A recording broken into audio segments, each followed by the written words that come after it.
Chapter 1. Blessings of Numerous Offspring. Targeting Nail and Yenran. Yes. The synopsis has been concealed. The complete version is available here. Synopsis. Having traversed into the world of Douqi, I became a disciple of Yun Yun and a senior brother of Nail and Yenran, nurturing mutual affections and secretly pledging our futures together. Just as I, Chun Fong, pondered how to deal with the prodigious Xiao Yan, the system was activated. The blessings of Numerous Offspring system. With the birth of each child, reward from the system would be bestowed upon me. Ding! Congratulations, host, on the birth of your first offspring reward. Transcendent martial arts technique. Ding! Congratulations, host, on the birth of your second offspring reward. Transcendent combat skill. Ding! Congratulations, host, on the birth of your third offspring reward. Extraordinary physique. Ding! Congratulations, host, on the birth of your 108th offspring reward. A chaotic divine artifact. Years later, with my own strength, I established the most powerful family in the Douqi continent. Awakening to wield the world's power, I indulge in the embrace of beauty. Main text. At the peak of Numerous Sect, in a tranquil courtyard. Ding! It has been detected that the host currently has no offspring. Please marry and beget children to expand your lineage promptly. Hearing the system's prompt in his mind, Chun Fong, reclining on his bed, replied with some impatience. Cease the urging. Am I not striving diligently enough? Originally, Chun Fong was a denizen of Blue Star. Upon awakening, he inexplicably found himself in the world of Douqi, having become a direct descendant of the prestigious Maitel family in the imperial capital, known as Maitel Chun Fong. Perhaps due to his identity as a transmigrator, Chun Feng's spiritual power was innately formidable. Though not on par with Xiao Yan, his talents far surpassed those of his peers. At the tender age of 10, he ascended to the 8th tier of Douqi, thereby becoming the most gifted individual of the Maitel family. Subsequently, through the machinations of the family's second elder, who happened to be Chun Feng's grandfather, he was sent to the sacred training grounds of the Jaimat Empire, known as Numerous Sect. With his exceptional cultivation speed, Chun Fong quickly caught the attention of Yun Yun, becoming her first official disciple. Later, when Chun Fong reached the age of 12, Yun Yun took in her second disciple, who was none other than Nail and Yenran from the original narrative. Reflecting on his fate, Chun Fong felt a mix of emotions. Having read the original work, he harbored peculiar thoughts about the dynamic between Yun Yun and Nail and Yenran. Little did he expect to find himself as Yun Yun's disciple and Nail and Yenran's senior brother. Indeed, the whims of fate are unpredictable and intricate. Chun Fong, possessing striking features and extraordinary gifts, quickly captivated Nail and Yenran. She followed him closely, calling out senior brother incessantly, utterly infatuated. Naturally, Chun Fong was not resistant to the charms of this beautiful junior sister. Time passed, and it had been over 5 years since Chun Fong became Yun Yun's disciple. Soon, he would celebrate his 16th birthday, marking his coming of age. Calculating the time, it would not be long until Nail and Yenran's engagement with the Xiao family was annulled. The morning breeze gradually enveloped Chun Fong in a veil of melancholy, rendering him unable to concentrate on his training point. 3 days prior, he had inadvertently injured himself during practice, his mind wandering amidst the turmoil. The 3-year agreement from the original tale lingered in his heart like a thorn, especially after the demise of the Numerous Sect. Now, as a favored disciple under Yun Yun, he stood on the precipice of potentially succeeding the sect's leadership. Naturally, he did not wish to witness the downfall of the Numerous Sect at the hands of Xiao Yan. Yet, how could he possibly contend with such a prodigious individual? Despite his rapid cultivation, Xiao Yan's alliance with the venerable Yao Lao placed him at a distinct disadvantage. What could he do? Convince Nail and Yenran to rescind their engagement. Ridiculous. That would be akin to offering her up as a gift. How cruel. She was his beloved junior sister. No. Even with additional incentives, he would not part with her. Just as Chun Fong found himself ensnared in this quandary, a long-awaited opportunity, akin to a golden finger, finally arrived after a 15-year delay. Indeed, it echoed the timeless adage of transmigrators. Although the golden finger may arrive late, it would never be absent. Upon discovering its function, Chun Fong was utterly astounded. Such a peculiar golden finger truly existed in this world. His golden finger was dubbed the More Children, more blessing system. As the name implies, he would receive reward from the system merely by having children. The more offspring he bore, the more bountiful the rewards. Upon realizing the implications, Chun Fong felt utterly flabbergasted. Was he to be treated as a mere breeding stallion? Strength through procreation. After the initial shock, he swiftly accepted the notion that wasn't it simply a matter of having children? Could this challenge a man?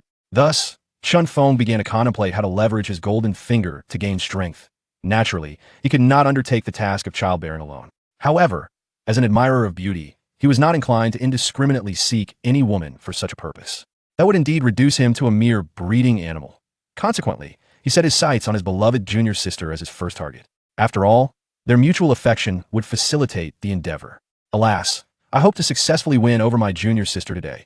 Chun Fong slowly rose from his bed. His minor injury had healed after a few days of rest. Yet, before Nailin Yanran, he chose to feign a state of weakness. Only in this guise would she feel concern for him, rushing to his side each day to offer her tender care.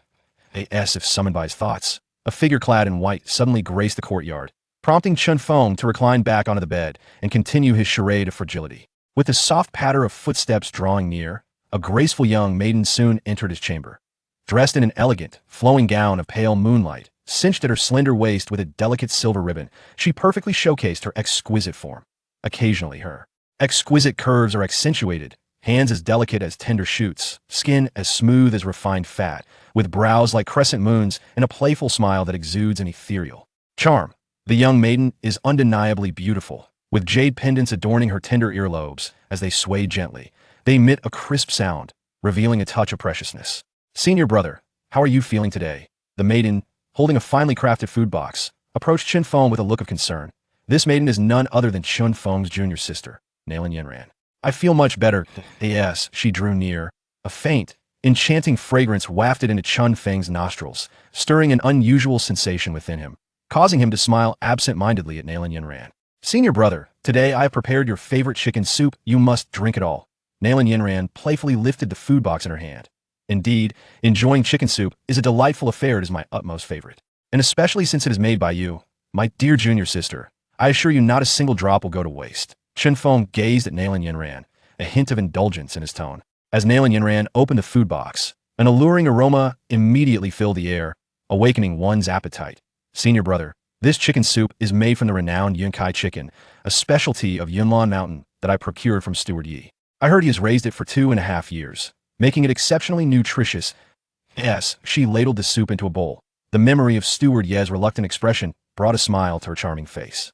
Inhaling the fragrant aroma, Chun Fong couldn't help but feel his appetite surge, praising, "This chicken soup is incredibly aromatic. It must be delicious. Your culinary skills are increasingly refined, junior sister." Feeling a bit shy from the compliment, Nailin Yanran's cheeks flushed slightly as she replied, "As long as you enjoy it, senior brother, I will prepare it for you every day." With that, she scooped a spoonful of chicken soup, gently blowing on it before bringing it to Chun Feng's lips. Delightful. The seasoning is perfect, and the broth is rich and flavorful. This chicken soup is truly exquisite. After tasting the soup, Chun Fong couldn't help but give a thumbs up, showering her with praise. Chapter 2. Caught by Yun Yun, Chun Fong experiences an embarrassing moment. Under the gentle care of Nailin Yanran, Chun Fong finished all the nourishing soup, feeling warmth enveloping his body. As he gazed at his tender and affectionate junior sister, who was delicately wiping his lips, he could not help but grasp her delicate hand. Senior brother, what is wrong? Nailin Yanran was taken aback by Chun Fong's gesture, her cheeks flushing slightly. Yanran, I owe you much gratitude during this time. Chun Fong said softly, holding Nailin Yanran's soft hand, his eyes filled with warmth. Meeting the depth of Chun Feng's gaze, Nailin Yanran suddenly felt a flutter of nervousness and murmured, Senior brother, this is what I ought to do. What is troubling you today? You seem a bit off, Yanran. Will you marry me? Just as Nailin Yanran was lost in thought, Chun Fong boldly voiced the words he had long prepared. Having activated the system for abundant offspring, he naturally aimed to enhance efficiency and hasten the arrival of a child. After all, he was constantly urged by the system, and it had become quite bothersome. Moreover, the timeline for the marriage annulment was fast approaching, and Chun Fong was anxious to become stronger. Otherwise, facing someone like Xiao Yan, the chosen one of this realm, left him feeling insecure. Upon hearing Chun Feng's words, Nailin Yanran was utterly stunned. Is he proposing to me? Once she regained her senses, a wave of immense happiness surged within her. After years of harboring feelings for her senior brother, he finally confessed today. Nailin Yanran, you have successfully captured his heart. Yanran, do you wish to marry me? Seeing Nalan Yinran standing there in shock, Chun Fong felt a twinge of anxiety. Could it be that he misunderstood? Was Yinran unwilling to marry him and merely viewed him as a brother? However, just as Chun Fong's heart wavered, Nalan Yinran, blushing, softly murmured her agreement. Did you say yes? Hearing her response, Chun Fong was filled with joy, even forgetting that he was still recovering from his injuries. As he eagerly sprang up from the bed, "Senior brother, your injury."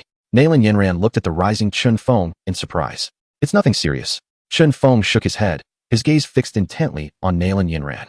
"Yinran, do you know? Today is the happiest day of my life because my beloved junior sister has agreed to marry me." These sweet words tumbled from his lips, causing even Chun Fong to blush.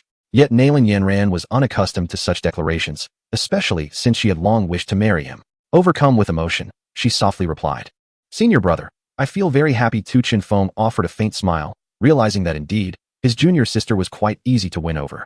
This moment was a mutual leap towards love.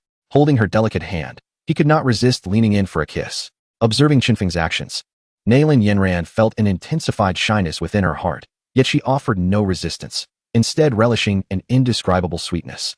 She had long harbored affections for her senior brother, and the prospect of marrying him was a cherished dream. Today, her senior brother had taken the initiative to propose, making her feel like the happiest girl in the world. Suddenly, Nalan Yinran gasped. She realized that, unbeknownst to her, her senior brother had lifted her into a princess carry. "Senior brother, what are you doing?" She instinctively wrapped her delicate hands around Chun Feng's neck. "What else could it be? Of course, I intend to have children with you." Seeing the bashful expression on Nalan Yinran's face, Chun Fong couldn't help but chuckle internally. She was displaying an unusual fragility today. In contrast to her usual demeanor, a proud and noble young lady from a prestigious family, before Chun Fong she appeared as delicate as a little white rabbit, vulnerable to his whims. As Chun Fong carried her towards the bed, Nalan Yinran's heart raced, and she quickly grasped his intentions. In that moment, she felt an overwhelming mix of anxiety and shyness. Her ears flushing red, her heartbeat reaching its zenith. It wasn't until Chun Fong gently laid her upon the soft bed that she regained her composure, whispering, "Senior brother, we are not yet married. Yinran, we shall discuss that later. Rest assured, I will grant you a spectacular wedding." Chun Fong replied, leaning down to kiss her. Half an hour later, a woman clad in white arrived outside Chun Feng's courtyard. She wondered how Fenger was faring with his injuries. Having been preoccupied with trifles over the past few days, she had not visited him. Surely, he bore no ill will towards her. The woman gazed at the tranquil courtyard, a smile unwittingly gracing her exquisite face at the thought of her exceptionally talented disciple.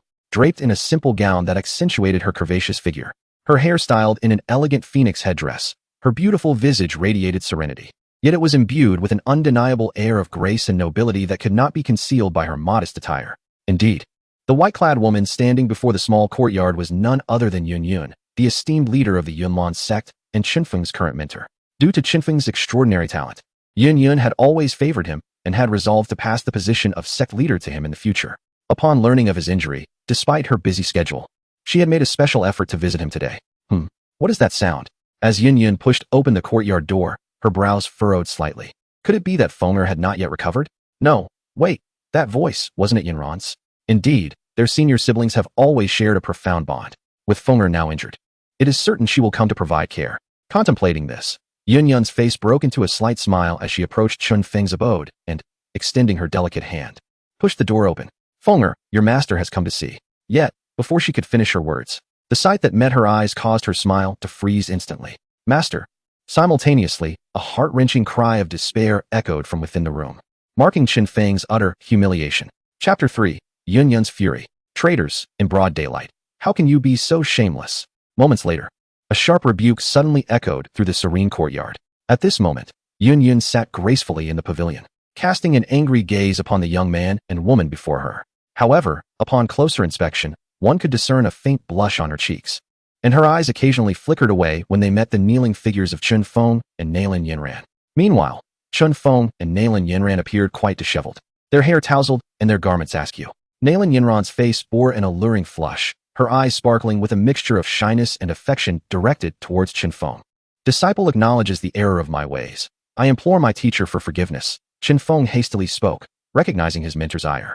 Yun Yun gazed at her kneeling disciple, a tumult of anger and embarrassment swirling within her. How could her prized disciple engage in such outrageous behavior in broad daylight? What deepened her humiliation was the fact that she had stumbled upon this shameful act.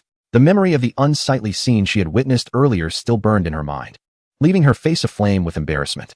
How mortifying. Though she was inexperienced in such matters, she was not naive enough to be unaware of what her disciples had been up to. Fonger, I instructed you to recuperate at home. Is this how you choose to heal? Yun-Yun's anger intensified as she regarded her pleading disciple. 3 days prior, her talented disciple Chun Fong had sustained an injury while practicing martial arts. Concerned for this gifted student, she had advised him to rest at home for a few days, making a special trip today to check on his recovery. Little did she anticipate walking in on such an appalling scene.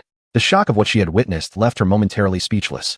Unaccustomed to such encounters, she reacted in fury and stormed out. Shameless, utterly disgraceful. Chun Fong, feeling a twinge of frustration, thought to himself, what kind of situation is this? The timing of the teacher's arrival could not have been worse. Even the system seemed to abandon him, fleeing from the scene. Teacher, this is entirely my fault. I could not restrain myself. I assure you, I will never act in such a manner during daylight again. After a brief silence, Chun Fong admitted his wrongdoing, taking full responsibility upon himself.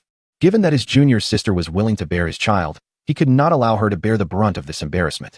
Moreover, having accompanied Yun-Yun for many years, Chun Fong had developed an understanding of her character.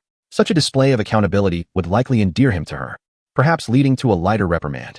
Indeed, upon hearing Chun Feng's words, Yun-Yun's expression softened slightly. Yet, her gaze held a peculiar scrutiny as she regarded him. Not during the day? Is it implied that they can proceed in the evening? She does not strictly prohibit her disciples from engaging in romantic affairs. However, considering their tender age, can they truly exercise restraint? Although Yun-Yun is somewhat naive regarding worldly matters, she has lived long enough to grasp certain fundamental truths. Excessive indulgence among the youth can be detrimental to their health and future prospects. Yun-Yun has long regarded him as her successor and intends to entrust the entire Yunlan sect to him in the future. Naturally, she wishes to prevent Chun Fong from acting recklessly and jeopardizing his future. While she contemplates sternly dissuading the two, she also feels a twinge of hesitation. Is she perhaps overstepping her bounds? Matters of love are inherently consensual. As a mentor, it is not entirely appropriate for her to intervene excessively. The thoughts swirling in Yun-Yun's mind are unbeknownst to the young couple. Meanwhile, Na Lan Yen Ran, upon hearing Chun Fong take full responsibility, gazes at him with increased affection. Brother, how fortunate I am to have you. Initially, she felt a pang of regret when caught by Yun-Yun. Had she known, she would have declined her brother's proposal. Yet now, she harbors no remorse. Even if given a second chance, she would still agree to her brother's earlier audacious request. Perhaps even with greater enthusiasm. Are your injuries healed? After a moment of silence, Yun-Yun inquires gently, her tone revealing a hint of frustration. Yet she holds her cherished disciple in high regard. Otherwise, she would not have made the effort to visit him today. Teacher, thanks to junior sister's attentive care, I have nearly recovered. Chun Fong responds respectfully. In truth, his injuries were minor and had healed long ago. Under Yun-Yun's strict tutelage, he seldom found the time to rest. During these past few days, he seized the opportunity to pursue Na Lan Yen Ran. Fortunately, his endeavors proved successful, though he remained uncertain about his performance. Yun-Yun, taken aback by Chun Feng's words, shifts her gaze to Na Lan Yen Ran, remarking with an odd expression. Yen Ran has indeed taken excellent care of you. After all, she has even tended to you in bed. How could it be otherwise? Na Lan Yen Ran, feeling the weight of Yun-Yun's gaze, experiences a surge of embarrassment and lowers her head, her cheeks flushed. Although she no longer regrets her choices, the situation remains undeniably awkward. Ultimately, she is merely a young girl with a delicate sensibility. To be caught in the act by her teacher during such an intimate moment is mortifying for anyone. Since you have recovered, begin your training in the back mountain tomorrow. You have been practicing the thunder gun techniques for some time now, and I shall thoroughly assess your progress. After a moment's hesitation, Yun-Yun decides not to dwell excessively on the matter of the two young disciples. It is only natural for youth to err occasionally. Such behavior is understandable. After all, both of them are her beloved students. What more can she do? Naturally, one would choose to forgive them. Pressing oneself too hard may overwhelm a dear disciple. Worry not. Esteemed teacher, I have diligently practiced the thunder gun technique for many days without the slightest negligence, and my skills have grown even more formidable than before. Upon hearing Yun-Yun shift the topic, Chun Fong felt a sense of relief. Had the inquiry continued, even his thick-skinned demeanor would have led to discomfort. Yun-Yun, satisfied with his response, nodded approvingly. The inter-sect competition is merely a month away. I hope you will devote yourself to the rigorous practice of the gun technique and strive for the first place. Yen Ran, you two should minimize your meetings with him during this period, lest you become distracted. Yun-Yun gazed at the two with a profound expression. The implication in her words was unmistakable to them. Chun Fong, unperturbed, nodded without a hint of embarrassment, while the blushing Yen Ran dared not meet anyone's gaze. Rest assured, esteemed teacher, my skills with the gun will undoubtedly make you proud. Chun Fong felt quite confident about securing first place in this competition. Though his talent may not stand out in the vast continent of Douqi, within the modest confines of the Numerous Sect, he often carried himself with an air of invincibility, hands casually tucked into his pockets. Very well, should you achieve first place, you may present a request to me, and I shall do my utmost to fulfill it. Observing the confidence emanating from Chun Fong, Yun nodded with satisfaction. She held a favorable opinion of this proud disciple, who had never disappointed her over the years. Upon hearing her words, Chun Fong glanced at Yun, pondering, "Dear teacher, could you perhaps assist me in having a child?" After activating the system for abundant offspring, his mind was now filled with thoughts of parenthood. With such a beautiful teacher who remained single, he couldn't help but entertain some rather impure thoughts. Of course, he dared not voice them. Otherwise, even if Yun valued him highly, she would expel this rebellious disciple from her tutelage. "I am grateful, esteemed teacher." Chun Fong suppressed his thoughts and assumed a respectful demeanor. "You two take care of yourselves." Yun nodded, casting a glance at the pair before slowly rising to leave. However, just as she stepped out of the pavilion, she abruptly turned back. Her brow furrowed as she looked at Yin-ran. "Yin-ran, I recall that you have an engagement, do I not?" Initially relieved as she watched Yun depart, Yin-ran's expression paled at this remark, and she cast a panicked glance at Chun Fong. Chun Fong offered a gentle smile and subtly shook his head. He was already aware of Yin-ran's engagement to Xiao Yin and felt no surprise.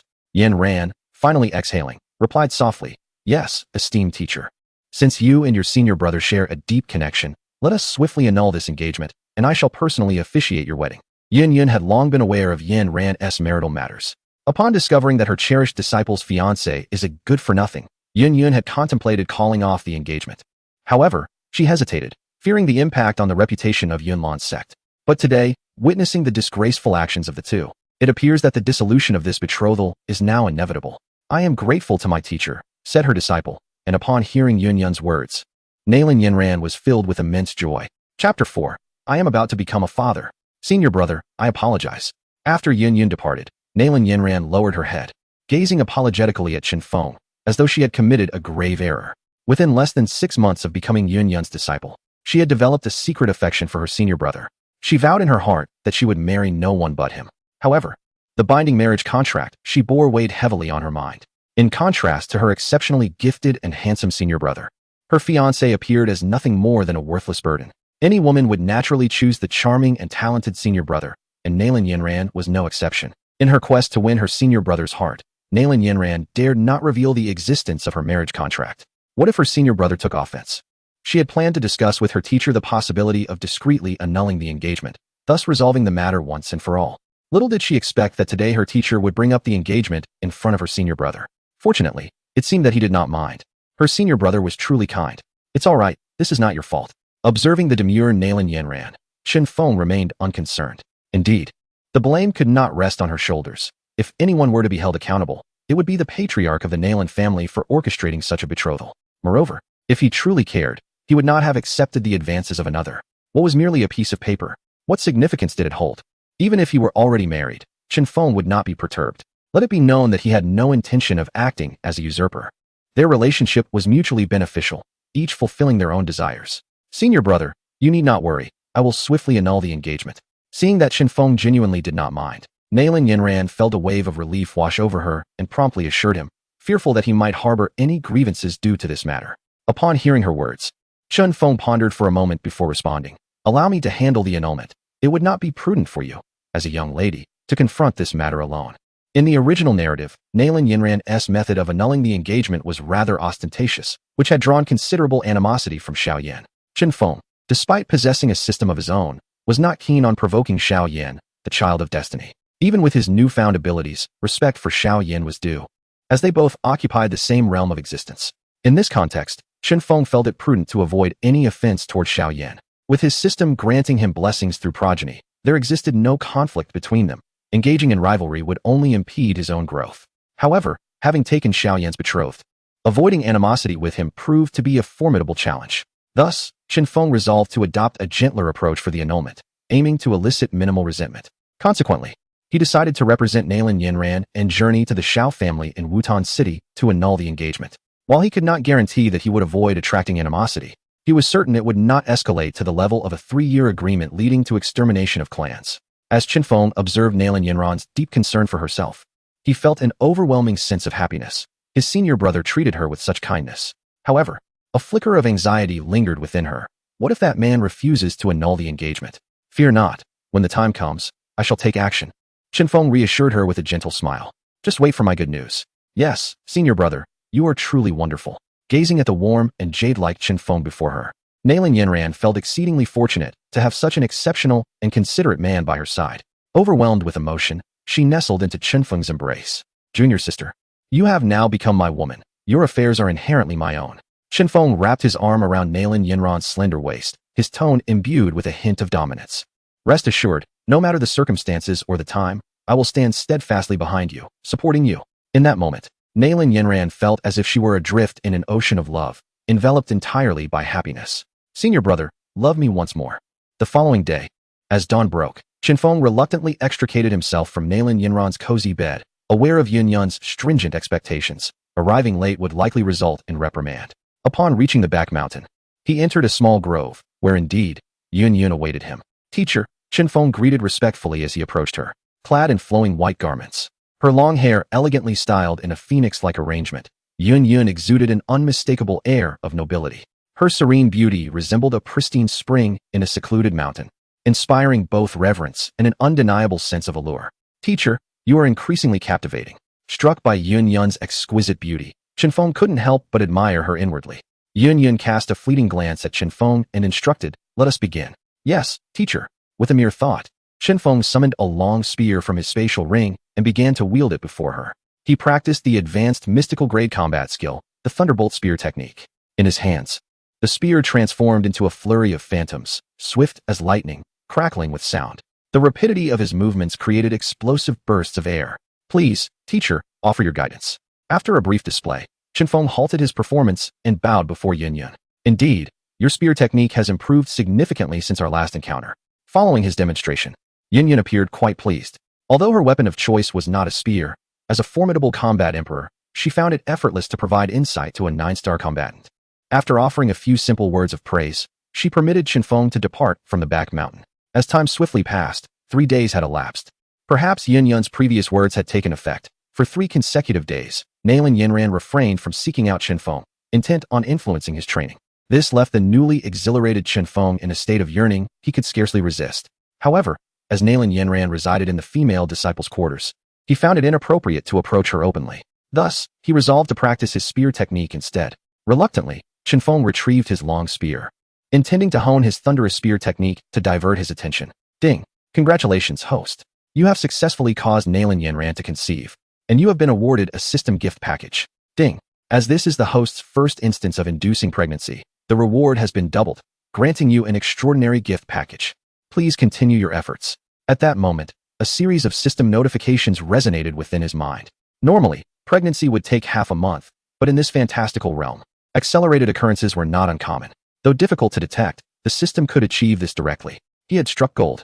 Upon hearing the system's notification, Chun Fong momentarily stood in astonishment before a look of elation spread across his face. Am I to become a father? Chun Fong was overwhelmed with joy, astonished that after just 1 night of effort, he had indeed succeeded. To ensure Nailin Yanran's conception, he had exerted every ounce of his strength that night. Thankfully, all his endeavors bore fruit. Chun Fong sighed with relief, then turned his thoughts to the rewards bestowed by the system. Chapter 5, The Ultimate Gift Package System.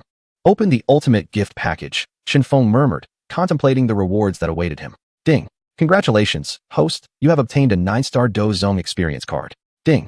Congratulations, host. You have acquired the Heavenly Grade Advanced Skill, Devouring Origin Technique. Ding! Congratulations, host, you have received the Chinquin Treasure Box. Ding! Congratulations, host. You have obtained the body of Dragon and Elephant. Ding! Congratulations, host, you have received a primary puppet pill. As Chun Feng's words faded, a cascade of system notifications echoed in his mind. He could not help but swallow hard. He never anticipated that this ultimate gift package would be so formidable. The aforementioned items have been dispatched to the system space. Please retrieve them at your convenience. The system's notification chimed once more. Heavenly Great Skill, 9-star Do Zone Experience Card. Chun Fong struggled to contain his exhilaration, taking a deep breath to force himself to regain composure. Subsequently, he plunged his consciousness into the system space to examine the specifics of these rewards. 9-star Do Zone Experience Card, upon use. It grants the host a fleeting moment of 9-star Do Zone prowess, lasting the duration of an incense stick's burn. Devouring Origin Technique, a heavenly grade advanced skill capable of absorbing all forms of energy to elevate one's cultivation. Qianquan Treasure Box contains a miniature world that can autonomously absorb external energy for replenishment. Body of Dragon and Elephant, innate divine strength. Practicing body refinement techniques can unleash the power of the dragon and elephant with astonishing endurance and recovery rate. Primary Puppet Pill. Beings below the Dozong realm that consume this pill will unconditionally obey the host while retaining their original memories. Truly outrageous. After perusing the information on these rewards, Chun Fong was left in a state of shock. The system was undeniably extraordinary. System, extract the Devouring Origin Technique. He then silently instructed. In the next moment, a torrent of overwhelming information surged forth, leaving him no time to react as it forcefully invaded his mind and rapidly coursed through. Hiss! Chun Fong could not help but draw in a sharp breath, hastily stabilizing his mind to fully absorb the flood of information within his consciousness. After a brief moment, he finally comprehended the essence of this information. The Devouring Origin Technique allows one to absorb any form of energy to enhance their cultivation. This energy can manifest as the energies of heaven and earth, magic cores, elixirs, or spiritual herbs. Upon realizing the potential of the Devouring Origin Technique, a look of astonishment crossed Chun Feng's face. It was immensely powerful. No wonder it was a heavenly grade advanced skill. Undoubtedly, with just this one technique, Chun Fong could ascend to become an unparalleled powerhouse. Gaining a true understanding of the Devouring Origin Technique's capabilities left him even more astounded. It is well known that the world is abundant in energy forms. If one were to elaborate, even the release Do techniques and the exotic flames of nature fall under this category of energy. As long as Chun Fong cultivates the Devouring Origin Technique to a sufficient level, he could absorb these energies and convert them into his own cultivation. This was merely the beginning. If I were to wait for my first offspring to be born, the rewards bestowed by the system would surely be even more astonishing. Having tasted the sweetness of power at this moment, Chun Fong was filled with immense anticipation. He summoned the dragon elephant body and subsequently continued to chant internally. In an instant, a violent surge of energy erupted within him, enveloping his entire being. If the previous devouring technique had impacted his soul, the dragon elephant body represented an ultimate transformation of Chun Feng's physical form. Under the influence of this force, he felt every aspect of his corporeal existence, skin, muscles, bones, flesh, and even every single cell, undergoing a profound metamorphosis and enhancement. At this moment, Chun Fong felt as though his body were being forcibly torn apart by a tremendous power, only to be reassembled into a state of perfection. The pain was excruciating. The intensity of the agony nearly caused him to lose consciousness. Yet, curiously, he remained acutely aware, distinctly perceiving the changes occurring within his body. Fortunately, the transformation did not last long. Once the energy subsided, Chun Fong was drenched in sweat, akin to having engaged in a night of strenuous exercise with Nalan Yenran. Despite this, he felt no fatigue. Rather, he believed he could continue to battle Nalan Yenran for several more rounds. Clenching his fists, he could palpably sense a terrifying strength coursing through his physique. He was confident that, relying solely on his physical might, he could surpass his former self. Indeed, the dragon elephant body was remarkably powerful. Moreover, he had merely begun to awaken its potential. Should he acquire body tempering techniques in the future, he could further unlock its capabilities, fully unleashing the might of the dragon elephant body. At that time, he would wield true dragon elephant power, capable of shattering mountains and rending the void with a mere punch. My current physique is even more formidable than that of a magical beast. Chun Fong marveled at the strength he now possessed. Humans, inherently frail compared to magical beasts, found in Chun Fong, awakened to the dragon elephant body, the ability to overpower the very bodies of such creatures. He then bent down and effortlessly performed 1,000 push-ups without a hint of breathlessness. Such endurance is indeed extraordinary. Suddenly, struck by a thought, Chun Fong broke into a somewhat lewd grin. He summoned the Qianquan treasure box, and as he continued to chant internally, a brilliant purple light flashed, revealing a purple box adorned with ancient patterns in his hand. Beep. Please proceed with blood oath recognition, host. The moment the purple box appeared, a system notification echoed in his mind. Blood oath recognition? That sounded rather sophisticated. Chun Fong hesitated briefly, then bit his finger, allowing a drop of blood to fall upon the purple treasure box. Whoosh. After absorbing his blood, the purple box transformed into a beam of purple light that melded into his hand. Upon closer inspection, the purple box had vanished, leaving behind a miniaturized purple tattoo in the shape of the treasure box upon his palm. At that moment, a surge of information flooded into his mind, swiftly assimilated. Subsequently, with a mere thought, Chun Feng's body inexplicably vanished from the room. When Chun Fong regained his sight, he discovered that the surroundings had transformed entirely. Before him lay a space the size of a grand plaza, shrouded in a layer of misty haze. Was this the inner world of the Qinquan treasure box? Chun Fong surveyed the expanse with astonishment. While spatial artifacts existed in the Douqi continent, such as the storage ring he possessed, they bore a significant limitation. They could not contain living beings. In stark contrast, the small world within the Qinquan treasure box had the capacity to accommodate living entities, allowing even humans to thrive within. Moreover, Chun Fong could distinctly sense that, upon pledging his blood to claim ownership, this miniature realm was autonomously absorbing the energies of heaven and earth from the outside. In no time, this small world would be suffused with the essence of the cosmos. Even retreating here for cultivation was entirely feasible. Chapter 6. Morning Breeze. I simply wished to provide them with a home gazing upon this small world, which was as expansive as a plaza. Morning Breeze felt a profound sense of satisfaction. This locale was perfectly suited for a hidden sanctuary, and it was indeed a realm where secrecy reigned supreme. Contemplating this treasure trove, Morning Breeze conceived of a plan. He intended to transform this space into his clandestine stronghold. In the face of danger, he could readily retreat into this sanctuary, where no foe would ever be able to locate him. Furthermore, such ample space could accommodate a plethora of items, proving to be of infinite utility. In the next moment, with a mere thought, Morning Breeze departed from this small world, reappearing in his room at the very spot from which he had vanished. It seemed that upon entering the treasure trove, his subsequent appearances would remain anchored in the original position. A flicker of insight illuminated his eyes. System, extract the puppet pill, he commanded. Subsequently, he focused on the remaining rewards from the system, silently invoking them. A ripple surged through the void, and soon a black pill materialized in the palm of his hand. This diminutive pill possessed the capability to control any being beneath the Dozong realm, rendering them entirely subservient to his will. Morning Breeze marveled at the puppet pill in his grasp. Indeed, the rewards from this system were of exceptional quality. If utilized wisely, this puppet pill could grant him a subordinate of Dohuang status. In the entirety of the Gamma Empire, such power would allow one to stride forth with unparalleled confidence. This singular puppet pill could bring a Dohuang expert entirely under Morning Breeze's command. Such an effect would be beyond the capabilities of even a 7th grade elixir, would it not? However, having perused the original text, Morning Breeze had not encountered any similar pills. This puppet pill, rewarded by the system, surely did not originate from the Douqi continent. Otherwise, such an extraordinary and mystical elixir would not remain obscure.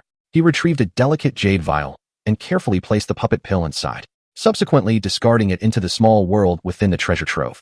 Since the puppet pill could control a Dohuang, it would be unwise to squander it on trivial creatures. System, extract the 9-star Dozong experience card.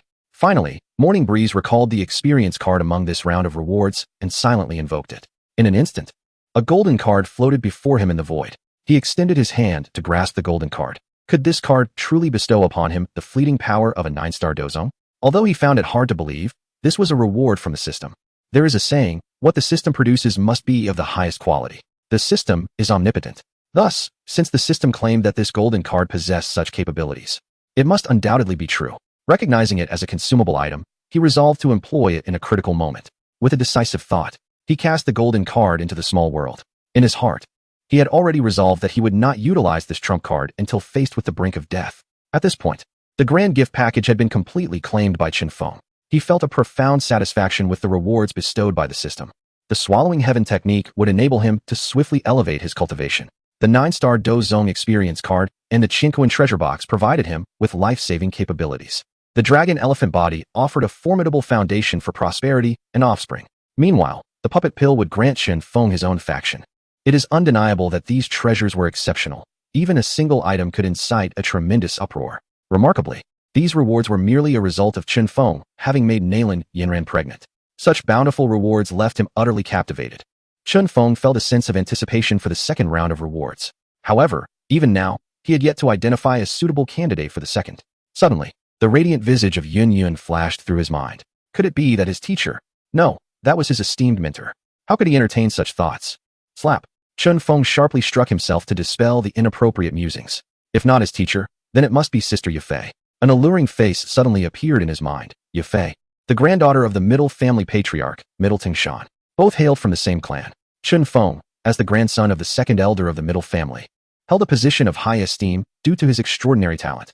Since childhood, he and Yafei had played together, growing up as childhood sweethearts. Moreover, given Chun Feng's striking looks and exceptional abilities, Yafei had harbored feelings for him.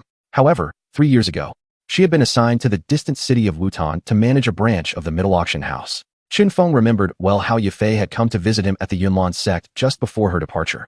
Brother Fong, remember to wait for your sister's return. You promised me you would marry me when we were kids. A man must keep his word.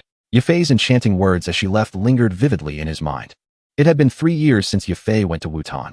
He wondered how she was faring. As her bewitching image flashed through his thoughts, Chun Fong began to entertain ideas. Had it not been for the activation of the prosperity system, he might not have considered Yafei at all. After all, his capabilities were limited, and no matter how many beauties he possessed, he would be unable to retain them. Yet, things had changed. He had activated his golden finger. From the earlier grand gift package, it was evident that this system was immensely powerful, capable of rapidly enhancing Chun Feng's strength. This realization instilled him with growing confidence. Furthermore, to fully harness the benefits of the prosperity system, he would need to embrace numerous women, simultaneously enjoying the company of beautiful women while augmenting his own strength. What man would not desire such fortune? Having traversed into this new realm, Chun Fong naturally harbored his own youthful dreams, to wield authority over the world while reveling in the embrace of beautiful women.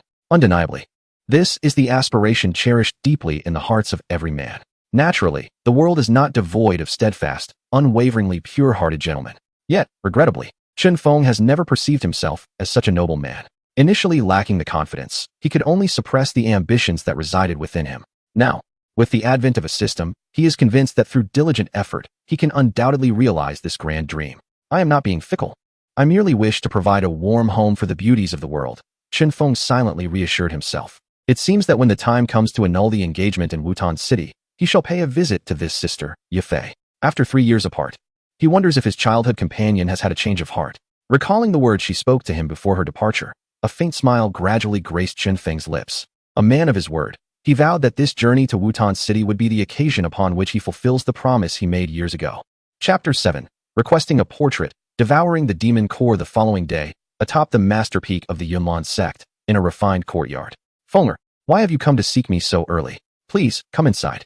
Upon hearing the gentle voice of the morning breeze, Yun slowly opened her door, inviting him in.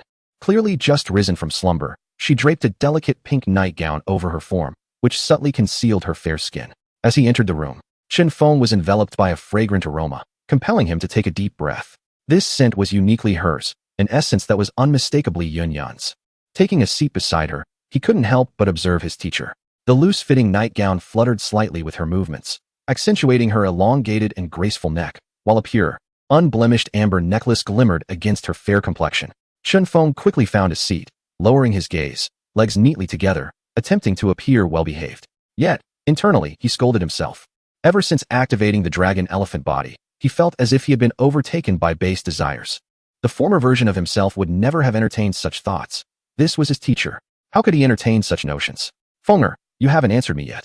Is there something you wish to discuss? Yun inquired, as she placed a plate of pastries on the table. You haven't had breakfast, have you? Please, indulge in some of my homemade osmanthus cake. Thank you, Chun Fong replied, reaching for a piece of the cake and taking a bite. Once his racing heart had calmed somewhat, he dared to meet Yun's gaze and spoke up. Teacher, do you have any demon cores? Demon cores? What do you need them for? Yun seated herself opposite him, her nightgown's neckline slightly revealing, causing Chun Fong to steal a glance before hastily lowering his head. He scolded himself internally. No more looking. This could lead to trouble. Teacher, I wish to ask senior brother Lu to concoct some elixirs, but I am in need of a few more demon cores. The senior brother Lu he referred to was Lu Ling, the direct disciple of the Pill King, Douqi. Yun nodded, her thoughts momentarily focused. With a flick of her wrist, she retrieved several demon cores from her spatial ring and placed them gently on the table. I do not have many cores on hand. Will these suffice? If not, I can fetch more for you. Yun had always been indulgent towards her prized disciple, granting nearly every request unless it was excessively unreasonable. These will be sufficient. Chun Fong glanced at the demon cores, noting they were predominantly of at least the 3rd or 4th tier, with a few 5th tier cores among them, more than adequate for his needs. Then I shall take my leave.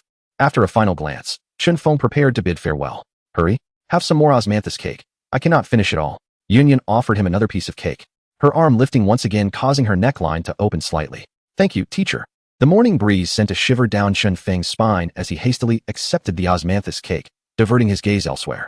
Oh, teacher, who painted this portrait? Suddenly, his attention was captured by a striking likeness on the wall. The figure depicted was none other than Yun, rendered with extraordinary skill, lifelike and vividly expressive. Oh, This was specially painted for me by the renowned artist Hua Ling from the capital, Yun Yun casually remarked while glancing at the artwork. A thought flickered in Chun Feng's mind. After a moment's hesitation, he spoke. Teacher, could you possibly gift this painting to your disciple? What do you wish to do with it? Upon hearing this, Yun Yun paused, casting a curious glance at Chun Fong. Teacher, it is something you may not know. I have found it difficult to concentrate on my cultivation lately, and upon reflection, I realized it is due to the absence of your supervision. This has led to my laxity. However, as the leader of a sect, you cannot remain by your disciple's side constantly. Thus, I wish to take this painting back to my quarters and hang it on my wall. In this way, it will feel as though you are always beside me, and I shall be able to devote myself to my training. Chun Fong slowly articulated his reasoning. I see. Yun Yun was taken aback by Chun Feng's words, surprised to learn of her significance in his thoughts. She regarded him with a mix of appreciation and warmth, her lips parting slightly as she said, "It is rare for you, Fenger, to recognize your own shortcomings. In that case, please take the painting. Then I am truly grateful, teacher." Chun Fong rose and carefully tucked the portrait into his personal realm. Teacher, I shall take my leave now. He turned to bid farewell, standing while Yun Yun remained seated. As his gaze swept over her, he inadvertently caught a full glimpse, causing him to turn away in flustered haste as he exited her chamber, somewhat disheveled. Fenger, that child is always so impulsive. Observing him leave without even closing the door, Yun Yun shook her head and stood up to shut it. Ah, teacher truly embodies the essence of a sect leader with such substantial resources. Once back in his own room, Chun Fong took a deep breath, calming the tumult within him. He then retrieved the magic core and the portrait he had acquired from Yun Yun. With the teacher's guidance, I shall surely be able to focus on my cultivation. After hanging the portrait above his bed and admiring it for a moment, he nodded in satisfaction before turning his attention to the several magic cores. After a moment's hesitation, Chun Fong picked up a third-tier magic core. His request for the core from Yun Yun was, of course, not for the purpose of seeking the old man Lu Ling to concoct any elixirs. Their relationship had always been strained due to Nalan Yinran, and he would never approach the old codger for such a favor. At my current level of cultivation, a third-tier magic core is more than sufficient. His desire for the magic core was solely to practice the swallowing yuan technique. This technique allows one to absorb all forms of energy in the world, and the immense energy contained within this magic core was something he could certainly consume. As the legitimate heir of the Mitter family, Chun Fong naturally could afford a few magic cores. However, these cores served no purpose beyond alchemy, and since he had no need for them, he did not carry any with him. Once seated upon his bed, Chun Fong grasped a third-tier magic core with both hands, focusing his mind to begin cultivating the devouring yuan technique. Magic cores are energy crystals found within magical beasts, brimming with violently chaotic natural energy. Even a battle king would hesitate to recklessly absorb such volatile energy, risking their own bodily integrity. Yet, the devouring yuan technique, being a high-level celestial skill, possesses the extraordinary ability to directly consume magic cores. As the technique was activated, an inexplicable force of absorption surged from Chun Feng's palms, enveloping the magic core within its grasp.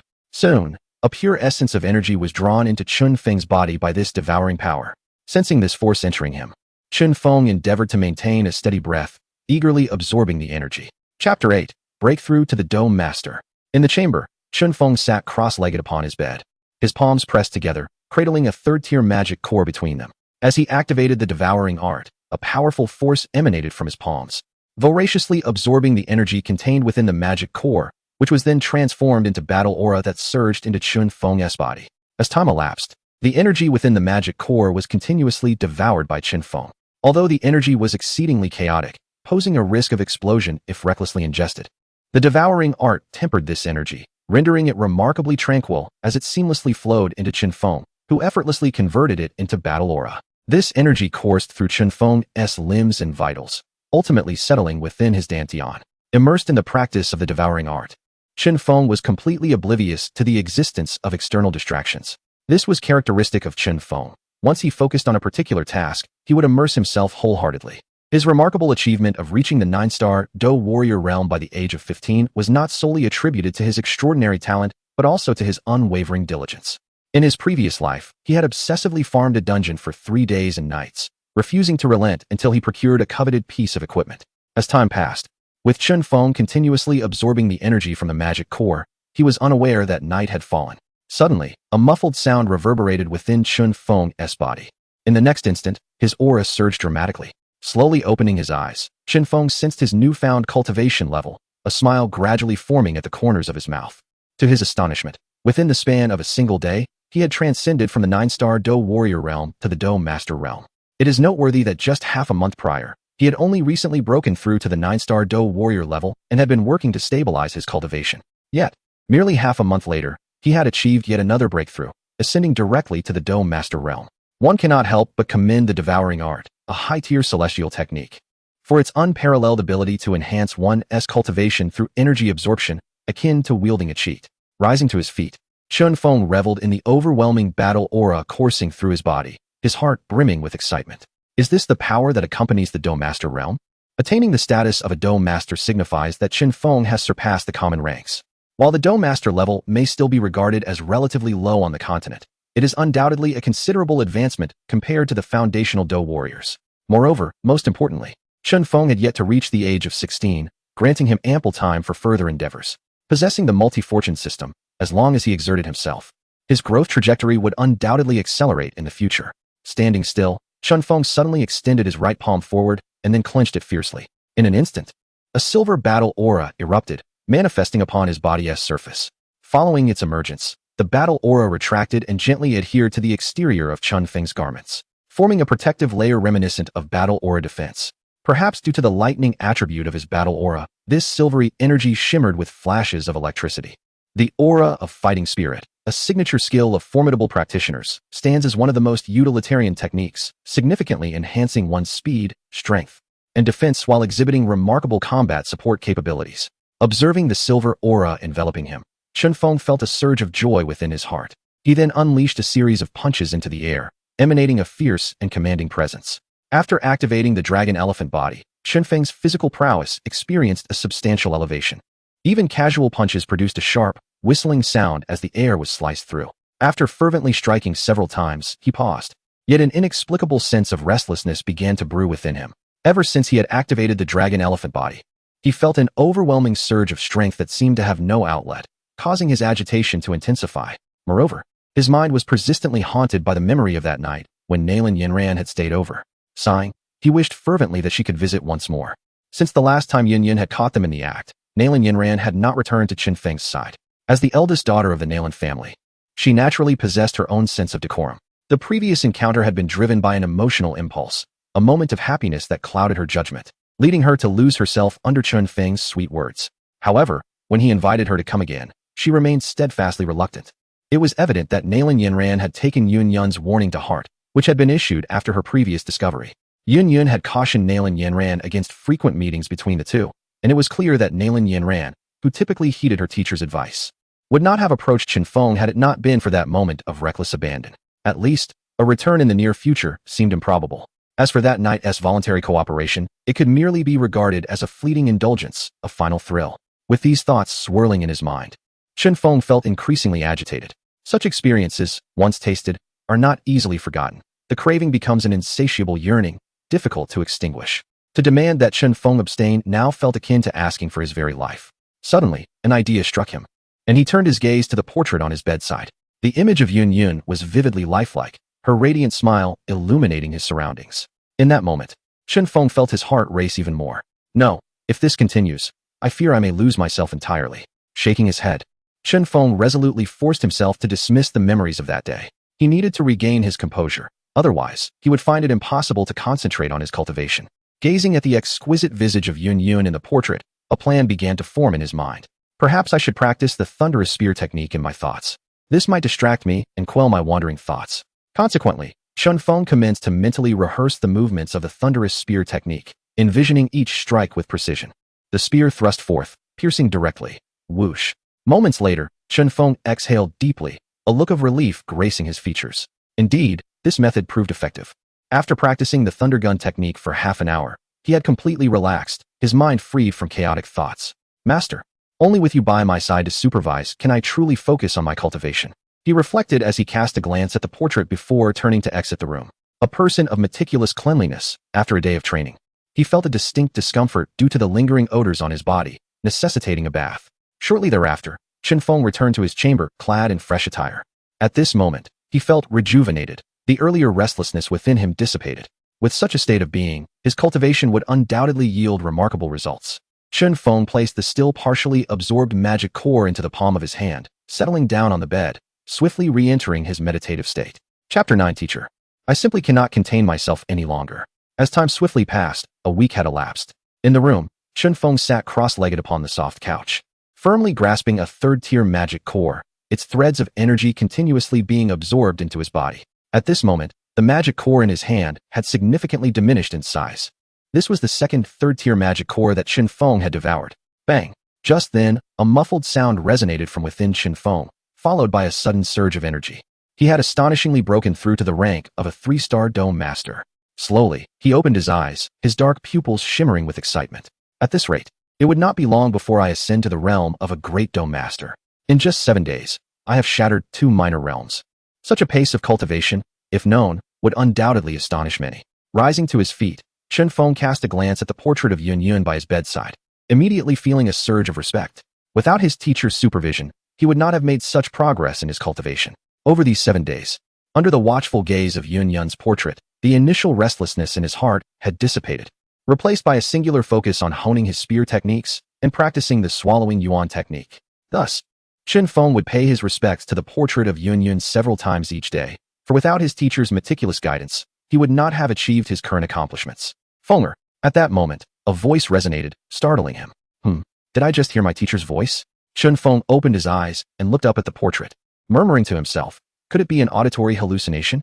Knock, knock, knock. After a brief moment, there came a knock on his door, accompanied by Yun Yun's voice. Feng, open the door quickly. It truly was the teacher. Chun Fong recognized the voice clearly and immediately sprang to open the door. Fenger, what were you doing inside? I called for you several times without a response. Today, Yun Yun was adorned in a flowing white robe, her raven black hair cascading like a waterfall, reaching down to her slender waist. Her exquisite features resembled a flower fairy, untouched by worldly affairs, exuding an ethereal charm.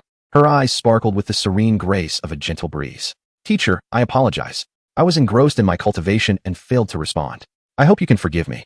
Chun Fong said with a hint of regret. Please, you may enter. Upon hearing that Chun Fong had been immersed in his training, Yun Yun felt no displeasure. She nodded slightly and followed him into the room. What is that scent? Upon entering, Yun Yun's brows furrowed slightly as she inquired about a peculiar odor. Fenger, have you not bathed in several days? Her gaze scrutinized Chun Fong from head to toe, her expression filled with suspicion. Feeling somewhat embarrassed at her words, Chun Fong shook his head and replied, No, teacher, I bathe every day. How could he, who prided himself on cleanliness, possibly neglect bathing, especially when he did so multiple times each day? Teacher, it seems that these past few days of intense training in my room have resulted in an excessive amount of perspiration, hence the rather unpleasant odor, Chun Fong explained hurriedly. After activating the dragon elephant body, he was constantly imbued with vigor. To prevent his mind from wandering, he resorted to rigorous exercises daily, such as practicing his marksmanship and performing sit-ups. Such strenuous activities naturally led to considerable sweating, making the presence of a slight odor in the room quite understandable. Indeed, Yun Yun nodded slightly, not overly concerned. She then retrieved a jade vial from her spatial ring and handed it to Chun Fong, saying, Fong, you must be on the verge of breaking through to the Dome Master realm. This vial of purple jade spirit liquid should assist you greatly. Yun Yun had always taken a keen interest in Chun Feng's cultivation. In her estimation, he had broken through to the 9-star Do warrior realm about half a month ago. During this time, he must have stabilized his cultivation and prepared to make a push towards the Dome Master realm. Hence, she promptly presented him with the vial, hoping it would prove beneficial. Thank you, teacher. With this vial of purple jade spirit liquid, I am confident I can break through to the Dome Master realm within a week. Chun Fong accepted the vial without hesitation, refraining from disclosing his true cultivation level. After all, the rapid acceleration in his training pace was difficult to articulate. The purple jade spirit liquid appeared to be an energy substance, and it would certainly be advantageous for him. Fenger, focus solely on your cultivation, leave the rest to me. Yun Yun replied with a satisfied smile upon hearing Chun Feng's words. In matters of cultivation, this treasured disciple had never disappointed her. Just then, Yun Yun's gaze shifted and fell upon a portrait hanging above Chun Feng's bed, evoking an inexplicable sensation within her. Fenger, why do you have my portrait hanging above your bed? She inquired, a hint of discomfort creeping into her expression. Any woman would feel somewhat uneasy upon discovering her portrait displayed in a man's quarters. Though Chun Fong was her disciple, he was still a male, and this thought made Yun Yun slightly uncomfortable. Teacher, you may not know this, but ever since I hung your portrait above my bed, I have felt as if you were by my side during my daily training, constantly urging me on, which has prevented any hint of complacency, Chun Fong quickly clarified, sensing Yun Yun's unease. Upon hearing his explanation, Yun Yun's expression softened.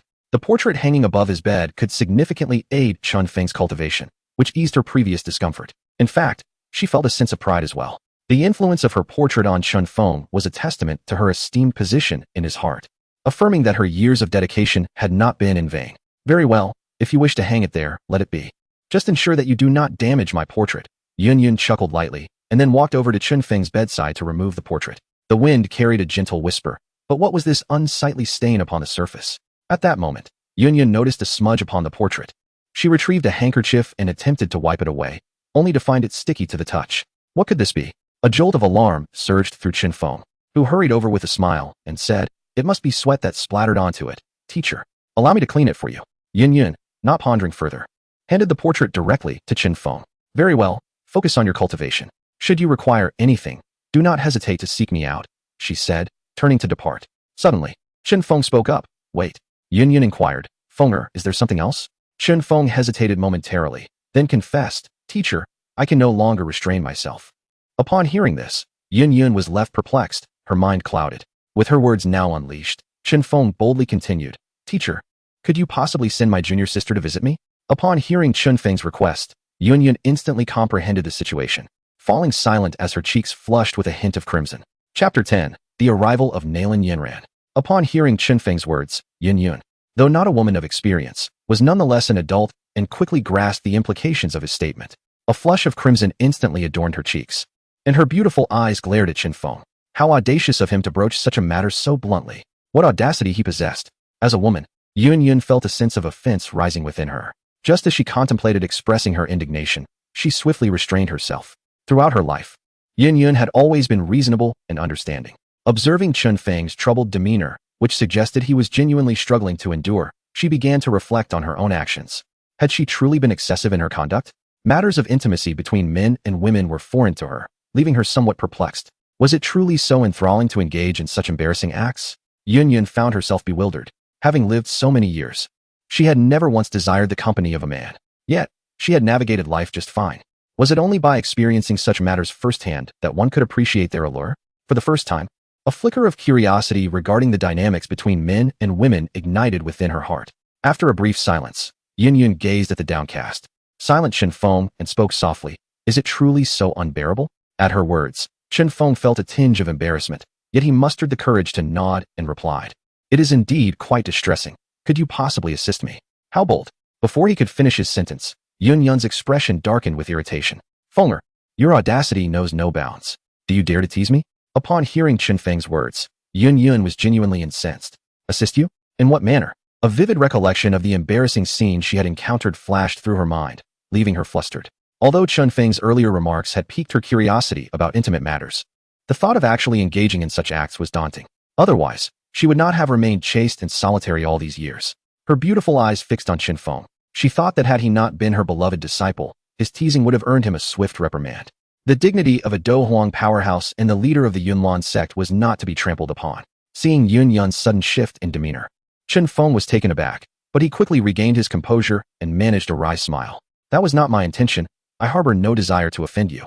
My words were interrupted before I could clarify. Noticing Yun's wrathful expression, Chun Fong hastily explained, "What I meant to say was that I wish to request your assistance in having my junior sister visit. I had no intention of teasing you." Upon hearing Chun Feng's explanation, Yun's expression froze, feeling an overwhelming sense of embarrassment. She then shot him a glare. "Next time, be more succinct in your speech to avoid misunderstandings." "Understood. I shall be more precise next time," Chun Fong promptly replied, though inwardly he grumbled. "It was you who interrupted me, and now I am the one being blamed." As she settled down at home to cultivate, Yun expressed that she would be available should any needs arise, before hastily departing. The awkward scene from earlier lingered in her mind, prompting her to suggest leaving. "What about the junior sister?" Chun Fong inquired. "I shall pay her a visit, but whether she wishes to come is contingent upon Yin Rant's own desire. I shall not impose." Casting a sharp glance at the eager Chun Fong, Yun left in a rather flustered manner. After all, she was a woman. Was it truly appropriate for this lad to persistently broach such topics with her? Though her heart was in disarray, she endeavored to maintain a facade of composure in front of her disciple. This boy certainly lacked discretion in his speech. "Is there any way I can assist with such matters?" Outside the courtyard, Yun felt her face flush with embarrassment and indignation. Regret washed over her. She pondered whether she should have interfered in such matters to begin with. After all, She herself was not well versed in the intricacies of romantic entanglements. Nevertheless, she resolved to visit Yanran. The memory of Chun Feng's discomfort earlier, coupled with the stains on the portrait and the peculiar odors within the room, flooded her mind. Although she was not knowledgeable about such issues, she had heard whispers. This conjured a vivid image in her mind that she dared not contemplate further. Surely, this boy did not possess such audacity. Shaking her head, she forcibly dismissed the thoughts. She considered herself somewhat acquainted with Chun Fong, based on his previous conduct. He was certainly not that sort of person. However, it was undeniable that he had undergone significant changes lately, particularly following the recent incident. A frown of concern crossed her face as she reflected on Chun Feng's recent peculiar behavior. Could it be that her insistence had become overwhelming for him? Sighing, she decided to assist him this once. With a shake of her head, she exited the courtyard and made her way towards Nalan Yanran's residence. Yet, how was she to broach such delicate matters with that girl? After Yin Yun's departure, Chun Fong recalled the request he had made earlier, and despite his thick skin, he felt a tinge of embarrassment. How could he have dared to voice such a request? Surely, Yin Yun must harbor some discontent towards him now. This was truly a misstep.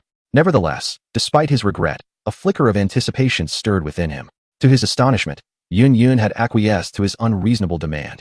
Filled with disbelief and gratitude, Chun Fong marveled at her kindness. She was indeed exceptionally generous, even agreeing to such an outrageous request. Once he had strengthened his abilities, he vowed to repay her kindness in kind. Chun Fong recalled that in the original narrative, Yin Yun encountered Xiao Yin in the Monster Mountain range and subsequently fell in love with him. Yet in the end, Xiao Yin not only killed her mentor Yin Shan before her eyes, but also disbanded the entire Yunlan sect.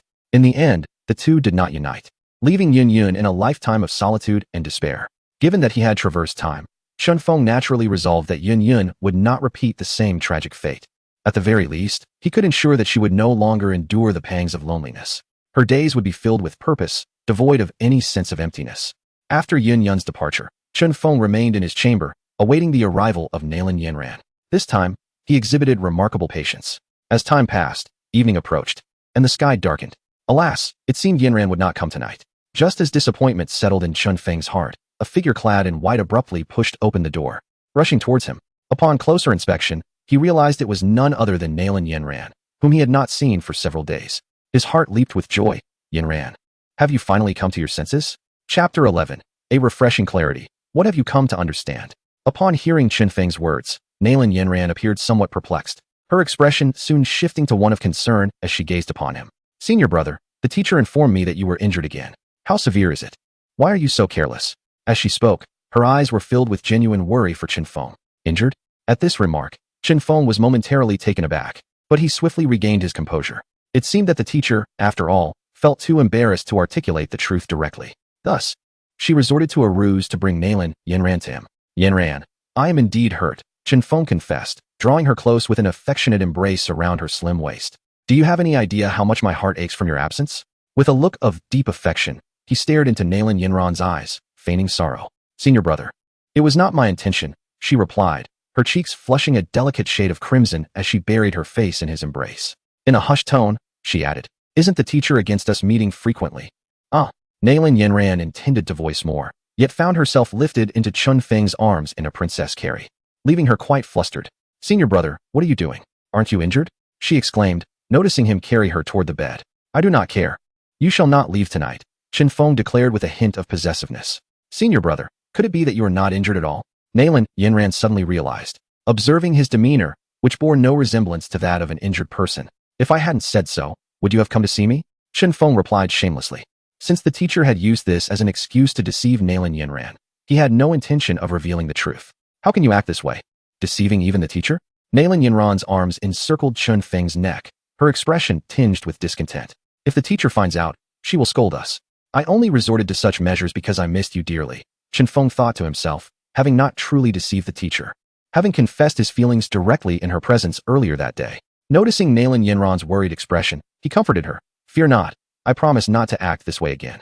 However, do not make me wait so long for your visits in the future. With a sigh of relief, Nalan Yanran felt the warmth of his masculine presence enveloping her. Her ears flushing with warmth as she softly confessed, in truth, I long for you as well, senior brother. Upon hearing her words and witnessing her enchanting demeanor, Chun Fong could no longer restrain himself. He cradled her close and proceeded to the bed, and soon, the once smooth sheets, reminiscent of a tranquil plain, began to tumble restlessly. Beautiful moments always seem to pass swiftly. Amidst Nalan Yinran's pleas for mercy, Chun Fong held her closely, drifting into a deep slumber. And before long, dawn arrived. Yinran, have you felt any discomfort in your body lately? On the bed, the morning breeze embraced Nalan Yinran's delicate form, gently inquiring. As a man, Morning Breeze naturally lacked understanding regarding matters of pregnancy. It had already been a week since Nalan Yinran had conceived, and he wished to ascertain whether she had begun to exhibit any signs of pregnancy. Should symptoms indeed manifest, he would need to exercise restraint in the future, for continuing, as they might adversely affect the child growing within her. Although the activation of the dragon elephant body had heightened his desires, he was not the type to act recklessly, disregarding consequences. The impending arrival of his first offspring was something Morning Breeze held dear. Perhaps there was an expectation of rewards from the system, but the thought of the child within Nalan Yinran, his own blood, filled him with a protective instinct. This was his first progeny, and he was determined to ensure a safe delivery. Unwell? Not at all.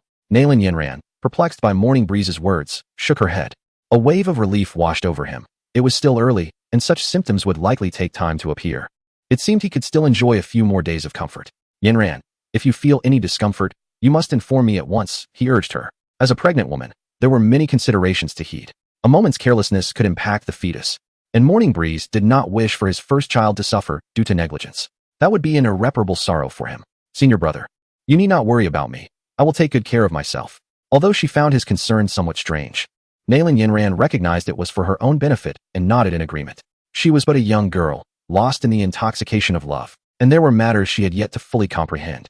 Senior brother, I must take my leave. Otherwise, if others see me here, it would not bode well for us, she said, reluctantly rising from Morning Breeze's embrace, preparing to depart.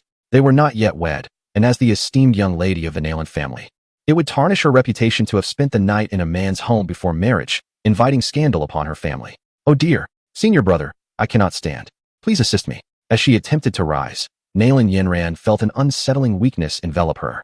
After a night of unrestrained passion ignited by the dragon elephant body, she found herself unable to walk steadily. Morning Breeze quickly stood to support her, helping her don her garments. It's all your fault. She shot him an indignant glance before refusing his offer to escort her, limping away from the courtyard. This girl, quite headstrong, truly deserved to be called my woman. As he watched Nalan Yinran vanish into the courtyard, Chun Fong turned and returned to his chamber. At this moment, he felt invigorated, an opportune time for cultivation. Chapter 12. Senior brother, am I pregnant? Time swiftly passed, and another 10 days had elapsed. At the summit of Yunlan Sect, within the Grand Hall, Yun, adorned in her flowing white attire, was attentively listening to a report from a cloaked figure. Very well, I have received your information. You may withdraw, she commanded with a wave of her hand, prompting the figure to vanish into the shadows of the hall. As the leader of Yunlan Sect, Yun naturally commanded a dedicated intelligence network, assisting her in overseeing the entire sect. That mischievous girl, it seems she has been spending the night frequently with Fong.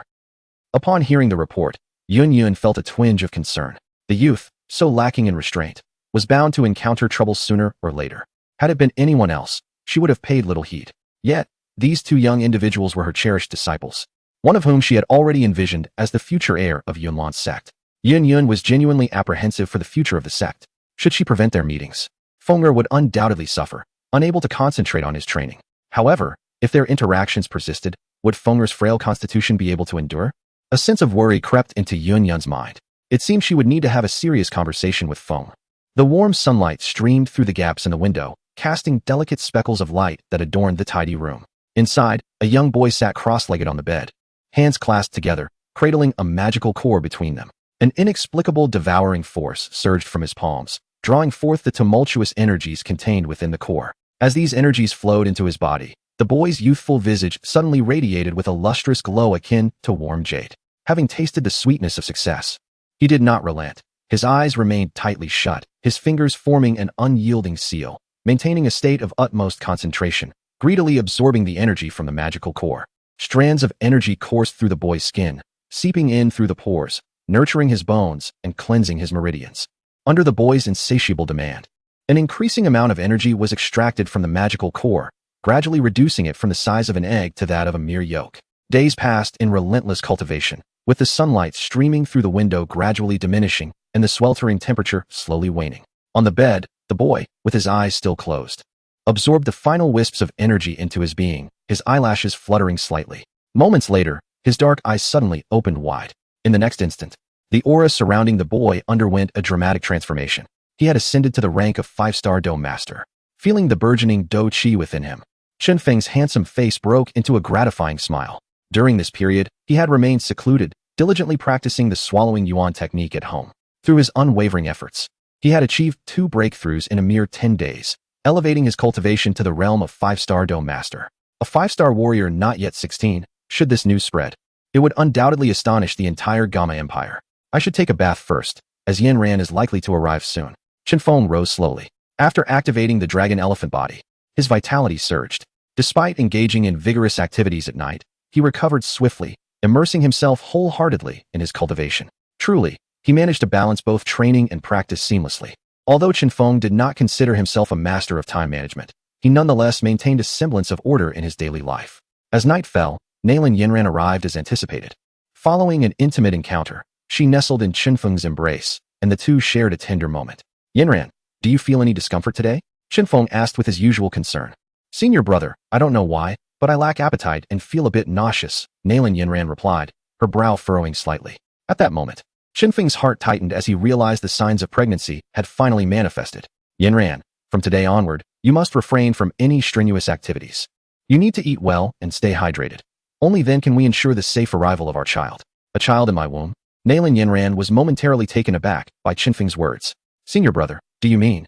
I'm pregnant. Suddenly, a thought flashed through her mind, and her complexion turned pale. I'm pregnant, but I haven't even married yet. Yanran, what troubles you?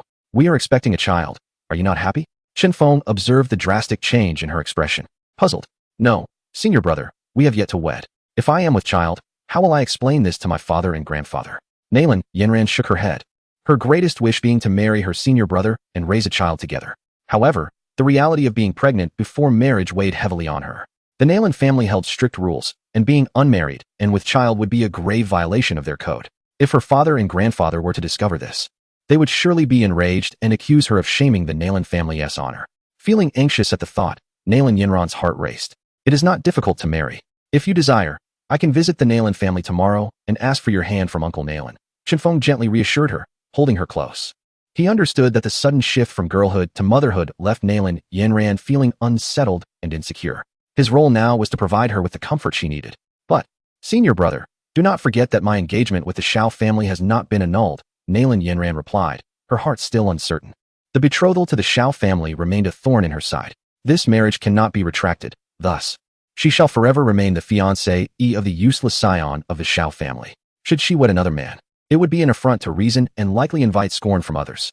Both the Nailin clan and the Yunlan sect would suffer reputational damage. How would the entirety of the Jama Empire perceive her?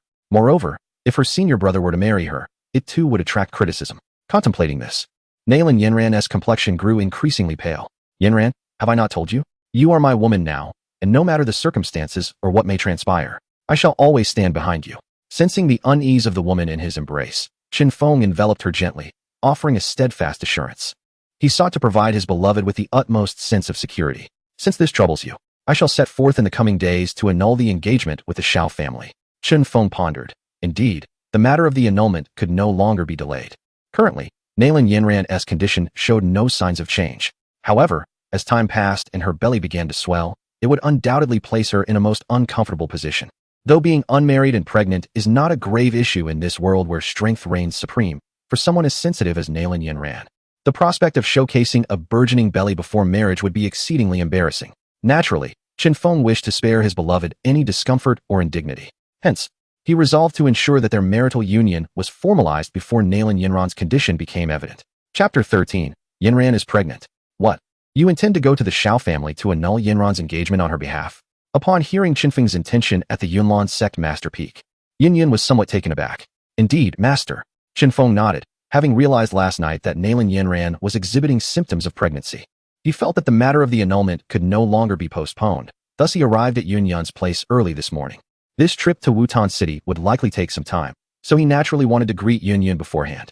Is this not against propriety? Yun Yan furrowed her brows slightly. Logically speaking, this engagement was a matter between the Shao family and the Nailin family. It was inappropriate for an outsider like Chun Fong to hastily go to the Shao family to annul the engagement. What is improper about it? I am Yanran's senior brother. As the saying goes, an elder brother is like a father. Yanran's marriage is indeed my concern, Chun Fong declared confidently. He had anticipated Yun Yun might oppose this endeavor. Hence he had prepared his arguments. Hearing Chun Feng's words, Yun Yun's lips twitched. Are you certain this is not a guise for personal gain?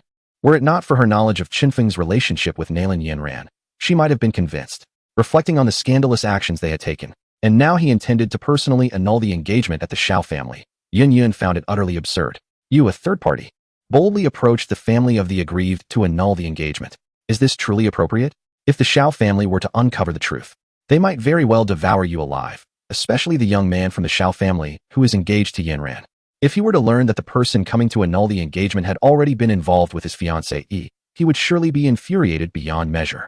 After all, for a man, this is an absolute disgrace. Nevertheless, Yun was aware of Nalan Yanran's engagement. It was said that her fiancé was a mere waste, possessing only the cultivation of a third-stage fighter. In Yun's eyes, such a man was undoubtedly unworthy of her cherished disciple. This was why, when Nalan Yanran had first mentioned the annulment, Yun, considering the reputation of the Numerous Sect, had neither immediately agreed nor outright denied it. Since you are determined to proceed, I shall not hinder you. When do you plan to depart? After a moment of silence, Yun ultimately acquiesced to Chun Fong. There is no time to waste. I shall depart for Wutan City shortly. Upon hearing Yun's agreement, Chun Feng's heart leaped with joy. Then let us set off in 3 days. I will have Elder Guha prepare a bottle of qi gathering powder for you to take to the Shao family. It is said that the young man from the Shao family has yet to break through as a fighter. This bottle of qi gathering powder shall serve as compensation for him. Yun, after all, was kind-hearted and felt that the act of annulling the engagement owed a debt to the Shao family, prompting her desire to make some amends. Very well. Chun Fong naturally would not refuse. He had no intention of being overly domineering during his visit to the Shao family. If a peaceful resolution could be achieved, he would prefer that. If not, then matters would escalate. Although possessing a system, Xiao Yin is ultimately the child of the plane and prefers to avoid enmity whenever possible. Even if conflict is inevitable, he strives to minimize the animosity directed towards him. After all, engaging with a being of such stature offers no tangible benefit. Unlike others, he does not rely on fire attributes to thrive through usurpation of Xiao Yin's fortunes. With the blessing of a progeny-generating system, his focus should be on lineage and legacy. As for Xiao Yin, let him engage first with the forces of the Soul Palace. Having perused the original text, Chun Fong is acutely aware that the Yunlong sect is already under the watchful eye of the Soul Palace. Even their revered ancestor, Yun Shan, is likely in collusion with that vulture-like guardian, now merely a pawn of the Soul Palace. Thus, the Yunlong sect finds itself in perilous circumstances. His rapid advancement could similarly attract the attention of the Soul Palace. Should he manage to divert their gaze from Xiao Yin, it would undoubtedly benefit Chun Fong. Why would he squander his energy confronting Xiao Yin directly? Of course, if Xiao Yin proves obstinate, Chun Fong would have no choice but to reconsider. After all, the Shao family is but a trifling concern, hardly worthy of his regard. And as for Xiao Yin, the so-called child of the plane, before his true potential is realized, he remains merely a waste with cultivation limited to the third stage of Douqi. With the system at his disposal, he would hardly fear such a title. Wind, for the sake of safety, I shall arrange for Elder Guyi to accompany you to the Shao family. Although the Shao family is insignificant, Yun does not underestimate them, and they would not dare harm her cherished disciple. However, one must consider every possibility. It is better to err on the side of caution. Should the Shao family feel cornered by the annulment of the engagement and act recklessly against Chun Fong, the consequences could be dire. Therefore, to ensure safety, Yun has resolved to send Elder Guyi along with Chun Fong. With Elder Guyi's formidable strength as a 9-star Great Dome Master, he is more than capable of suppressing the entire Shao family. Teacher, that will not be necessary. The branch of the Mitre family within Wutan City can provide the needed assistance, so there is no need to trouble Elder Guyi. Chun Fong resolutely declined Yun's proposal. He has other matters to attend to in Wutan City, and his sister Yafei is awaiting his arrival. Having Elder Guyi in tow would hinder his endeavors. Since you have made prior arrangements, I can rest easy, Yun expressed, feeling a sense of relief. Wind has finally matured, now considering matters with greater depth. As she plans to cultivate Chun Fong as the next leader of the Yunlong sect, she wishes to see him engage with the responsibilities of leadership rather than remain consumed by solitary training. Wind, I believe it would be prudent for you to bring Yin Ran along. As an outsider, your presence in the annulment of the engagement could seem inappropriate. Yun suggested after a moment of contemplation. The matter of the annulment is inherently disreputable. Should it become known that the party involved does not even make an appearance, it would cast the Yunlong sect in an excessively domineering light. If Nalan Yanran could personally make the journey, it would at least demonstrate a semblance of sincerity. However, Master, it appears that Yanran is unable to visit the Shao family, as she has been experiencing some inconveniences lately. Chun Fong was taken aback by Yun's insistence that Nalan Yanran accompany her. After a moment's hesitation, he resolved to disclose the fact that Nalan Yinran was with child to Yun Yun. After all, she was already fully aware of the matters between him and Nalan Yinran. Surely, she would not insist on sending a pregnant woman on a long journey to the Xiao family to annul the engagement, would she? Inconvenient? What kind of inconvenience? Is she unwell? Upon hearing Chun Feng's words, Yun Yun's curiosity was piqued. Considering the information relayed by her informants during this period, she cast Chun Fong a peculiar glance. Could it be that these two youngsters had been reckless, compromising her health? Returning to the matter at hand, Yinran is already with child, Chun Fong stated candidly. Chapter 14, Senior Brother What? Upon hearing Chun Feng's words, Yun Yun's eyes widened in disbelief. Yinran is pregnant? This revelation left her momentarily stunned, her expression shifting between various emotions, tumultuous and uncertain. It was her duty to advise restraint to the two of them, yet they chose to ignore her counsel. And now chaos has ensued. After a long pause, Yun Yun regained her composure and glared fiercely at Chun Fong, a surge of anger swelling within her. She felt a pang of regret for not foreseeing this outcome sooner. Those two little rascals spent every day together. How could they possibly escape unscathed? It was also her fault for lacking understanding of such matters between men and women, allowing this oversight to culminate in a significant error. In her view, Nalan Yinran was still quite young, in the prime of her cultivation journey. She had meticulously devised a perfect training plan for the two, with resources readily prepared, all aimed at propelling their cultivation far beyond that of their peers. However, Nalan Yinran's pregnancy had shattered all her meticulously laid plans. Teacher, given the circumstances, the immediate priority is to arrange my marriage with Yinran. Otherwise, when her pregnancy becomes apparent, we will be subject to scandalous rumors. Observing Chun Feng's fury, he was now in a state of indifference, having confessed everything. Restraint? Is restraint even effective? Clearly, Nalan Yinran possessed a predisposition for conception, otherwise, she would not have become pregnant on her first encounter. Moreover, once such matters commence, can they simply be halted? It is utterly impossible. Indeed, you two must hasten to marry, otherwise, it would be quite the embarrassment. Upon hearing Chun Feng's insistence, Yun Yun began to regain her composure. I was wondering why you were suddenly so eager to annul the engagement. It turns out you fear the exposure of this scandal, realizing it cannot remain concealed. Yun Yun shot a furious glance at Chun Fong, her teeth clenched in frustration, wishing she could slap him. Such monumental news. And had she not pressed for more details earlier, would he have preferred to keep it from her? It was utterly outrageous. Did this lad even consider her his teacher? Were it not for the concern of affecting the reputation of Yunlan's sect, she would have felt inclined to disregard him entirely. Impudent boy. Since Yinran is already with child, your trip to Wutan City to annul the engagement must proceed without any complications. It simply must succeed. Failure is not an option. There could be no further delay regarding Yinran's situation. Should the Xiao family vehemently oppose the annulment, under certain circumstances, unscrupulous methods may need to be employed. Yun Yun reminded Chun Fong sternly. In any case, this marriage must be annulled. With the situation having escalated to this extent, Yun Yun no longer considered the feelings of the Xiao family. Her focus had shifted entirely. As the leader of Yunlan's sect, her foremost responsibility was to safeguard the interests of the sect. Only by ensuring the sect's well-being could she contemplate other matters. I understand, Master. Chun Fong harbored the same intention. Although he wished to avoid offending Xiao Yin too severely, if the latter proved obstinate, he would have no choice but to resort to forceful measures. In matters such as these, the distinction between right and wrong has become trivial. After all, if one cannot even safeguard his own beloved, it would be better to meet one's demise. Master, as I venture to Wutan City, I shall be away for quite some time. Yinji is now with child, so I must trouble you to take special care of her. Before departing, Chun Fong addressed Yun Yun. He held this first child in great regard and was determined to ensure a safe delivery, leaving no room for mishaps. Do you need to remind me? Yinji is. After all, my disciple, Yun Yun replied, casting a sharp glare at Chun Fong. With an awkward smile, he turned to leave her abode. Upon returning to his courtyard, Chun Fong immediately informed Nalan Yinji of his departure in 3 days to annul the engagement in Wutan City. The master hasn't said anything about me, has she? Nalan Yinji inquired. Feeling a wave of relief, though anxiety returned as she remembered that Yun Yun was aware of her pregnancy. At such a young age, how would the master perceive her? Would she be disappointed? Yinji, do not overthink it. The master regards you as her own daughter. She would never blame you. Chun Fong reassured her, noticing her distress. As a pregnant woman, it was essential to maintain a tranquil state of mind, as excessive emotional turmoil could affect the unborn child. Once I return from annulling the engagement, I will promptly visit the Nalan family to propose, Chun Fong declared, gently embracing Nalan Yinji and placing a tender kiss on her forehead. I promise to give you a splendid wedding. Will you accept? Nalan Yinji nestled against his chest, her cheeks flushed with happiness as she replied, Senior brother, I wish to be with you forever and never part ways. Time flew by, and soon 3 days had passed. On that day, Yun Yun delivered the qi-gathering pills. Freshly concocted by the esteemed Dan King Gu He, Nalan Yinji also presented Chun Fong with the marriage contract to Xiao Yan. With all preparations in place, Chun Fong was set to depart for Wutan City at dawn. Senior brother, as this is your first journey afar, be sure to take care, she cautioned that night as they lay together in bed. Chun Fong held her delicate form close, inhaling her sweet fragrance, while her face flushed with shyness. He could not resist leaning down to plant gentle kisses on her soft pink ears and cheeks, murmuring, "Do not worry, Wutan City has a branch of the middle family, and I have acquaintances there.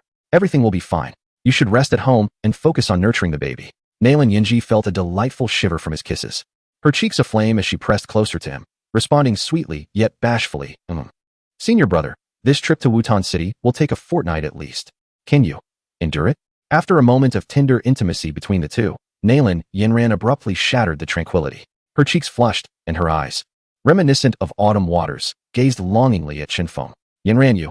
Upon hearing Nalan Yinran's words, Chun Fong instantly grasped her meaning.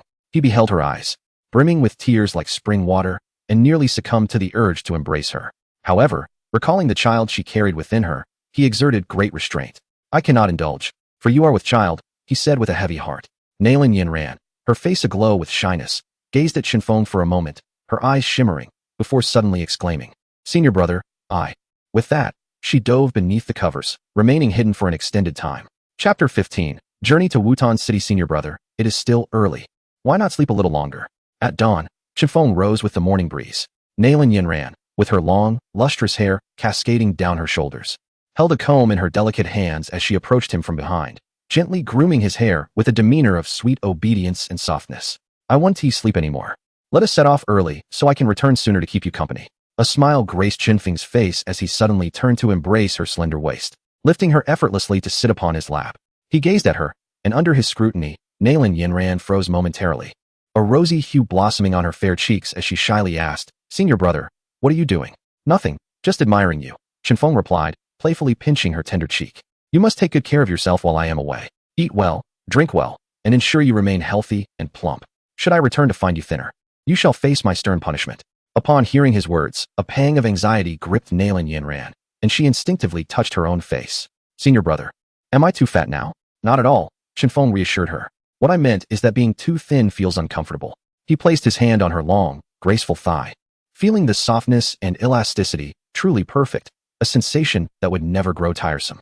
"That is good to hear." Relieved, Nalan Yinran exhaled, her heart swelling with joy. "As long as senior brother is pleased. As long as it feels comfortable." Chun Fong observed the bashfulness that adorned her youthful face, and his thoughts drifted back to her bold actions from the previous night, stirring a subtle flutter within him. "Yinran, about last night. Who taught you such things?" he inquired, leaning closer to her lips. Genuine curiosity filled his heart. It puzzled him how she had transformed from being so inexperienced to displaying such adeptness in such a brief span of time.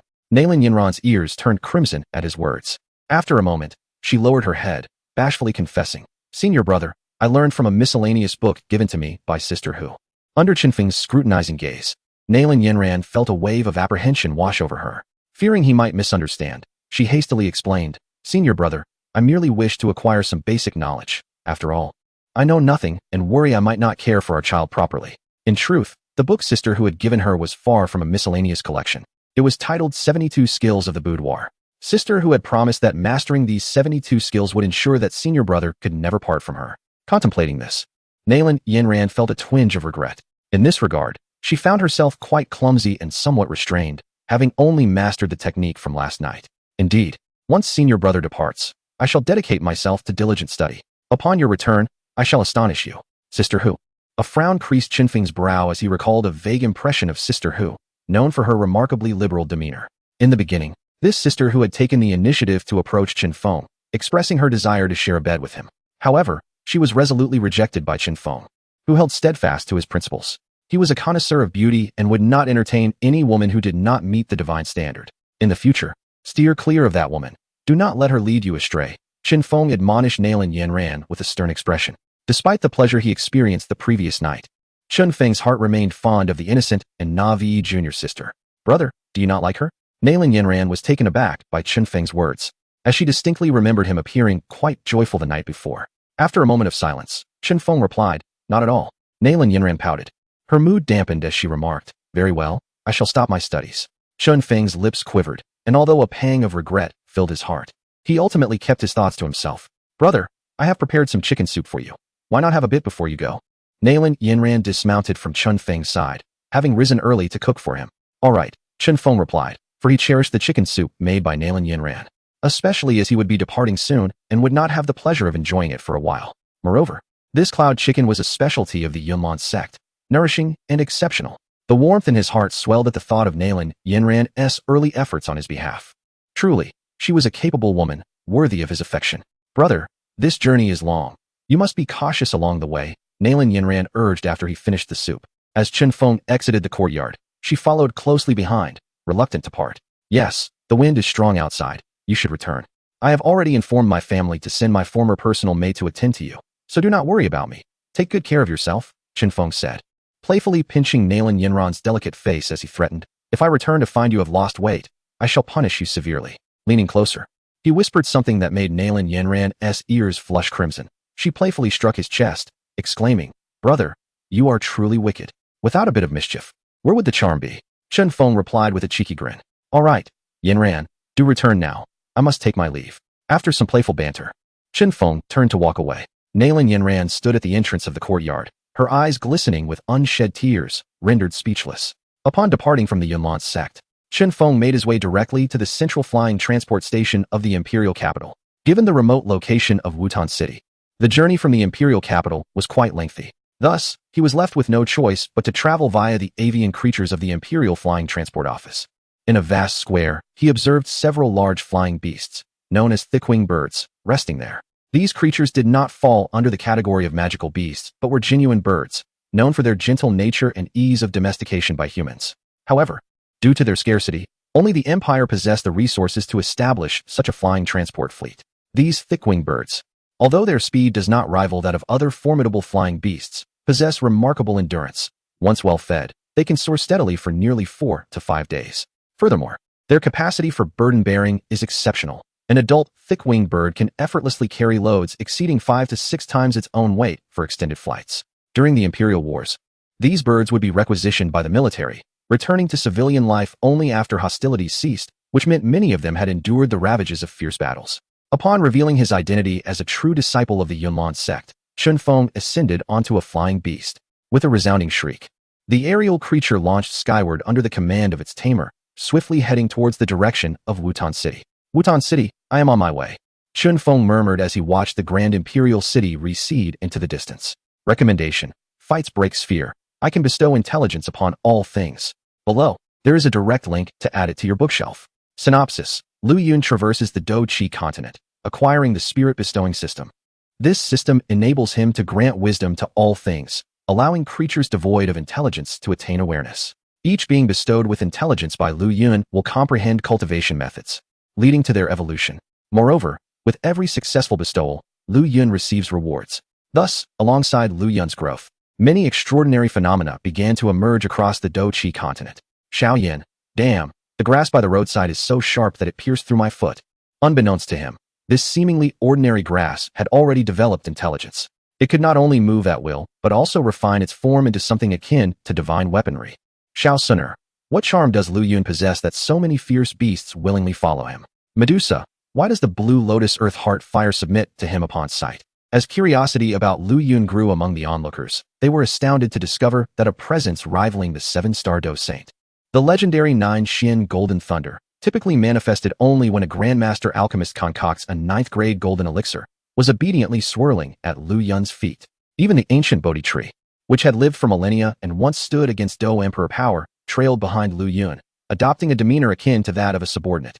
As the ancient emperor's cave opened, Lu Yun, standing atop the 9 Xian Golden Thunder with the Bodhi tree enveloping him, effortlessly crushed the likes of the Soul Heaven Emperor and the Void-devouring Flame with a single strike. Chapter 16. Arrival at Wutan City. Nestled in a remote location, Wutan City requires 5 days of travel from the imperial capital, even when utilizing flying beasts. During this 5-day journey, Chun Fong did not squander a moment. In the modest confines of his chamber, a wooden bed was the sole piece of furniture, upon which Chun Fong settled in a meditative posture. He retrieved a 3rd-tier magic core from his spatial ring, cradled it in his palms, and commenced the operation of the Swallowing Yuan decision, absorbing the energy contained within the core. As a true disciple of the Numerous Sect, the higher-ups of the flying transport company arranged for him a private chamber. Thus, in this sanctuary, Chun Fong could cultivate without the fear of interruption. As he practiced the swallowing yuan decision, a powerful force of absorption surged forth from his palms, enveloping the magic core. Moments later, strands of pure energy began to extract themselves from the core, flowing into Chun Feng's body through his palms, coursing through his limbs and bones. Time passed swiftly, and before he knew it, the 5 days had elapsed. Black Crystal City has arrived. A resounding announcement echoed from outside the transport platform. Upon hearing the call, Chun Fong slowly opened his eyes, feeling the surge of battle aura within him, a smile gracing his lips. After 5 days of cultivation, bolstered by the formidable effects of the swallowing yuan decision, he had successfully transcended to the realm of 6-star Dome Master. And the 7-star Dome Master stage was now within his grasp. Stowing the magic core away, Chun Fong concluded his practice. He approached the window, peering down to witness the silhouette of a city gradually materializing in his view. Due to its remote location, Wutan City was but an inconspicuous small town within the entirety of the Gamma Empire, devoid of a flying transport station.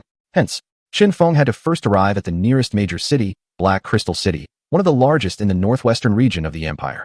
Perched atop the flying beast, Chun Fong gazed upon the vast city, illuminated by the hues of the setting sun, reflecting a somber sheen. As they drew nearer, he discerned that the formidable city walls were entirely constructed from uniformly arranged black crystal stones. It was said that these walls had withstood the combined assault of 2 Do Wang powerhouses without yielding, a testament to their formidable defensive strength. In due course, the flying beast landed at the flying transport hub in the heart of Black Crystal City, allowing Chun Fong to disembark. As night descended, he decided to spend the evening resting in this city. The flying beast had not provided fresh water, and after 5 days without a bath, an unpleasant odor had begun to cling to him. For someone like Chun Fong, who valued cleanliness, this was intolerable. Moreover, as he prepared for the marriage annulment at the Shao family, he, as the esteemed chief disciple of the Numerous Sect, could not afford to present himself in such a disheveled state. After making some inquiries, Chun Fong promptly checked into the largest inn in Black Crystal City. That night, he luxuriated in a hot bath, and after declining the inn's special services, he succumbed to a restful slumber. On the following morning, the gentle breeze caressed the air, as a figure clad in splendid attire, adorned with a jade belt, gracefully emerged from the inn, drawing the adoring gazes of the surrounding maidservants. The gentleman, known as Chun Fong, already possessed striking good looks, but dressed in such opulent garments, he exuded an air of unparalleled nobility. As he strolled through the streets, he captured the attention of numerous married women, who gazed upon him with longing. His brows were sharp, his eyes sparkled like cold stars, and his tall stature resembled a slender jade tree standing tall, his demeanor regal like a radiant sun hanging high in the sky, truly a rare beauty in this world. Observing the throngs of infatuated women who eyed him with desire, Chun Fong could only shake his head in silence, dismissing them as mere frivolous admirers, akin to a toad yearning for a swan's flesh. Such commoners, how utterly beneath him. He then proceeded to a carriage station, summoning a steed-drawn carriage, which swiftly raced towards the city of Wutan. Although Black Crystal City was the nearest large city to Wutan, it still took a considerable portion of the day for Chun Fong to arrive. As the outlines of Wutan City gradually emerged in the distance, a sigh of relief escaped him. He had finally arrived. His first destination would be the middle auction house. Upon entering the city, Chun Fong began inquiring about the location of the middle auction house. Given that it was already afternoon, visiting the Shao family would be somewhat inappropriate. Thus, he resolved to find lodging at the auction house instead. After discovering its whereabouts, he made his way there. The middle auction house stood as the largest auction venue in Wutan City, belonging to the Middle family, one of the wealthiest families in the Gamma Empire. Renowned for their affluence, the Middle family had a long-standing history, having developed their influence over centuries within the empire, their connections intricate and extensive. According to whispers, this exceedingly wealthy family seemed to have ties, however tenuous, to the imperial royalty. Within the empire, the Middle family, alongside the Nalan and Mu families, constituted the 3 giants of Gamma, each wielding substantial influence across various sectors, including commerce and the military. Chun Fong, a direct descendant of the Middle family, was further supported by the family's second elder, coupled with his exceptional talents that led him to become a favored disciple of the Numerous Sect's leader. This confluence of esteemed backgrounds granted him an extraordinarily high status even within the Gamma Empire, epitomizing the archetype of a distinguished and affluent gentleman. The Middle family's extensive network extended across most cities within the empire, even reaching this remote town of Wutan, a testament to their vast reach. For Chun Fong, arriving at the Wutan branch with such a prestigious identity was akin to a corporate executive unexpectedly visiting a branch for inspection. Had the notification been appropriately conveyed, it was likely that the entire staff at the Wutan branch would have been assembled at the city gates to welcome him. However, Chun Fong had come to Wutan with the intention of discreetly annulling an engagement, thus he would not create a grand spectacle. At last, he arrived. Moments later, gazing at the grand auction house on the street, a smile graced Chun Fong's lips. Sister Yafei, it has been 3 years. I wonder how you have fared? A captivating figure flickered through Chun Feng's mind, stirring a sense of anticipation within him, reflecting on the words spoken to him by Yafei 3 years prior. A subtle smile unconsciously graced his face. Had he known he would arrive in Wutan City, Yafei would surely be overjoyed at this moment, eagerly awaiting him at the entrance. Subsequently, Chun Fong adjusted his attire slightly and made his way toward the middle auction house. Clad in resplendent garments that unmistakably marked him as a scion of wealth, he was readily allowed entry by the vigilant guards stationed at the door, who discerned his status without inquiry. Chapter 17 Reunion with an old friend. Upon entering the opulent hall of the club, Chun Fong scanned the resplendent surroundings before making his way directly to a nearby room, its door emblazoned with the gleaming words Treasure Appraisal Room. The appraiser of Wutan City must be that shameless Gu and I. The thought of reuniting with an old acquaintance brought an involuntary smile to Chun Feng's lips. Pushing the door open, he found the room somewhat sparse, occupied only by a middle-aged man idly seated on a chair. Upon hearing the door creak, the man looked up, his face quickly adopting a professional smile as he beheld Chun Fong, resplendent in luxurious attire. Esteemed young master, do you intend to appraise treasures? Where is Gu and I? Is he not here? Bring him to me, Chun Fong replied, frowning upon realizing that Gu and I was absent. The middle-aged man felt a jolt of surprise at Chun Fong's direct mention of Master Guni's name. Noticing the young man's noble demeanor, he cautiously inquired, "May I ask who you are, young master?" Without further ado, Chun Fong retrieved a jade-green token from his spatial ring and presented it to the man, upon which was impressively inscribed a lotus flower. The middle-aged man's expression shifted as he took the token, hastily returning it to Chun Fong, his demeanor now markedly more respectful. "Please wait a moment, young master.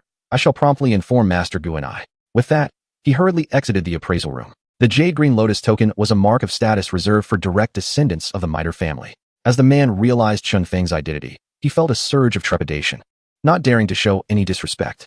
After a brief interval, the middle-aged man returned, this time accompanied by an elderly gentleman in a blue robe, his hair touched with gray. "Young master, this is our auction house's Master Gu and I," the man introduced. Chun Fong observed the elderly figure, noting a design reminiscent of an alchemical furnace emblazoned on his chest, with silver ripples shimmering with an air of nobility. Clearly, the elder was a second-tier alchemist. His complexion appeared radiant, and although his blue robe seemed ordinary, it subtly emanated a protective aura, indicating it had been imbued with some magical crystal. The elderly man's ordinary visage bore an unmistakable hint of pride, an essential trait for any alchemist. "And you are?" Gu and I scrutinized the striking young man before him, a slight furrow of confusion crossing his brow, as he felt an inexplicable sense of familiarity yet could not place it.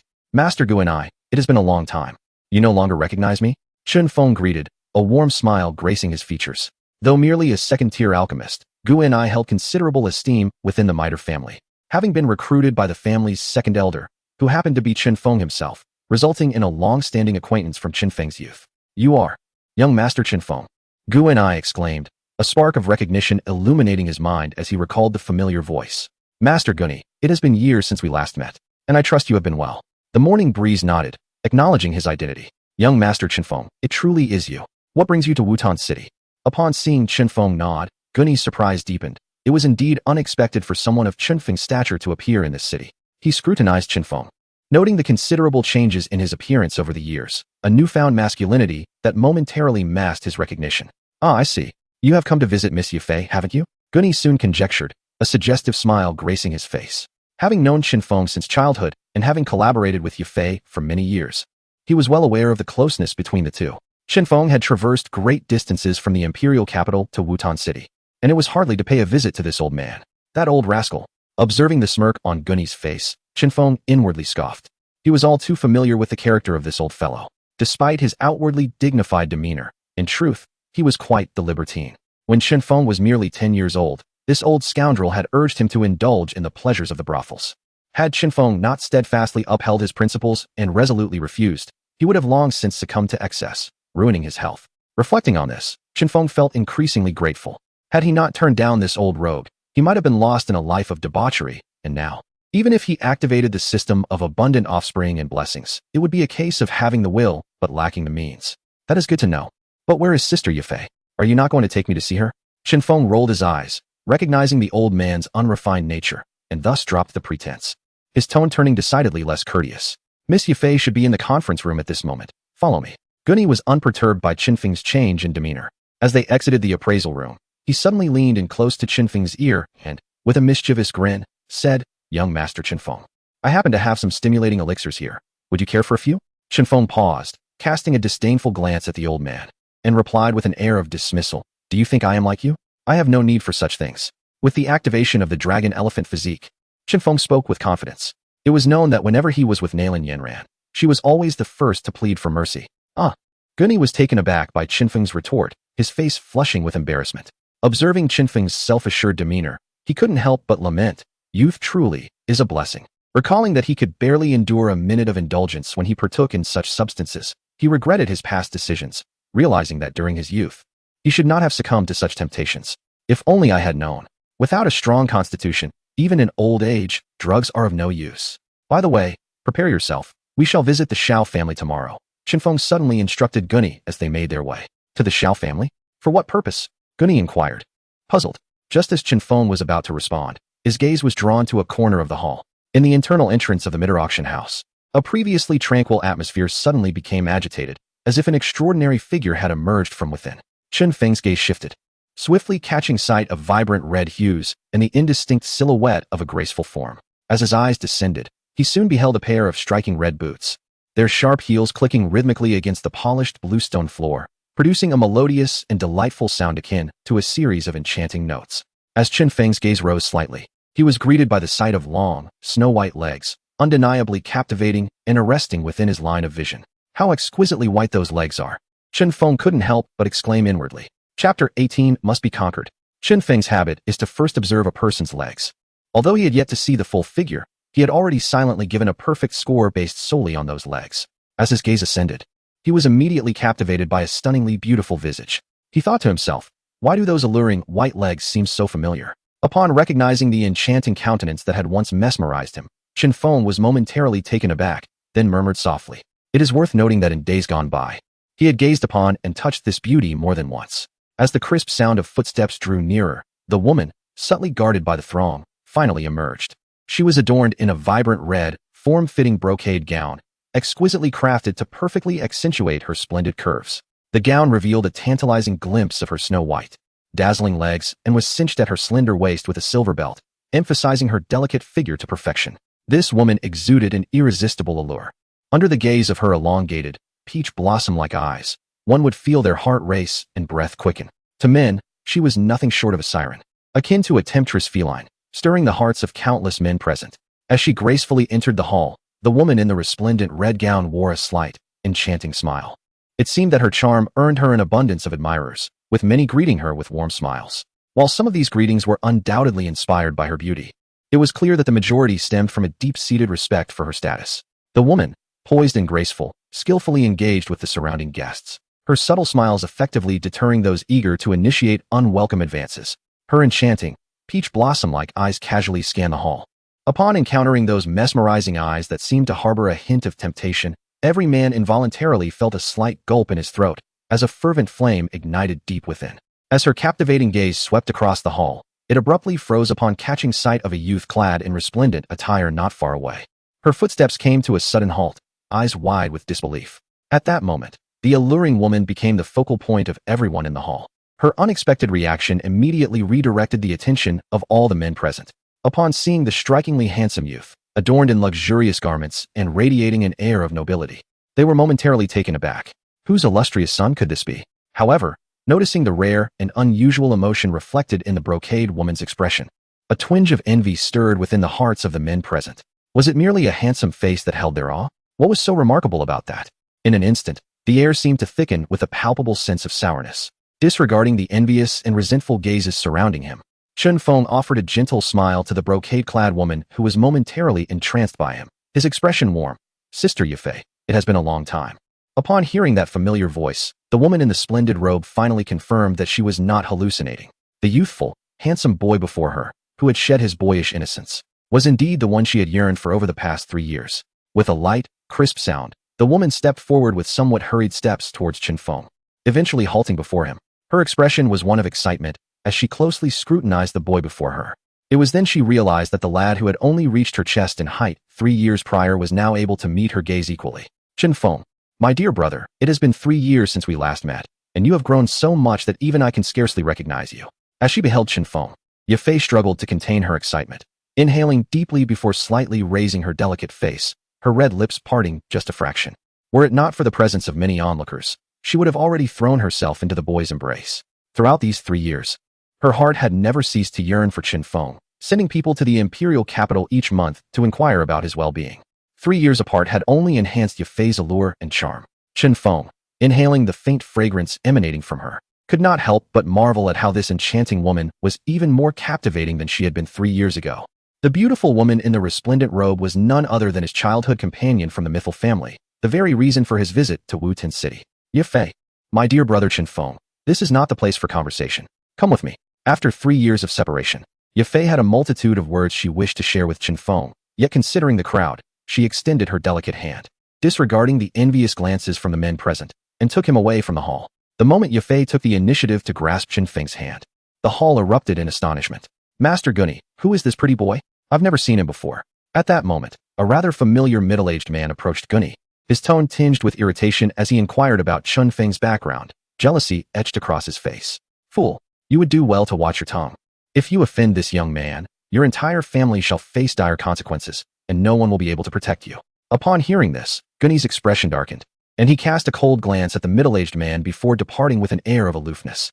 The middle-aged man was momentarily taken aback, his face paling in response to Gunny's words.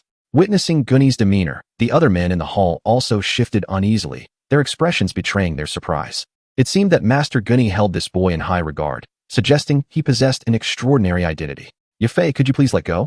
I can hardly breathe. Moments later, in a resting room of the auction house, Chun Fong found himself tightly embraced by Yafei, struggling to catch his breath. The moment they entered the small room, Yafei had warmly enveloped him in her embrace. As he felt the softness against his face, a sudden warmth surged within Chun Fong. The alluring fragrance of Yafei only heightened his senses, stirring the vitality of his dragon elephant body, making it almost unbearable to contain his desires. How he longed to taste her, what was he to do? Upon hearing Chun Feng's words, Yafei slowly released her delicate arm, gazing at the slightly flushed visage of Chun Fong. A hint of a smile flickered across her exquisitely beautiful cheeks as she covered her mouth and chuckled softly. Dear Chun Fong, it has been 3 years since we last met. Yet you remain as shy as you were back then. Enchantress, with a mere embrace, how can one possibly resist such allure? As he beheld Yafei, who exuded a captivating charm with every smile and frown, Chun Fong felt a surge of unbidden thoughts and a flicker of heat in his core. This enchantress had grown even more alluring in their 3-year separation, rendering him increasingly unable to restrain himself. I must possess her. It is imperative. Contemplating the purpose of his visit to Wutan City, Chun Feng's heart yearned to enfold the enticing Yafei in his arms and shower her with affection. Chapter 19. The Thoughts of Yafei. Morning Breeze. Dear brother, did you come to Wutan City expressly to visit your sister? Yafei gazed at the young man before her, a playful glimmer dancing in her peach blossom eyes. Indeed, Yafei's sister.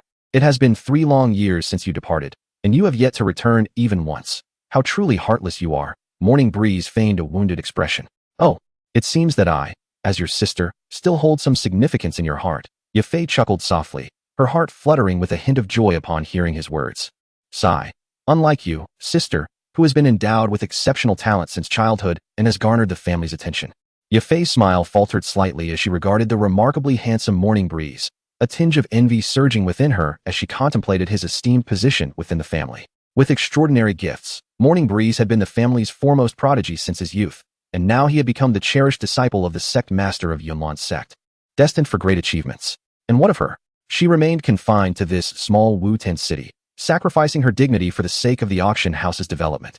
Forced to make daily public appearances, having been born with mediocre talent and as a woman, if she did not strive earnestly, she feared she might not even be able to determine her own fate in the future.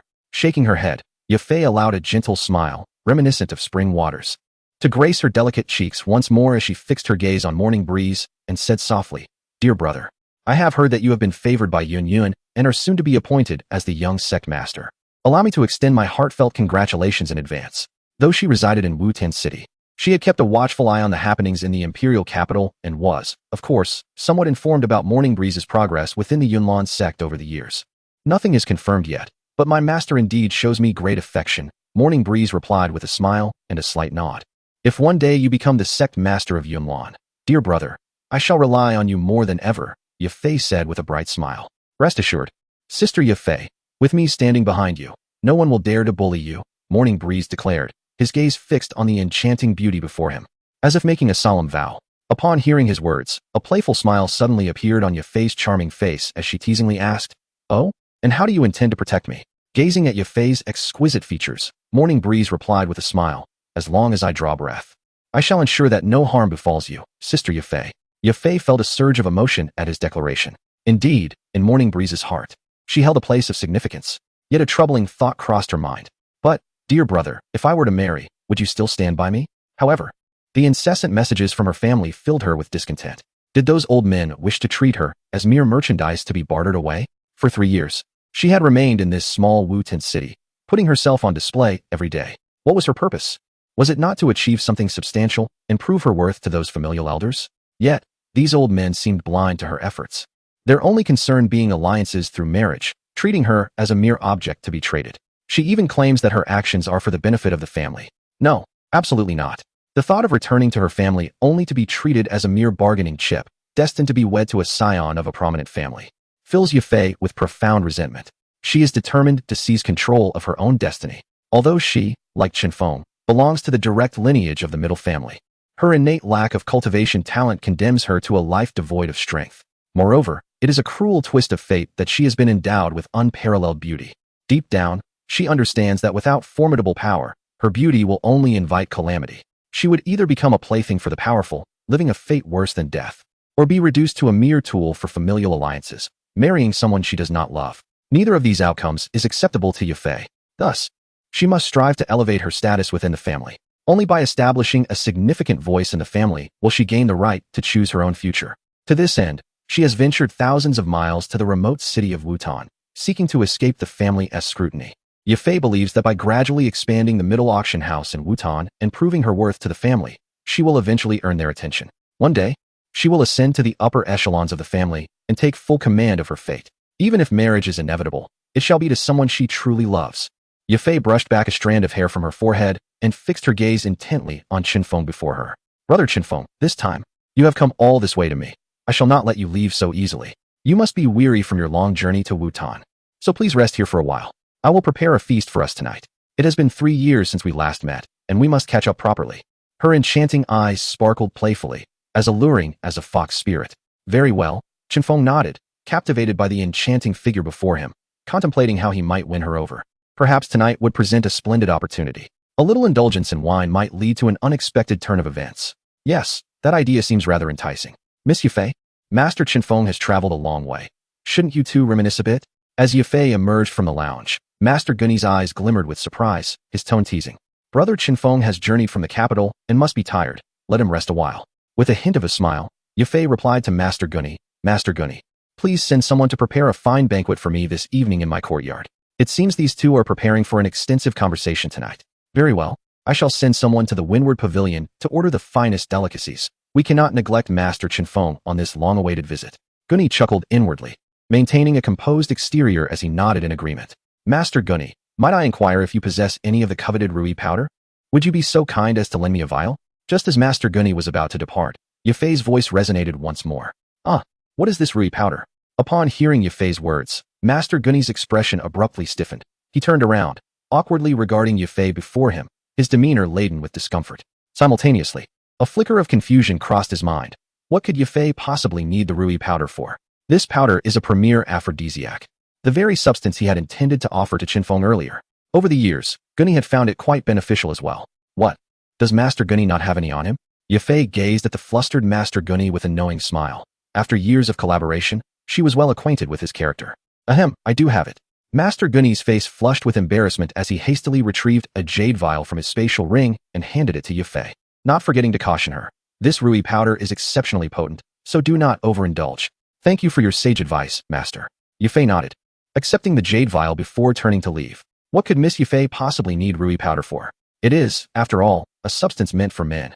A look of suspicion crept onto Master Gunny's face, and suddenly, a realization struck him. His eyes widened as he watched Yafei's retreating figure. an expression of envy dawning upon him. That young man, truly fortunate in matters of romance. Chapter 20, Morning Breeze, Brother Morning Breeze. Do you think I am beautiful? Morning Breeze awoke from a deep slumber, feeling quite refreshed, only to find that darkness had enveloped the sky. Brother Morning Breeze, follow me. He trailed behind Yufei to a manor located at the back of the middle auction house, which served as Yufei's residence. As Yufei walked ahead, Morning Breeze's gaze lingered upon her. With graceful steps, her slender waist swayed enticingly, exuding an irresistible charm at every moment. The alluring contours of her figure stirred a tempest within Morning Breeze, who could not help but internally muse, what a captivating enchantress. Having departed from the imperial capital to Wutan City, he had not indulged in carnal pleasures for nearly a week, which had left him feeling rather pent up. After activating the dragon elephant body, his desires had become notably heightened. At that moment, gazing at the bewitching silhouette before him, he struggled to contain himself. Brother Morning Breeze, what are you staring at? Hurry up. At that instant, Yufei seemed to sense his distraction and turned, her exquisite face adorned with a seductive smile. All right. Morning Breeze snapped back to reality and hastened to catch up. Before long, he followed Yufei into her boudoir. Upon entering, he was enveloped by a familiar fragrance, Yufei's unique scent. Utterly enchanting. As he surveyed her room, surprise flickered in his eyes. The space was awash in red carpets, red curtains, a red bed, and red blankets. Out of the corner of his eye, he caught sight of a red belly band hanging by the bed. This enchantress truly has a penchant for red, he thought. The atmosphere resembled that of a bridal chamber. Was it not time to consummate their union? Brother Morning Breeze, please take a seat. Yufei's eye sparkled, her lips curling into a smile.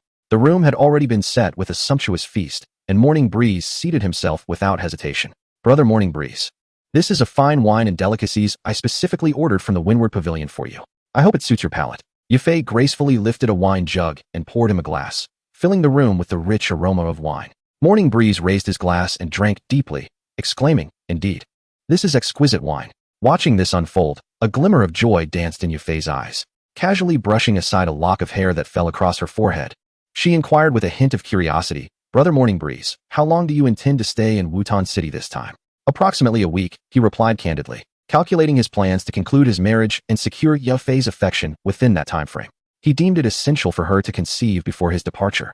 For such an opportunity might not arise again. What a rare visit. Why depart so hastily? Shouldn't you spend more time with your sister? At his words, a trace of disappointment flickered in Yufei's heart as she arched her delicate brow, her expression tinged with displeasure. Soon, the internal competition of the Numerous sect will commence. If I cannot return in time, my master will surely penalize me, Chun Fong explained with a hint of helplessness. Is that so? It seems you are eager to return to see your beloved junior sister, she remarked. I've heard that your relationship with Nalan Yin is rather extraordinary. Although he had not returned to the capital for 3 years, it was evident that Yufei had already established numerous informants. The closeness between Chun Fong and Nalan Yin was not something they attempted to conceal, making it quite easy for Yufei to gather information. Hearing Yufei's words, Chun Fong felt a wave of embarrassment wash over him. It seemed that she was already aware of his affair with Nalan Yin. He could only wonder how much she truly knew. After all, their relationship had been clandestine, and it was presumed that no one else was privy to it. Noticing Chun Feng's silence, Yufei interpreted it as tacit approval, leaving her feeling rather unsettled. Reflecting on her childhood bond with Chun Fong, who had once been her closest companion, she felt discomfort at the thought of him now being inseparable from Nalan Yin. I was the one who arrived first. No, I must seize this opportunity to win Chun Fong back, she resolved. All right, let us drink and speak of other matters, she declared, picking up the wine jug and refilling Chun Feng's cup. Sister Yufei, let us share a toast, Chun Fong said, reminding himself of his purpose for being there. If he could manage to intoxicate her, he might achieve his desires for the evening. Very well, Yufei replied, raising her glass and smiling alluringly at Chun Fong. Strange. This wine is quite potent. After just the second cup, Chun Fong began to feel unwell, his body ablaze with heat. He shook his head, attributing it to the strength of the alcohol, and continued to clink glasses with Yufei. As they exchanged cups and shared their lives, time slipped away. At this moment, Chun Fong felt an overwhelming heat enveloping him, his breath becoming labored. What is happening? Am I drunk? When did my tolerance become so poor? Normally, he prided himself on being able to hold his liquor, and he should not be succumbing so easily. Across from him, Yufei's cheeks flushed, her demeanor languid as she reclined in her chair, her alluring figure on full display before Chun Fong. Witnessing this, he felt a surge of desire rise within him, urging him to rush forward and indulge in reckless abandon. Just then, Yufei stood up, a playful smile gracing her lips as she looked at Chun Fong. Chun Fong, how about I dance for you? Chun Fong fought to suppress his cravings, forcing a smile. All right, Yufei responded with a bewitching smile. her exquisite features tinged with a hint of crimson, and she began to dance gracefully before him. It must be said, Yafei was not only beautiful, but her dance was equally mesmerizing, as elegant as a startled swan, her flowing sleeves captivating the eye. A cascade of long hair flows down, the red skirt sways, and the snow-white legs appear intermittently, shrouded in an enchanting allure. As time progresses, Yafei's graceful movements quicken, her jade-like hands dancing with elegance, the hem of her skirt billowing in the air. A pair of smoky, water-like eyes seem to speak, yet remain silent, sparkling with light. The entire figure akin to a flower veiled in mist, ethereal and elusive, exuding an irresistible charm. Morning Breeze gazes intently at the dancing Yafei, as if entranced. Noticing his captivated expression, Yafei's beautiful eyes twinkle with laughter, the corners of her delicate mouth curling upward, her tempting red lips seemingly inviting a kiss. It must be said, she is a woman who radiates seduction from her very essence, every gesture imbued with an alluring grace that stirs the hearts of men. Suddenly, Yafei slowly approaches Morning Breeze, her soft form sliding gently into his embrace, her autumn-like eyes fixed upon him, her tender red lips slightly parted. Morning Breeze, do you think your sister is beautiful? Chapter 21. Miss Yafei, your hard work is appreciated. Morning Breeze, do you think your sister is beautiful? As Yafei suddenly slid into his embrace, Morning Breeze finally regained his senses. The heat within him intensified, causing his eyes to redden slightly. He gazed down at Yafei nestled in his arms, noticing her flushed complexion and slightly parted crimson lips. Clad in a flowing red gown, her long and fair neck led down to a delicate bosom, akin to pure white jade, tantalizingly veiled. Beneath the gown, her long, supple legs were exposed, smooth and snowy white. Unable to resist the allure of such a captivating Yafei, Morning Breeze leaned down and pressed his lips against her tender red ones, his arms encircling her slender waist as he kissed her fervently. Gradually, his breaths grew more rapid, the flames of desire within him threatening to consume him entirely. The heated breath he exhaled brushed against Yafei's exquisite face, making her acutely aware of the man's growing fervor. Yet, in that moment, she felt no inclination to resist. Instead, she wrapped her arms tightly around Morning Breeze's neck, her own body igniting with heat. Compelled by his masculine aura, after a brief interval, their lips finally parted, both of them panting heavily. Yafei, clinging to Morning Breeze's neck, breathed softly, her eyes shimmering with allure. Morning Breeze, carry your sister to the bed. Such a request was one Morning Breeze could not deny. At this juncture, refusal was no longer an option. He lifted Yafei effortlessly and hurried to the bedside, gently laying her upon the crimson bedding. Feeling the rawness of his actions, Yafei cast him a playful glare, her voice laced with a hint of complaint. Morning Breeze, be a bit gentler. Morning Breeze swiftly discarded his clothing and pressed down upon her. I apologize, but I cannot be gentle tonight. That evening was destined to be one of wild abandon. The following day, the sun had risen high in the sky. At the Mittler auction house, Master Gunny, why hasn't Miss Yafei arrived? The auction is about to commence. An anxious steward rushed into the appraisal room. Is Miss Yafei not here yet? She hasn't forgotten about today's auction, has she? Upon hearing this, Master Gunny paused momentarily. Recalling the divine incense Yafei had taken from here the previous day, his lips twitching slightly. Those two truly were like kindling and fire. It seems only this old fellow, can intervene. Shaking his head, Master Gunny exited the appraisal room and made his way to the auction hall. Ladies and gentlemen, due to Miss Yafei's ill health, I will be presiding over today's auction, he announced upon reaching the platform. Oh no, is Miss Yafei unwell? She must have overworked herself. Indeed, Miss Yafei has toiled day and night for the auction. She must be exhausted. Master Gunny's words immediately stirred a commotion throughout the auction hall. The men present could hardly suppress their concern for their goddess. Many decided to procure some nourishing herbs to send to the residence of Yafei. Observing the crowd's reactions from the stage, Master Gunny revealed a hint of disdain in his eyes. A bunch of sycophants. Ahem, everyone, please remain calm. We shall now commence the auction with our first item. It was not until afternoon that Yafei slowly regained consciousness. Ouch! Just as she attempted to rise, an intense wave of pain surged through her. Memories of the wild night flashed through her mind, causing her cheeks to flush with heat. Her cherished innocence, preserved for over a decade, had been so easily surrendered to that scoundrel. Turning her gaze to the side, she spotted Chun Fong, soundly asleep beside her. Unable to restrain herself, she pinched his arm, exclaiming, "You wretched little brother, do you not care for your sister at all?" Yet, as soon as she did so, regret washed over her. Chun Fong abruptly awakened, pulling Yafei into an embrace and pressing down upon her with a mischievous grin. "Then let me torment you some more." No. Yafei's complexion paled, her heart racing with anxiety as she pleaded softly, "Good brother, please spare your sister." "Spare you?" A playful glint appeared on Chun Feng's handsome face as he looked down at Yafei with mockery. He was not foolish. Upon regaining consciousness, He quickly realized that the food and drink from the previous night had been tainted. Once he comprehended the situation, a sense of delight welled up within him. Was this not precisely what he desired? Before he could make a move, Yafei had willingly presented herself before him. As he contemplated this, Chun Fong felt a surge of pride as he gazed at the woman beneath him. A man must possess charm, after all. Chun Fong, do you think your sister is despicable? Noticing the teasing expression on Chun Feng's face, Yafei's countenance shifted, and she suddenly ceased her struggles. A flicker of sorrow passing through her beautiful eyes. She believed Chun Fong was mocking her. After all, her actions the previous day had indeed been shameful. Feeling a pang of guilt, and upon seeing the jest in Chun Feng's expression, Yafei's defenses crumbled, and tears began to slide down her cheeks. Observing Yafei, who had seemed fine just a moment ago, suddenly burst into tears, Chun Fong was momentarily taken aback. The heart of a woman is as elusive as a needle in the ocean. Sister Yafei, please do not overthink it. I harbor no other intentions. All right. I shall not torment you any longer. Chun Fong quickly removed himself from atop Yafei, reaching out to wipe away her tears gently, speaking softly. Sister Yafei, I truly did not mean to belittle you. Please trust me. Perhaps Chun Feng's comforting words had an effect, for Yafei ceased to weep, though her gaze remained unfocused. She then began to speak to herself. Chun Fong, did you know? The old folks in the family have long been urging me to marry. I do not wish to be treated as mere merchandise, nor do I want to marry another man. From childhood to now, the only person I have ever loved is you. I am truly delighted that you came to see me this time.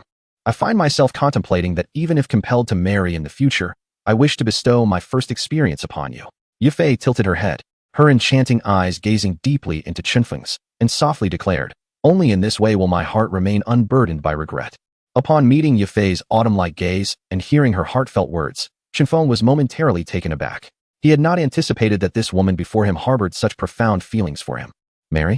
Suddenly, Chun Fong extended his arms, embracing Yafei possessively, and declared with a hint of dominance, you are now my woman, and I shall never allow you to marry anyone else.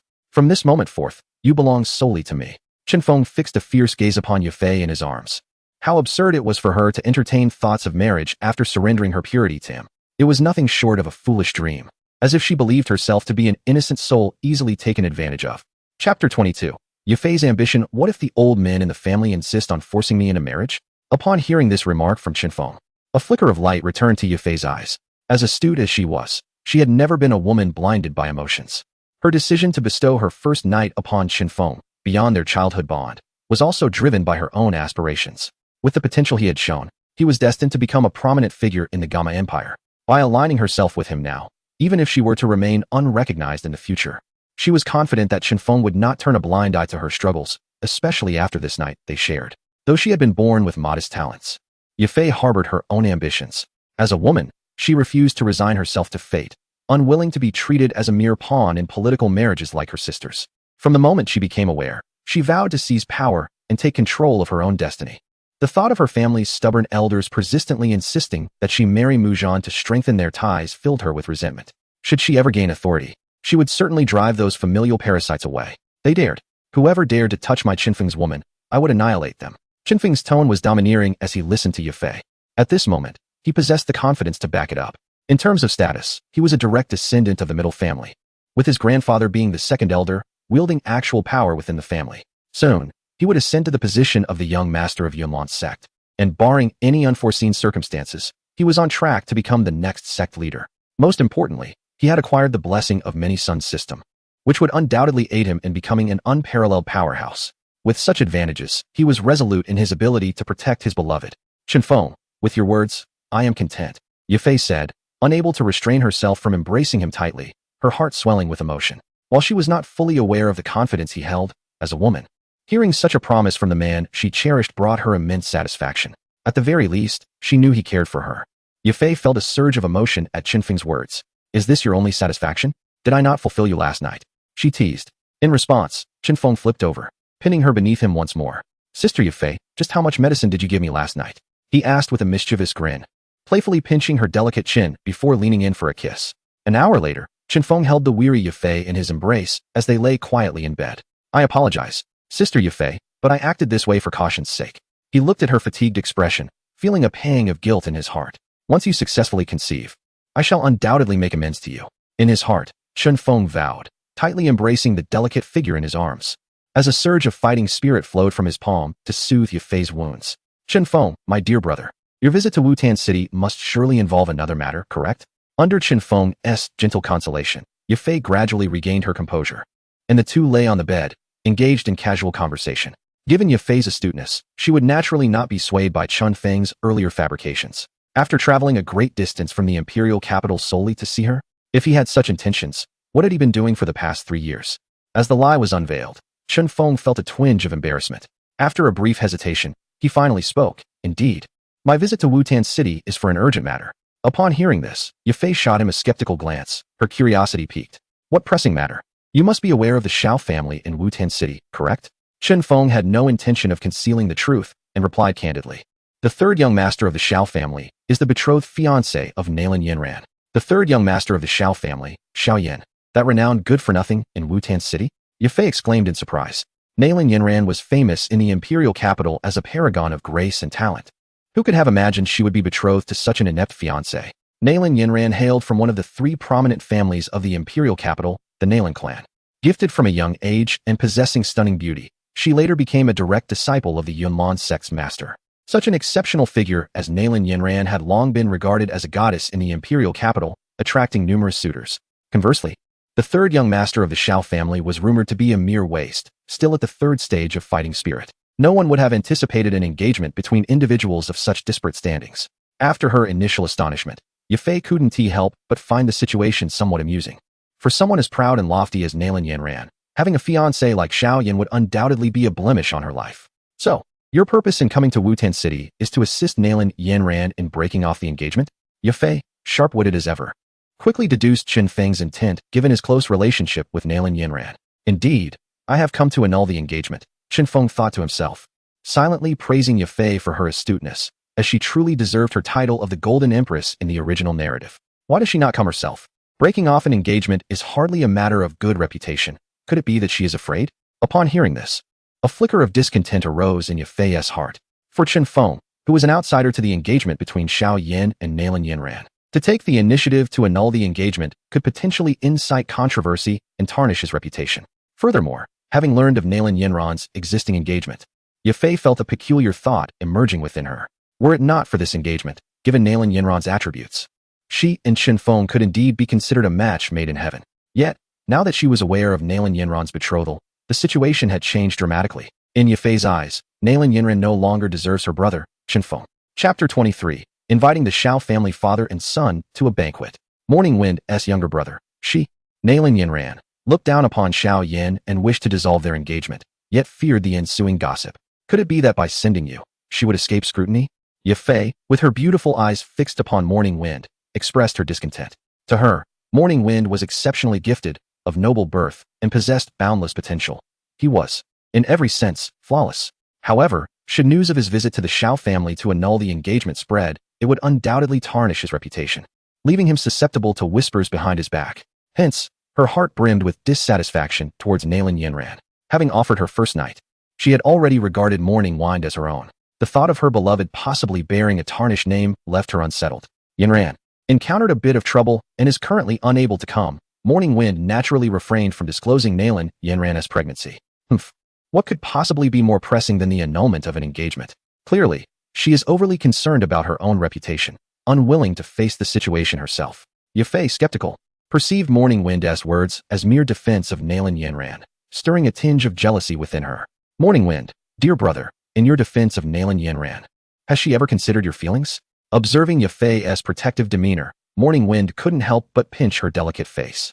Come now, it's merely an annulment. It's not as severe as you envision. The Shao family is but a trifling concern. I hardly regard them with any seriousness. Were it not for Xiao Yin being the favored son of this realm, I wouldn't be contemplating this at all. He is not like Yin Yun, who constantly weighs the reputation of the Numerous Sect. If Xiao Yin were not the son of destiny, I would have annulled the engagement with the Shao family long ago. A mere Shao family, in the face of a behemoth like the Numerous Sect. Even if I feel stifled, what can be done? Indeed, so Morning Wind, are you prepared to directly annul the engagement with the Shao family? Yafei nodded. The Shao family was merely a small clan in Wutan City. Even the middle family could easily suppress them, let alone a colossal entity like the Numerous Sect. Not quite. Prior to arriving in Wutan City, my teacher had already instructed me that this annulment must not be overly ostentatious, as it is not a commendable affair, Morning Wind replied, shaking his head. Since he wished to avoid inciting the wrath of Xiao Yin, the favored son of the realm. He could not follow the original narrative where Nalan Yanran boldly confronted the engagement. Such a display would be excessively forceful and humiliating for Xiaoyan. In the Douqi continent, a woman's remorse in engagement is an exceedingly humiliating matter for the man, leaving him unable to hold his head high henceforth. In the original tale, Nalan Yanran publicly shamed Xiaoyan, causing him to lose face in front of his entire family, along with his father sharing in the disgrace. Such a brazen act of humiliation, I dare say, even if it were any other man in Xiaoyan's position, he would find it intolerable. Morning Wind bore no grudge against Xiaoyan, given that the latter was the favored son of this realm. He had no desire to draw the ire of such an individual. Thus, prior to arriving in Wutan City, he had already devised a plan. This annulment of engagement should be conducted with utmost discretion. The objective was to ensure that the news of the annulment remained confined, thereby benefiting all parties involved, Xiaoyan, Chun Fong himself, and Nalan Yanran. After all, the matter of breaking an engagement is not one of honor. Acting discreetly would mitigate potential controversies and safeguard the reputation of the Numerous Sect. Chun Fong, how do you intend to proceed? Yafei inquired with curiosity. In her view, as a true disciple of the Numerous Sect, Chun Feng's personal presence in Wutan City for the annulment would make it challenging to maintain a low profile. Having spent 3 years in Wutan City, she was likely well acquainted with the Xiao family. At her words, Chun Feng's gaze turned towards Yafei, a smile gracing his features. Indeed, I have had considerable dealings with them. What of it? Do you expect me to involve you in this annulment? The Xiao family is one of the 3 prominent families in Wutan City, and as the head of the middle auction house, Yafei had undoubtedly engaged with the Xiao family patriarch. I do indeed require your assistance, Sister Yafei. Chun Fong nodded. Please extend an invitation to the Xiao father and son for a banquet at the middle auction house, and ensure it is in your name, without any mention of me. Are you suggesting we privately convene with the Xiao father and son to discuss the annulment? Yafei quickly grasped Chun Feng's intentions. Indeed, if I were to visit the Xiao family directly, it would draw too much attention. Even with the intent to remain inconspicuous, it would be a challenge. As a direct disciple of the Yunlong sect and a member of the middle family, my presence in this small city could easily incite a considerable uproar should any information leak. In such a case, the annulment would be impossible to conceal, contradicting my original purpose. Brother Chun Fong, are you perhaps overestimating the situation? It is merely the Xiao family. Is it necessary for you to extend such a gracious invitation? Yafei furrowed her brows, somewhat perplexed, feeling that Chun Fong was placing undue importance on the Xiao family. Sister Yafei, this annulment has, in part, been influenced by me. I wish to convey a modicum of apology on behalf of Yanran, ensuring that Xiao Yan does not feel unduly embarrassed. Chun Fong articulated, though his thoughts were otherwise. Were it not for the presence of Xiao Yan, a favored son of this realm, he would not be so courteous. Even without you. Given Na Lan Yanran's temperament, she would never regard Xiao Yan, this well-known waste of the Xiao family, with any esteem. Yafei snorted. Having some understanding of Na Lan Yanran's character, proud and lofty from a young age, and certainly not one to find favor with the notorious scion of the Xiao family. Brother Chun Fong, your heart is too kind. Yafei observed him, believing he need not feel any sense of apology in this matter. The inevitable outcome of the Xiao family's disgraceful offspring being jilted is apparent. Even in the absence of Chun Fong, Nalan Yanran's character would have led her to retract her engagement. Am I kind-hearted? Is this a mere label of goodwill being bestowed upon me? Upon hearing this, Chun Fong couldn't help but stifle a laugh. It appears that his amicable demeanor towards Xiao Yan has been misconstrued by Yafei. To be candid, were it not for Xiao Yan being the chosen one of this realm, he would not be so circuitous in his approach. Nonetheless, let the misunderstanding persist. After all, gaining a reputation for benevolence incurs no loss. As it aligns with a virtuous persona, Chun Fong had no desire to elucidate further or linger on this topic. Really? Just earlier, someone declared my nature to be utterly wicked. Chun Fong once again pressed down on Yafei's delicate form, an impish grin adorning his face. Once more, he sought mischief. Yafei shot a playful glare at Chun Fong, her tone pleading. Good little brother, I truly cannot endure any more, perhaps another time. At her earnest entreaty, Chun Fong finally relented.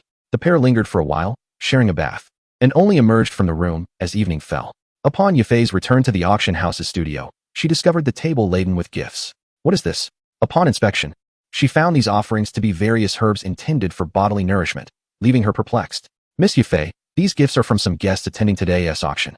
They heard of your ill health and specially procured them to aid your recovery, explained a nearby steward. Miss Yafei, you have finally decided to emerge. Have you completely forgotten about today's auction? At that moment, Master Gunny entered, unable to resist teasing her. Upon hearing this, a rosy hue blossomed on Yafei's exquisitely refined face. Of course, she had not forgotten about the auction.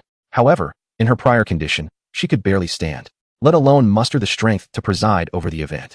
Master Gunny, Could you please send someone to deliver this invitation to the Xiao family? A moment later, Yafei prepared an invitation and handed it to Master Gunny. Chapter 24. Xiao Yin, the back mountain of the Xiao family at the summit of a cliff.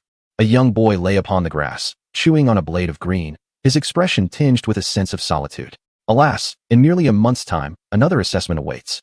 Yet my cultivation remains stagnant, and I shall once again bring shame upon my father. Xiao Yin sighed softly, lazily retracting his hand, resting his palms beneath his head, a hint of bitterness gracing his lips. Damn the heavens! Have you brought me to this world merely to witness my misfortunes?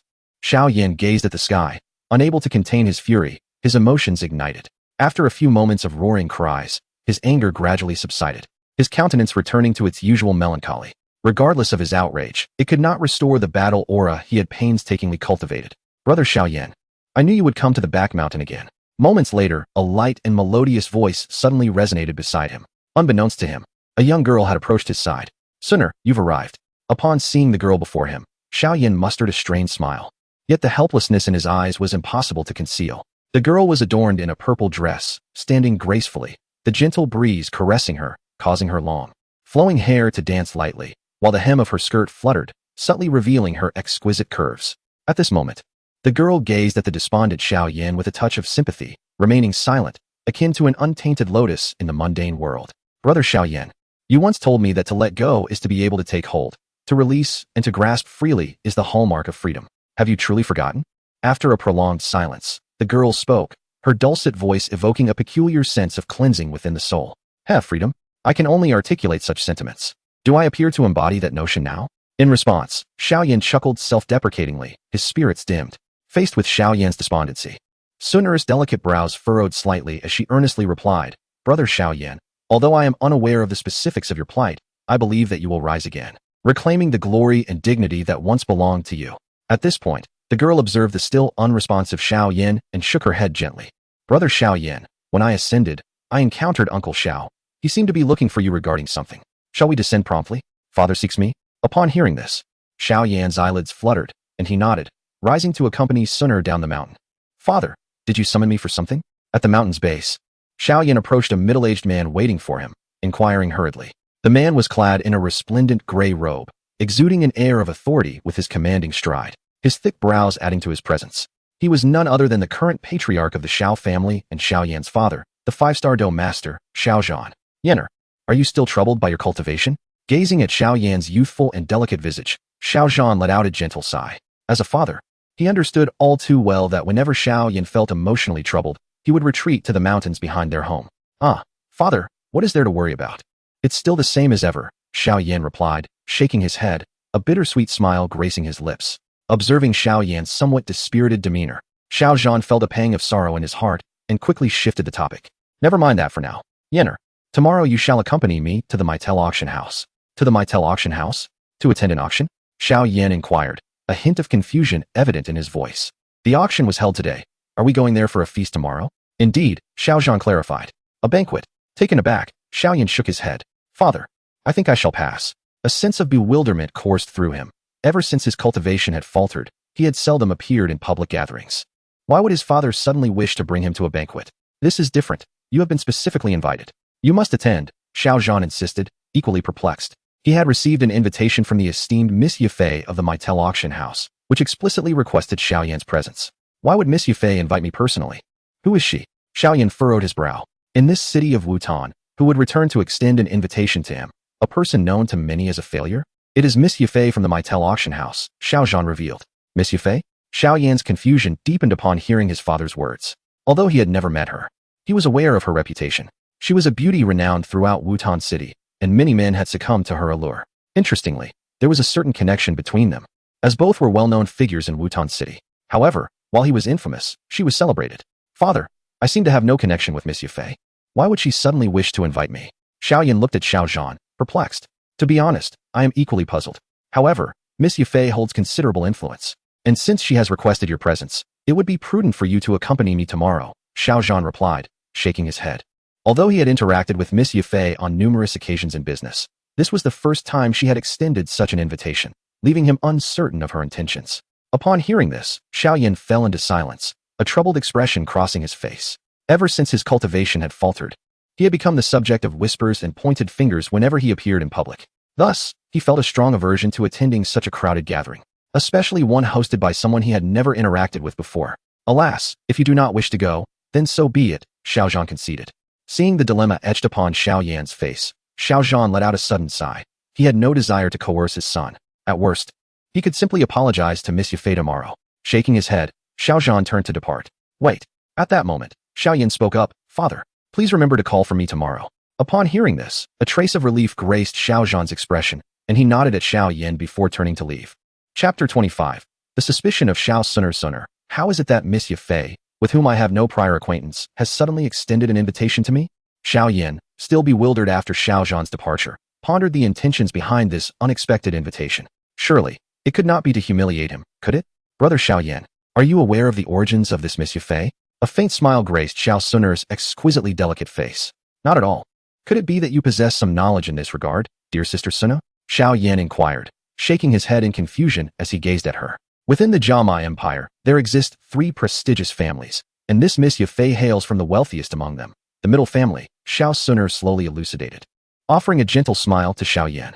Moreover, she is a direct descendant of the middle family, essentially overseeing the auction house in Wuten City. The middle family. Xiao Yan was taken aback, realizing the significant status of Miss Yafei. Compared to the middle family, the Xiao clan was hardly noteworthy. It was no wonder his father had taken the initiative to invite him to the banquet. Should he decline, he might inadvertently offend this esteemed Miss Yafei, which would likely create difficulties for his father. How do you come to know such things, Sister Suner? The information you just shared might not even be known to my father, Xiao Yan remarked, curiosity evident in his gaze. Xiao Suner paused momentarily, her lips curling into a silent smile. Observing her evasive demeanor, Xiao Yan could only helplessly shake his head.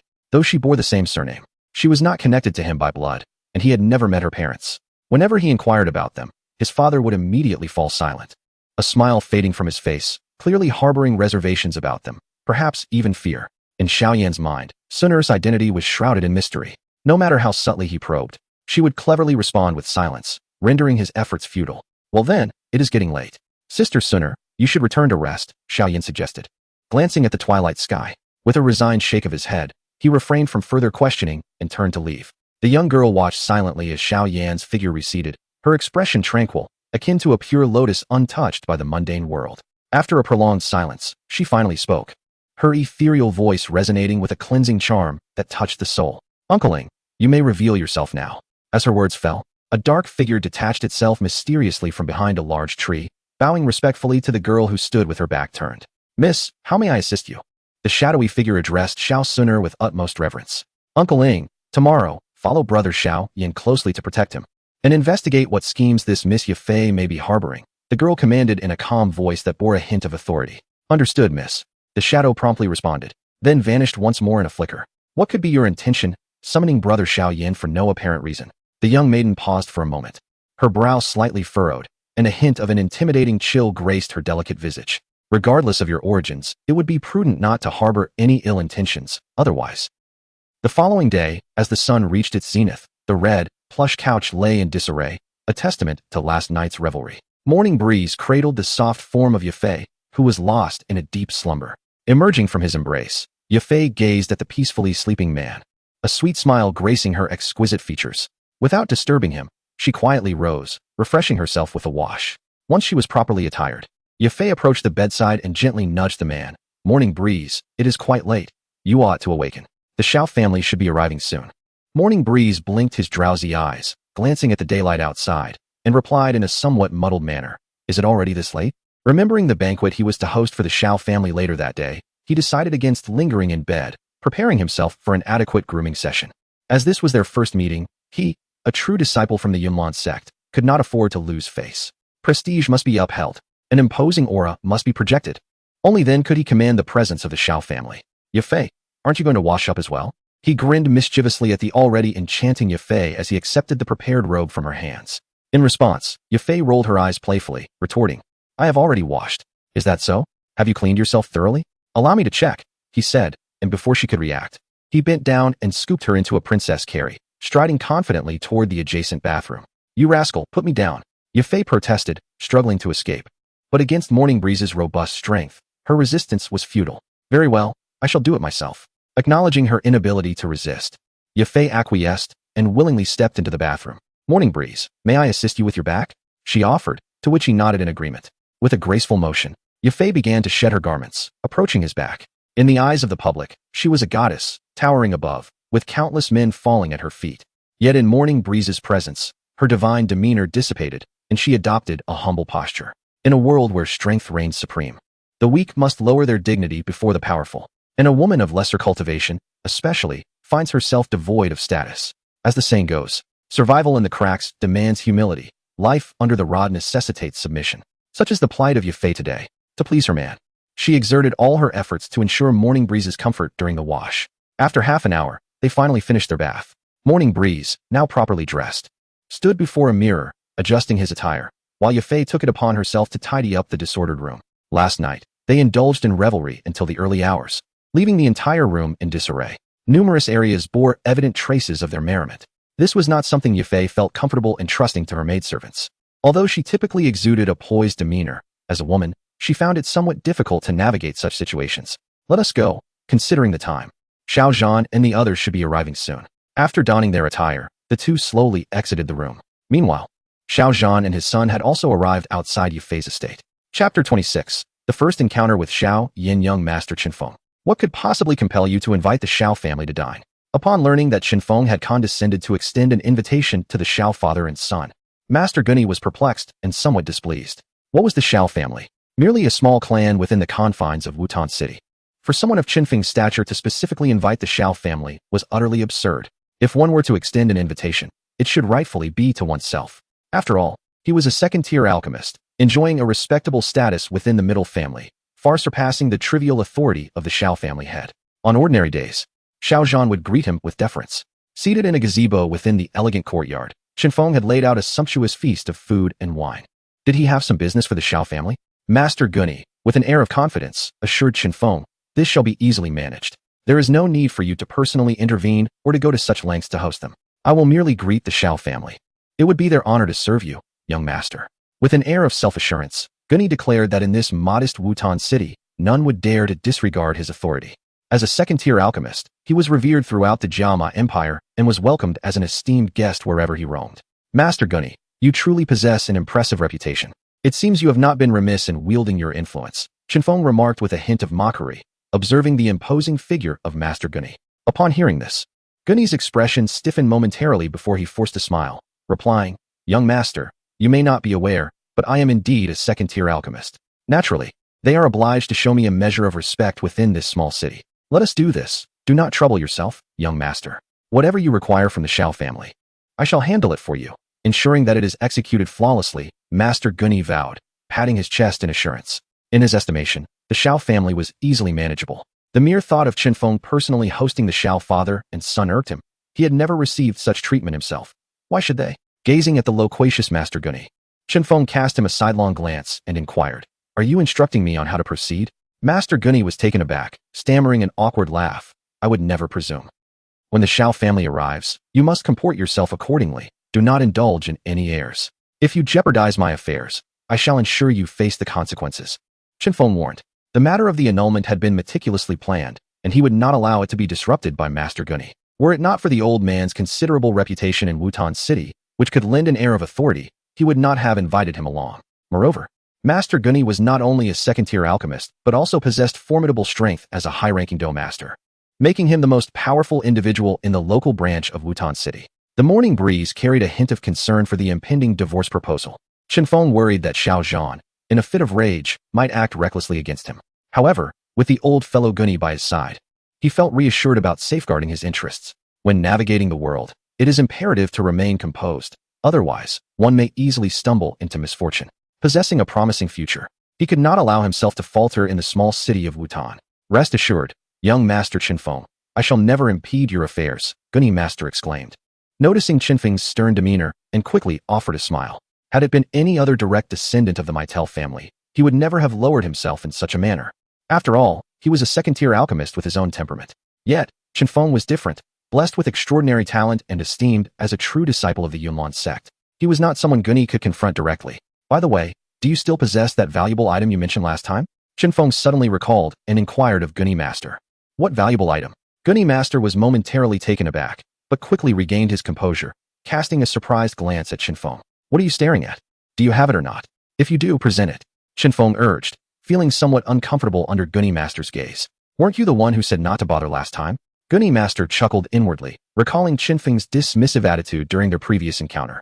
He promptly retrieved a jade vial from his storage ring and handed it to Chun Fong with a smile, saying, "Yes, of course I have it." Chun Fong accepted the vial and put it away, his expression serious as he clarified, "This is not for my personal use, so do not misunderstand." I understand.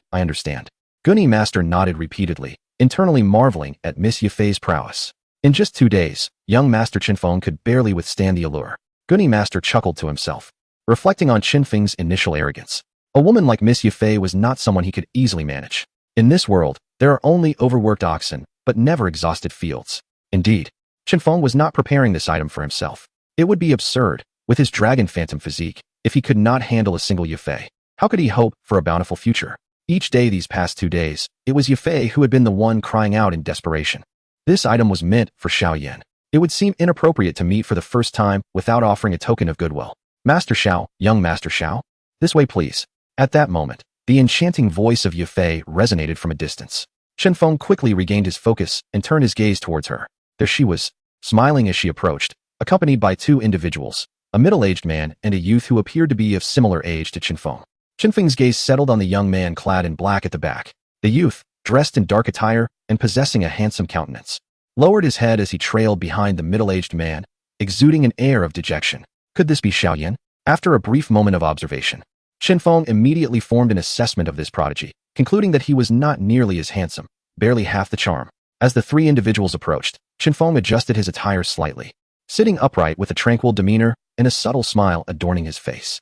Meanwhile, Master Gunny stood quietly behind him, a prearranged position orchestrated by Chun Fong himself.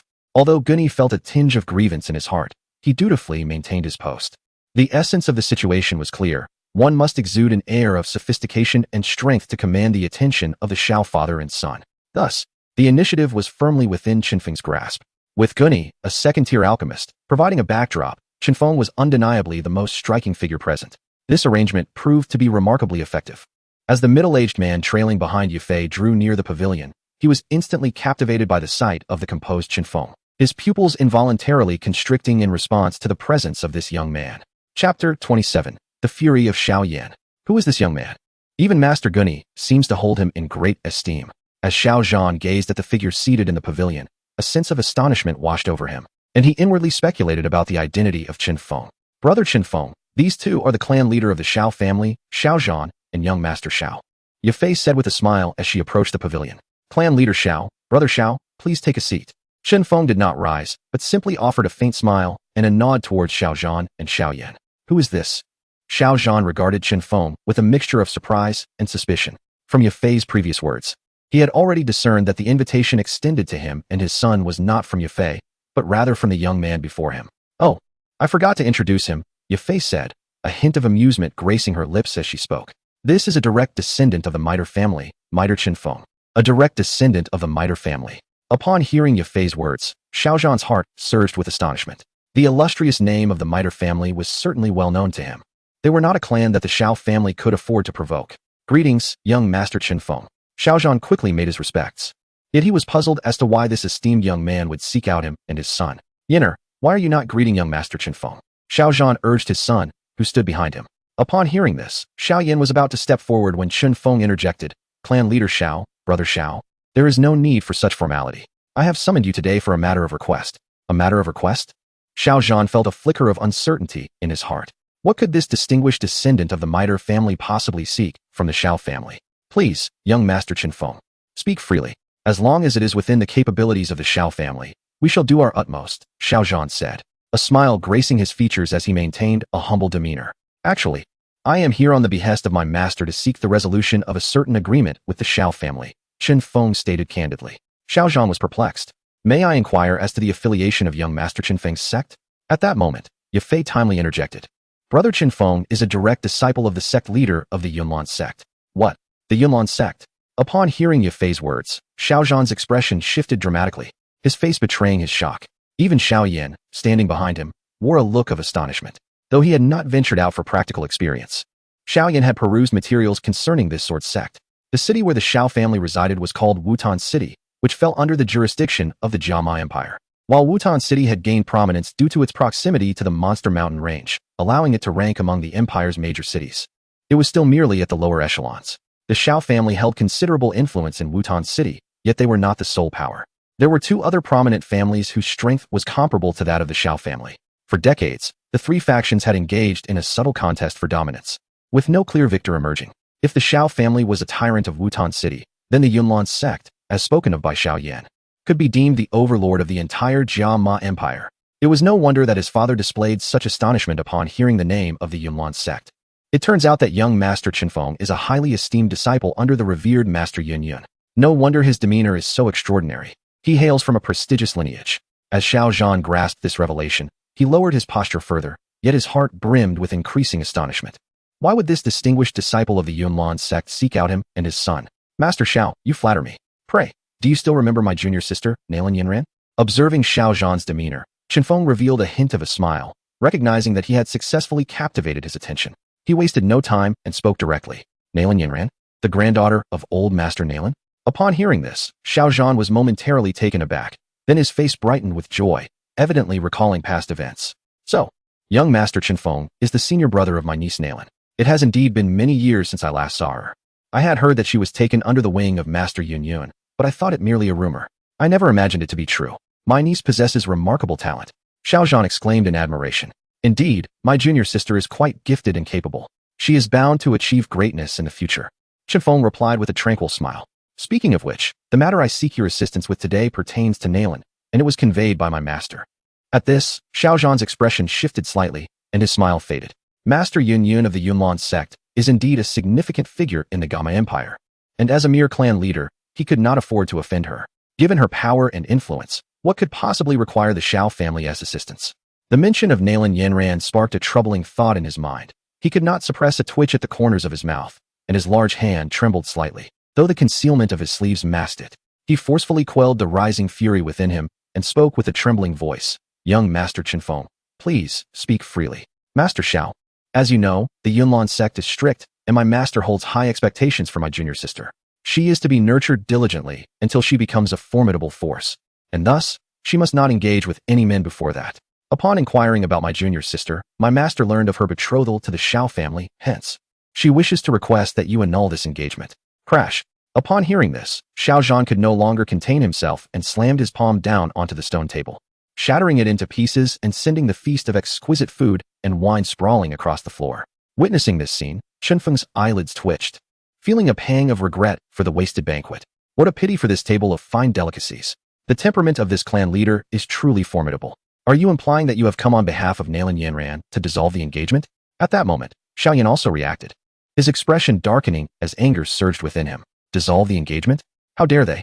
Xiao Yan's countenance turned grim as he realized he was being looked down upon once more. Nalan Yanran must surely believe him to be a worthless fool, unworthy of her. Thus, she sent her senior brother to Yuta City to annul their engagement. Huh? Are you using the Yunlan sect to exert pressure on your father? This Nalan Yinji truly possesses remarkable tactics. A cold sneer of rage echoed within Xiao Yan's heart. Drawing in a breath of the frigid air, his hand concealed within his sleeve clenched tightly.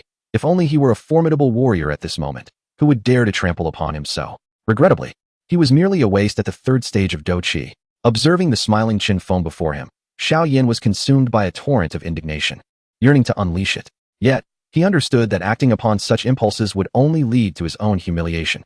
The identity and strength of his opponent were far beyond his capacity to contend with. A moment of recklessness would not only disgrace himself, but also bring trouble upon his father. Clan leader Xiao, I recognize that this request may seem somewhat burdensome.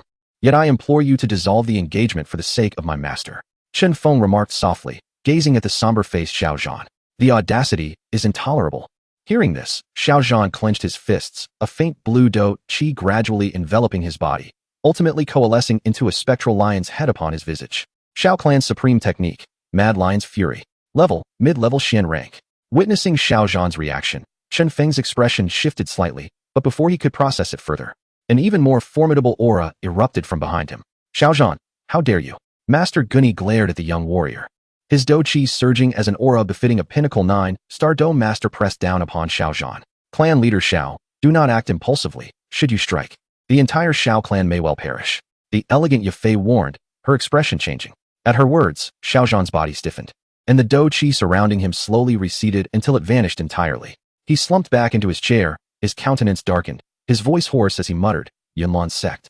What a remarkable Yunlin Sect. Please, clan leader Xiao, remain calm. The dissolution of the engagement was indeed a misstep on our part at the Yunlin Sect.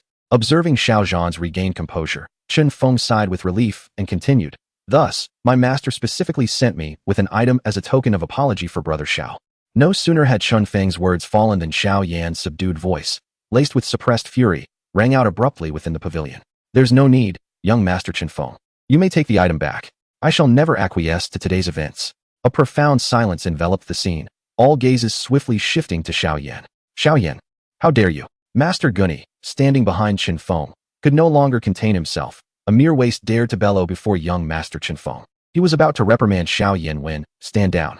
However, before he could utter another word, Chun Fong silenced him with a sharp reprimand. Master Gunny's expression shifted, casting a reluctant glance at Xiao Yan, yet he obediently fell silent. Brother Xiao, I assure you, I have come bearing ample sincerity this time. You might consider examining the treasure I have brought before making a decision.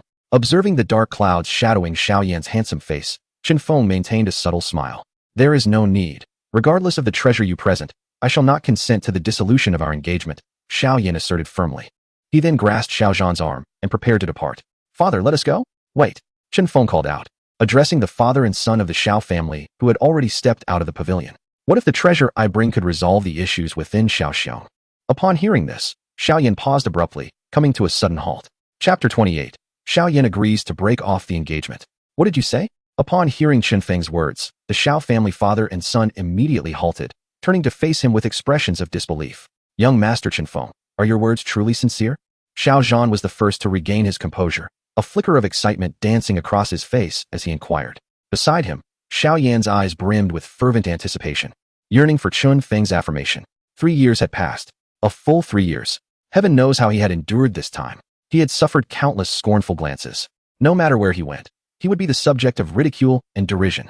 Throughout these 3 years, he had yearned day and night, even in his dreams, to reclaim his lost talents. During this period, his father, Xiao Zhan, had sought numerous treasures and elixirs to restore his abilities, yet all had proven futile. His cultivation remained stagnant at the 3rd stage of Douqi. Initially, Xiao Yan had succumbed to despair, envisioning a future shrouded in darkness. Yet unexpectedly, in this moment, he had heard a glimmer of hope from Chun Feng's lips. The revelation stirred a tempest of emotions within him. At this juncture, the Xiao father and son fixed their eager gazes upon Chun Fong, hoping to glean a definitive answer from him. Observing their fervent anticipation, Chun Fong smiled gently and began to speak. I have indeed heard of your circumstances, brother Xiao. Therefore, on this visit to Wutan City, my master has specifically instructed me to bring forth a spirit pill concocted by the renowned Pill King He. Consuming this elixir shall undoubtedly resolve the issues plaguing you. Brother Xiao, the mere mention of the Pill King He sent a shiver through Xiao Zhan. He possessed immense influence within the Jiamai Empire. His alchemical prowess was both miraculous and unfathomable. Countless formidable individuals sought to curry favor with him, yet found themselves at a loss. Not only was He a master alchemist, but he had also ascended to the rank of Douwang, securing his place among the top 10 powerful figures in the Jiamai Empire. The value of a spirit pill crafted by such a figure would undoubtedly multiply manifold. Contemplating this, a look of unbridled joy spread across Xiao Zhan's face. Surely, the elixir personally refined by Pill King he would resolve the issues within Yenner. It must. Meanwhile, Xiao Yan was equally overwhelmed with excitement, his body trembling slightly. Witnessing their reactions, Chun Feng's smile broadened even further. Brother Xiao, as long as you agree to break off the engagement, I shall present the spirit pill to you immediately. At these words, Xiao Yan's expression shifted, the exhilaration within him gradually subsiding. He gazed at Chun Fong, his eyes flickering with uncertainty, as if caught in a dilemma. Although he longed for the spirit pill in Chun Feng's possession to aid in restoring his talents from 3 years past, he felt a lingering reluctance to concede to Chun Feng's proposal, plagued by a sense of indignation and the feeling of being bestowed upon. Yenner, why do you hesitate? Quickly agree to young Master Chun Fong. Seeing Xiao Yan remain silent, Xiao Zhan grew anxious, exclaiming, since Nalan Yenran does not value you, what use is clinging to a mere marriage contract? Once you restore your cultivation and become a formidable force, what kind of woman could you not win over? To Xiao Zhan, the prospect of having Nalan Yenran as a daughter-in-law pales in comparison to the future of his son. Furthermore, Due to the incident surrounding the annulment of the engagement, he harbors a deep-seated contempt for Nalan Yinran. If breaking the engagement could yield a miracle elixir to restore Xiao Yan's innate talent, he would undoubtedly consent without hesitation. Upon hearing Xiao Zhan's words, Xiao Yan was struck with a sudden realization. Indeed, his father was correct. As long as he became a formidable warrior, nothing would be unattainable. Should he fail to reclaim his cultivation talent, he would forever remain a trifling figure, a mere third-tier fighter, scorned by all. If he were to attain strength, Nalan Yinran would never dare to break off their engagement. The root of this predicament lay solely in his current ineptitude and lack of power. Xiao Zhan's words instantaneously awakened Xiao Yan, prompting him to suppress the remnants of youthful arrogance within him. Very well, young Master Chun Fong, I hereby agree to the annulment. Xiao Yan suddenly lifted his head, directing a resolute gaze towards Chun Fong, his tone unwavering.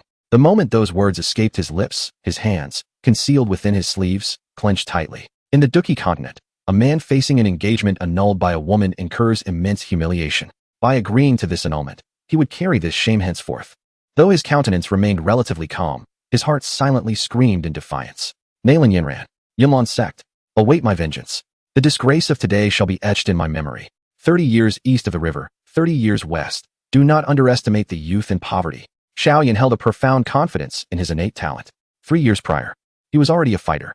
Should he regain his former prowess, he was certain he could create miracles and rise again. If one day he became a strong warrior, he would undoubtedly pay a visit to the Numerous Sect to cleanse the humiliation he suffered today. Xiao Yan maintained a tranquil demeanor, yet his fists were tightly clenched beneath his sleeves, silently vowing to himself. The countless taunts and scorn endured over the past 3 years had taught him the virtue of patience. Very well, Brother Xiao certainly understands the situation. In that case, please return the marriage certificate, Chun Fong urged, elated by Xiao Yan's agreement to the annulment. Hold on. Xiao Yan fixed his gaze on Chun Fong and suddenly inquired, Young Master Chun Fong, how can you assure me that this elixir will remedy my condition? Xiao Zhan, standing nearby, also reacted, turning his attention to Chun Fong, awaiting his response. Both father and son were astute. They would not simply take Chun Feng's word for it that the elixir in his possession could guarantee the restoration of Xiao Yan's innate abilities. In response, Chun Feng's expression sharpened. He had not anticipated that mere words would suffice to convince Xiao Yan to relinquish the marriage certificate. Brother Xiao, I assure you in the name of the Numerous Sect that after consuming the elixir I have brought, all physical ailments will be resolved within 3 months. Chun Fong asserted with conviction. However, Xiao Yan's true issue lay not in his body, but rather in the medicinal powder concealed within the ring he possessed, which had caused his regression in cultivation. Morning Wind inquired, and, according to the current timeline, there remains merely a month until the day of the Xiao clan's test. Moreover, the medicinal dust is poised to unveil its true form before Xiao Yan. At that moment, Xiao Yan's innate talent will undoubtedly be fully restored. Therefore, the elixir mentioned by Morning Wind is nothing but a fabrication, a mere ruse to deceive Xiao Yan. Yet what of it? 3 months hence, Xiao Yan will undoubtedly have regained his cultivation talent. At least in this regard, he has not misled Xiao Yan. Upon reflecting on this, Morning Wind's gaze lingered for a moment on the ring in Xiao Yan's possession. To be candid, he had indeed contemplated seizing the ring from Xiao Yan's grasp. Such an act would not only allow Xiao Yan to instantaneously restore his cultivation and agree to return the marriage contract, but it would also strip this chosen one of his advantages, thereby eliminating any threat he posed to Morning Wind. However, given his current strength, could he truly manipulate the ring that rested upon Xiao Yan's finger? Chapter 29. A dual approach. Morning Breeze had perused numerous fanfictions of battle through the heavens in his previous life, observing that many protagonists opted to seize the ring from Xiao Yan in their quest for growth. Yet, is such a course of action truly viable? Do they genuinely believe that by acquiring the ring, they can compel Yao Chun to serve their whims? Who exactly is Yao Chun? The esteemed title of medicine sovereign is not one to be taken lightly. He would not be so easily manipulated. Following the betrayal by Han Feng, Yao Chun has grown wary of all individuals. Even in the original narrative, Yao Chun did not wholly trust Xiao Yan in the early stages. It was only through their continuous companionship and Xiao Yan's subsequent actions that he earned Yao Chun's complete trust. Should Morning Breeze attempt to forcibly wrest the ring from Xiao Yan's grasp at this moment, not only would he fail to gain Yao Chun's trust, but he might also provoke an attack from Yao Chun's soul entity. With his current strength, he is ill-equipped to contend with Yao Chun's spiritual form. Furthermore, there exists an unpredictable variable in the form of Xiao Suner by Xiao Yan's side. The risks associated with a forcible attempt to seize the ring are simply too great. In due time, once sufficient strength is attained, he may contemplate subduing Yao Chun. This thought flickered through Morning Breeze's mind. Young Master Morning Breeze, how can I trust that the elixir you provide will restore my cultivation based solely on your word? Upon hearing Morning Breeze's statement, Xiao Yan momentarily fell silent before succumbing to the urge to inquire. The efficacy of the elixir is of paramount importance to him. There can be no room for oversight, and he requires a definitive response from Morning Breeze. What do you propose? Realizing that the other party harbored doubts about him, Morning Breeze remained unperturbed and inquired calmly. Quite simply, first, you shall provide me with the elixir. If it proves effective, I shall naturally return the marriage contract. Xiao Yan candidly expressed his intentions. How absurd.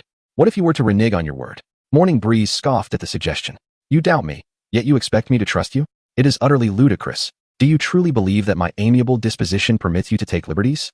At this moment, a flicker of anger ignited within Morning Breeze.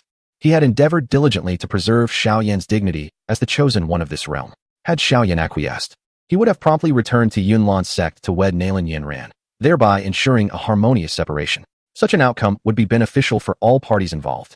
However, should Xiao Yan persist in his obstinacy, Morning Breeze would no longer indulge him.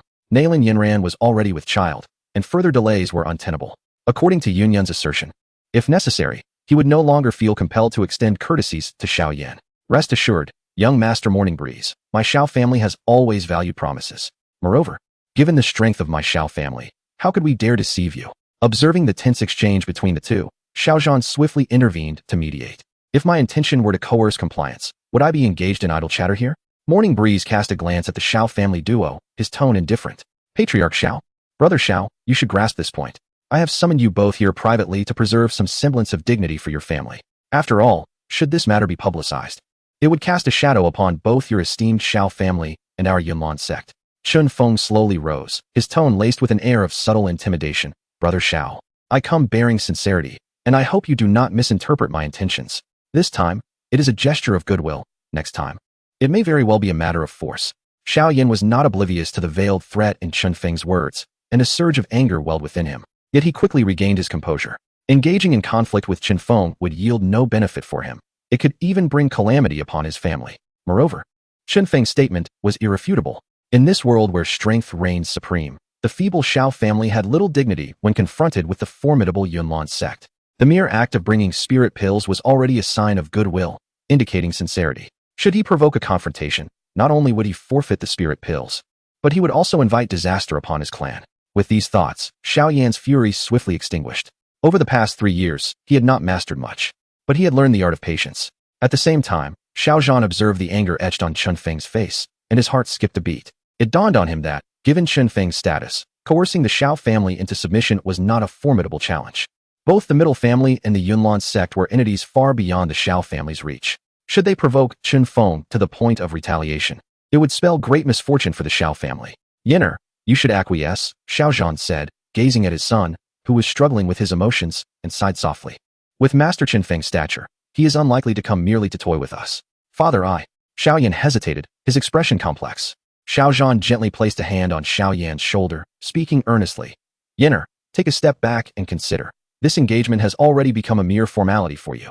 Whether you accept or decline, there is no future between you and Nalan Yanran. Perhaps it was not as public as the original tale. But Xiao Zhan grasped the situation swiftly. The thought of Nalan Yanran sending her senior brother to annul the engagement had long extinguished his hopes regarding the union. Accepting the annulment could potentially yield the spirit pill, while refusal might incite the wrath of Master Chun Feng, resulting in a total loss. Such a course of action would be undeniably unwise. After a moment of silence, Xiao Yan glanced at his father and finally nodded. Very well, I agree to the annulment. Ultimately, he chose to bow his head. The humiliation of today, Xiao Yan, shall etch into my heart. If I become a powerful figure in the future, I shall return to the Yunlan sect to seek justice. With a resolute gaze directed at Chun Feng, Xiao Yan silently vowed. Upon hearing Xiao Yan's words, a smile finally graced Chun Feng's face. Indeed, the balance of soft and hard tactics is the true path to success. Subsequently, he retrieved a jade vial from the ring and handed it to Yufei, saying, Sister Yufei, please deliver this elixir to Brother Xiao. Yufei nodded, though a flicker of skepticism crossed her mind. Would the Yunlan sect truly offer such a precious elixir as compensation to the Xiao family? Coming from the middle family and having managed an auction house for numerous years, her insights vastly surpassed those of the Xiao father and son. She was somewhat acquainted with Xiao Yan's plight. Over the years, Xiao Zhan had inquired about various treasures to remedy Xiao Yan's condition, yet all efforts had proven futile. In Yufei's estimation, healing Xiao Yan's affliction was an exceedingly arduous task, likely necessitating a rare 6th-grade elixir to yield results. But would the Yunlan sect be willing to part with such a treasure? At that moment, The Xiao father and son were also fixated on the jade pendant in Yafei's hand. Xiao Yan's gaze was fervent. Could this elixir truly restore his innate talent? Unbeknownst to anyone, Master Gunny's expression transformed dramatically the instant he beheld the jade vial in Chun Feng's possession. Chapter 30. The Fury of Xiao Suner. Young Master Chun Fong. Have you possibly made a mistake? Master Gunny gently prodded Chun Feng's arm, whispering under his breath. If you cannot speak wisely, then remain silent, Chun Fong retorted sharply, casting him a warning glare. Master Gunny promptly fell silent, but soon appeared to grasp the situation, his gaze shifting to the fervently animated Xiao Yan, who was receiving the jade vial from Yafei, a glint of mockery flickering in his eyes. It dawned on him that young Master Chun Fong was merely toying with this fellow. A palpable misunderstanding seemed to linger. I hope this individual has not deceived me, he mused. Gazing at the jade vial in his hand, Xiao Yan fought to suppress the excitement bubbling within him. At this juncture, he could only place his faith in Chun Fong. If this elixir truly possessed the power to restore his former talents, it would affirm that young Master Chun Fong had not misled him. In such a case, even if he were to be jilted, Xiao Yan would feel considerably better. After all, compared to his own future, the unacquainted Nailin Yin Yin held little significance in his heart. A stranger in the guise of a fiancé or a miraculous elixir that could reinstate his abilities. Given the choice, Xiao Yan would unhesitatingly opt for the latter. Nailin Yin Yin's disinterest in him did not particularly faze him. To be candid, he harbored no deep admiration for this prodigious fiancé, especially since they had never met. To Xiao Yan, Nailin Yin Yin was merely a stranger, devoid of any emotional connection. Were it not for the innate sense of dignity that resided in a man's heart, he would not resist the idea of this annulment so vehemently. After all, the dissolution of the engagement would not only tarnish his own reputation, but would also bring disgrace upon his father and their entire clan. If within 3 months my talents have not been restored, it will be evident that this individual has been jesting with me, Xiao Yan thought, a flicker of malice passing through his eyes, only to be replaced by a heavy sigh, dimming his gaze. What could he possibly do? He suddenly realized that, given the other's status and strength, even if he were to be deceived or ridiculed, he would be utterly powerless. It was a brutal reality of survival of the fittest. As a mere waste, did he truly dare to seek revenge? For now, he could only wish fervently that this elixir would indeed prove effective, he silently muttered. Young Master Chun Fong, I shall have someone deliver the marriage contract here shortly, Xiao Zhan said, pulling Xiao Yan towards Chun Fong and performing a respectful gesture, after which the two departed the estate with haste, seemingly eager to verify the elixir's efficacy. As he watched their hurried figures retreat, a faint smile graced Chun Feng's lips. The matter of the annulment had been splendidly resolved. Brother Chun Fong, I never anticipated that the Yunlan sect would be willing to part with such a precious elixir to compensate Xiao Yan. What grade is this elixir? Could it possibly be a 5th grade pill? Approaching Chun Fong, Yafei's delicate face bore a hint of contemplation as she curiously inquired. Uft! Before Chun Fong could respond, Master Gunny behind him could no longer contain his laughter. Master Gunny, what brings you to laughter? Yafei observed the mirthful expression on Master Gunny's face, her demeanor tinged with curiosity. Master Gunny glanced at Chun Fong, noting his tacit approval, before he could no longer contain himself. Miss Yafei, the elixir that young Master Chun Fong provided to Xiao Yan is, in fact, not a spiritual pill, but rather, an ordinary medicinal pill. He hesitated momentarily, ultimately refraining from uttering the words Rui-san. What? Yafei's expression shifted to one of astonishment, her beautiful eyes turning toward Chun Fong. Are you mocking the Xiao family? No. I assure you, I harbor no intention of jesting. I can guarantee that within 3 months, Xiao Yan's innate talent will undoubtedly be restored. Chun Fong replied with a faint smile, offering no further elaboration. The issue concerning Xiao Yan did not necessitate a miraculous elixir. Once Yao Chen makes an appearance, his talents will naturally resurface. Unbeknownst to them, a shadow flitted silently in a corner of the estate. In the courtyard of the Xiao family, beside a lotus pond, stood a young maiden clad in a light blue dress, exuding grace. The gentle breeze caressed her long, flowing hair, which danced delicately in the air, while the hem of her skirt fluttered, subtly revealing the perfect contours of her figure. The maiden gazed serenely at the lotus pond before her, remaining silent, much like an ethereal blue lotus, untouched by the impurities of the world. Mississippi suddenly, a shadow materialized behind the young maiden. Uncleing, you have returned so soon? How is brother Xiao Yan faring? Upon hearing the voice, Xiao Suner expressed her surprise. Miss, Xiao Yan is unharmed. The events unfolded as follows. The figure in black slowly recounted the happenings that had transpired in the estate. Standing by the lotus pond, Xiao Suner listened intently to the account. Upon learning that Xiao Yan had been rejected today, she felt a pang of astonishment, which quickly transformed into a glimmer of compassion in her gentle eyes. Brother Xiao Yan must feel so unfortunate. How could they come to annul the engagement? She pondered, reflecting on the years of disdain and ridicule he had endured. retreating silently to the mountains to nurse his emotional wounds. A cold glint flickered in her eyes. Why must they inflict pain upon brother Xiaoyan? Uncle Ling, who were the ones here to break off the engagement? Was it Nalan Yanran? Having spent many years in the Xiao family, Xiao Suner was well aware of the engagement involving Xiaoyan. It was not Nalan Yanran. The one who came was her senior apprentice. A direct descendant of the Miter family, Miter Chun Fong, the figure in black replied. The Miter family. Xiao Suner maintained a calm demeanor. Yet a hint of coldness flickered in her eyes. Please continue. What transpired next? Did they harm brother Xiaoyan? The figure in black nodded and continued to narrate the subsequent events within the estate. The spirit pill crafted by Dan Wanggu, he can restore brother Xiaoyan's talents? Upon hearing this, a glimmer of astonishment appeared in Xiao Suner's beautiful eyes.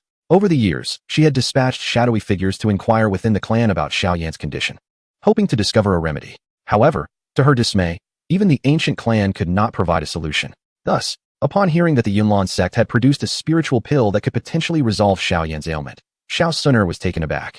How could a mere alchemist from the Garma Empire, named Gu He, resolve a problem that the ancient clan could not? Miss, Xiaoyan has indeed been deceived. He received nothing more than an ordinary pill, utterly useless to him, the shadowy figure remarked, pausing momentarily. What? Upon hearing this, Xiao Suner was momentarily stunned, her heart igniting with an uncontrollable fury. Are you implying that this fellow, Chun Fong, has been toying with my brother Xiaoyan? The shadowy figure remained silent, tacitly affirming her assumption. Such audacity from the Meitel family and the Yunlan sect. This is an egregious affront. Xiao Suner's expression darkened, her beautiful eyes betraying the anger brewing within. For the mockery they have inflicted upon my brother Xiaoyan, they shall pay dearly. With a graceful yet menacing motion of her delicate hand, she summoned a chilling aura. Uncle Ling, I beseech you to take action tonight and bring that Meitel Chun Fong to the back mountain of the Xiao family. Chapter 31. I am fuming. The efficiency of the Xiao family is commendable. In the estate of the Miter auction house, Chun Fong gazed at the marriage certificate delivered by the Xiao family, a faint smile gracing his lips. Now, upon returning to the Yunlan sect, he could directly approach the Nalan family to propose. Yanran, that girl, would no longer need to hide in secrecy. With a sudden rip, Chun Fong tore the marriage certificate to shreds. One of his two objectives in Yuten City had been accomplished. Now, all that remained was to secure Yafei. With his determination, it should not take long for Yafei to conceive. However, for the sake of prudence, he must exert himself further tonight. With this thought in mind, Chun Fong sauntered toward the pavilion. At this moment, the graceful figure of Yafei was busily engaged within. Initially, both Chun Fong and Yafei had worked until the sun reached its zenith, neglecting breakfast entirely. Reflecting on the lavish feast that Xiao Zhan had overturned earlier, Chun Fong felt a pang of dissatisfaction. Such behavior was akin to that of a raucous crow, appending tables at a whim. One day without food had left him feeling quite famished. Although, given Xin Feng's current martial prowess, a day without sustenance was not particularly alarming. Nevertheless, after last night's exertions, he needed to replenish his energy. Otherwise, how could he continue to intensify his efforts tonight? Yafei, you needn't trouble yourself with these. The servants can manage, Chun Fong said, gently wrapping his arms around her slender waist from behind, holding her close and inhaling her fragrant scent. The servants are rather clumsy. This feast is prepared by my own hands for you. I cannot entrust it to them, Yafei replied with a smile. She cherished the opportunity to be alone with Chun Fong, relishing their intimate moments away from prying eyes. Chun Fong, you haven't eaten all day. Make sure to indulge a bit more, Yafei said affectionately as they took their seats. She thoughtfully poured him a glass of wine and ladled out a bowl of soup. I know you adore chicken soup, so I made this especially for you, enriched with various medicinal herbs. You must replenish your strength, she said, her smile radiant. During the last auction, Yafei had been absent due to illness, prompting numerous wealthy patrons in Yuten City to hasten to her residence with an array of nourishing supplements. Many precious medicinal ingredients had been included in the chicken soup she prepared. In recent days, Yafei had deeply empathized with Chun Feng's struggles, concerned for his well-being. She had gone to great lengths to brew this restorative chicken soup for him. Beyond this nourishing concoction, every other dish on the table was also imbued with numerous medicinal herbs. In essence, this was a banquet of therapeutic cuisine, exceptionally fortifying. As Chun Fong surveyed the table, he quickly discerned the underlying intention. Goodness, was she determined to restore him to the heavens? Every dish was laden with rare and precious medicinal ingredients. What's this? Does Yafei think my constitution is lacking? The morning breeze fixed its gaze on the alluring Yafei before him, a hint of mockery glimmering in his eyes. Tonight, I shall let you witness my true prowess.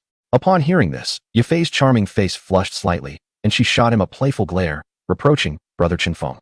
How have you become increasingly mischievous? Ha ha. A man must be a little wicked for a woman to take notice. Chun Fong replied with a roguish smile. Yafei rolled her beautiful eyes at him and playfully retorted, Just drink your soup." At her words, Chun Fong lifted the chicken soup and consumed it in one go. "How does it taste?" Yafei asked nervously, her gaze fixed on him. "Not bad. The seasoning is just right. The broth is rich and flavorful. This chicken soup is truly delightful," Chun Fong affirmed with a nod of appreciation. "Then do try this meat," Yafei suggested, her delicate features finally breaking into a smile at his praise as she served him a piece of meat. "This meat is quite good as well. Tender yet with a satisfying chew. Its juice is thick and the saltiness just right. However, it does have a slight gamey taste, perhaps due to an excess of herbs," Chun Fong remarked after savoring it. Following Yafei's enthusiastic insistence, Chun Fong nearly polished off the entire spread. "Fortunately, I hadn't eaten all day, otherwise I truly would not have managed," he mused, patting his stomach, which felt quite distended. Having consumed such a bounty of nourishing ingredients, warmth soon enveloped him, and his vital energy surged. "Thank goodness I practiced the swallowing origin technique. Otherwise, I might have been overwhelmed," he thought, secretly activating the technique to absorb the medicinal effects and channel them into his dantian. "Is everything all right, Brother Chun Fong? Have you overeaten? Perhaps we should take a stroll to aid digestion," Yafei inquired with concern, noticing him seated motionlessly. "All right," he replied. Upon her approach, a smile crept onto his lips, and he swiftly pulled her into his embrace, carrying her towards a nearby room. "Ah!" Yafei exclaimed in surprise, bewildered as she asked, "Brother Chun Fong, what are you doing?" "Having eaten my fill, it is only natural to engage in some physical activity. How else shall I digest?" He responded with an air of inevitability. The saying goes, "A full belly breeds desires," especially after consuming such rich tonics. Naturally, Chun Fong felt the urge to release his pent-up energy. Before Yafei could fully process the situation, he hastily carried her to the bedside. "No, Brother Chun Fong, I am not feeling well today. Let us postpone this," she protested, her face turning crimson as she watched him begin to undress. "Not feeling well?" Chun Fong paused, his hands halting mid-motion. His eyes widened as he stared at the bashful Yafei. "Could it be that time of the month?" "Yes," Yafei nodded shyly, a trace of apology in her expression. At this revelation, Chun Feng's countenance fell, his heart heavy with disappointment. "I must say, how can you offer me such nourishment? Is this not a matter of life and death for him?" "I apologize, dear Chun Fong. I truly cannot today. However, tomorrow I shall make amends, and you may ask for anything you desire from me." Observing Chun Feng's troubled expression, Yafei spoke with regret. "In truth, today is not entirely out of the question." Suddenly, a spark of inspiration flickered in Chun Feng's mind. Gazing at Yafei before him, a faint smile graced his lips as he leaned closer to her ear and whispered a few words. "Ah!" Upon hearing Chun Feng's words, Yafei's beautiful eyes widened in astonishment, her face flushing with increasing embarrassment, as if she found it somewhat difficult to accept. "Chun Fong, are you truly in distress?" After a moment's hesitation, Yafei regarded Chun Fong with a look of determination. "Yes, I am quite agitated at the moment." In response, Chun Fong nodded without hesitation. "I have heard that holding in such feelings can be detrimental to one's health. What if it leads to dire consequences?" "Yafei, you surely do not wish to live in solitude, do you?" "Live in solitude?" Realizing the gravity of the situation, Yafei could no longer afford to be negligent. She nodded to Chun Fong, "Very well." Subsequently, Chun Fong took a seat by the bedside. Chapter 32. The captivation of Chun Fong and his first encounter with Xiao Sun'er. A moment later, Chun Fong emerged from Yafei's chamber, his demeanor noticeably relaxed. Although still somewhat inexperienced, his technique surpassed that of Yan Ran by a considerable margin.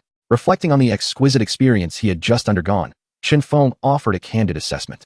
Shortly thereafter, he settled into a guest room not far from Yafei's quarters. Having indulged in pleasure for the past few days, he realized his cultivation had stagnated. Thus, he resolved to seize the opportunity to break through to the rank of 7-star Dome Master. Gently, Chun Fong sat cross-legged upon the bed, retrieving a magic core from his storage ring. With both hands clasped around it, he began to circulate the swallowing yuan decision. After previously assimilating the medicinal power within him, he sensed he was on the brink of achieving the 7-star Dome Master level. This time, he intended to make a decisive breakthrough.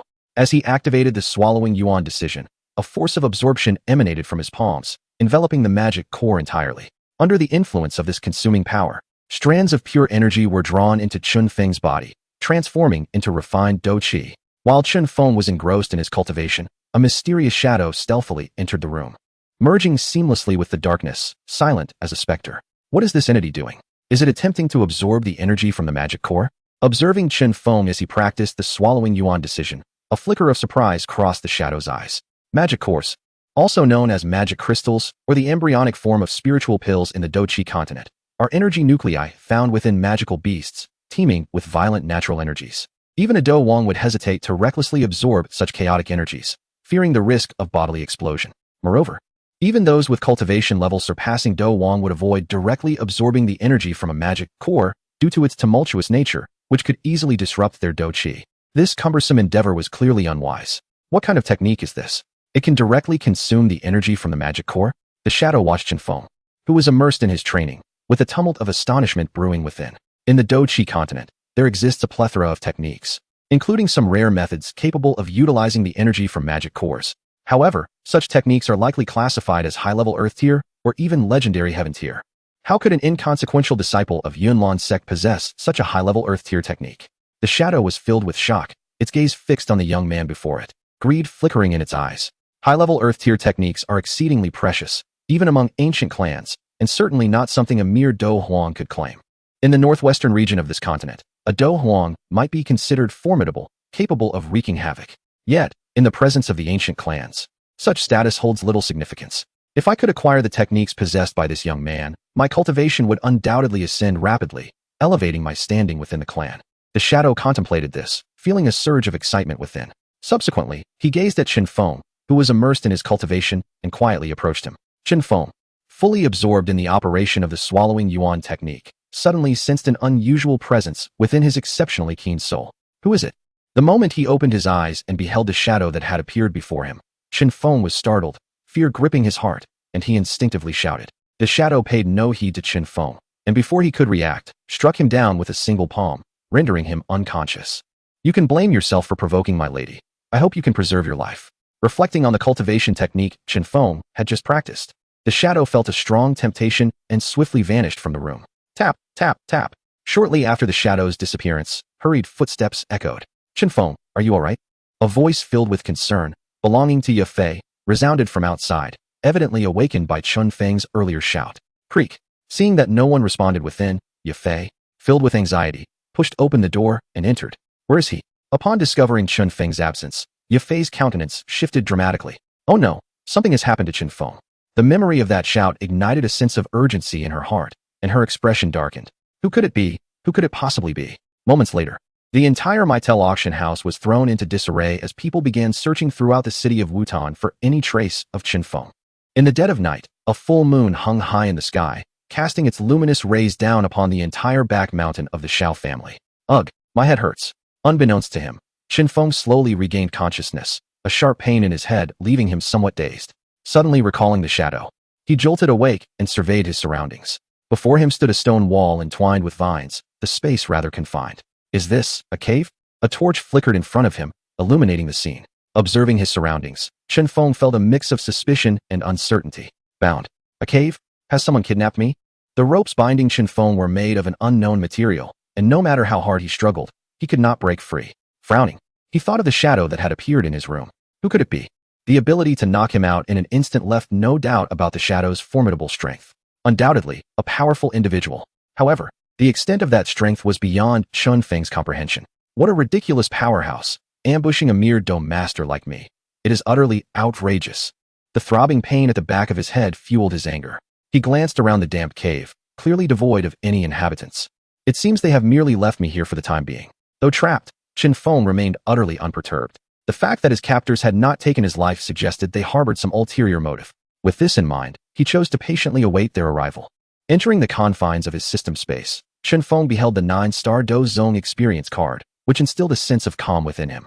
Should he find himself facing a life-threatening crisis, he would not hesitate to employ this hidden card. After a brief moment of tranquil anticipation, a melodious voice suddenly resonated from outside the cave, followed by the faint sound of footsteps approaching. They have arrived.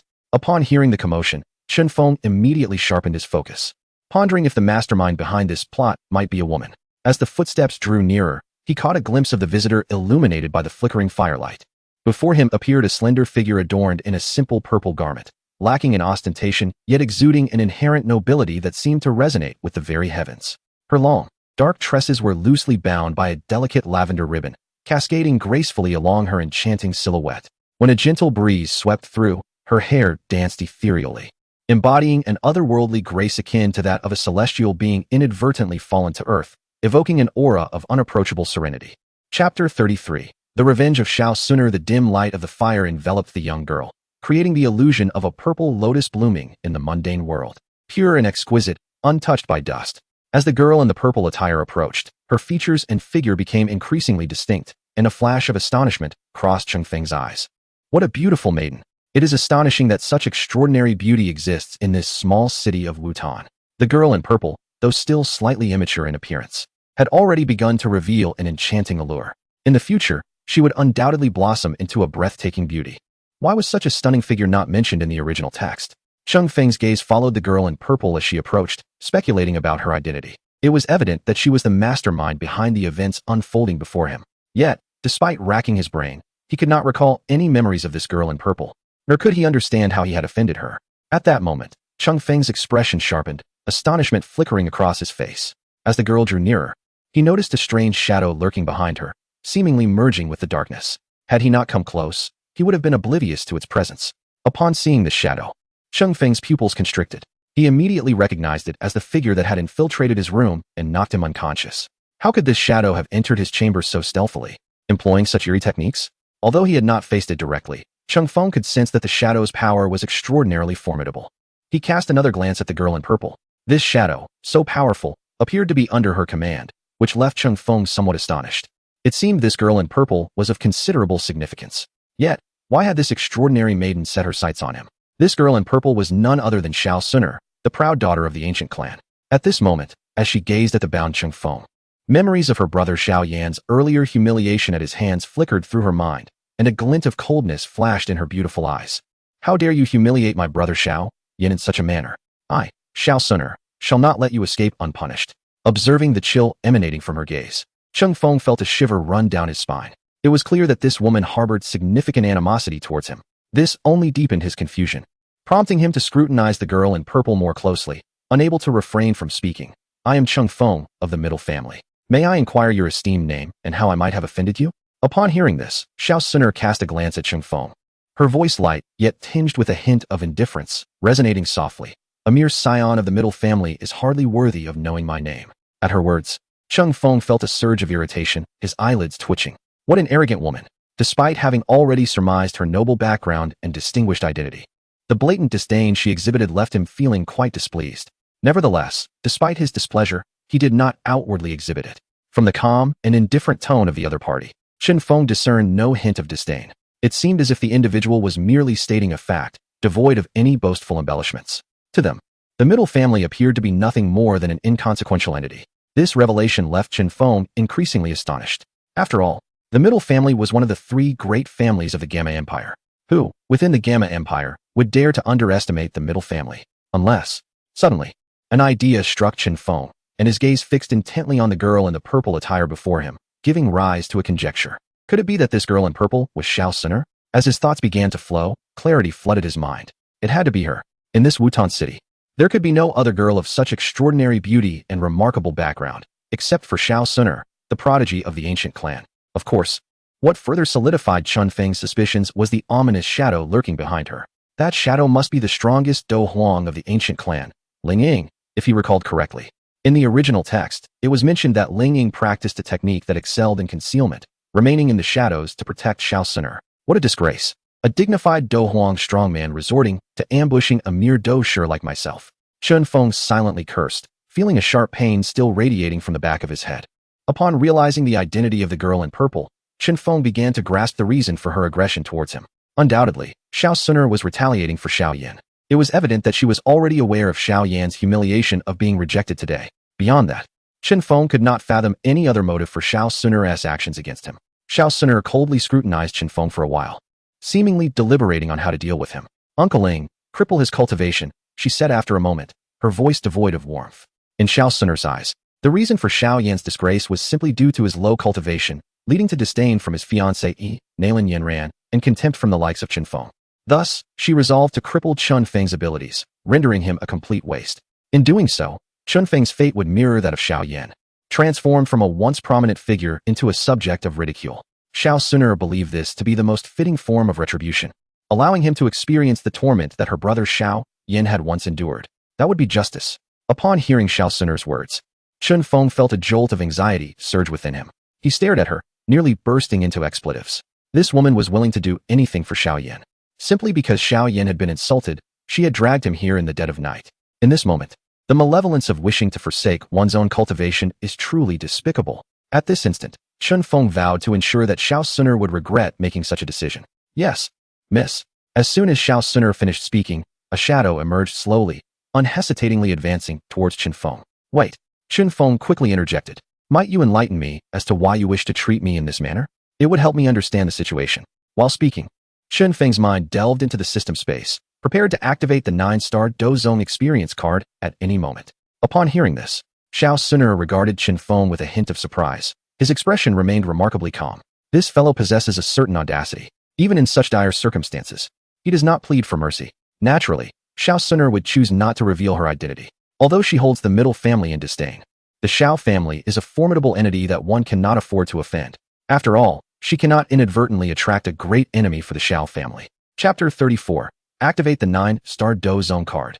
Xiao Suner was left in shock. You have offended someone you ought not to have. Xiao Suner gazed at Chun Fong, remaining silent for a moment before coldly uttering a phrase. Someone I should not have offended? Is that referring to Xiao Yan, that useless individual with merely 3 stages of Douqi? Upon hearing this, a sardonic smile crept into Chun Feng's heart. Xiao Suner truly embodies the essence of a sycophant.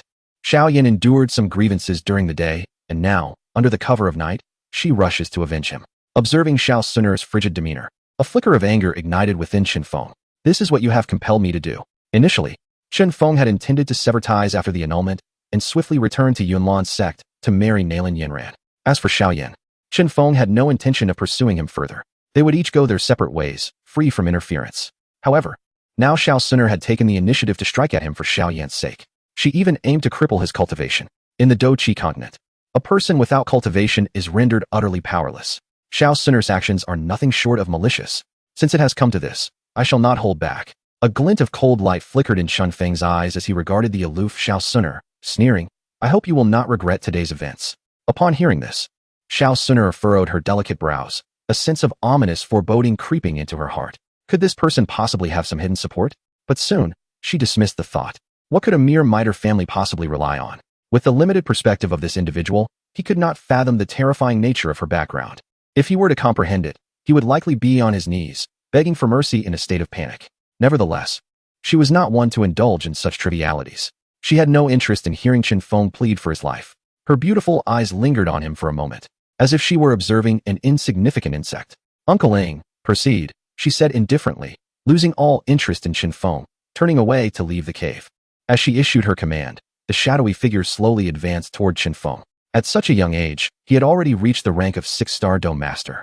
A prodigy indeed within the Jiama Empire. What a pity. The shadow contemplated the peculiar cultivation method Chun Fong had practiced earlier. With Chun Feng's talent and that strange technique, he could potentially become a formidable figure in the future. Yet now, having offended the young lady, it would truly take a divine intervention to save him. He thought to himself that he must extract that peculiar technique from this young man. If he could obtain it, his own strength would surely see rapid enhancement. Just as he prepared to strike, he suddenly froze, his gaze becoming dazed as he looked at Chun Fong. Suddenly, an overwhelming aura erupted from Chun Fong. Bang! Confronted by this sudden and terrifying pressure, the shadow was caught off guard and was violently hurled away, crashing heavily against the stone wall of the cave. At that moment, Chun Fong, who had activated the 9-star Dozong experience card, was overwhelmed with excitement as he felt the terrifying power surging within him. Is this the might of the 9-star Dozong? Truly formidable. Subsequently, Chun Fong fixed his gaze upon Ling Ying, who had been sent flying not far away, a cold smile forming at the corners of his mouth. You wish to waste me? By all means, give it a try. Ling Ying struggled to rise, blood trickling from the corner of his mouth. His eyes filled with horror as he beheld Chun Fong, his mind a blank slate. What is happening? Just a moment ago, Chun Fong was but an insignificant 6-star Dome Master. Why has he now unleashed such a terrifying aura? This power is at least that of a Dozong. Ling Ying, hailing from an ancient clan, had seen much in his life, yet the transformation occurring in Chun Fong left him utterly baffled. What on earth is taking place? However, Chun Fong afforded him no further time for contemplation. The duration of the 9-star Dozong card is limited, and he did not wish to squander a single moment. In an instant, Chun Fong moved with incredible speed, becoming a mere shadow as he approached Ling Ying. Ling Ying, paralyzed by fear, could not move beneath the overwhelming pressure. Miss, run. In a moment of peril, he could only shout towards the cave's entrance. Bang! The next instant, Ling Ying felt a sudden blackout, consciousness slipping away. Quite loyal. Indeed. Chun Fong looked at the unconscious Ling Ying with a sense of satisfaction. This was for your earlier offense. He then seized the now unconscious Ling Ying and swiftly departed the cave. Run? I wonder where you could flee to. Before a 9-star dozo. A mere Xiao Suner is but an easy target. Once Xiao Suner left the cave, she made her way down the mountain. Xiao Yan must be feeling quite distressed at this moment. Recalling the humiliation and ridicule Xiao Yan had suffered earlier, a pang of sympathy washed over her. She intended to visit him after descending the mountain to offer some comfort. Just then, a tremendous pressure emanated from the mountain behind her, causing her to gasp in shock. This is from the direction of the cave. Xiao Suner turned pale as she gazed at the source of this aura, disbelief flashing in her beautiful eyes. This energy is certainly not from Uncle Ling. Then who could it be? Could it be a powerful figure come to rescue my tell Chun Fong? The thought of Chun Feng's calm demeanor earlier crossed her mind. Miss, run. The next moment, Ling Ying's desperate voice echoed from the cave. Uncle Ling. Upon hearing Ling Ying's voice, Xiao Suner turned ashen, her expression grave. This suddenly appearing powerhouse is even beyond Uncle Ying's capabilities? With no time to hesitate, Xiao Suner immediately turned and fled down the mountain. However, before she could venture too far, a figure swiftly descended from the mountaintop. In the blink of an eye, it stood before Xiao Suner. Run, do you truly believe you can escape? Chun Fong, gripping Ling Ying with one hand, regarded the now visibly flustered Xiao Suner with a mocking gaze. You, how is this possible? The moment she realized that the figure blocking her path was none other than Chun Fong, Xiao Suner's expression transformed, her face registering disbelief. She had anticipated a formidable ally coming to her aid, yet she never imagined that the strong presence would be Chun Fong himself. I warned you. You would come to regret this. Observing the calmness and indifference that had previously adorned Xiao Suner's face now replaced by panic and incredulity, Chun Fong felt a surge of satisfaction within. What? What do you intend to do? As she watched Chun Fong approach her slowly, feeling the overwhelming pressure emanating from him, Xiao Suner finally began to feel a sense of unease. My tell Chun Fong, I warn you, release Uncle Ling, and I shall let this matter pass, otherwise. Perhaps recalling the formidable influence behind her, Xiao Suner suddenly felt a flicker of confidence as she issued a threat to Chun Fong. Chapter 35, Captivating Xiao Suner, Mastering Ling Ying. What happens if not? As he gazed at Xiao Suner, who still dared to threaten him at this moment, a cold smile crept upon Chun Feng's lips. This woman had just attempted to cripple his cultivation with such malevolent tactics. Naturally, Chun Fong could not let her off the hook. Mighty Chun Fong, I warn you. Xiao Suner attempted to utter further words, but Chun Fong had lost his patience. How tiresome. The time for the experience card was limited, and he had no time to engage further with this woman. As soon as he finished speaking, Chun Fong grasped Ling Ying's body and swiftly approached Xiao Suner. You. Upon seeing Chun Feng's rapid approach, Xiao Suner's expression changed dramatically, her delicate face betraying a hint of panic. Bang! Before Xiao Suner could react, she felt a heavy blow to her forehead and instantly lost consciousness. I had warned you, you would come to regret it. Chun Fong, cradling Xiao Suner's limp form, gazed upon her exquisite, fair cheek, a sardonic smile playing upon his lips. The 9-star Do Zone experience card was, without a doubt, Chun Feng's most formidable trump card. He had intended to reserve it for a pivotal moment, but had been forced to use it prematurely due to Xiao Suner's relentless pressure. This was undoubtedly a significant loss for Chun Fong. Having squandered a crucial card, he would not easily forgive Xiao Suner. With a flicker of thought, Chun Fong communicated with the Qingquan treasure box, unceremoniously depositing the unconscious Ling Ying and Xiao Suner inside. After completing this task, his gaze suddenly flicked toward the direction of the Xiao family's rear courtyard, a glimmer of surprise crossing his eyes, followed by a dawning realization. It seemed that the aura emanating from him had been sensed by that old fellow, Yao Chun. He must be utterly terrified at this moment. A slight smile graced Chun Feng's lips as he vanished from the Xiao family's back mountain. In the rear courtyard of the Xiao family, in Xiao Yan's chamber, there is a response. Xiao Yan sat cross-legged upon his bed, carefully sensing the changes within his body, feeling a surge of heat arising from within. His face alight with anticipation. He had already consumed the elixir that Chun Fong had provided him. Although harboring some skepticism, Xiao Yan was predominantly filled with hope. No one wishes to remain a worthless being for all eternity, and Xiao Yan was no exception.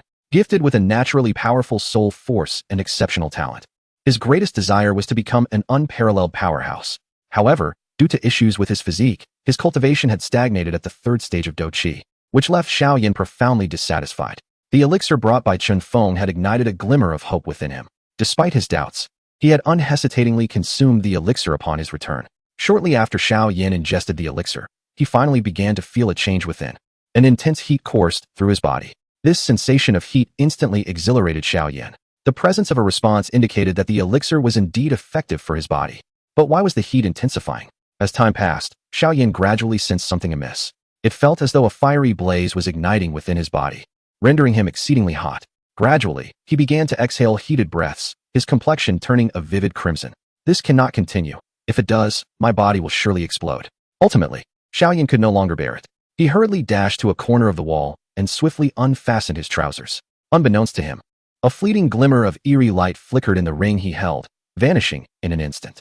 When Chun Fong reappeared, he had already arrived at the Maitel auction house estate. Sister Yafei, I'm perfectly fine. There's no need to worry about me. Observing Yafei anxiously searching for him, Chun Fong sent a calming thought her way. With a focused intent, he communicated with the Qiankuan treasure box, bringing the unconscious Xiao Suner and Ling Ying into the small world within. The Qiankuan treasure box contained a miniature realm capable of housing living beings. However, this did not imply that Chun Fong could arbitrarily draw individuals into it. They must willingly release their resistance. Only then, as was the case with the unconscious Xiao Suner and Ling Ying, could he transport them into the small world. With a flash of ethereal light, Chun Fong cradled Xiao Suner in his arms while holding Ling Ying aloft, appearing directly within the small world. This realm autonomously absorbed the energies of heaven and earth from the outside world. After such a considerable passage of time, this small world, now only the size of a plaza, was filled with the energies of heaven and earth. Even while cultivating within this sanctuary, the abundance of energy was ample for Chun Feng's needs. Time was of the essence. A mere incense stick's length of time was swiftly approaching its end, and Chun Fong dared not delay. Otherwise, when Ling Ying awakened, it would be too late. He gently placed Xiao Suner on the ground, and with a focused thought, he retrieved a delicate jade vial, pouring out a black elixir from within. This black elixir was none other than the puppet pill rewarded by the system when Nailin Yanran became pregnant. Primary puppet pill. Living beings below the Dozong realm who consume this pill will unconditionally obey the host and retain their original memories. Indeed, Chun Fong intended to administer this primary puppet pill to Ling Ying. His prior decision not to eliminate Ling Ying stemmed from this very intention. Now, having already utilized his greatest trump card, the 9-star Dozong card, Chun Fong felt a lack of security. If he could gain control over this Do Huang powerhouse, he could continue to traverse the Jiama Empire with ease. Ling Ying, being a 9-star Do Huang, meant that as long as no Dozong appeared, no one within the entire Jiama Empire could harm Chun Fong. Trading a mere experience card for a 9-star Do Huang was hardly a loss. A cold smirk crept across Chun Feng's lips as he pried open Ling Ying's mouth and directly inserted the primary puppet pill. In order to prevent Ling Ying from awakening before the pill's effects could take hold, Chun Fong swiftly struck the back of his head once more. Now, all that remains is to await the manifestation of the medicine's effects. Contemplating the efficacy of the puppeteer pill, Chun Fong felt a surge of anticipation within. Should it prove successful, he would possess a formidable ally of the Do Huang rank at his disposal. This would liberate him from the constraints that had previously hindered his endeavors. Finally, Chun Feng's gaze fell upon the presently unconscious Xiao Suner. Perhaps due to the earlier fright, even in her stupor, a trace of panic lingered on her exquisitely delicate face. Xiao Suner had always exuded an aura of aloof elegance. Yet, witnessing her in this rare, vulnerable state revealed an enchanting charm all its own. Having lost a Dozong experience card in vain, I must recoup my losses tenfold from you. Observing Xiao Suner's breathtaking beauty and graceful figure, a sly smile unconsciously crept upon Chun Feng's lips. This is undoubtedly a lucrative venture. Chapter 36. Xiao Suner's secret stash. Gazing upon the delicate and endearing visage of Xiao Suner, it was difficult for Chun Fong to reconcile her with the cold, haughty demeanor she had previously exhibited. His eyes roamed over her exquisite figure, a subtle smile gracing his lips. Such a form, indeed, was pleasing to behold. Having spared Xiao Suner's life, Chun Fong had no intention of allowing her to depart. After all, she was the cherished daughter of an ancient clan, and permitting her to leave would be akin to releasing a tiger back into the wild. With his current strength, he could not possibly contend with the formidable ancient clan. This was precisely why he had chosen to keep both Ling Ying and Xiao Suner in his custody. A behemoth like the ancient clan likely possessed means to discern whether Xiao Suner and Ling Ying still lived. Should they perish, the ancient clan would undoubtedly become aware of it. As a scion of unparalleled bloodline and the clan leader's daughter, Xiao Suner was of immeasurable value. Her demise would surely incite the ancient clan's wrath, and Gu Yuan might even unleash destruction upon the entire Jaimar Empire. Such repercussions were beyond Chun Feng's capacity to bear. Therefore, imprisoning Xiao Suner and controlling Ling Ying was the most prudent course of action. However, he would not keep her without purpose. Chun Fong knelt, his hand gently caressing Xiao Suner's tender cheek, a wicked smile curling at the corners of his mouth. Within this small world, as long as Chun Fong remained alive, Xiao Suner would never escape.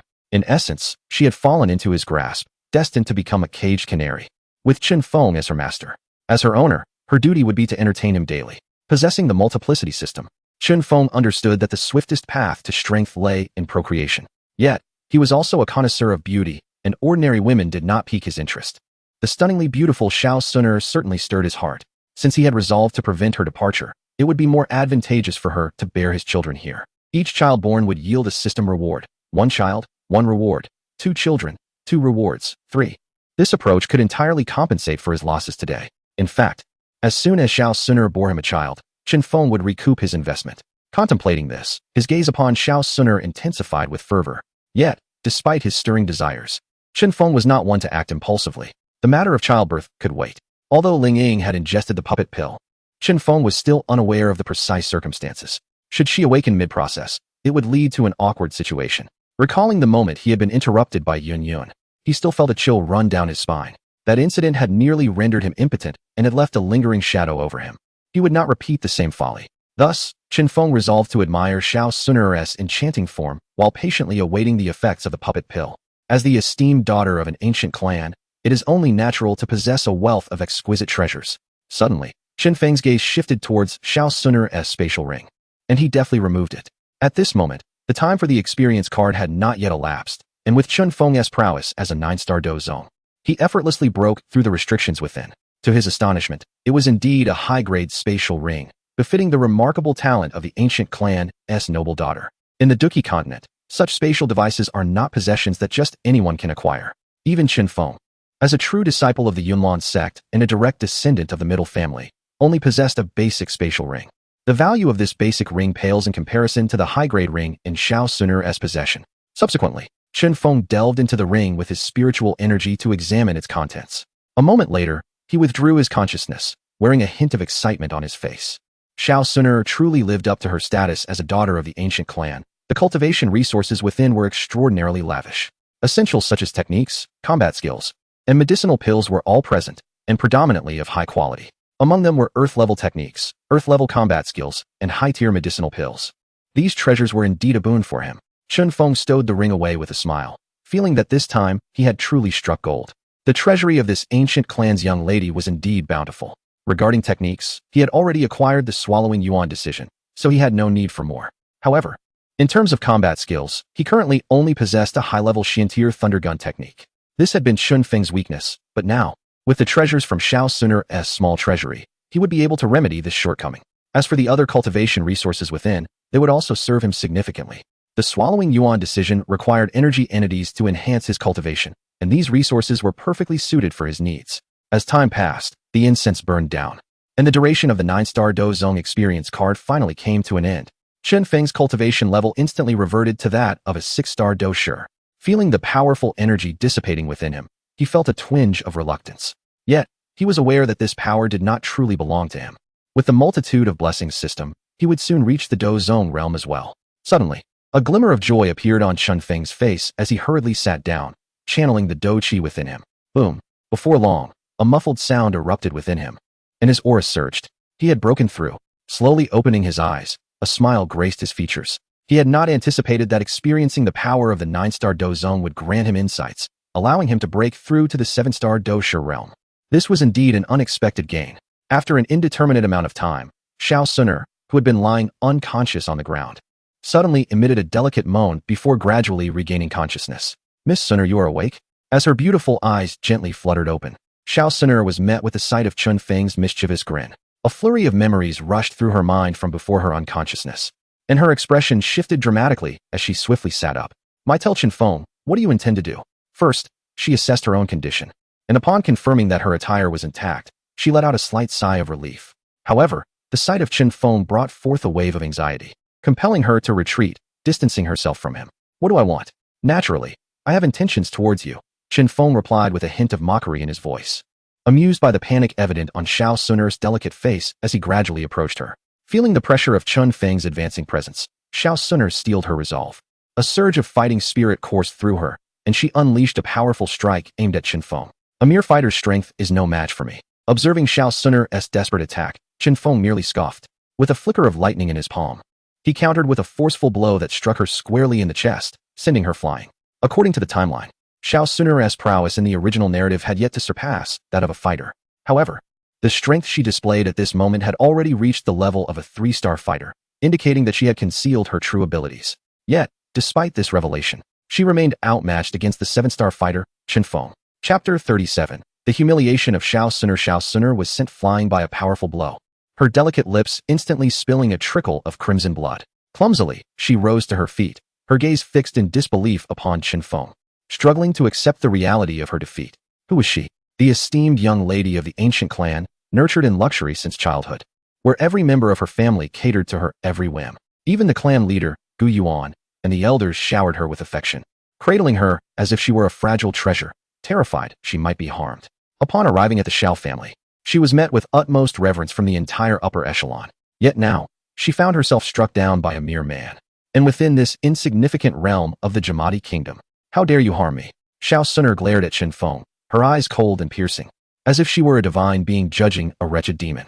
It seemed that in her eyes, Chun Feng's infliction of pain upon her was an unforgivable transgression. And what of it? Observing her unwaveringly haughty demeanor, Chun Feng's lips curled into a sardonic smile. This woman was truly naive, evidently oblivious to the harsh realities of the world. At this moment, she remained unaware of her precarious situation. For reasons unknown, her elevated and aloof stance, as if all else were but mere ants beneath her, stirred a sense of displeasure within Chun Fong. I shall not only harm you, but will also relish in playing with you henceforth. Chun Fong advanced toward Xiao Suner, a mischievous grin adorning his face. You dare? As Chun Fong approached, Xiao Suner's expression shifted, panic flickering in her eyes, yet she feigned composure. Mighty Chun Fong, do you know my true identity? Should you dare to lay a hand on me, it will bring calamity upon the Mitre family. As she retreated, she issued her warning, attempting to instill a sense of trepidation in Chun Fong. Your true identity? You mean the ancient clan behind you? At her words, Chun Fong halted, speaking slowly. In the original narrative, Xiao Suner maintained a distant demeanor towards everyone except Xiao Yan, embodying an extreme aloofness. Her arrogance stemmed from her lineage, being part of the ancient clan, combined with her extraordinary bloodline and unparalleled talent. As the pride of the ancient clan, Xiao Suner was indeed a prominent figure among the elite of the Douqi continent, possessing every reason to be proud among her peers. However, Chun Fong had resolved to shatter the pride that resided within Xiao Suner today. How do you know this? Upon hearing Chun Fong unveil her identity, Xiao Suner was utterly taken aback. Her origins were a secret even to the entirety of the Xiao family. How could this individual from the Mitre family possibly know? I not only know that you hail from the ancient clan, but I also recognize you as the esteemed daughter of Gu Yuan, the leader of the ancient clan. You arrived at the Xiao family with the intention of stealing the precious imperial jade they possessed. Observing the shock etched upon Xiao Suner's face, Chun Fong continued. Who are you really? As Chun Fong revealed his secrets, Xiao Suner's heart sank deeper into unease, her delicate features reflecting sheer horror. Who was this person? How could he know everything about her? Even the clandestine purpose of her visit to the Xiao household. Feeling the mocking glint in Chun Feng's eyes, Xiao Suner felt her composure wane, as if she were laid bare before him. As she struggled to maintain her facade, a flicker of satisfaction coursed through Chun Fong. Let us see how you uphold your aloof goddess persona now. At her tender age of nearly 15, Xiao Suner insisted on maintaining an icy demeanor in front of others, which irked Chun Fong. What repulsed him further was her cold goddess attitude towards everyone. While in front of Xiao Yan, she transformed into a complete sycophant. The moment Xiao Yan faced any distress, she would rush in like a rabid dog. Had Chun Fong transmigrated as Xiao Yan, perhaps he might have developed a fondness for Xiao Suner. Alas, he was not Xiao Yan. Instead of affection, he harbored a profound disdain for her. Despite her exquisite beauty, he had never entertained any thoughts of pursuing her since arriving in Wutan City. Had she not instigated him and sought to ruthlessly cripple his cultivation, he would not have been so infuriated. Even now, his desires were limited to her physical form. His sole objective was to compel Xiao Suner to bear him a child, a means of compensating for the losses he incurred. The notion of affection was utterly absent. The very thought of Xiao Suner sending Ling Ying to ambush him, with intentions of crippling his cultivation, ignited a deep-seated urge for revenge within him. Reflecting on the night's events, a wave of relief washed over him. Thankfully, Xiao Suner had merely instructed Ling Ying to capture him. Had Ling Ying struck him down on the spot, he would have surely perished, deprived even of the chance to activate his 9-star Do Zong experience card. Who am I? Chun Fong approached Xiao Suner, towering over her. Remember this, from now on, I am your master. Impudent. Xiao Suner felt a profound insult at Chun Feng's words, launching another assault against him. Truly unteachable, he thought, a cold glint flashing in his eyes as he effortlessly seized her delicate wrist. With a resounding slap, he struck her tender face, leaving a vivid imprint upon her alabaster skin as she fell to the ground, her poise shattered. She glared fiercely at Chun Fong, consumed by an overwhelming rage. Never before in her life had she felt such a desire to take another's life. As she beheld the condescending expression on Chun Feng's face, looking down upon her, Xiao Suner felt an insatiable humiliation, her teeth clenched in fury. Should she find an opportunity, she would stop at nothing to eliminate Chun Fong. So, do you wish to kill me? Chun Fong slowly crouched down, grasping Xiao Suner's delicate chin. I have warned you before, you will come to regret this. This is the price of provoking me. A profound sense of shame engulfed Xiao Suner as she coldly fixed her gaze upon Chun Fong. Her eyes filled with a piercing malice, yet her lips remained tightly sealed, not uttering a word. Having learned her lesson twice, she was acutely aware of the disparity between herself and Chun Fong. To act recklessly would only result in her own detriment. Do not look at me that way. If you obey me from now on, I shall treat you well. Noticing Xiao Suner had calmed down, Chun Fong finally released her. To dismantle her opponent's pride was not an endeavor that could be accomplished in a short span of time. However, since Xiao Suner had already fallen into her grasp, Chun Fong had all the time and means necessary to ensure her compliance. At that moment, Xiao Suner's gaze suddenly sharpened as she noticed Ling Ying lying nearby. Chapter 38 Uncle Ling, please take action and eliminate him. Upon glancing at Ling Ying beside her, Xiao Suner was momentarily taken aback before swiftly rushing over. Uncle Ling, please wake up. Realizing that Ling Ying was still alive, a wave of joy surged within her heart, prompting her to vigorously shake his body. As long as Ling Ying remained unharmed, there might still be a chance for her salvation. Ling Ying, a formidable fighter at the Emperor Do level, would effortlessly suppress Chun Fong once he regained consciousness. Regarding the terrifying power Chun Fong had previously exhibited, Xiao Suner speculated that he must have employed some secret technique. If he truly possessed such strength, he would not have been easily captured by Ling Ying. As a young lady of an ancient clan, Xiao Suner was well-versed and astute. Although somewhat astonished by the might of Chun Feng's secret technique, her knowledge led her to deduce that such techniques could not be employed lightly. Stop shaking him. He won't awaken anytime soon. Observing Xiao Suner's actions, Chun Fong could discern her thoughts. An involuntary cold chuckle escaped him as he subtly sensed the puppet pill beginning to exert its power. In an inexplicable manner, he felt a connection forming between himself and Ling Ying. At this moment, it seemed he held dominion over Ling Ying's life and death. The potency of the puppet pill was truly remarkable. No wonder it was a product of the system. Chun Fong marveled internally. With but a single pill, one could command the life of a powerful Emperor Do. Furthermore, it could even manipulate his thoughts, rendering him unconditionally obedient. Such a pill was undeniably extraordinary. If he were to acquire several more of these, he would be invincible. Remarkably, this was merely an elementary puppet pill, yet it was capable of controlling an Emperor Do. Familiar with the narrative tropes of online literature, Chun Fong could almost predict the existence of intermediate and advanced puppet pills beyond this basic version. If an elementary puppet pill could govern the life of an Emperor Do, could an advanced one control a Do Zun, or even a Do Sheng? With this thought, anticipation brewed within Chun Fong. He wondered if the system's rewards would include advanced puppet pills upon the birth of his first child. What have you done to Uncle Ling? At that moment, after shaking Ling Ying for a considerable time without any response, Xiao Suner turned and questioned Chun Fong. She could vaguely sense that something was amiss with Ling Ying, an unsettling feeling gnawing at her heart, as though something ominous was about to unfold. Rest assured, I shall not harm him. He will live quite well, Chun Fong replied with a meaningful smile. He too was eager to see how Ling Ying would regard him once he fully absorbed the effects of the puppet pill. The effects of the puppet pill would not erase Ling Ying's memories or consciousness. He would retain the thoughts of a normal person. Observing Ling Ying's prior demeanor, it was evident that he held an unwavering loyalty to Xiao Suner, even reminding her to flee in the face of death. Chun Fong was intrigued by how the puppet pill would ultimately brainwash Ling Ying. To compel an individual who was once a staunch devotee of Xiao Suner to submit unconditionally is no small feat. Observing the smile etched upon Chun Fong's face, a chill inexplicably coursed through Xiao Suner's heart, as if foreboding a dreadful event was imminent.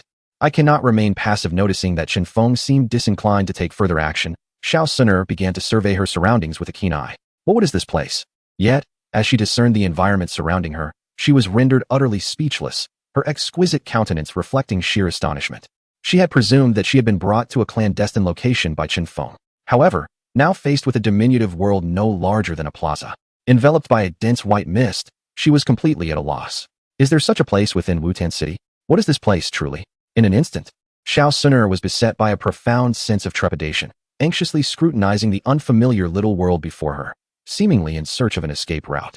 Witnessing Xiao Suner's frantic movements, Chun Fong did not intervene. Once within this small world, it was impossible for her to depart without his consent. At that moment, Chun Fong's thoughts were entirely focused on Ling Ying.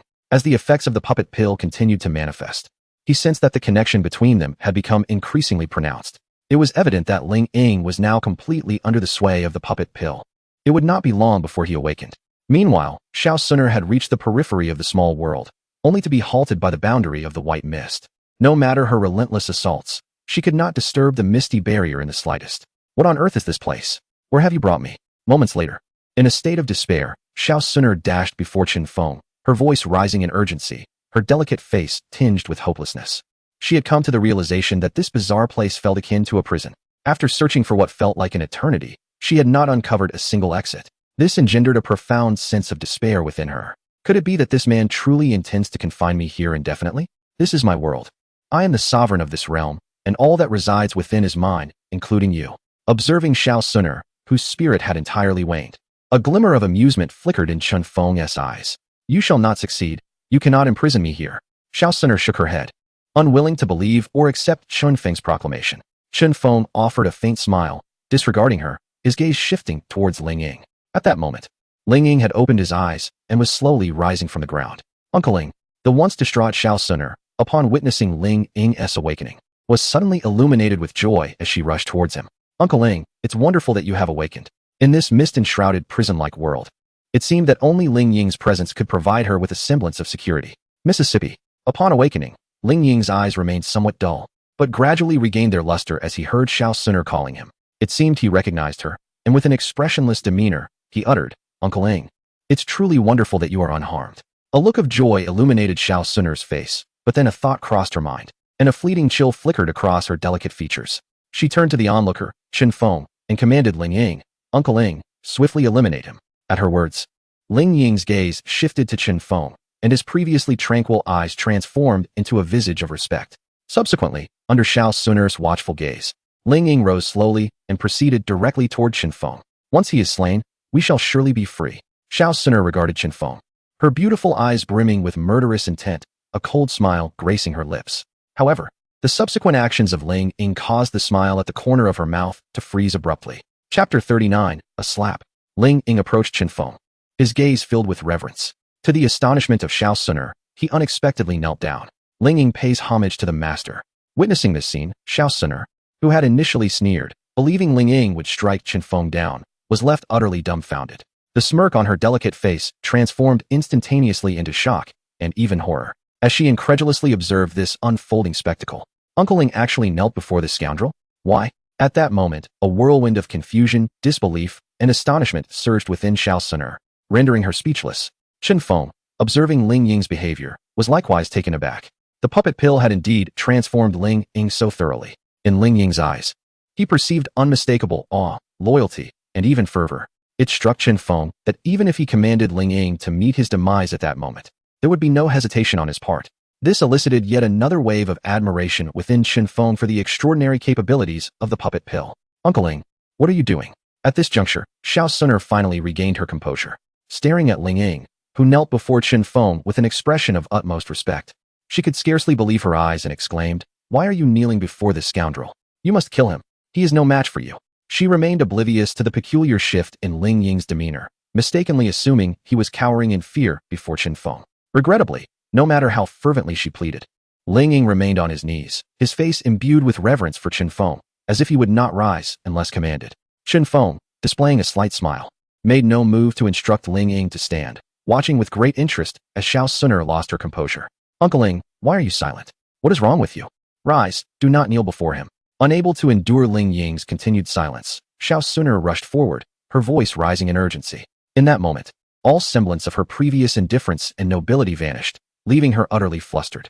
Ling Ying was her last line of defense, and seeing him kneel before Chun Fong ignited a sense of panic within her. Enough, rise. At last, Chun Fong spoke. Yes, master. Responding to Chun Feng's command, Ling Ying finally reacted, standing at once. Uncle Ling, why do you obey this scoundrel? Witnessing this scene, the ominous premonition in Xiao Suner's heart intensified, and her expression grew frantic as she called out to Ling Ying. I commanded you to kill him. At these words, a flicker of inscrutable killing intent flashed in Ling Ying's eyes. Yet, perhaps due to the absence of Chun Feng's directive, he refrained from acting. Instead, he turned to Xiao Suner and warned, Miss, should you dare to show disrespect to the master again, do not blame me for my ruthlessness. Uncle Ling, what? What do you mean? Hearing Ling Ying's words and sensing the murderous aura emanating from him, Xiao Suner was left completely stunned. She gazed incredulously at the indifferent Ling Ying before her, as if confronting a stranger. For many years, Ling Ying had silently watched over her, and they had grown quite familiar with one another. Ling Ying had always treated her with utmost respect, never uttering such cold words. Why? What could possibly explain this?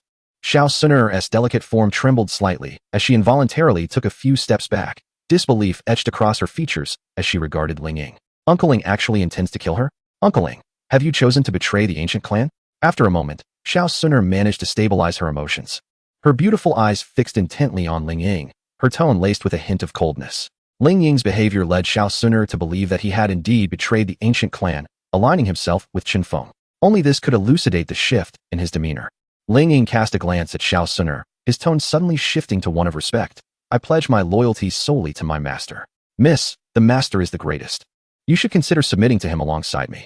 At the mention of Chun Fong, a fervent madness flickered in Ling Ying's eyes as he attempted to persuade Xiao Sun'er to submit. Uncle Ling, do you comprehend the gravity of your words? Witnessing Ling Ying's overtly abnormal behavior, Xiao Sun'er finally sensed something amiss. What have you done to Uncle Ling? Why has he become like this? She turned, her lovely face aflame with anger, loudly confronting Chun Fong. Chun Fong, who had been eagerly observing the unfolding drama between the master and servant, smiled upon realizing Xiao Sun'er had finally grasped the situation. I merely employed a few subtle tactics. There is no need for you to expend effort attempting to awaken him. He is now completely under my control, and even if ordered to kill you, the esteemed young lady of the ancient clan, he would hesitate not for an instant. Chun Fong approached Ling Ying, scrutinizing him with satisfaction.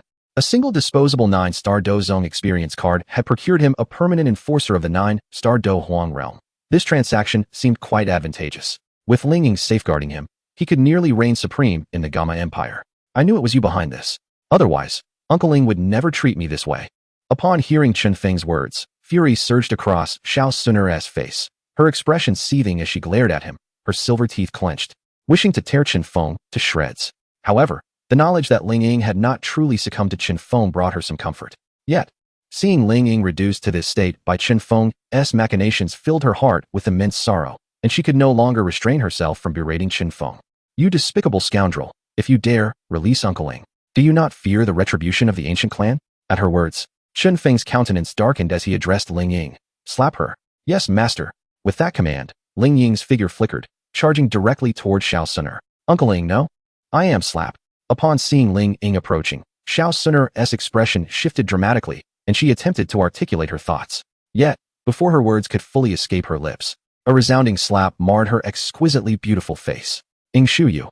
Xiao Sun'er gazed at the indifferent Ling Ying in disbelief. Although she was acutely aware of his current state of mind, a surge of indignation, confusion, and grievance welled up within her. This marked the second time she had been struck today. As a distinguished daughter of an ancient clan, she had never endured such treatment before. Offending the master warrants punishment. Ling Ying remarked coldly, his gaze fixed on Xiao Sun'er with an icy demeanor. Recognizing the futility of further discourse, Xiao Sun'er diverted her attention to Chun Fong. Striving to regain her composure before softly inquiring, Mighty Chun Fong, what must you do to release us? It seems you still fail to comprehend your current predicament. Chun Fong retorted, dismissively gesturing towards Ling Ying. Regardless of status, continue to strike. Chapter 40, Xiao Sun'er, I will comply with all your requests. With a resounding clap, as Chun Feng's words fell, Ling Ying acted swiftly, delivering a quick strike.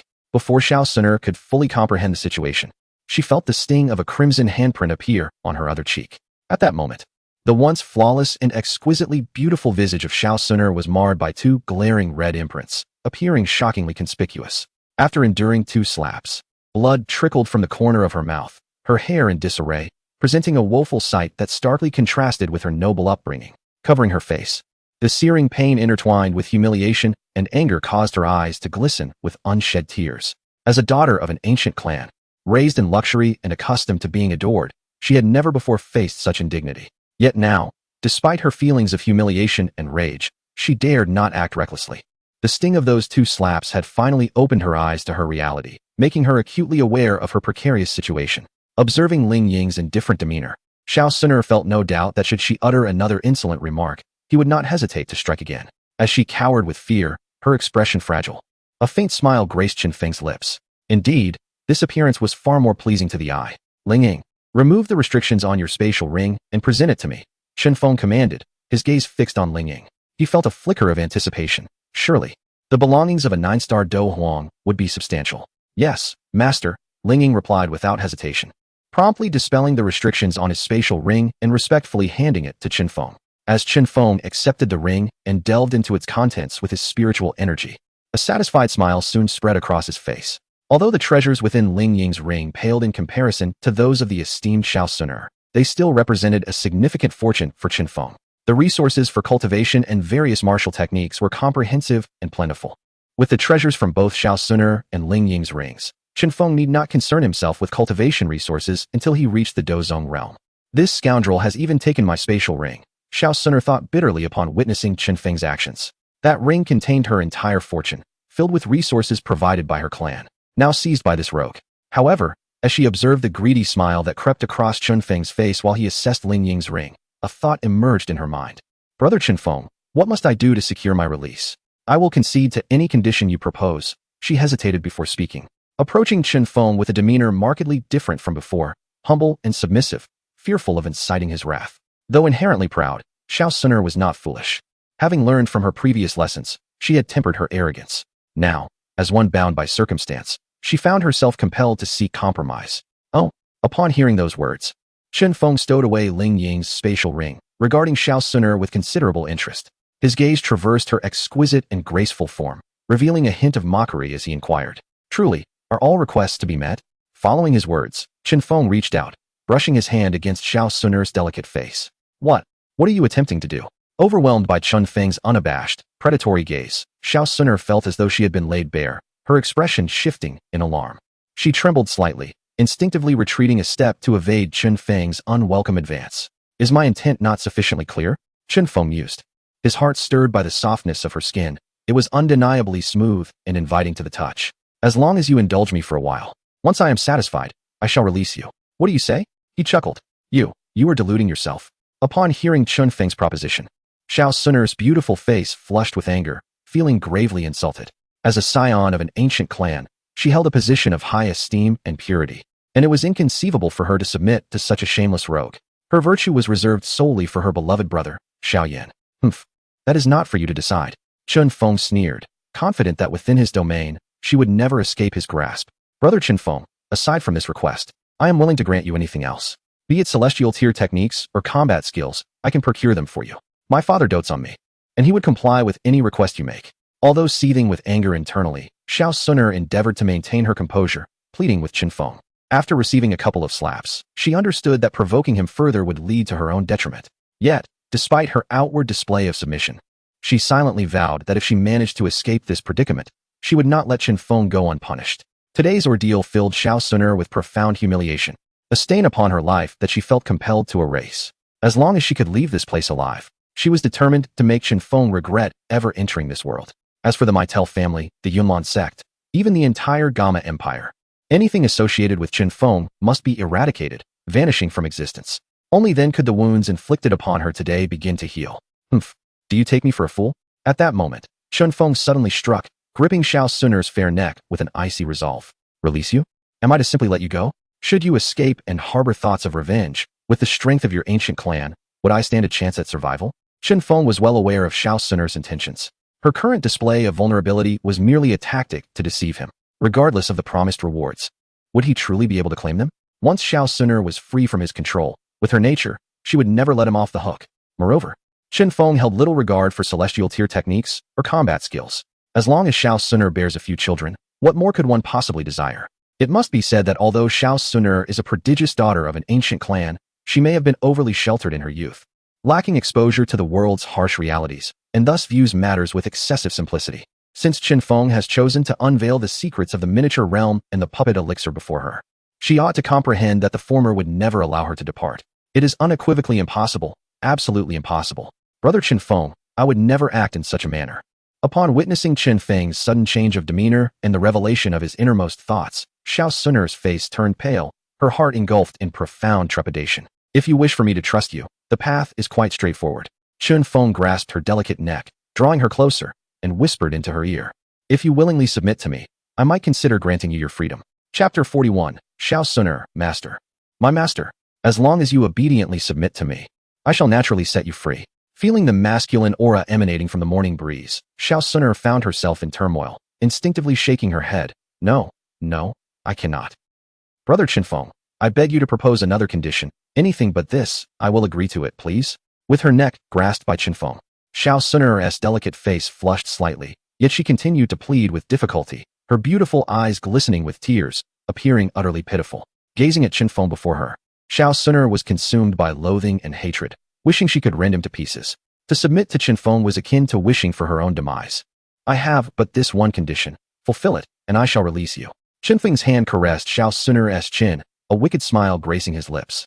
No, I cannot possibly agree to this condition, Xiao Sun'er responded anxiously. Brother Chun Fong, I can do anything else. Suddenly, Chun Fong released her, swiftly delivering a resounding slap to her face, his handsome features darkening with displeasure. Xiao Sun'er, do not be ungrateful. I have already made it clear that once you are here, do not harbor illusions of leaving. Xiao Sun'er cradled her cheek, her delicate form collapsing to the ground, a trickle of blood seeping from the corner of her mouth, her demeanor utterly disheveled. After enduring the slap, she fixed her gaze on Chun Fong. Her eyes filled with stubborn defiance, yet despair flooded her heart. From Chun Feng's demeanor, she sensed there was truly no intention of letting her go. As this realization dawned upon her, a despondent expression overtook her face. Was she truly destined to be imprisoned by this scoundrel? In that moment, Xiao Sun'er felt an overwhelming sense of regret. She should never have provoked this wretch, this demon. Otherwise, none of this would have transpired. Xiao Sun'er, I have already granted you an opportunity. It is only due to your beauty that I have treated you with such civility. Do not overstep your bounds. Chun Fong approached her, gripping her smooth, fair chin with an air of coldness. Chun Fong, you scoundrel, if you dare, kill me. I would rather die than submit to you. Faced with Chun Fong, Xiao Sun'er was engulfed in profound hatred and disgust. To be compelled to submit to such a degenerate felt like a fate worse than death. You wish to die? Upon hearing Xiao Sun'er's words, Chun Fong felt a sinking sensation in his heart. Could this girl truly be contemplating self-harm? No, he must devise a means to control her. Otherwise, should she become pregnant, the safety of the unborn child would be jeopardized. Suddenly, a plan formed in his mind. A smirk appearing on his lips as he addressed Xiao Sun'er. I cannot bear to let you perish so easily. Since you are so ungrateful, do not blame me. As his words fell, a pill materialized in Chun Feng's hand, and he commanded Xiao Sun'er, consume this. What is this? As she gazed upon the elixir presented by Chun Fong, a sense of foreboding enveloped Xiao Sun'er. This potion, known as the puppet elixir, promised that upon consumption, one would surrender unconditionally to him, becoming akin to a puppet. Chun Fong, disregarding Ling Ying's protests, forcefully drew Xiao Sun'er into his embrace and proclaimed, when the time comes, you shall do as I command. Please, I do not wish to consume this. Xiao Sun'er cried, her face reflecting sheer terror as she stared at the vial in Chun Feng's hand, akin to encountering a demon. She struggled fervently within his grasp. Humph, your will is of no consequence, Chun Fong retorted coldly, suddenly pinning her down onto the ground, his weight pressing against her. Do you not desire to leave? Then I shall grant your wish. Consume this puppet elixir, and I shall release you at once. No, I implore you. Chun Fong, I beg you, do not make me take this. I beseech you. Tears streamed down her cheeks as she fervently shook her head, haunted by the thought of Uncle Ling, who had succumbed to a similar fate. A chill crept into her heart. After consuming the puppet elixir, would she still remain herself? What difference would there be between her and a mindless puppet? If this scoundrel were to command her to act against her will, could she refuse?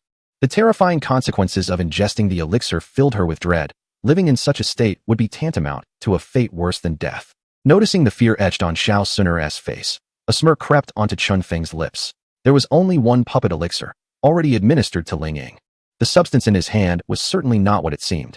Overwhelmed by despair as she beheld Chun Fong atop her, Xiao Sun'er felt as though she had truly fallen into the clutches of a demon. Chun Fong, I implore you, I promise to obey you in the future. Whatever you ask of me, please do not force me to consume the puppet elixir. She continued her plea, appearing pitiful, yet within her heart, a resolve to die had taken root. She understood that falling into Chun Feng's hands would mean not only the loss of her life, but also her purity. How could she ever face her brother Xiaoyan again? Death seemed a preferable escape. At that moment, her mind was set on temporarily deceiving Chun Fong, hoping to seize an opportunity to end her own life when he was distracted. If she were to consume the puppet elixir, she feared she would lose even the ability to choose death, destined to endure torment at the hands of this scoundrel. Such a fate was intolerable to Xiao Sun'er. She was a paragon of her ancient clan, a precious gem of purity.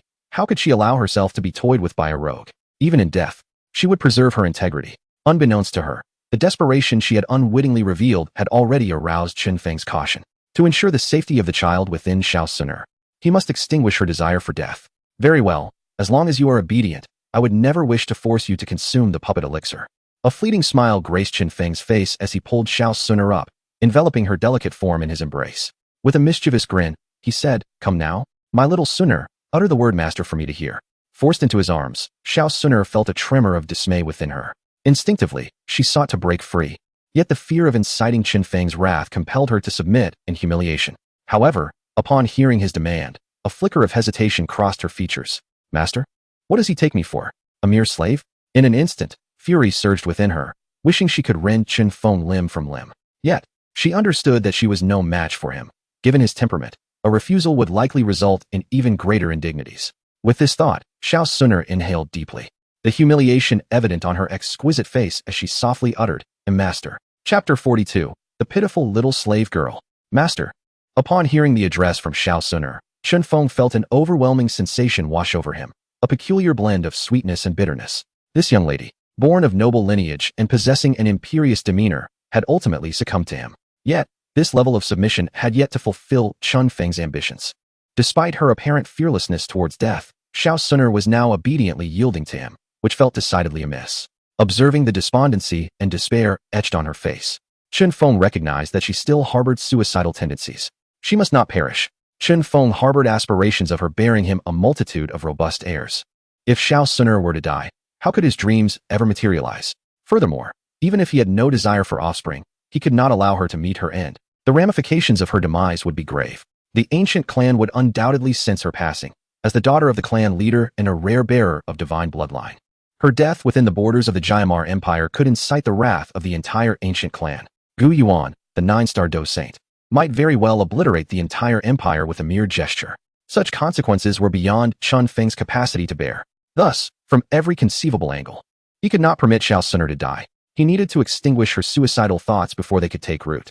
"Xiao Suner, did you seek me out tonight to avenge Xiaoyan?" Chun Fong cradled her delicate form, feeling her slight tremors, pulling her closer, as if he wished to meld her essence with his own. "What is your relationship with Xiaoyan?" Inhaling the intoxicating fragrance that clung to her, Chun Fong could not restrain a deep breath, a look of rapture gracing his features. As he felt the warmth of his breath against her ear, Xiao Suner's soft body stiffened, yet at the mere mention of Xiaoyan, she involuntarily shuddered. What would brother Xiaoyan think if he saw her being embraced and frivolously handled by another man, now reduced to such a state? How could she ever face brother Xiaoyan again? With these thoughts, her resolve to end her own life only solidified. "Brother Xiaoyan and I are merely ordinary friends." After a moment of silence, Xiao Suner spoke to Chun Fong. "Brother Xiaoyan?" How intimate that sounded. Hearing her words, Chun Fong felt an inexplicable displeasure stir within him. He gently turned her to face him, a cold smile creeping across his lips. "You have captured me tonight and intend to cripple my cultivation, all in the name of avenging Xiaoyan. Is that not so? It seems you hold him in high regard." Chun Feng's fingers brushed against Xiao Suner's tender cheek. Perceiving the unkind tone in Chun Feng's voice, Xiao Suner felt an immediate surge of panic. She swiftly exclaimed, "No, I truly despise him, brother Xiaoyan. Xiaoyan is merely a waste with a mere third-stage fighting spirit, a disgrace to the entire Xiao family. How could I possibly associate with someone of his caliber?" Fearing that Chun Fong might bring harm to Xiaoyan, Xiao Suner uttered numerous insincere words, hoping to protect him. "Brother Xiaoyan, I am so sorry. Suner did not mean it. If I could see you again, I would surely apologize." Embraced by another man, Xiao Suner felt an immense anguish in her heart. "Brother Xiaoyan, it seems I may never meet you again. Is that true? You truly have no intimate relationship with Xiaoyan?" Upon hearing Xiao Suner's words, a playful smile crept upon Chun Feng's lips. How delightful it would be if Xiaoyan could hear Suner's declarations. One could only wonder what expression would grace his face. Of course not. Xiaoyan is merely a waste. As the distinguished young lady of an ancient clan, how could I ever look favorably upon him? Xiao Suner's words grew increasingly harsh. In a bid to convince Chun Fong, her exquisite visage betrayed a hint of disdain. Alas, no matter how she presented herself, Chun Fong would not be swayed. "Since you despise Xiaoyan so much, I can rest easy," Chun Fong said with a smirk. Then added, "Ling Ying, once we step outside, you shall eliminate Xiaoyan." "Yes, master," Ling Ying responded instantly, without a trace of hesitation. "No." Upon hearing Chun Feng's command, Xiao Suner instinctively gasped, her expression turning anxious. "Master, I beg you, do not harm brother Xiaoyan." In a state of panic, she pleaded with Chun Fong, terrified for the safety of her beloved Xiaoyan. Did you not just profess your aversion for Xiaoyan? Why the sudden concern for him now? You dared to deceive me." Chun Fong scoffed, shoving Xiao Suner aside, causing her to tumble to the ground. Quickly recovering, she clutched Chun Feng's leg, entreating, "Master, I shall never defy you again. As long as you spare Brother Xiaoyan, I will obey your every command. Overwhelmed by despair, Xiao Suner disregarded any sense of humiliation, pleading with Chun Fong in utter degradation. She realized she had fallen completely into Chun Feng's hands, and her sole wish was for Brother Xiaoyan to remain unharmed, even if it meant sacrificing her own life. Please do not harm Brother Xiaoyan. I implore you, Master. I will agree to anything, as long as you do not kill him. Tears streaked down her fair face. Her pitiful demeanor, combined with her stunning beauty, evoked a profound sense of sympathy, compelling one to embrace her and offer comfort. Is this truly what you have spoken? As Xiao Suner, clutching her own thigh and pleading desperately, caught Chun Feng's attention, he abruptly shifted his stance, grasping her chin with a fierce grip. Should you ever entertain thoughts of self-harm again, he declared with a menacing tone, I shall not hesitate to extinguish Xiaoyan's life, shattering his body into pieces and scattering his ashes to the wind. Since Xiao Suner held Xiaoyan in such high regard, Chun Fong had no choice but to use the latter's existence as leverage to dissuade her from her suicidal inclinations. Upon hearing his words, Xiao Suner's delicate visage turned ashen, and she fervently shook her head, exclaiming, No, I will not take my own life, I promise. Please do not harm my brother Xiaoyan. Tears streamed down her cheeks as she implored Chun Fong with all her might. Master, I shall never deceive you again. I will heed your every command. Whatever you ask of me, I shall do, only beseeching you not to bring harm to my brother Xiaoyan. He is innocent, and he has already suffered so much. I implore you, do not take his life. At that moment, Xiao Suner's once flawless face was marred by streaks of tears, compounded by the stinging marks of 3 slaps. Thus, the formerly exalted daughter of the ancient clan, revered as a goddess by countless admirers, had irrevocably fallen from grace, reduced to a pitiable little slave beneath Chun Feng's feet. Chapter 43. Surely, you do not wish for your brother Xiaoyan to come to harm? Master, I implore you, do not take my brother Xiaoyan's life. I shall obey your every command. I promise you everything. In a desperate bid for Xiaoyan's safety, Xiao Suner cast aside her dignity, clinging to Chun Feng's leg in a profoundly humble plea, observing the disheveled girl before him. Her delicate features stained with tears and a look of utter despair in her eyes. Chun Feng's heart softened. He knelt down slowly, tenderly stroking her head, and spoke gently. Very well, I promise you, I shall spare Xiaoyan's life. At his words, Xiao Suner was momentarily taken aback, then let out a slight sigh of relief, murmuring sweetly, Thank you, Master.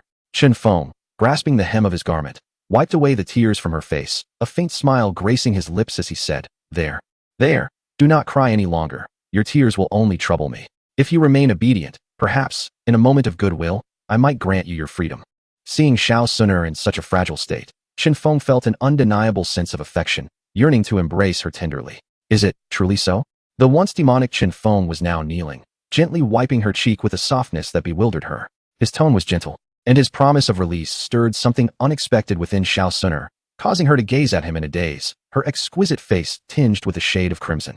Perhaps having grown numb to Chun Feng's previous harshness, Xiao Suner felt a flicker of hope within the warmth of his unexpected gentleness, akin to dawn breaking through despair. Indeed, as long as you remain obedient, my mood may well improve, and I shall naturally let you go, he continued, caressing her delicate face, feeling a strange restlessness within himself. Yes, I shall be ever obedient, Master. I will do whatever you ask. At his words, Xiao Suner nodded eagerly, her moist eyes finally shimmering with a hint of hope, as if she could truly envision her escape. Gone was the regal aloofness she once held. Her lowered gaze and tear-laden eyes made her resemble a humble maid, oppressed within a powerful household. Faced with such a pitiful sight, Chun Fong could hardly suppress his intrigue. My dear, you have stated it yourself. You shall do whatever I desire. A sly smile crept across his lips as he grasped her delicate chin, gently rubbing it, and said slowly, In that case, shall we indulge in some delightful recreation together? Play. Upon hearing his words and recognizing the mischievous glint in his eyes, Xiao Suner finally regained her composure, understanding the true meaning behind Chun Feng's suggestion. Master, no, this cannot be. With a pale face, Xiao Suner shrank back, unable to suppress her trembling form as despair clouded her once radiant eyes. Master, could you please let me out first? I promise to comply once I am free. She spoke cautiously, fearing another outburst from Chun Fong. Out first, then comply? Upon hearing her words, Chun Fong glanced around, a faint smile gracing his lips. Do you find this place uncomfortable? The ground is hard, isn't it? Indeed, there isn't even a bed here. I have been inconsiderate. Within this small world, he had not prepared much, and there was nothing available. It was indeed a bit embarrassing for Xiao Suner to be on the ground, especially with Ling Ying present. Chun Fong gently tapped his forehead, realizing he may have been a bit muddled. Ling Ying, I shall send you out first. Find a place to hide and wait for me. With a thought, Chun Fong directly transported Ling Ying out of the small world. Xiao Suner, you see, your master is feeling a bit uncomfortable. Since you find the ground hard, how about we change our approach? At that moment, Chun Fong felt a surge of heat within him. Although the environment was lacking, they would have to make do. He leaned closer to Xiao Suner and whispered, "You need only do this, in such a manner."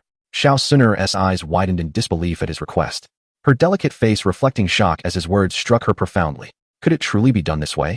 Having been pampered since childhood and held in high regard, no one had ever broached the subject of intimacy between men and women with her. Chun Fong's proposition shattered her preconceived notions, rendering her unable to accept it. No, absolutely not. She shook her head frantically, her complexion turning pale, her body trembling uncontrollably. Seeing her reaction, Chun Fong's expression darkened, his displeasure evident. "Did you not promise to obey me in all matters? This cannot be. That cannot be. Do you wish to go back on your word? If you refuse to comply, how can I let you go?" Rising, he slowly approached Xiao Suner, resting his hands on her soft shoulders as he spoke softly. "Moreover, you wouldn't want anything to happen to your brother Xiao Yan, would you? If you continue to break your promises, I will truly be angered. If you cannot fulfill even this small request, I shall have Ling Ying bring me Xiao Yan's head."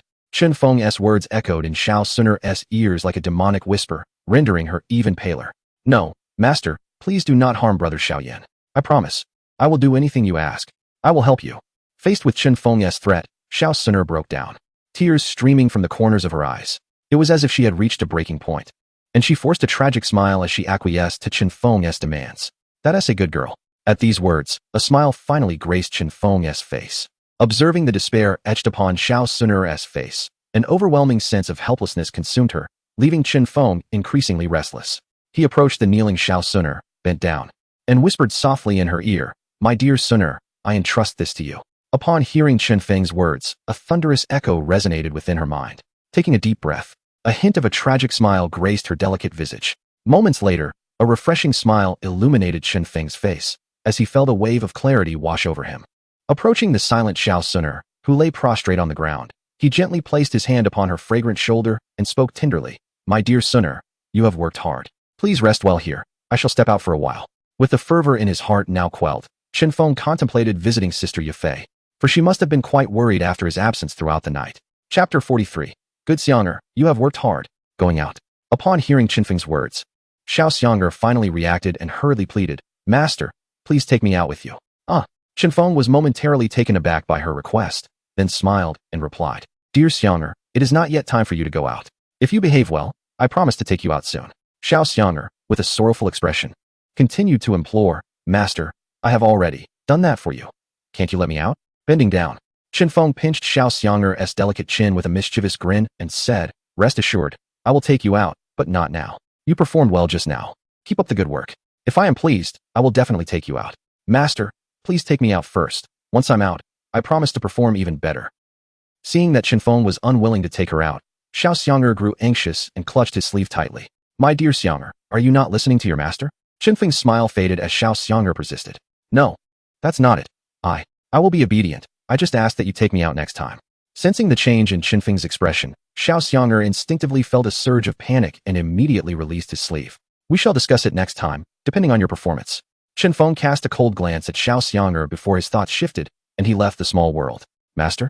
Watching Chun Fong suddenly vanish, Xiao Xianger was momentarily stunned and softly called out, gazing at the empty small world. Contemplating her current plight, despair welled up within her, and tears slipped from the corners of her eyes. Ling Ying. After leaving the small world, Chun Fong appeared directly in the manor behind the middle auction house and called out to Ling Ying, who was concealed in the shadows. "Master." Upon hearing Chun Feng's voice, Ling Ying stepped out from the darkness, her demeanor respectful. "I will send you back to the small world. Keep a close watch on Xiao Xianger, and do not allow her to do anything foolish," Chun Fong instructed. Though Xiao Yan currently posed a threat, it seemed that Xiao Xianger would no longer contemplate suicide. However, Chun Fong feared that she might suddenly lose hope at any moment, which would be disastrous. "Yes, master," Ling Ying responded. Chun Fong nodded, concentrating his thoughts, and directly brought Ling Ying into the small world. Having not returned for an entire night, Sister Yafei must be quite worried. Subsequently, Chun Fong headed towards Yafei's room, catching a whiff of his own scent. He frowned. After a night of turmoil, despite not engaging in any serious actions, he had still gotten rather dirty. He planned to reassure Yafei before taking a bath. Xianger also needs a bath. I must bring along other daily necessities as well." Since he intended for her to reside in the small world permanently, Chun Fong naturally wanted to ensure her comfort. Most importantly, he needed to bring in a large and soft bed for her. After all, it is hardly appropriate to allow a beautiful maiden to sleep on the floor. Morning breeze. Where have you been all night? I was terribly worried, exclaimed Yufei, her face lighting up with surprise at the sight of his return. She rushed forward and embraced him tightly, her heart finally at ease. Did I not inform you that I was safe? I merely had some matters to attend to. And as you can see, I am perfectly fine. Noticing the weariness etched on Yufei's features, clearly a result of a sleepless night, Morning Breeze felt a warmth in his heart. He gently wrapped his arms around her slender waist and spoke softly. However, the astute Yufei did not entirely believe his words. The panic in his voice last night had unmistakably signaled trouble. Yet, since Morning Breeze chose not to divulge the details, she refrained from pressing him further. Everyone harbors their own secrets, and if he was keeping something from her, questioning him would yield no truth. She was a wise woman, aware of what to say and what to withhold. For her, the only thing that mattered was his safe return. Oh, is that so? Yufei tilted her head, her alluring eyes shimmering with intrigue. She fluttered her long lashes and leaned in to inhale the scent that lingered on him. Her lips curled into a teasing smile, revealing a mature charm. Morning Breeze, when you say you had matters to attend to, does that involve another woman? Morning Breeze was taken aback for a moment, but quickly realized that Yufei must have caught a whiff of the fragrance from Xiaoxuan that clung to him. He marveled at her keen sense of smell and chuckled awkwardly. With you, dear Yufei, by my side, why would I seek out another woman?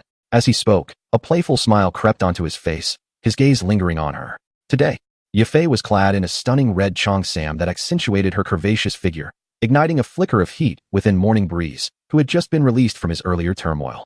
You mischievous rascal, after gallivanting all night, you return with intentions of mischief, Yufei teased, her laughter ringing with a seductive quality, causing Morning Breeze to struggle to maintain his composure. This enchantress, although he longed to take Yufei into his room and shower her with affection, the weariness on her face compelled him to restrain himself. Observing his reaction, Yufei felt a surge of satisfaction. Years of experience had taught her the immense allure of her beauty over men.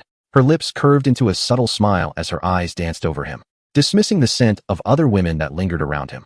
No woman could ever steal Morning Breeze away from her. With her extraordinary beauty, she was confident in her ability to keep him by her side forever. Yufei, please have someone prepare hot water for me. I wish to take a proper bath. Morning Breeze said, playfully pinching her delicate, resilient cheek. You must be tired as well. Go and rest for a while. At his words, Yufei was momentarily taken aback, warmth blooming in her heart. Then, she chuckled softly, her smile enchanting and delightful. The little rascal has finally grown up and learned to care for his sister. Subsequently, the two parted ways, and Chun Fong returned to the elegant chamber where he had stayed the previous night. Under the arrangements of Missia, several graceful maidens soon arrived at Chun Feng's room, carrying warm water. Young Master Chun Fong, Missia has instructed us to serve you during your bath, announced one of the maidens as they filled the bathing tub with hot water. Chun Fong nodded in acknowledgement and extended his arms, allowing them to assist him in removing his shoes and garments. Comfort enveloped him as he settled into the tub, his body relaxing, and a look of bliss graced his face. Behind him, the two young and beautiful maidens gently massaged his back. Suddenly, a long-forgotten system notification echoed in his mind. Ding. Congratulations, host, you have successfully caused Missia to conceive and have received a system gift package. Please continue your efforts and accelerate your progress. Chapter 44, Yufei's Pregnancy. Abundant Rewards. First chapter, S. The previous chapter was a repetition, not an attempt to exploit readers. It was initially blocked, and due to the editor's absence, I had to repost it. To my surprise, it has now been unblocked, which is quite exasperating. It has since been corrected, and those who have subscribed can view it directly. I noticed that there are around 200 subscribers on Qidian. In fact, this book is available to QQ Reading members, and those with a membership can access it without charge. Text. Upon hearing the system's notification in his mind, Chun Fong was momentarily taken aback. He then excitedly rose from the bath, elated by the revelation. Yufei is pregnant.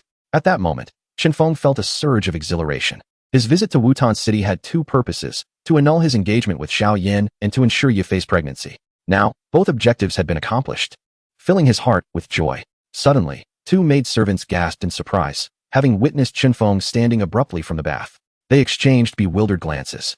Continue, he urged, feigning calmness to mask his embarrassment. The maidservants shared a look before resuming their task of massaging his back. Soon, Chun Fong regained his composure, his thoughts racing with anticipation for the system's rewards. System, unlock the reward package, he silently commanded. Ding. Congratulations, host, you have obtained the Heaven Tier Beginner skill, Dragon and Phoenix Decision. Ding. Congratulations, host, you have acquired a pet, the 6th tier magical beast, Purple Lightning Weasel. Ding. Congratulations, Host, you have received a reflection crystal. Ding. Congratulations. Host, you have obtained the soul-controlling banner. As Chun Fong issued his command, a series of system notifications chimed in succession. Indeed, the rewards from the system were as bountiful as ever. While this round of rewards seemed less impressive than the first, Chun Fong felt a deep sense of satisfaction, especially considering the additional benefits he had received previously. Ding. The aforementioned items have been dispatched to the system space. Please check, host. After the system's announcement, the voice fell silent. Chun Fong regained his focus and mentally entered the system space to inspect the details of the items. Moments later, he emerged with clarity on the information regarding these items. Dragon and Phoenix Decision, a Heaven-tier beginner skill. Divided into two parts, the Golden Dragon chapter and the Heavenly Phoenix chapter. This skill requires both genders to practice together to be effective.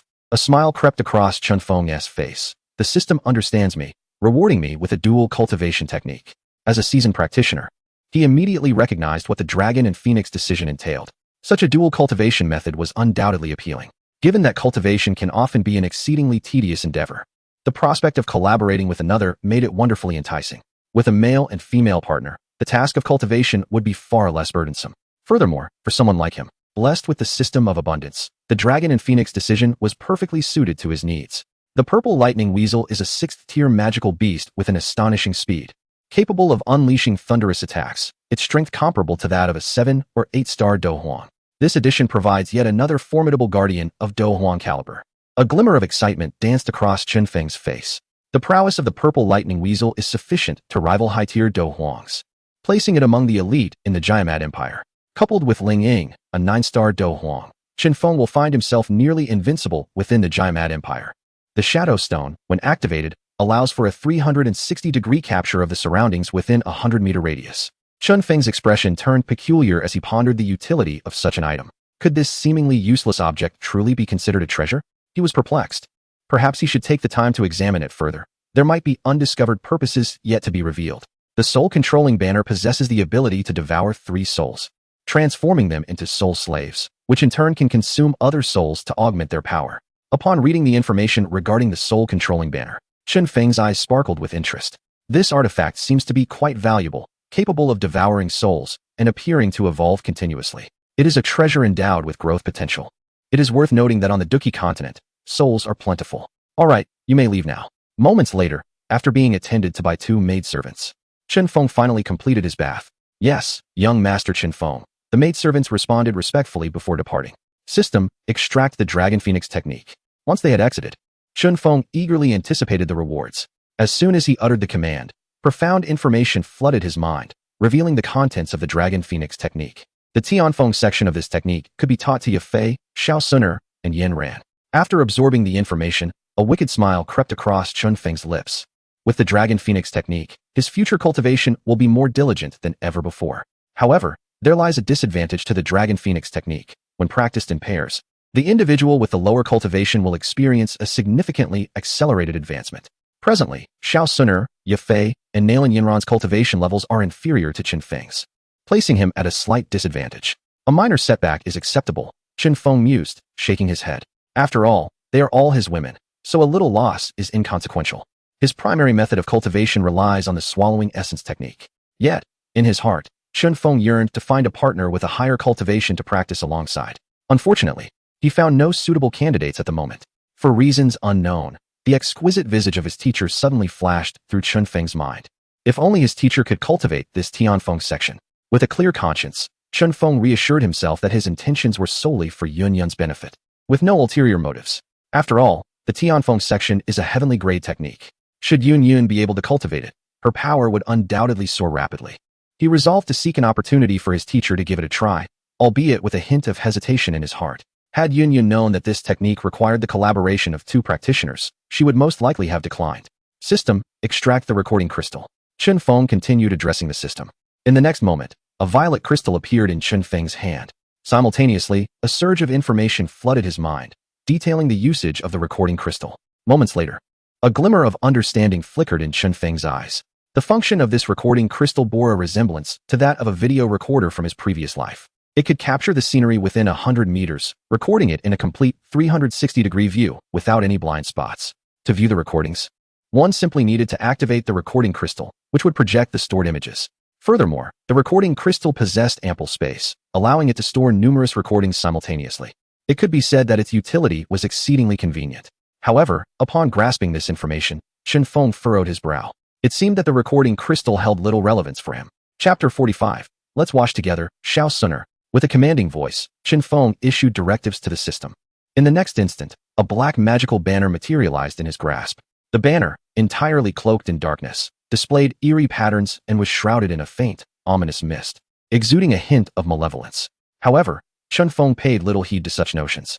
Regardless of its wickedness, as long as it proved effective, that was all that mattered. This artifact should suffice to confront Yao Chun, he mused, as thoughts of the soul entity led him to recall Yao Chun, the revered alchemist residing within Xiao Yan's ring. Capturing this esteemed figure as a soul servant could yield immense benefits, ensuring an endless supply of medicinal concoctions in the future. A sly grin crept upon Chun Feng's lips as he reflected on his previous assurance to Xiao Yan, that after consuming the spirit elixir, his talents would be restored within 3 months. Now, with the soul-controlling banner in hand, his abilities could be reclaimed even sooner. However, this matter required careful deliberation. Yao Chun was once a highly renowned alchemist, an 8th-tier master of the craft, and even in his currently diminished state, he was not to be trifled with. Beside Chun Fong stood Ling Ying and the 6th-tier magical beast, Zi Diandiao. Coupled with the soul-controlling banner, he felt somewhat emboldened in facing Yao Chun directly. Yet, Chun Fong preferred a cautious approach. Should Shao Suner become pregnant, and he receive an additional boon, then dealing with Yao Chun would be nearly assured. The mere thought of Shao Suner in the small world stirred a certain excitement within him. Today, he was determined to explore the depths of this ancient clan's prodigious beauty. With this resolve, Chun Fong arranged his attire and stepped outside. Upon reaching the bustling streets of Wutan City, he diligently procured all the necessary supplies for daily living. If Shao Suner were to conceive, he intended for her to rest comfortably within the small world, necessitating the creation of a serene environment for her. Ordinarily, such errands would not require his personal involvement. He could simply instruct the personnel at the Maitel auction house to handle it. However, if the news were to reach Yafei, it would be a challenging explanation. An hour later, Chun Fong returned to the estate, having successfully gathered all the required items. He then summoned 2 maidservants, instructing them to prepare a tub of hot water. After a night of torment, and having rendered service to Chun Fong once more, Shao Suner certainly deserved a refreshing bath. The 2 maidservants exchanged puzzled glances, wondering why Master Chun Fong required another wash so soon after his previous one. Should Miss Yafei inquire about my whereabouts, inform her that I have stepped out for a matter and shall return tonight, Chun Fong instructed the maidservants, ensuring that Yafei would not fret over his absence. Understood, Master Chun Fong, they replied before departing. Once they were gone, with a mere thought, Chun Fong transported the tub filled with hot water directly into the small world. Within the small world, Shao Suner sat on the ground, her arms wrapped around her knees, her head resting against them, her hair in disarray, and her eyes devoid of life. Beside her, Ling Ying transformed into a shadow, as always, guarding her side. Yet, despite Ling Ying's presence, Shao Suner felt an overwhelming loneliness, her gaze vacant, and her heart hollow. For reasons unknown, she suddenly yearned for Chun Fong to return to her small world. The atmosphere was too desolate, and she felt a chill envelop her. Little Suner, why are you crying? At that moment, Chun Feng's voice unexpectedly resonated behind Shao Suner. Upon hearing his voice, she abruptly lifted her head, and a peculiar glimmer of joy flickered across her previously melancholic face, albeit faintly. The moment she beheld Chun Fong, her spirits inexplicably brightened, dispelling her loneliness. Master, you have returned. Shao Suner stared dazedly at Chun Fong, her crimson lips parting slightly, revealing a hint of shyness. At that instant, her fair and delicate face was streaked with tears, evidently having wept for a long time after Chun Feng's departure. Why are you crying? Do you miss your master?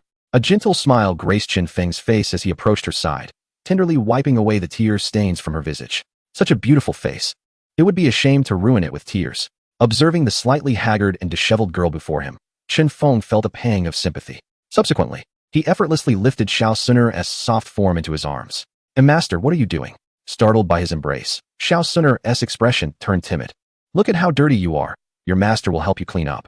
Chun Fong carried her directly towards the bath. Meanwhile, he sent Ling Ying away with a thought, knowing that any mischief would be best undertaken without an observer. Standing before the steaming bath, Shao Suner blinked at the inviting hot water, her heart fluttering. As a pampered beauty, she naturally took great pride in her cleanliness, often changing several outfits in a single day. At that moment, feeling grimy and uncomfortable, it was as if countless ants were crawling on her skin. Come, let's remove your clothes. Chun Fong reached for the purple dress adorning Shao Suner. And no, I can do it myself. Instinctively retreating at his approach, her ears flushed with embarrassment. Why be so polite with your master? Chun Fong replied with warmth. Ever the understanding one. Ultimately, after Xiao Sun'er's insistence, he reluctantly turned his back to her. Master, you mustn't peek, she admonished bashfully, casting a glance at him before moving to the other side of the bath to prevent any unexpected glances. Am I that kind of person? Chun Fong declared earnestly. With his assurance, Xiao Sun'er finally began to remove her clothing. Subsequently, a delicate expanse of skin, reminiscent of pristine white jade, was revealed. Her exquisite collarbone seemed to be sculpted by divine hands, evoking a sense of near perfection, accompanied by the soft rustling of clothing being removed. A flawless masterpiece emerged before him, untainted by mud, untainted by the allure of clear waters. It was a sight to behold yet not to be desecrated. Merely the thought of touching it invoked a sense of sacrilege. As the faint sounds continued behind her, Chun Fong felt a surge of anticipation.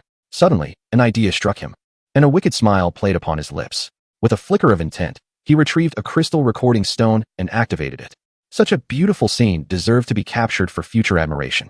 Seeing Chun Fong's obedient demeanor, Xiao Sun'er finally rose, her body resembling white jade as she swiftly submerged into the bath, revealing only the crown of her head. Upon hearing her enter the tub, Chun Fong turned slowly, approaching the edge of the bath with a mischievous grin. Sun'er, would you like your master to join you for a wash? No. Xiao Sun'er shook her little head vigorously. Then shall I help you scrub your back? No. She nestled deeper into the water, causing ripples to dance as her bare form swayed before Chun Fong's gaze. Master, could you please step back a bit? Observing Xiao Sun'er perched at the tub's edge, her eyes sparkling with light, Chun Fong noticed her cheeks flush with color, as she clutched her arms to her chest, attempting to conceal her form beneath the water. Yet, unable to resist, he swallowed hard at the sight of her smooth alabaster back. How alluring. Xiao Sun'er, feeling the weight of his gaze, implored softly, Master, I beg you. Snapping back to reality, Chun Fong reluctantly withdrew his gaze. Very well. Noticing the lingering imprint of a hand on her flushed cheek, he found it somewhat unsightly. After a moment's thought, he retrieved a jade vial from his storage ring and poured a few drops of liquid into the bathwater. Master, what is this? Xiao Sun'er recoiled slightly, her beautiful eyes flashing with caution. Given her understanding of Chun Fong, she suspected this liquid was not benign. What are you afraid of? This is purple jade essence, intended for your healing. Chun Fong rolled his eyes at her reaction. Did she truly think he would administer something improper? I'm not that kind of person, am I? Upon hearing this, Xiao Sun'er felt her cheeks burn with embarrassment, her ears turning crimson. I'm sorry. Master, fearing his wrath and potential retaliation, she quickly murmured an apology, her gaze timid. All right, you can wash in peace. I shall not disturb you further.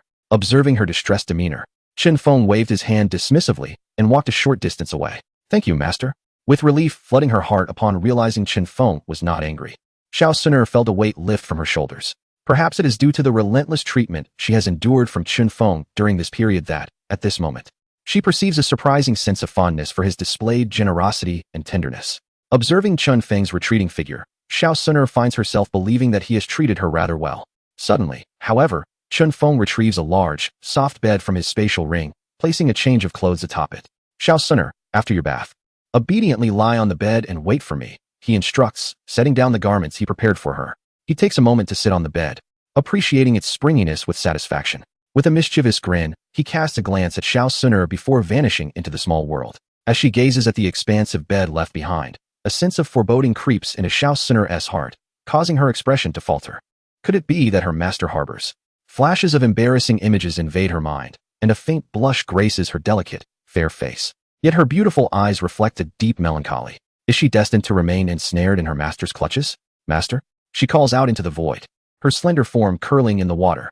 Once she confirms that Chun Fong has truly departed, she breathes a sigh of relief and begins to dry her porcelain skin. Meanwhile, in the room, TSK. Chun Fong channels his soul energy into the Qianquan treasure box, instantly witnessing an extraordinarily enchanting scene that stirs a tumult within him. He muses to himself, Xiao Sun'er is indeed an illustrious heroine, truly remarkable. After some time, as he anticipates her completion, he eagerly enters the small world. At this moment, within the small world, Xiao Sun'er has thoroughly cleansed herself. Her pristine, delicate skin glistens with droplets of water, radiating an alluring sheen, purer than the finest white jade. Glancing around to confirm Chun Feng's absence, she cautiously rises from the bath, emanating a fresh, subtle fragrance akin to a flower about to bloom. Hesitating for a moment as she gazes at the clothes Chun Fong has placed on the bed, she tiptoes slowly towards it. Just as she nears the bed, she suddenly feels a pair of hands encircle her slender waist, prompting an involuntary gasp of surprise. Before she can react, the figure behind her lifts her effortlessly and tosses her onto the bed. The unexpected intruder is none other than Chun Fong, who, having witnessed Xiao Suner finish her bath, materializes right behind her at the opportune moment. TSK, TSK, TSK, she is indeed impeccably clean. This little enchantress. Which man could possibly resist? Master you. Xiao Suner stammers, her small face displaying evident anxiety, resembling a startled lamb, at a loss for what to do. She hastily grabs the bedding from the bed, covering herself, and urgently implores Chun Fong, Master, please step outside. As Xiao Suner stood there, helpless and bewildered, a wicked smile crept across Chun Feng's face. He forcefully yanked the blankets covering her away. Master you.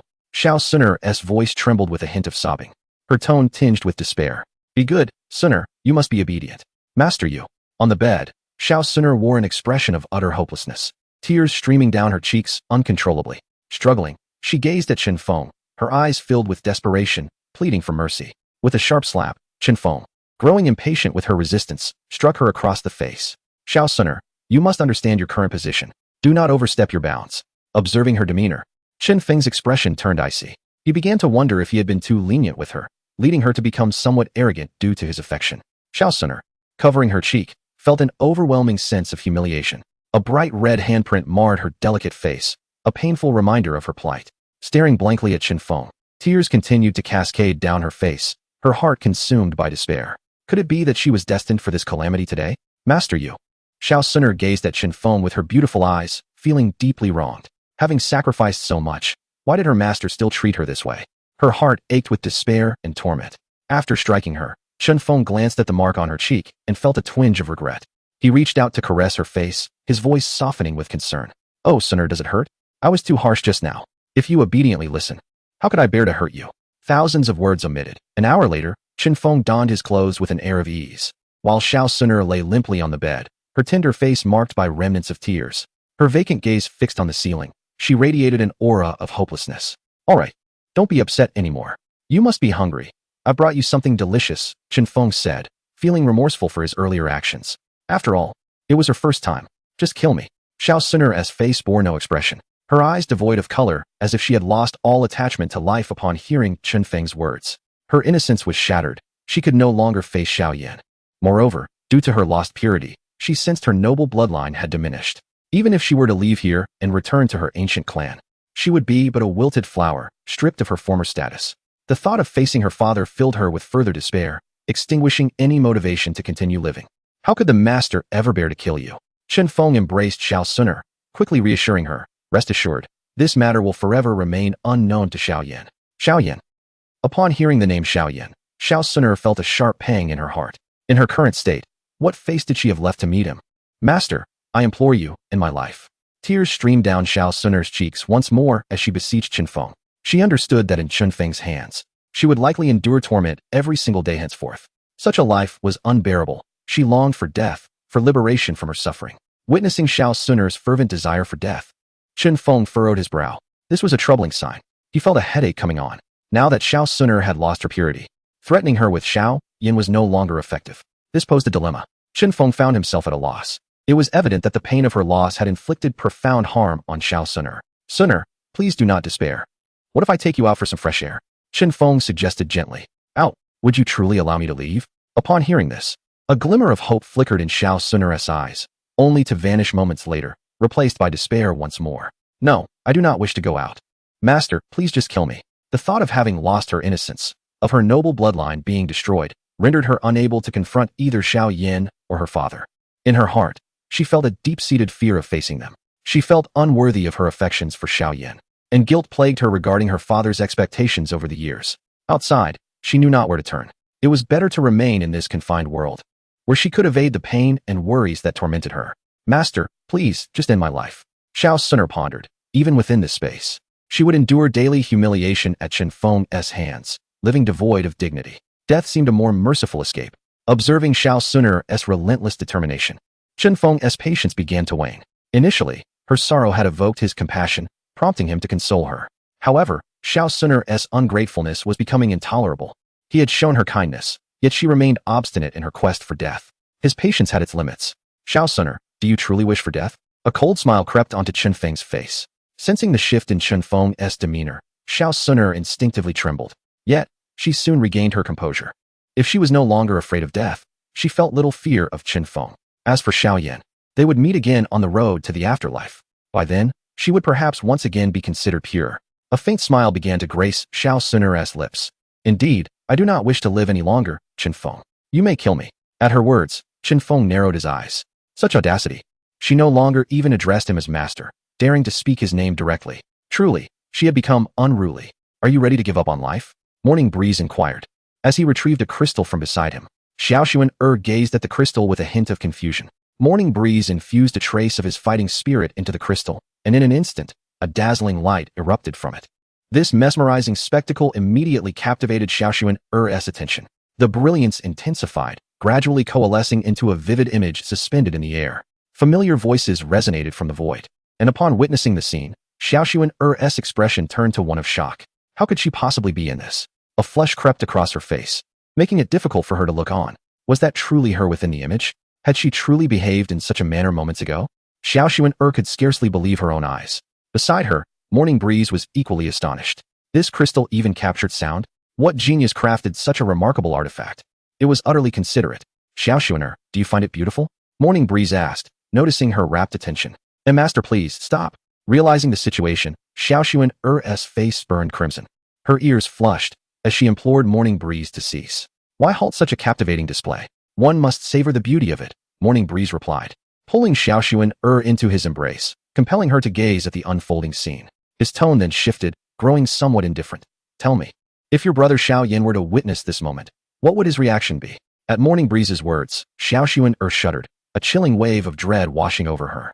Chapter 48. The Hidden Perils of the Ancient Clan. The previous chapter was sealed. The author is striving to unseal it. As Morning Wind spoke, Xiao Suner was left utterly bewildered, a wave of overwhelming dread enveloping her. No, Master, you cannot do this. Xiao Suner was genuinely alarmed this time. Trembling, she clung to Morning Wind, desperately pleading with him. The words he had just uttered filled her with profound terror. Xiao Suner could scarcely fathom the implications if Xiao Yan were to witness this moment. What would he think? How would he perceive her? Merely contemplating it sent chills through her, and her lovely face betrayed signs of fear. No, despair must not allow Xiao Yan to see this. Even if it meant her demise, even if she were never to see Xiao Yan again, she wished to leave him with a favorable impression. Xiao Suner believed that she had always presented herself before Xiao Yan as pure and innocent, a vision of grace and charm. She thought to herself that even if she were to perish now, in Xiao Yan's heart, he would only remember the best, the most perfect version of her. This was the sole source of solace for her.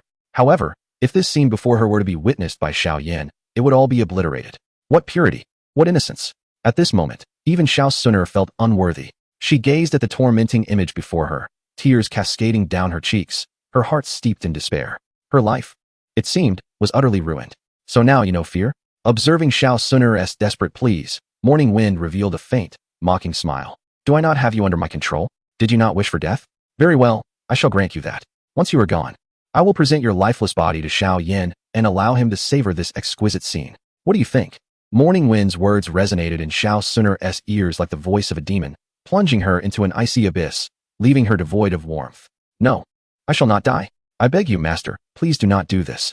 Xiao Suner was utterly panicked, her face a mask of terror. She held on to Morning Wind with all her might, continuously pleading, stripped of all dignity. In response, a smirk danced upon Morning Wind's lips. After a moment of contemplation, he decided to stoke the flames further.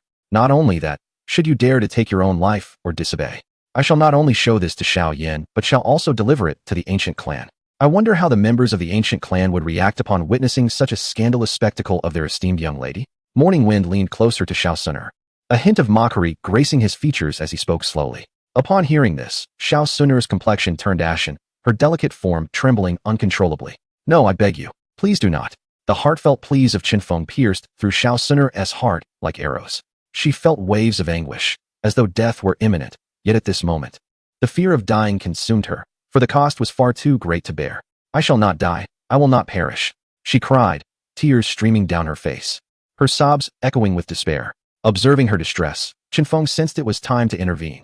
He feared that her emotional turmoil might jeopardize the stability of the unborn child. Thus, with a mere thought, he retracted the energy sustaining the crystal that captured their image, abruptly halting the scene that had been unfolding. Enough now, cease your tears. As long as you remain obedient, why would I ever share such a thing with another? You are my cherished one, and I care for you dearly. How could I inflict such pain upon you? Chun Fong embraced Xiao Suner gently, soothing her with tender words. Indeed, his sentiments were genuine. Xiao Suner was now a significant part of his life, and he had no intention of exposing the precious video to anyone else. To do so would be a betrayal he could not fathom. Chun Fong had always been possessive regarding those he held dear. Is that truly so? You would not deceive me, master? Upon hearing his assurances, Xiao Suner's tears subsided, her gaze now tinged with a hint of skepticism. When have I ever deceived you? Chun Fong playfully remarked as he playfully swatted her rear. Xiao Suner pouted, recalling the times he had indeed misled her. However, at this juncture, she had no choice but to place her trust in him. Thank you, master. You are truly wonderful. With Chun Fong's promise, a sense of relief washed over her. Yet simultaneously, a deeper fear took root within her heart, fearing that a mere displeasure might provoke him to reveal the earlier scene.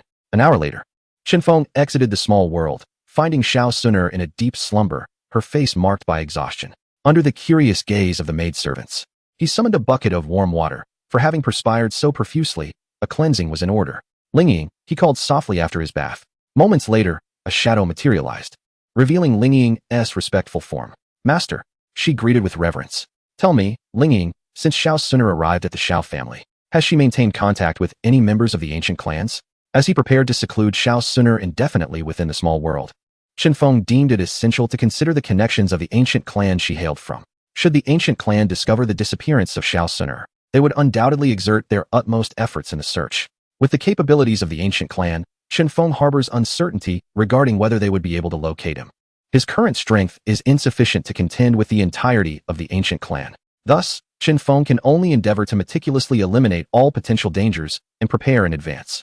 Reporting to the master, the ancient clan dispatches a formidable dozun each year to Wutan City to assess the young lady's condition. As she once confided in me, throughout the years, the resources for her cultivation have been provided by that individual, and her connection with the clan leader, Gu Yuan, also relies upon this person. Upon hearing Chun Feng's words, Ling Ying spoke directly. Chapter 49, The Charming Purple Lightning Ferret, a dozun expert? Upon hearing this, Chun Fong furrowed his brows slightly, his expression turning grave. With his current strength, he was ill-equipped to confront a dozun expert. Although concealed within the small world, he held confidence that Xiao Suner would remain undiscovered. Yet, Chun Fong had always favored caution. Should any trace be uncovered, it would lead to irrevocable consequences. He was uncertain about the methods employed by the dozun experts and the ancient clan, and could not guarantee that they would not trace back to him. Ling Ying, do you have any idea when that dozun expert usually arrives? Chun Fong inquired, hoping for sufficient time to prepare himself adequately. Master, 2 months ago, the young lady mentioned that the dozun expert has already visited this year, Ling Ying replied. Oh, a glimmer of delight crossed Chun Feng's face. Since the expert had already come this year, it meant that the ancient clan would unlikely send anyone else within the year. This granted Chun Fong an entire year to prepare. With this thought, a sense of urgency brewed within him. Time was limited, and he needed to act swiftly. To contend against the ancient clan, he could only rely on the power of the system. He aimed to conceive more offspring, eagerly anticipating the rewards that awaited after their birth. The rewards for mere pregnancy were already lavish. One could only imagine how extraordinary the rewards would be upon the children's arrival.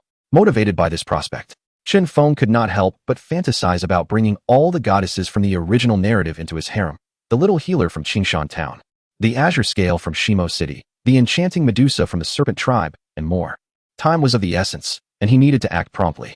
A moment later, Chun Fong returned to the small world, thoughtfully bringing a bucket of hot water and some delicious food. Suner, wake up, take a bath, and then have something to eat. He gently roused the slumbering Xiao Suner. Perhaps she had truly given up hope, for her condition appeared significantly improved. Without regard for Chun Feng's presence, she gracefully enacted a scene reminiscent of a beautiful maiden emerging from the bath. Chun Fong found himself thoroughly captivated, not forgetting to activate the recording crystal to capture this exquisite moment. Perhaps due to her previous exhaustion, Xiao Suner was genuinely hungry and consumed a considerable amount of the delicacies Chun Fong had brought. Observing her condition stabilize, Chun Fong felt a wave of relief wash over him. As long as Xiao Suner no longer contemplated ending her life, things would become manageable. It merely required Chun Fong to exert a bit more effort to help her conceive sooner. With this in mind, Chun Fong glanced around the small world, realizing it was time for a transformation. Once Xiao Suner became pregnant, he intended to ensure she could rest comfortably here. For nurturing a child, a conducive environment was essential.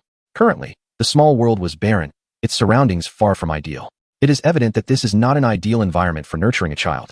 Xiao Suner, of noble birth, finds herself in a rather inadequate setting, confined within this enclosed space for an extended period. One fears this may lead to her emotional unrest, consequently destabilizing her condition. Therefore, Chun Fong must undertake renovations to make this place more comfortable for her. Moreover, he intends to frequently spend the night here himself, desiring a more pleasant living space as well. Chun Fong already harbors a general vision for the transformation. The entirety of this small world is only as large as a plaza, neither excessively vast nor insignificantly small. His plan is to cultivate it into a personal estate, complete with a garden where Xiao Suner can unwind and tend to flowers during her leisure. He also envisions planting some spiritual herbs and medicinal plants, which would be beneficial for her health. A pond could be constructed for leisurely fishing, and most importantly, Chun Fong yearns to create a hot spring where he and Xiao Suner can frolic and enjoy each other's company, alleviating the need for fetching water for bathing each time they venture outside. A plaza-sized estate is quite substantial, allowing the possibility of inviting other women to reside here in the future. Yet, these are merely Chun Feng's aspirations for now. The realization of such plans will require time and manpower. He must wait until he has sufficient help at his disposal before embarking on this endeavor. Suner, is there anything else you desire? I shall bring it to you next time, he gently inquired, cradling her soft form in his arms after she had satisfied her hunger. Although he does not yet harbor deep feelings for Xiao Suner, she is undeniably his woman now. As long as she remains obedient, Chun Fong will treat her well, for he has always been tender towards those he claims as his own. My lord, it feels so lonely here. I wish for a companion, Xiao Suner replied, momentarily taken aback as she expressed her wish. Although Chun Fong would assign Ling Ying to guard her, the chill emanating from Ling Ying made Xiao Suner genuinely apprehensive about being in her presence. A companion, you say? Chun Fong paused, then a smile graced his face. That can be easily arranged. I shall bring you many companions in the future, with the prospect of having more women in his life. Xiao Suner would certainly not feel isolated. Then, Chun Fong recalled that when Yafei was pregnant, the system had rewarded him with a 6th-tier magical beast, the purple lightning weasel, which he had yet to summon. Given the inconveniences within the estate at that time, he had refrained from doing so to avoid any adverse effects. Since Xiao Suner is feeling bored here, he decided it would be fitting to raise the purple lightning weasel as a pet for her companionship. With this thought in mind, Chun Fong silently commanded the system, summon the purple lightning weasel. In the next moment, with a flash of purple light, a petite violet figure materialized in Chun Feng's embrace. His eyes sparkled with delight at the sight. The purple figure, enveloped in a coat of violet fur, was no larger than a fist. Its large, expressive eyes sparkled with brilliance with each blink, exuding an enchanting glow. Quite adorable indeed.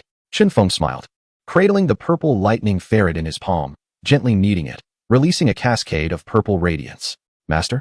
Suddenly, the ferret spoke with a voice that was both melodious and slightly juvenile, reminiscent of a 7- or 8-year-old girl. It was rather pleasant to hear. The little creature gazed intently at Chun Fong, seemingly perplexed as to whether he was indeed its master. Upon hearing the ferret articulate human words, Chun Fong was taken aback momentarily. However, he quickly recalled that magical beasts could indeed speak after reaching the 6th tier, possessing a level of intelligence akin to that of humans. Yet, this little one seemed to possess a rather limited intellect. A smile graced Chun Feng's face as he nodded kindly at the purple lightning ferret. Master, master, master.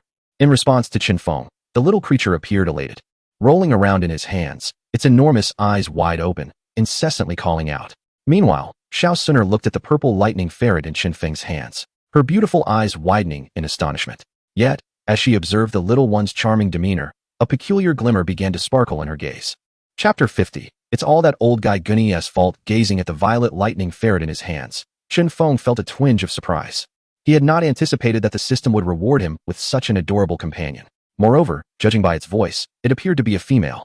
Chun Fong recalled that once magical beasts reached the 7th tier, they could transform. This little creature looked exceedingly charming. It would surely be delightful in its transformed state. With this thought, anticipation blossomed within him. Master, what is this? At that moment, Xiao Suner approached Chun Fong, her beautiful eyes curiously fixed on the violet lightning ferret. This is my pet, the violet lightning ferret, Chun Fong introduced with a smile. How can it? A look of skepticism crossed Xiao Suner's face. As a distinguished daughter of the ancient clan, her knowledge was exceptional, and she was aware that high-tier magical beasts could indeed speak. Yet, could this adorable little ferret truly be a high-tier magical beast? She found it hard to believe. You are wondering why it can speak, aren't you? Do not underestimate it. While it appears cute and enchanting, it is actually a 6th-tier magical beast. In a confrontation, even an average high-tier Do Huang would be no match for this little fellow, Chun Fong explained, gently rubbing the violet lightning ferret. a sixth-tier magical beast. Upon hearing Chun Feng's words, Xiao Suner was utterly astonished. This creature was indeed a sixth-tier magical beast. Perhaps, for the ancient clan, this was not particularly remarkable. But here in the Jiamat Empire, a sixth-tier magical beast could dominate effortlessly. Xiao Suner gazed deeply at Chun Fong, a flicker of intrigue crossing her eyes. She suddenly recalled the terrifying power he had unleashed that fateful night. Even Uncle Ing, at the 9-star Do Huang level, could not withstand a single blow from him. Such power must have reached the Dozong realm. At that time, Xiao Suner speculated that Chun Fong had employed a certain secret technique to unleash such formidable strength in such a short span. However, she too possessed methods for enhancing one's power, including rare secret arts that were never shared outside the ancient clan. Thus, she was quite knowledgeable about techniques capable of instantaneously manifesting immense strength. Yet, such methods invariably came with significant repercussions. But, casting a glance at Chun Feng's flushed visage, a hint of confusion stirred within her. Why had he not exhibited any aftereffects? Furthermore, when he had previously bullied her, he had shown such ferocity, nearly reducing her to ruin, which hardly seemed indicative of any lingering consequences. With this thought, a faint blush crept onto Xiao Suner's fair cheeks, rendering her all the more alluring. Suner, what's wrong? Why is your face so red? Are you feeling unwell? Chun Fong inquired with concern, noticing her rosy complexion. And no, it's nothing. Xiao Suner quickly shook her head, her beautiful eyes remaining fixed on the violet lightning ferret in Chun Feng's hands. Possessing a sixth-tier magical beast as a pet and mastering such formidable secret arts. What is his true origin? A flicker of curiosity sparkled in Xiao Suner's beautiful eyes, but soon she recalled her current predicament, and her expression dimmed. What did her master's origins have to do with her? At present, she was merely a fragile little slave, subject to the whims of others, struggling to survive. As thoughts of the crystal that captured reflections in Chun Feng's hands crossed her mind, Xiao Suner seemed to resign herself to her fate. Forcing herself to cease pondering such matters, she redirected her attention to the adorable creature in Chun Feng's hands and curiously inquired, Master, what is its name? It doesn't have one yet? Why not name it yourself? Didn't you say you wanted a companion? I could let it stay here with you. If you'd like. Chun Fong affectionately replied to Xiao Suner. Really? Upon hearing this, surprise illuminated Xiao Suner's face. She had always favored the color purple, often adorning herself in a flowing purple dress. The little creature, with its entire body covered in purple fur, resembled a fluffy ball and appeared irresistibly cute. Naturally, she was quite fond of such a pet. When has my master ever deceived you? Chun Fong chuckled softly, then placed the purple lightning ferret into Xiao Suner's hands. Little one, from now on, you shall keep this sister company. Initially, Chun Fong intended to refer to her as the mistress, but realizing that Xiao Suner was merely his slave, he quickly amended his words, thinking that perhaps only when she bore him children would she be worthy of such a title. Sister, sister. The purple lightning ferret responded obediently, perhaps sensing the lingering scent of Chun Fong on Xiao Suner, and it behaved sweetly, calling out to her. So well behaved, so adorable. Master, let us name it Little Purple. Xiao Suner said, cradling the purple lightning ferret in her arms, unable to resist petting it again before turning to Chun Fong. I'm glad you like it. Chun Fong replied casually, as Xiao Suner gazed at the purple lightning ferret in her hands. It seemed as though a hollow part of her spirit had found a sliver of solace, and a radiant smile finally graced her face. Observing this, Chun Fong felt a sense of relief. It seemed that for the time being, this woman would not entertain thoughts of ending her life. With the crystal and the purple lightning ferret, she had double assurance.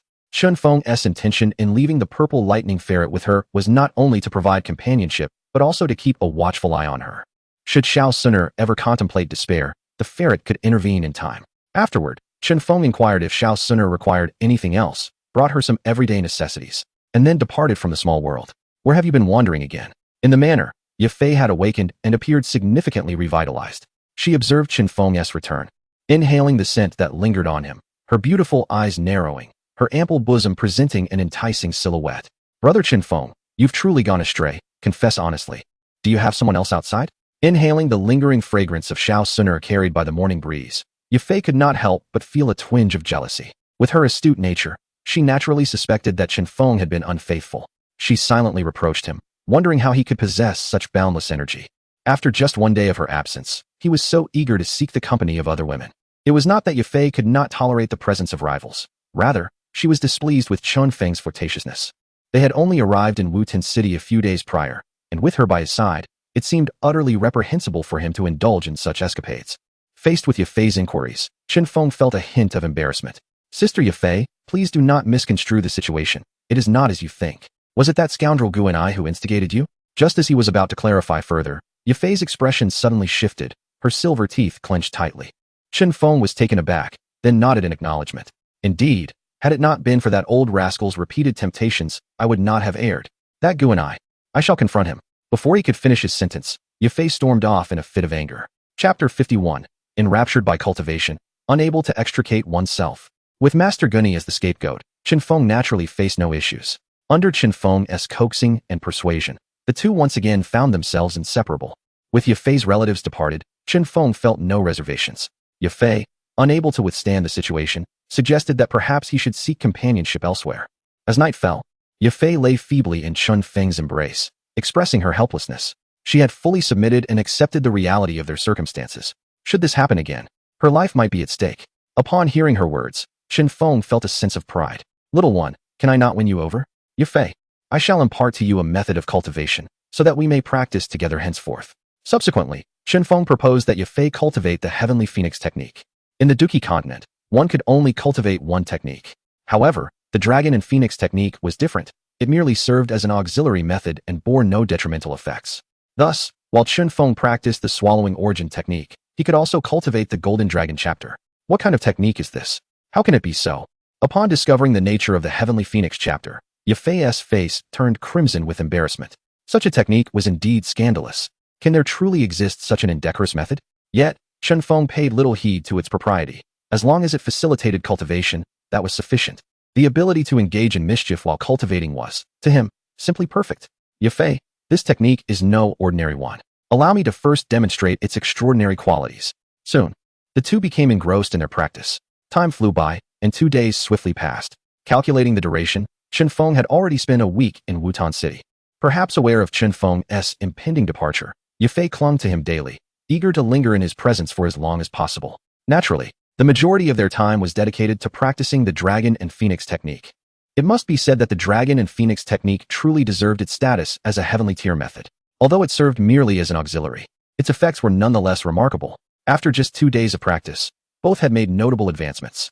Chun Fong directly broke through to the 8-star Dome Master realm. Even Yafei, whose cultivation talent was rather lacking, had made a breakthrough, elevating from an 8-star Do practitioner to a 9-star Do practitioner.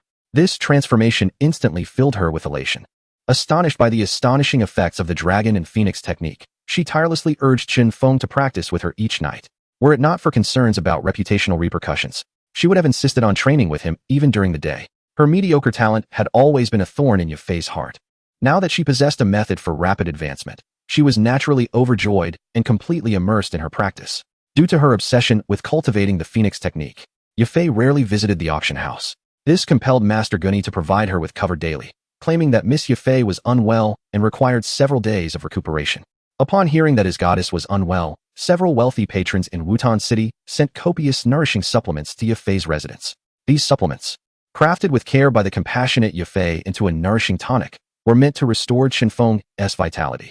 Chun Fong, it appears the Shao family has encountered some troubles. Today, a member of the family visited the auction house. On that day, Yafei delivered a chicken soup simmered with an array of medicinal herbs to Chun Fong's chamber. The Shao family? At the mention, Chun Fong raised an eyebrow, instantly deducing the matter at hand.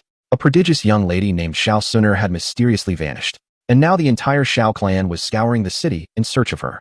Yafei's subsequent remarks confirmed Chun Fong's suspicions, indicating the Shao family's profound concern for this Shao Suner.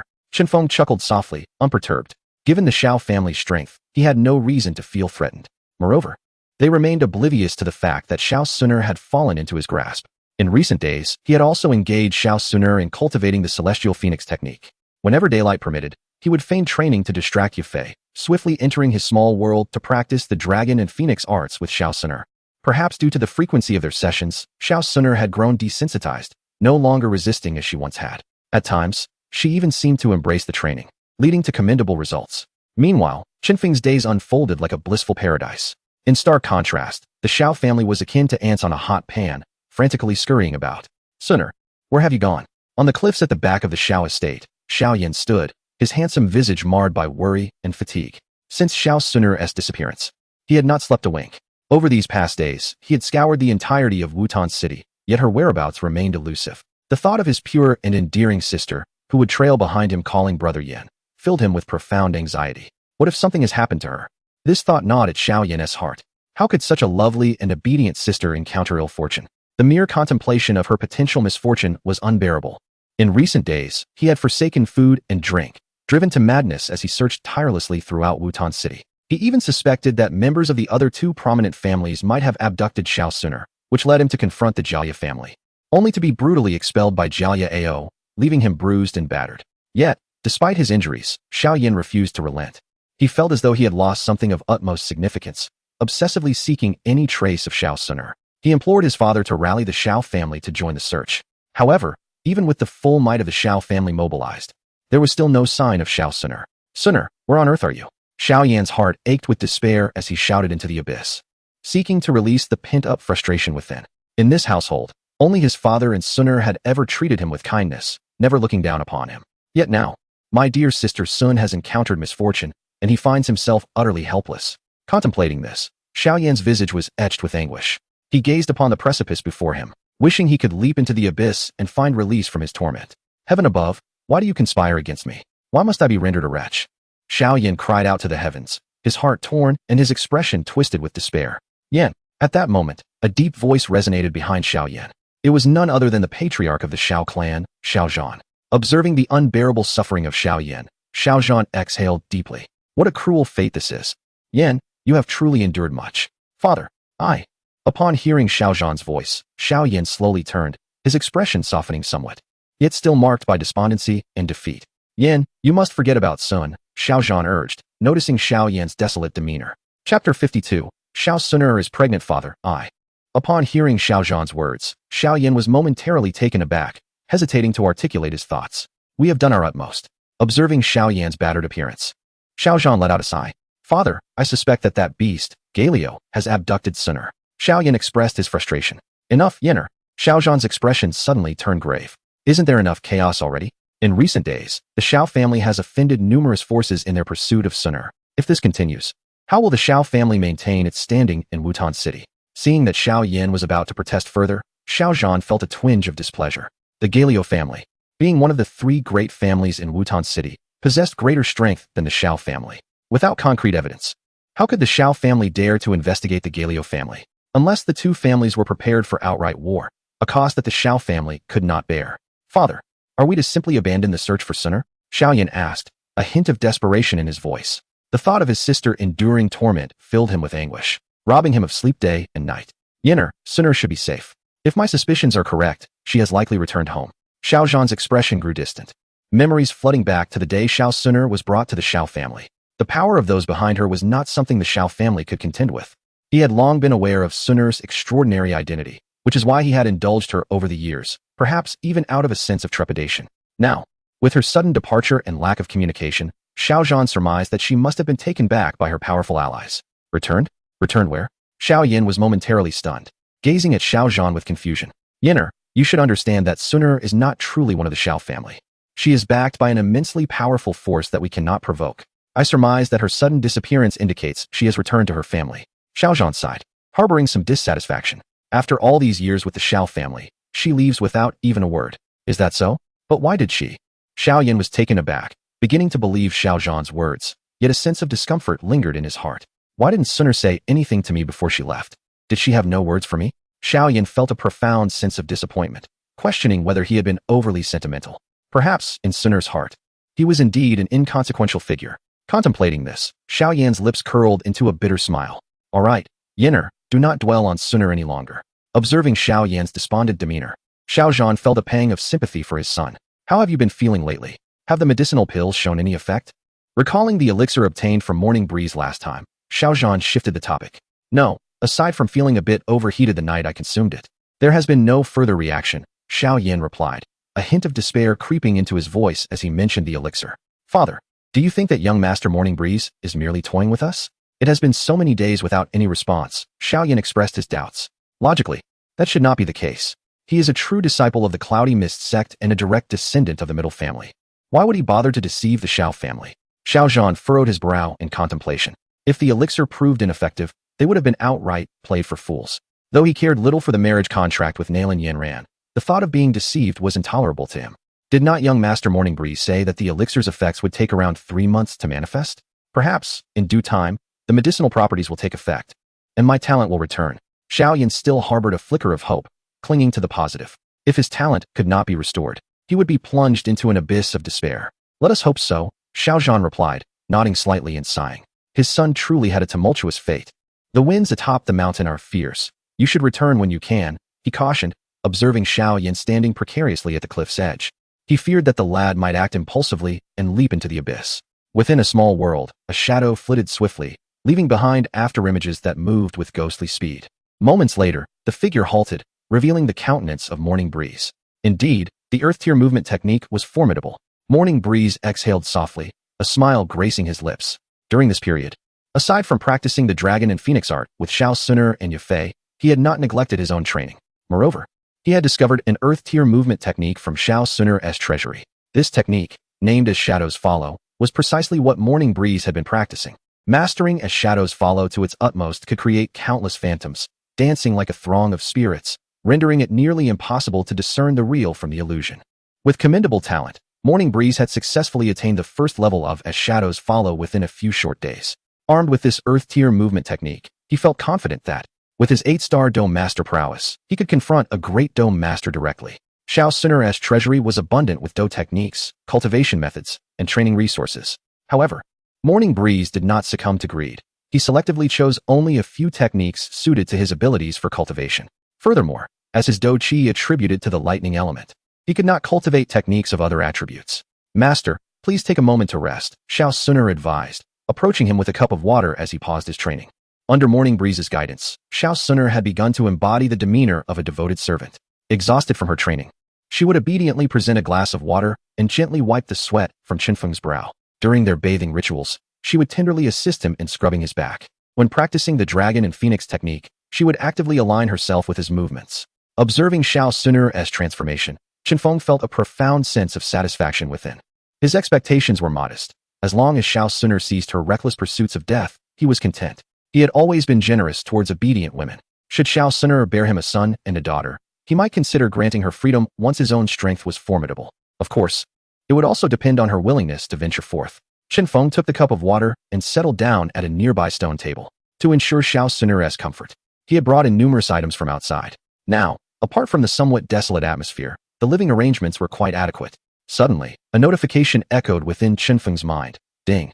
Detection indicates that Xiao Suner is pregnant, rewarding the host with a grand gift package. Ding. Would the host like to open the grand gift package? Chapter 53. The power of bloodline. Upon hearing the system notification echo within his mind, Chun Fong was momentarily taken aback. A wave of ecstatic joy swiftly illuminated his countenance. After days of diligent sowing, the fruits of his labor had finally borne fruition. Ah, Xiao Suner, your prowess is indeed remarkable. With uncontainable excitement, Chun Fong enveloped the delicate Xiao Suner in his embrace, planting a gentle kiss upon her charming visage. Xiao Suner's cheeks flushed a delicate shade of crimson. Though they had shared such moments numerous times before, she still felt a tinge of shyness in Chun Feng's presence. Master, what is the matter? She inquired, curiosity glimmering in her eyes as she observed Chun Feng's exuberance. You have accomplished a great feat this time. I shall reward you handsomely shortly. Chun Fong replied with a mischievous grin as he held her close. At his words, Xiao Suner's ears turned a deeper shade of red.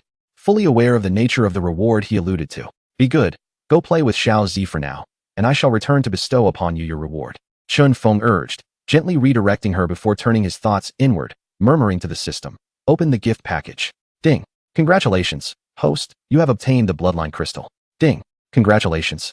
Host, you have acquired the heavenly tier combat technique, Thunder Spear technique. Ding. Congratulations, host, you have received a 1-star Dozone experience card. Ding. Congratulations, host, you have obtained the Dragon Slaying Spear. A cascade of system notifications resonated in his mind, causing Chun Feng's heart to swell with joy. Behold, had he not just recouped his investment? Reflecting on the 9-star Dozone experience card he had previously expended on Xiao Suner, he felt no remorse. Within mere days, he had regained a Dozone experience card. Once Xiao Suner bore him a child, another wave of rewards would surely follow. This was an undeniable stroke of fortune. Although this time he had only received a 1-star Dozone experience card, Chun Fong was thoroughly satisfied.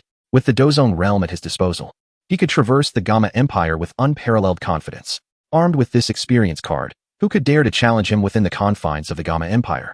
Chun Feng's heart raced with excitement. The sensation of unveiling such rewards was simply exhilarating. Initially, his sole objective for visiting Wutan City had been Yafei. Yet Xiao Suner had unexpectedly graced him with her presence. Ultimately, this journey to Wutan City had proven to be an unequivocal triumph for Chun Fong. The aforementioned items have been dispatched to the system space. Please check at your convenience, the system informed him. Chun Fong forced himself to regain his composure. Delving into the system space to examine the details of his latest rewards. Bloodline Crystal. Once activated, it can merge with the host, giving rise to bloodline power, capable of safeguarding the host's direct descendants. Thunder Spear Technique, a primary heavenly tier combat technique. Dragon Slaying Spear, forged from celestial meteorite iron and the blood of ancient demonic dragons.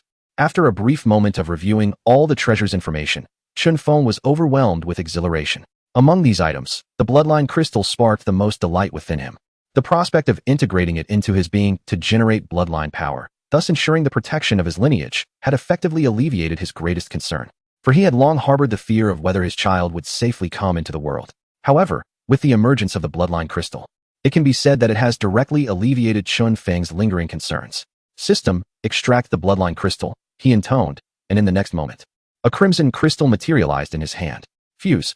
As soon as Chun Feng's voice fell, the blood-red crystal transformed into a streak of crimson light and surged into his body.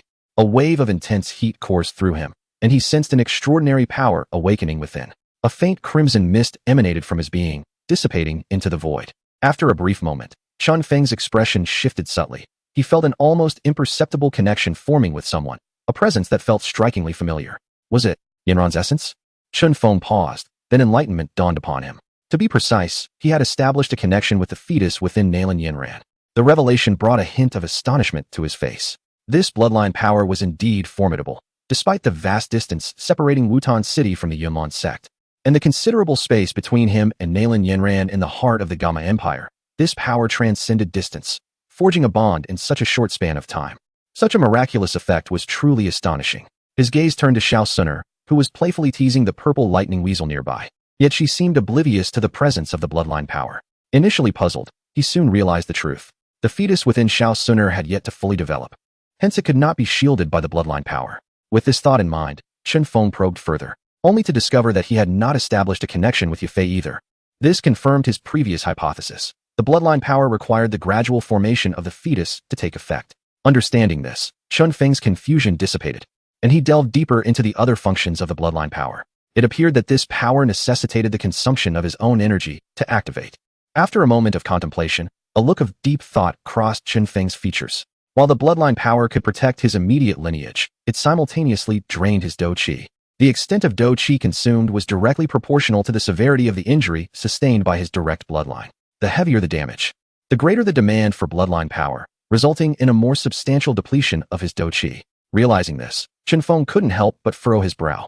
This seemed rather troublesome. If he were engaged in battle and suddenly faced such a predicament, it could spell disaster for him. Indeed, every advantage comes with its drawbacks. He could only hope misfortunes would not converge. With a hint of resignation, he said, "System, extract the Heavenly Thunder Spear technique." Immediately, a vast and profound influx of information flooded into his mind.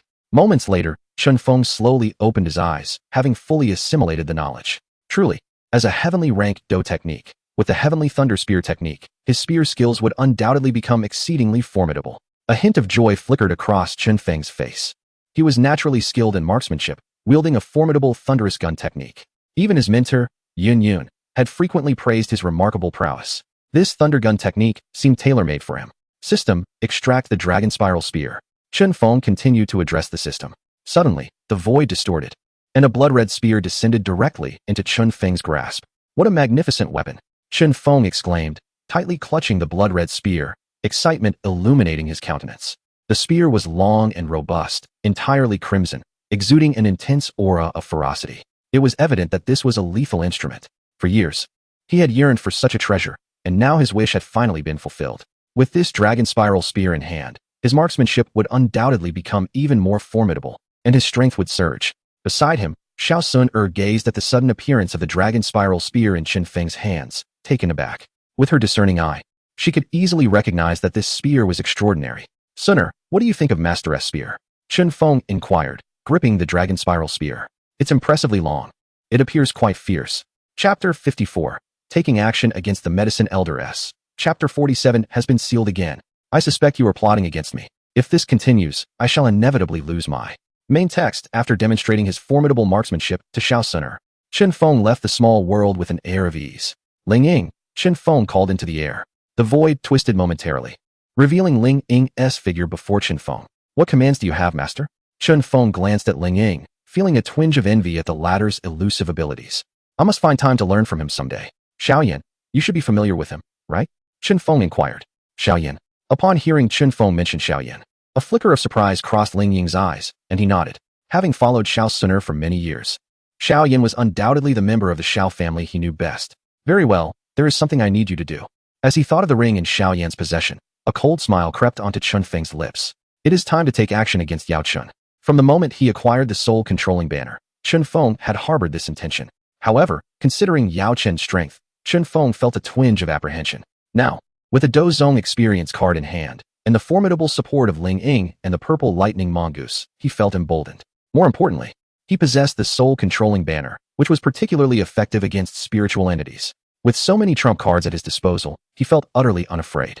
It was time to execute the plan to capture Yao Chun. Please, master, command me, Ling Ying replied respectfully. Xiaoyan possesses a black ring. Tonight, go and retrieve it for me. Chun Fong took out a jade vial from his spatial ring and handed it to Ling Ying. This is dreaming incense. Ensure that Xiaoyan does not notice. Although Ling Ying felt some doubt, he refrained from asking further questions and respectfully accepted the vial, saying, as you wish, master. Ah, I just remembered something, Chun Fong said with a faint smile, retrieving an envelope from his spatial ring. Place this on Xiaoyan's bedside.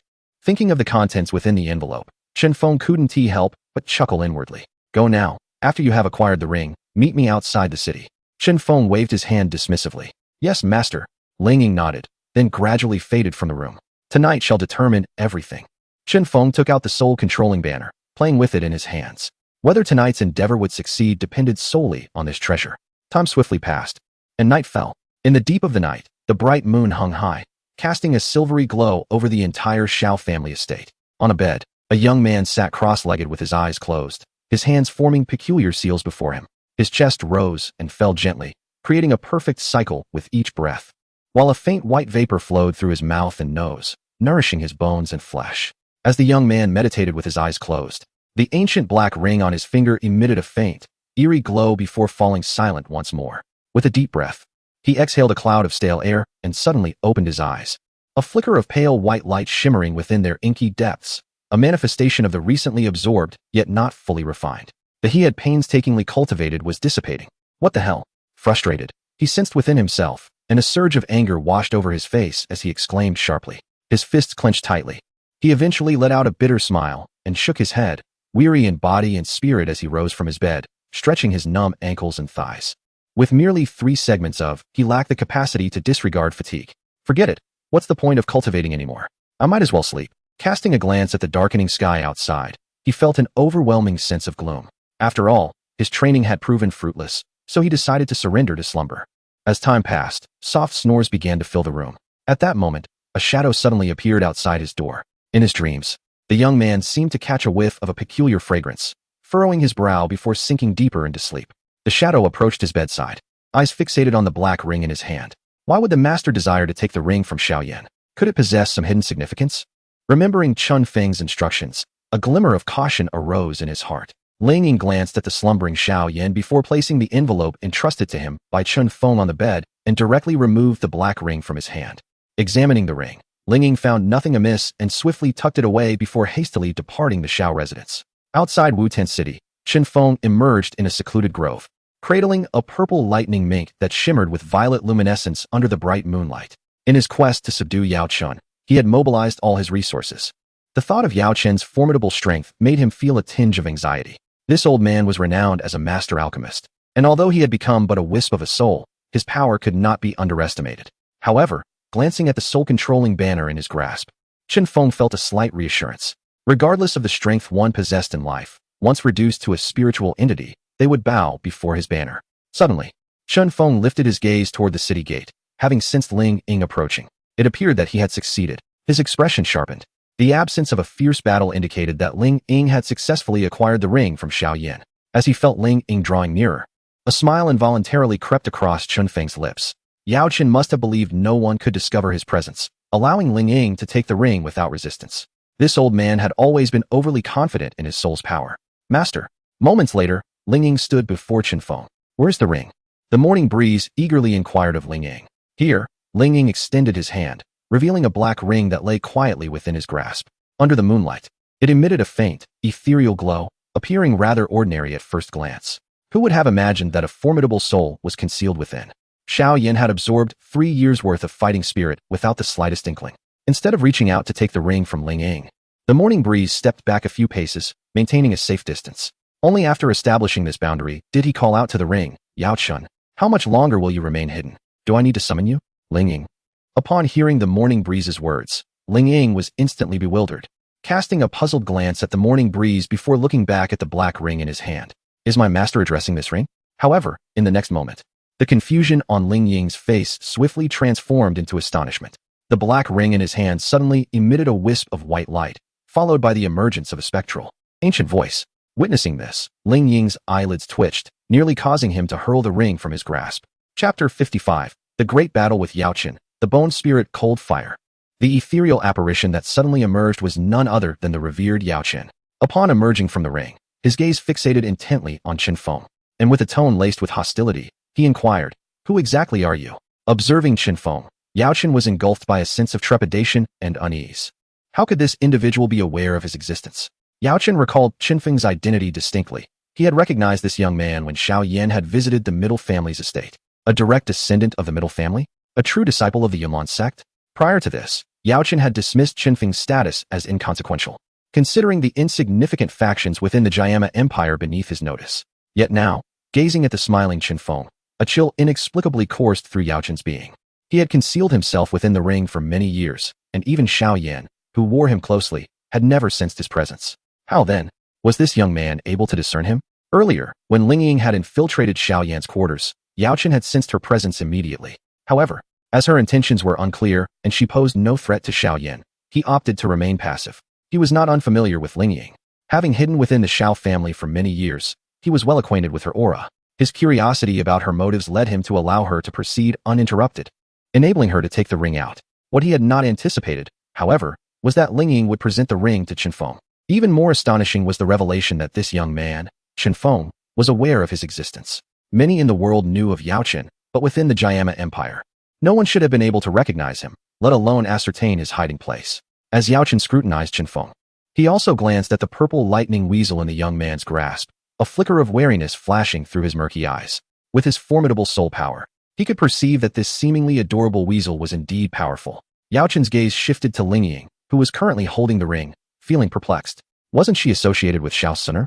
Why was she mingling with Chun Fong? What of Xiao Suner? Had she not departed from the Xiao family? How could her associate be entwined with this individual? Could it be that she had discovered his consumption of Xiao Yan's Douqi and had come seeking vengeance for him? At that moment, Yao Chun's mind was rife with confusion. In the next instant, the words that escaped Chun Feng's lips caused Yao Chun's expression to transform dramatically. Clutching the purple lightning weasel and maintaining a respectful distance, Chun Fong, with a smile, addressed Yao Chun, "Revered Yao Chun, I have long admired your esteemed name. Who are you truly? Are you perhaps affiliated with the Soul Palace?" Upon hearing Chun Fong directly proclaim his identity, Yao Chun could no longer maintain his composure. His voice quivered slightly. Any soul entity, when confronted with an entity as formidable as the Soul Palace, would inevitably be gripped by dread. Even though he had once been a revered figure throughout the central continent, now reduced to a mere soul entity, an inescapable sense of dread welled within him. He was acutely aware that in his current spectral form, should he fall into the clutches of the Soul Palace, his fate would be utterly dire. The Soul Palace? No, no, no, I am certainly not one of those loathsome beings. Chun Fong was momentarily taken aback, then shook his head. Observing the fear that flickered across Yao Chun's visage, he felt an involuntary urge to laugh. It appeared that this old fellow harbored a profound apprehension towards the Soul Palace. "Are you not affiliated with the Soul Palace?" Yao Chun inquired, scrutinizing Chun Fong, whose demeanor did not suggest deceit. Though a shadow of doubt lingered in his mind, Yao Chun felt a wave of relief wash over him. Given his current state, encountering the Soul Palace would yield catastrophic consequences. Yet, gazing at Chun Fong, a multitude of questions flooded his mind. Why had this individual sought him out? Clearly, Chun Fong was well prepared, having already acquired knowledge of his existence. He pondered how, after so many years of meticulous concealment, he could have been discovered, especially since he had only met Chun Fong once before, at a time when he was securely hidden within a ring, undetectable to someone of Chun Feng's caliber. Sensing Yao Chun's skepticism, Chun Fong grew weary of the conversation. He had not summoned Ling Ying merely for idle chit-chat. Xiaozi, Ling Ying, proceed, he commanded, casting a glance at the ethereal soul hovering in the void. His tone turned frigid. Upon hearing this, Yao Qin's expression shifted dramatically. This young man indeed harbored ill intentions. In an instant, as Chun Feng's words hung in the air, Ling Ying and the purple lightning weasel sprang into action. Ling Ying transformed into a flurry of shadows, launching an assault on Yao Chun, while the purple lightning weasel morphed into a streak of violet lightning, unleashing a barrage of electric strikes towards him. Damn it! Witnessing this turn of events, Yao Qin's countenance darkened, and a formidable aura erupted from him, clashing against Ling Ying and the purple lightning weasel. In the pitch-black sky, three immense forces converged, unleashing a torrent of energy that swept through the surroundings. Under the weight of this terrifying power, the entire city of Wutan stirred, a wave of unrest rippling through its streets. Numerous dome masters and great dome masters, their faces etched with shock, flocked to the city walls. Their eyes glazed as they beheld the fierce battle unfolding beyond the city limits. Three Do Huang strongholds clashed. In this modest city of Wutan, three Do Huang powers had appeared. Within the Jiama Empire, such beings were exceedingly rare, let alone in a remote town like Wutan. As the oppressive forces surged, the turmoil rapidly spread throughout the city. Amidst the chaos, more capable individuals, momentarily stunned, soon erupted with fervor and excitement. Leaping onto rooftops and darting across the city like frenzied fleas, their eyes fixed on the grand spectacle of the three combatants engaged in battle above. For such formidable beings of high rank, many harbor a profound reverence. The battles among these exalted warriors undoubtedly captivate those at the levels of the fighter and great fighter. Within the spacious confines of the city, hundreds of shadowy figures flitted about, their presence both awe-inspiring and formidable. Fortunately, among these three figures, one was a spirit entity, another a magical beast, and the last clad in a dark robe, rendering them unrecognizable to onlookers. Below, in a small grove, Chun Fong remained, his gaze intently fixed on the fierce conflict above. Moments later, as Yao Shen found himself besieged by Ling Ying and the purple lightning ferret, he began to struggle against their onslaught. A flicker of determination crossed his eyes, and with a forceful push of his palms, a momentary stillness enveloped the scene, followed by a tremendous column of icy white flames erupting forth. Extraordinary fire. Upon sensing the might of these frosty flames, a glimmer of astonishment flickered in Ling Ying's eyes. The purple lightning ferret, too, felt a sense of trepidation, unwilling to engage with the icy white inferno. Bone Spirit Cold Fire. Truly, it deserved its ranking as the 11th on the extraordinary fire list, for its power was indeed remarkable. Observing Yao Shen summon the Bone Spirit Cold Fire, which swiftly subdued both Ling Ying and the purple lightning ferret, a hint of astonishment flashed in Chun Feng's eyes. Chapter 56. The control of the soul banner reveals its might. Alas, it is astonishing that three formidable Do Huang warriors have descended upon our city of Wutan. The purple figure resembles a fearsome magical beast, which must indicate a sixth-tier creature. How terrifying. Fortunately, their battle is taking place outside the city. Had it occurred within, Wutan would likely have been obliterated in an instant. Within Wutan, numerous factions have ascended to higher ground, their expressions filled with horror as they observe the fierce conflict unfolding in the void beyond the city. On the rooftop of the Xiao residence, Xiao Zhan's face is etched with disbelief. How could Wutan suddenly witness the arrival of Do Huang warriors? This is his first encounter with such powerful beings, and feeling the oppressive force in the air, he perceives himself as nothing more than an insignificant insect, trembling uncontrollably. Miss Yafei, can you identify these two Do Huang? In a loft within the Mitre Auction House's estate, Yafei and Master Gunny gaze with grave expressions towards the exterior. Upon hearing the question, Yafei slightly shakes her head, her delicate features reflecting surprise. The renowned top 10 powerhouses of the Gamma Empire are well documented by the Mitre family. Although Yafei has never seen these warriors, she is well acquainted with their information. Yet now, as she observes the two unfamiliar figures in the void, a look of confusion crosses her face. When did two unknown Do Huang warriors emerge in the Gamma Empire? In the Gamma Empire, a Do Huang warrior commands authority wherever they go. The sudden appearance of two unfamiliar Do Huang will undoubtedly disrupt the current balance of power within the empire. Where is young Master Chun Fong? After a moment of observation, Yafei retracts her gaze, scanning the surroundings, but failing to spot Chun Fong. She cannot help but wonder aloud. In light of such a significant event, why hasn't brother Chun Fong come to witness it? Young Master Chun Fong is absent, yet it remains unclear where he has ventured. Master Gunny responds with a hint of exasperation. In recent days, Chun Fong has been elusive, frequently difficult to locate, a circumstance to which he has grown accustomed. A flicker of intrigue crosses Yafei's beautiful eyes. She has indeed noticed Chun Feng's recent peculiarities. It appears that her brother harbors many secrets. Outside the city, in a grove, it seems this old fellow is nearing his limit. Chun Fong hides behind a massive boulder, observing the intense clash in the void with a faint smile. Yao Chen has only recently awakened and is currently in a state of spiritual manifestation, rendering his full strength inaccessible. Although he is barely managing to fend off the attacks from Ling Ying and the purple lightning Martin with the aid of the bone spirit cold fire, it is evident that he is struggling to maintain his position. Continuing this battle will undoubtedly lead to his defeat. Since you are not members of the Soul Palace, why do you assault me? In the void, Yao Chen channels the bone spirit cold fire, temporarily repelling Ling Ying and the purple lightning Martin, his expression darkening.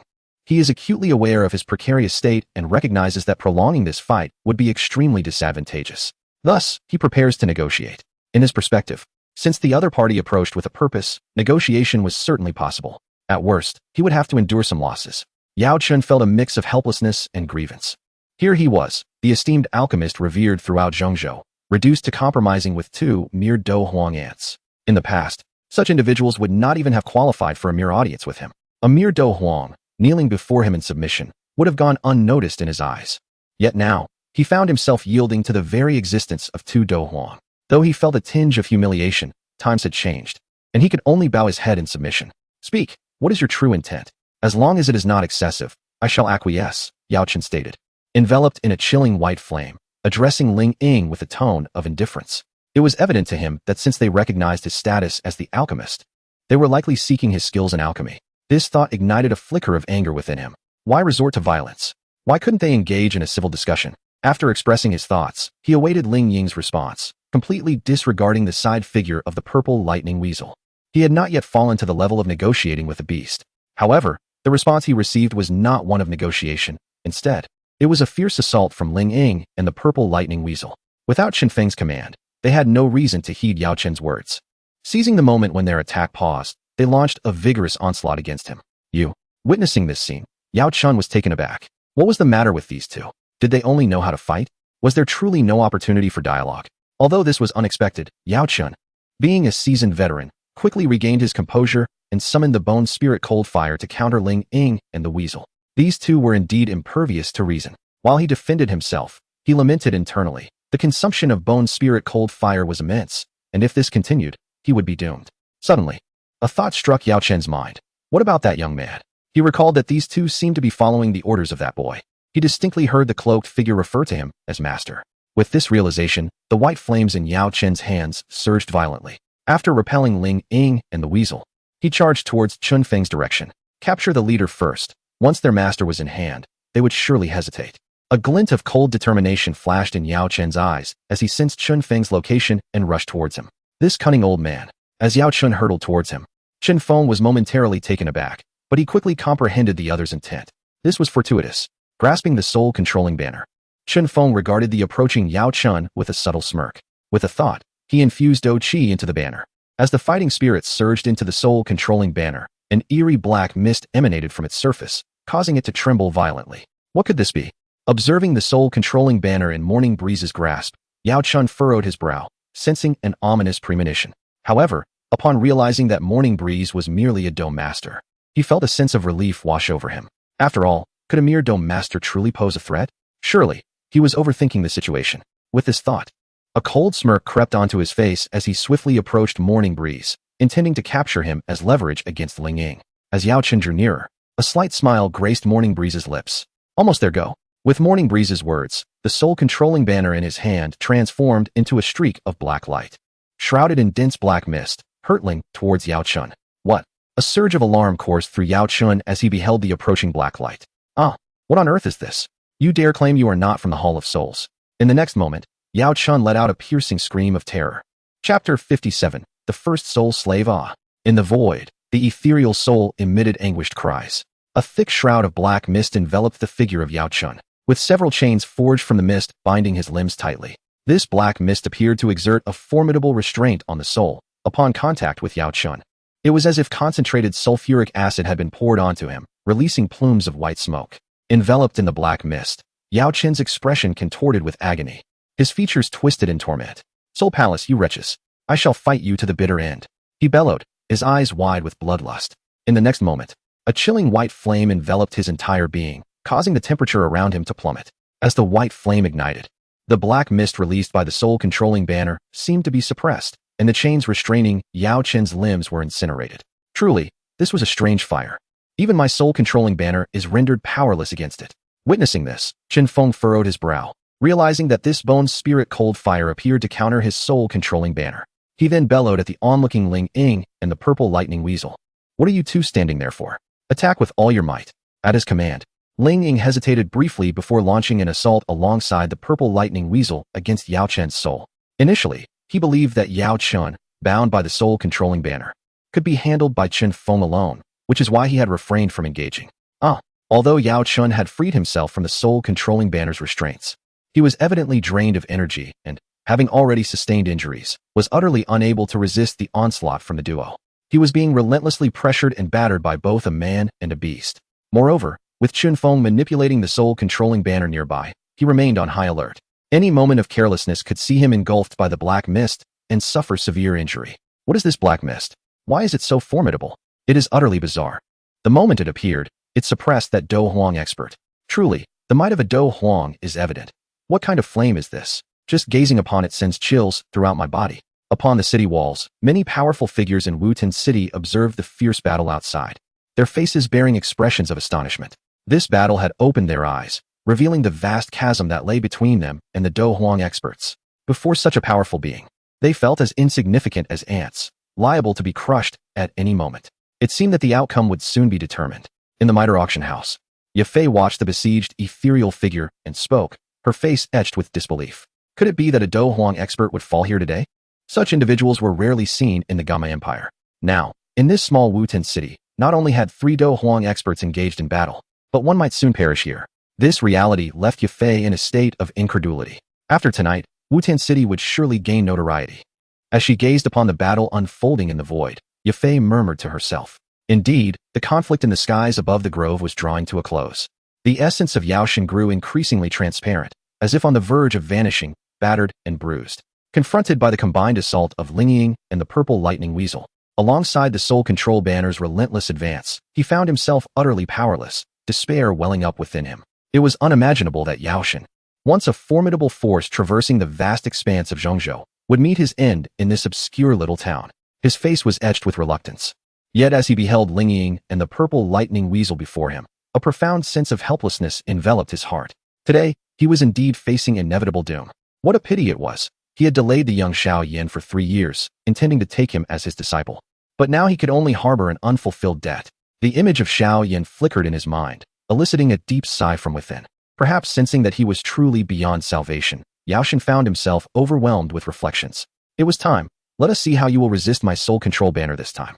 As he gazed upon the severely wounded Yaoshin, a glimmer of coldness flashed in Qinfeng's eyes, and he urged the soul control banner to launch another attack. Under Qinfeng's command, the banner transformed into a streak of black light, enveloped in a shroud of dark mist, swiftly engulfing Yaoshin's soul. The moment the black mist made contact, a pained wail escaped Yaoshin's lips. He was now too weak to summon the bone spirit cold fire, resigned to despair as 4 chains bound him. Collect. With a thought, Chun Fong summoned a tremendous force that surged through the chains, pulling Yaoshin's soul directly towards the soul control banner. No. With a desperate scream, Yaoshin's soul was drawn into the banner. Once Yaoshin was absorbed, the soul control banner transformed back into a streak of black light, resting in Qinfeng's hand, revealing its true form. Let me out. Where's this place? Damn the soul palace. Yaoshin's voice echoed from within the banner, laced with venomous fury. Cease your wailing. Once you enter my soul control banner, escape is an impossibility. A faint smile graced Qinfeng's lips upon hearing Yaoshin's bitter protests. Rest assured, I shall avenge the deep-seated enmity between you and the soul palace. Once you become my soul's servant, you will have the power to devour other souls and grow stronger. The soul palace is abundant in souls. As soon as you become a servant of the soul control banner, I shall not be stingy. Perhaps you might even reclaim your peak strength, or even surpass it. Moreover, you will have your revenge on the soul palace, truly a twofold benefit. Who are you? You are not from the soul palace? Yaoshin cried out in confusion. Of course, I am not from the soul palace, Yaoshin. Obey and become my soul servant. And I assure you, I will not treat you poorly. I know you have long desired to learn about your rebellious disciple Han Feng, and if the opportunity arises, I shall allow you to personally devour his soul. A cold smile played upon Qinfeng's lips as he commanded the soul control banner, proclaiming, Soul control banner. Refine him for me. As soon as Qinfeng's words fell, black mist once again enveloped the banner. In the next moment, The agonizing cries of Yao Chun echoed from the soul-controlling banner, resonating with profound suffering, as if he were enduring inhumane torment. From this day forth, you shall be my first soul slave. Despite Yao Chen's wretched screams, a subtle smile graced the face of Chun Fong. To claim the renowned Yao Zun of Zhongzhou as a soul slave is undoubtedly a thrilling accomplishment. It has come to an end. Has a Do Huang powerhouse truly fallen in such a manner? What manner of existence is that dark mist to be so fearsome? As the battle above the grove concluded, the people of Wutan City gazed at the gradually returning tranquility, their expressions rife with complexity. The Do Huang powerhouses, once merely figures of legend, had not only manifested in threes today, but had also witnessed the fall of one among them. This is undoubtedly a sensational event that will reverberate throughout the entire Gamma Empire. Once word spreads, this small Wutan city will undoubtedly achieve widespread renown within the empire. Chapter 58. Brother Xiaoyan, I'm returning to marry. Let us go. Take me into the city. Observing the agonizing cries of Yao Lao as he was being refined, Chun Fong retracted the soul-controlling banner and spoke softly to Ling Ying. After all, Yao Chun was an 8th-grade alchemist, and his soul was formidable. It would require some time to completely refine him with the soul-controlling banner. Yes, master, Ling Ying replied respectfully upon hearing Chun Feng's words. Meanwhile, the purple lightning mongoose transformed into a streak of violet light and burrowed into Chun Feng's embrace, its innocent voice chiming. Master, am I impressive? Chun Fong affectionately stroked the little mongoose, a smile of indulgence gracing his face. Indeed, once we refine this old fellow, I shall reward you handsomely. Magical beasts can also enhance their strength by consuming medicinal pills and absorbing the energy within. In the original tale, Xian chose to follow Xiao Yan due to his identity as an alchemist. Once the soul-controlling banner successfully refines Yao Chen's soul, he would become Chun Feng's first soul servant, essentially granting him control over an 8th-grade alchemist. An 8th-grade alchemist, no less, and one who commands respect throughout the central state. Such a figure would hold considerable prominence even within the entirety of the Douqi continent. With this thought, Chun Fong playfully teased the purple lightning mongoose in his arms, envisioning the day when this little creature could request any medicinal pill, which Yao Chun would gladly concoct in abundance. Thank you, master. The purple lightning mongoose nuzzled against Chun Fong, displaying a charming familiarity. All right, you should return and keep Sister Sun company. Chun Fong gently patted the mongoose and with a thought, transported her to the small world. Meanwhile, while the people of Wutan City were still abuzz with discussions of the Night battle, Ling Ying had already stealthily returned to the estate behind the middle auction house with Chun Fong. Little brother Chun Fong, where have you been tonight? Have you been out chasing after someone? Upon seeing Chun Fong, Yafei's delicate face revealed a hint of suspicion, and she leaned in closer to sniff him. Sister Yafei, you're overthinking it. I merely took a stroll.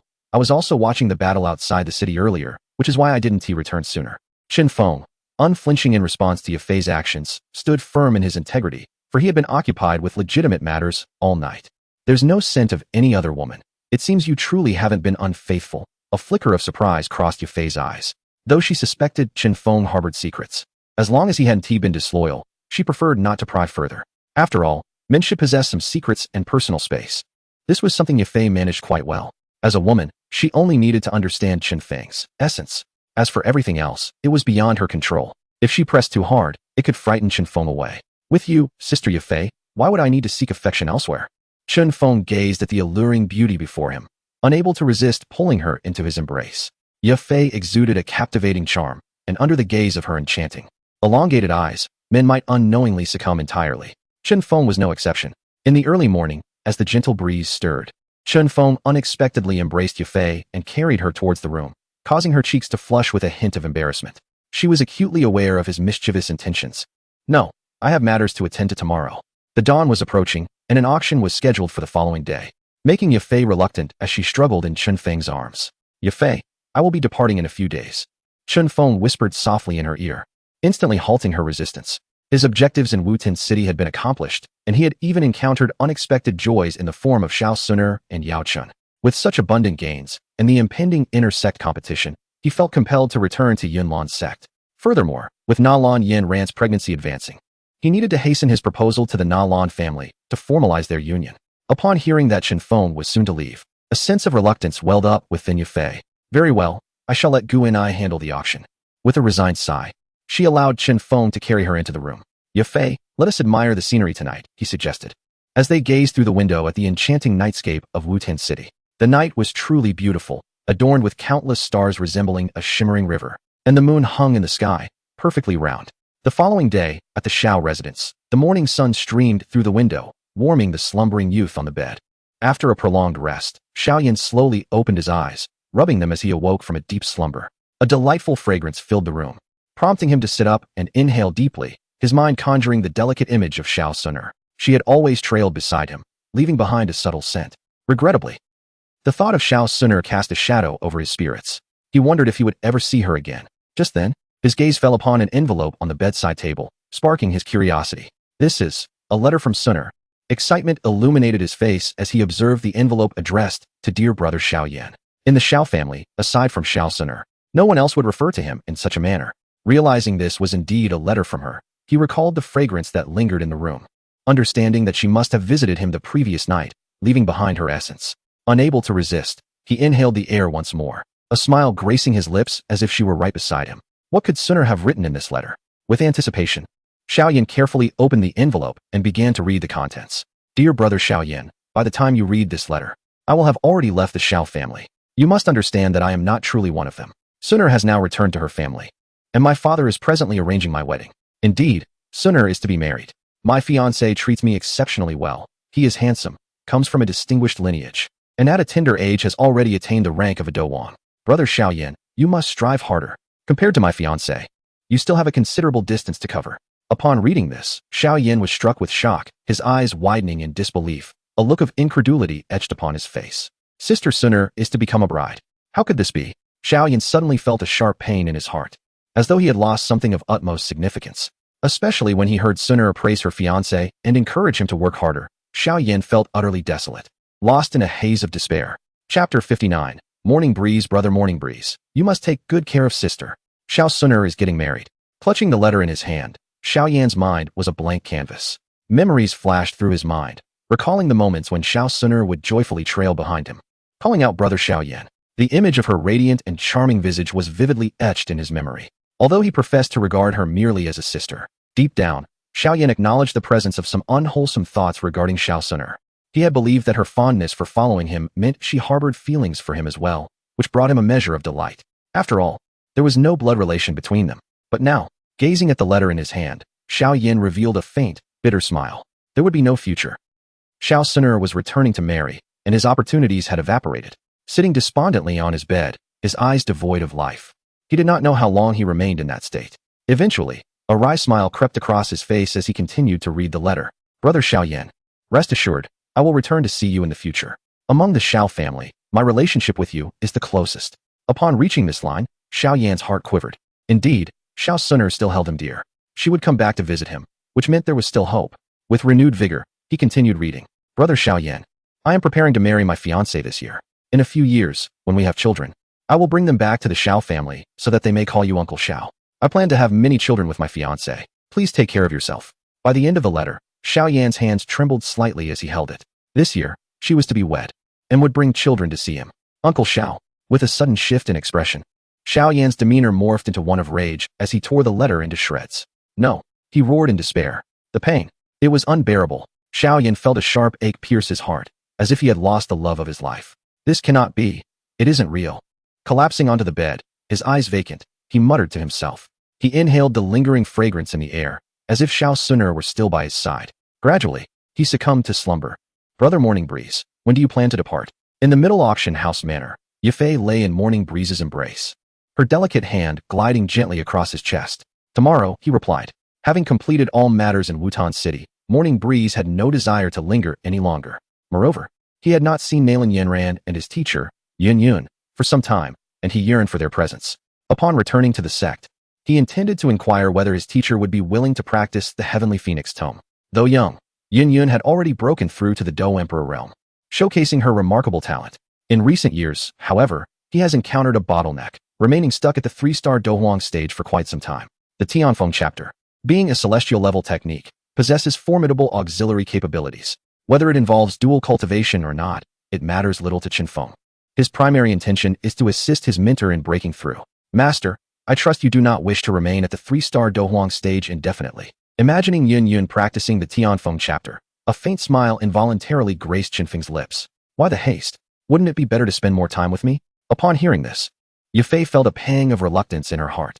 After more than 3 years of separation, Only a few days of reunion felt utterly unsatisfactory. Dear Yafei, there is still plenty of time ahead. Did I not mention that I would return to participate in the sect's grand competition? Observing Yafei's slightly displeased expression, Chun Fong gently kissed her delicate face and reassured her, rest assured, once I return to the capital, I will swiftly arrange for your family to bring you back. What good will that do? What if those old geezers insist on marrying me off? The thought of her family's repeated letters urging her to return for a marriage alliance with the Mu family ignited a fire of anger within Yafei. You need not worry about that. I assure you, when you are summoned back to the capital, your family will undoubtedly entrust you with significant responsibilities. No one within the middle family will have the power to dictate your fate. Chun Fong embraced Yafei, pledging with unwavering conviction. His confidence stemmed from a solid foundation he possessed. Brother Chun Fong, even if you become the vice master of Yunlan sect, you still cannot command those old-timers in the family, can you? Yafei held a degree of skepticism towards Chun Feng's words. The middle family is one of the three prominent clans of the Jaimar Empire. Although Chun Fong currently enjoys a high status within the family, it would be challenging to direct those elderly figures. Do not fret, I will find a way. This is something you need not concern yourself with. Chun Fong gently pinched Yafei's exquisite face, speaking with resolute assurance. You must trust your man to protect his woman. Reflecting on the elderly clan members who wielded their age as authority, including his own grandfather, Chun Fong felt a deep-seated annoyance. Though these old fellows treated him well, they relished in dictating his actions, seeking to maintain control over him. Should he remain ineffectual, even if he were to become the master of Yunlan sect, he would likely still be under their thumb. Chun Fong is certainly not one to be manipulated. No one shall dictate his destiny. If they wish to rely on their age, then I shall summon someone older to bring them to justice. At that moment, he thought of the Ice Emperor Hebadong, who was still residing in the desert city. To subdue the elderly clan members, inviting Ice Emperor Hebadong would surely resolve the matter. After addressing Yinran's marriage, he could indeed venture into the Tagore Desert. The Tagore Desert is home to the Azure-eyed Qilin and the Queen Medusa, both of whom have long been established goals in Chun Feng's heart. Now, an additional target, the Ice Emperor Hebadong, had been added to his aspirations. As long as one devises a means to lift the seal upon high boating, and subsequently returns him to the Miter family, within that entire lineage, with the support of the Ice Emperor High Boating, who would dare to defy him? To wield authority based solely on age? Before the Ice Emperor, none possessed the privilege to claim seniority. In truth, with Chun Feng's current prowess, bolstered by Ling Ying, the Xidian Weasel, and the soon-to-be refined soul servant Medicinal Dust, controlling a family like the Miters would be a trifling matter. However, the family has nurtured him for many years, treating him with kindness. He harbors no desire to dishearten his grandfather or the venerable elders of the clan. Furthermore, Chun Fong is reluctant to reveal his strength prematurely. Although he can now navigate the Gamma Empire with ease, there are still those affiliated with the Soul Palace who roam within its confines. He is yet to fully spread his wings and has no wish to confront those loathsome individuals. Now, dear brother Chun Fong, do take good care of your sister. Observing the display of masculine dominance upon Chun Feng's visage, Yafei felt her heart warm, sweetly leaning against his chest. Chapter 60, Shao Suner Master, are you from the Soul Palace? After a night of labor, Yafei ultimately succumbed to exhaustion and fell asleep in Chun Feng's embrace. Seizing this opportunity, Chun Feng's thoughts shifted, and he found himself transported into the small world. Sister Suner, I am hungry. The purple lightning weasel nestled in Shao Suner's arms, playfully demanding attention. You little greedy creature. At this, Shao Suner smiled gently, producing a magic core to feed the purple lightning weasel. Chun Fong decided to let the weasel roam freely within the small world, with Shao Suner assuming the role of its caretaker. This way, she would not feel lonely during her time spent here. Upon Chun Feng's entrance, he witnessed Shao Suner frolicking with the purple lightning weasel. The smile gracing her face elicited a soft smile from Chun Fong as well. It appeared that she was gradually acclimating to her current life, which was indeed a positive development. As time passed, Shao Suner would likely begin to forget Xiao Yin and find solace in the prospect of starting a family. The thought of Xiao Yin reminded Chun Fong of the letter he had instructed Ling Ying to place at Xiao Yin's bedside, causing the corners of his mouth to lift slightly. That letter was, of course, penned by Chun Fong himself. He had learned that the Xiao family had been searching for Shao Suner in recent days, particularly Xiao Yin, who had descended into madness in his quest to locate her. Chun Fong thus resorted to this method to bring their frantic search to a halt. He pondered how Xiao Yin would react upon discovering the letter. The poor fellow had fallen victim to a soul-binding fragrance. He could only wonder if he had regained consciousness. Nonetheless, when he awoke to find his talents restored, he would likely be filled with exhilaration. For Xiao Yin, his emotions were undoubtedly a tumultuous blend of joy and sorrow. Chun Fong had no intention of taking action against Xiao Yin. After all, they bore no enmity towards each other. Eliminating Xiao Yin would yield him no advantage. Without the support of Yao Chun, Xiao Yan's future achievements were destined to be limited if he did not encounter other opportunities. Such a version of Xiao Yan held no significance in Chun Feng's eyes. The Xiao family possessed the Imperial Jade, and it was only a matter of time before they attracted the attention of the Soul Palace. Should he strike against Xiao Yan at this moment, he would garner no benefits and might even invite unnecessary troubles. Even if Xiao Yan were to have future opportunities, he would have to confront the Soul Palace alone. Chun Fong only needed to remain in the shadows, quietly marrying and starting a family, thereby strengthening his own power. Xiao Yan's restoration of talent would serve as confirmation of the efficacy of the elixir he had provided. Consequently, Xiao Yan could no longer use the betrothal as an excuse to renege on their engagement. Perhaps at this moment, Xiao Yan held a sense of gratitude towards him. In comparison to his engagement with Nalan Yanran, Xiao Yan placed greater importance on the restoration of his talents. Since the day Chun Fong had exchanged the elixir for the marriage contract, Xiao Yan's agreement indicated that he did not hold the engagement in high regard. With the dissolution of their conflict, the 3-year agreement from the original narrative would naturally not come to pass. Upon returning to the imperial capital, Chun Feng's marriage to Nalan Yanran would be of no concern to Xiao Yan. With this thought, Chun Fong felt a wave of relief wash over him. Upon arriving in Wutan City, all matters were impeccably resolved. At that moment, the purple lightning weasel, upon noticing the entrance of Chun Fong, transformed into a streak of violet light, departing from Xiao Suner's embrace and burrowing into Chun Feng's arms. Although Xiao Suner treated it well, its deepest affection remained with its master, Chun Fong. Little one, indulging in your gluttony again, Chun Fong chuckled, stroking the weasel's silky fur. Xiao Suner, upon seeing Chun Fong, also smiled faintly and called out, Master. Suner, you haven't been practicing lately, have you? Please refrain from training in combat techniques. Chun Fong cautioned earnestly as he held the weasel and approached Xiao Suner. Given that she was now with child, engaging in combat training could potentially affect the fetus's development. No, Xiao Suner replied, a hint of confusion in her heart as she shook her head. She had fallen to such a lowly state, her divine bloodline destroyed, leaving her disheartened and devoid of the will to cultivate. That is good to hear, Chun Fong nodded, then retrieved some nourishing herbs from his spatial ring. Make sure to consume these regularly. They will benefit your health. These supplements had been procured from Yafei's quarters.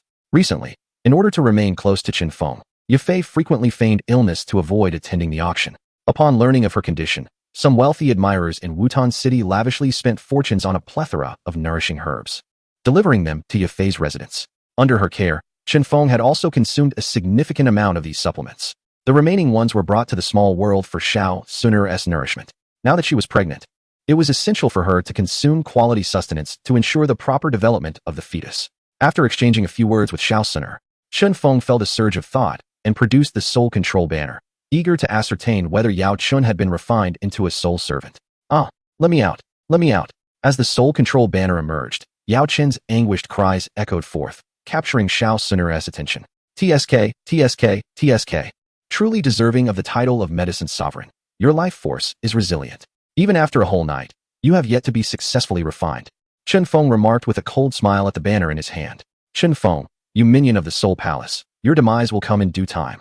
Yao Chun retorted bitterly, clearly still regarding Chun Fong as an agent of the Soul Palace. After years of dealings with the Soul Palace, Yao Chun naturally presumed Chun Fong hailed from their ranks, given that the Soul Control banner was an artifact typically associated with them.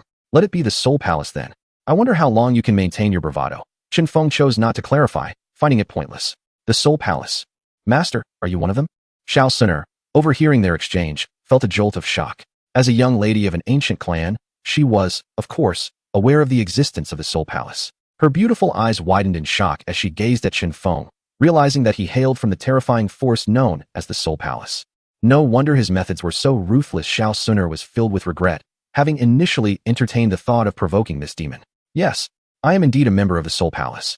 What, are you frightened? As she displayed her astonishment, a hint of mockery emerged on Chun Feng's face. The force behind the Soul Palace was the Soul Clan, whose power surpassed even that of the ancient clans. If Xiao Suner were to discover that her backing was the ancient clan, she would likely plunge into even deeper despair. From now on, even if she harbored ulterior motives, she would have to weigh the strength of the Soul Clan carefully. In no coming back to her senses, Xiao Suner fearfully shook her head at Chun Fong. She had already resigned herself to a life devoid of hope. What significance did Chun Feng's identity hold for her? Suner, do you know the identity of the old fellow involved in this matter? Interestingly, he has quite a connection with Xiao Yan. Would you like to learn more? Chun Fong pulled Xiao Suner into his embrace, speaking with profound implications. Chapter 61. Xiao Suner. Master, I wish to render him incapable of living or dying. Is this individual connected to Brother Xiao Yan? Upon hearing Chun Feng's words, Xiao Suner was taken aback, a wave of concern washing over her. Could it be that this person is from the Xiao family? Master, did you not promise me not to harm anyone from the Xiao family? Xiao Suner clutched Chun Feng's sleeve, her demeanor humble, her heart laden with fear. It was not that she cared for the person inside, apart from Xiao Yan. None in the Xiao family held significance to her. What troubled her was the possibility that the individual within might recognize her. Reduced to such a state, she certainly wished to avoid the gaze of any former acquaintances. Who said this fellow is from the Xiao family? Chun Fong gently pinched Xiao Suner's delicate face, speaking softly. As long as you perform well for me, I will uphold my promise and not harm a single hair on the Xiao family. Reassured by Chun Feng's guarantee, Xiao Suner's heart settled slightly, though her cheeks flushed with embarrassment from such public affection. And what of the person inside? She inquired with curiosity, glancing at the soul-controlling banner in Chun Feng's hand. This individual is known as Yao Chun, once a revered alchemist of the Central State, a practitioner of 8th grade alchemy. Chun Fong, wrapping his arm around Xiao Suner's slim waist, continued his introduction. An alchemist? 8th grade? At this revelation, astonishment spread across Xiao Suner's face. She had not heard of Yao Chen's name since being sent away from her ancient clan, yet she understood the significance of an 8th grade alchemist. Even within the ancient clan, such an individual would be held in high esteem and afforded great privileges. Her master has actually captured an 8th grade alchemist? Who exactly is he? Considering the information revealed by the black magic banner, Xiao Suner's expression shifted slightly. Could it be that her master truly belongs to the Soul Clan? Xiao Suner, how is it that you associate with this person, referring to him as master? Are you not of the ancient clan? At that moment, Yao Chun, trapped within the soul-controlling banner, recognized Xiao Suner and was taken aback upon hearing her address Chun Fong as master. He pieced together her identity, noting the presence of the Golden Emperor's burning heaven flame within her, indicating her origins from the ancient clan. Moreover, possessing the Golden Emperor's burning heaven flame at such a young age, her status within the ancient clan must be significant.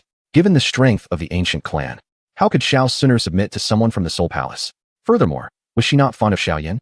Now, her demeanor towards Chun Fong seemed exceedingly ambiguous. You recognize me? Upon Yao Chen's revelation of her identity, Xiao Suner's face paled, her expression reflecting a mix of fear and trepidation as she gazed at the soul-controlling banner. Master, did you not say he is not from the Xiao family? How could he possibly recognize me? Xiao Suner hid behind Chun Fong, seemingly hesitant to confront Yao Chun.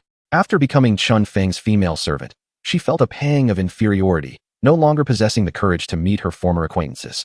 At this moment, hearing that Yao Chun actually recognized him, he felt a surge of panic within. Although Yao Chun was aware of his identity, he was not a member of the Xiao family. Chun Fong embraced Xiao Suner, reassuring her, do not worry. Even if he knows you, what does it matter? Once he is in my grasp, can he possibly escape? Subsequently, Chun Fong recounted the years Yao Chun had spent hiding within Xiao Yan's ring, devouring his fighting spirit. What? Brother Xiao Yan's fighting spirit has been consumed by him?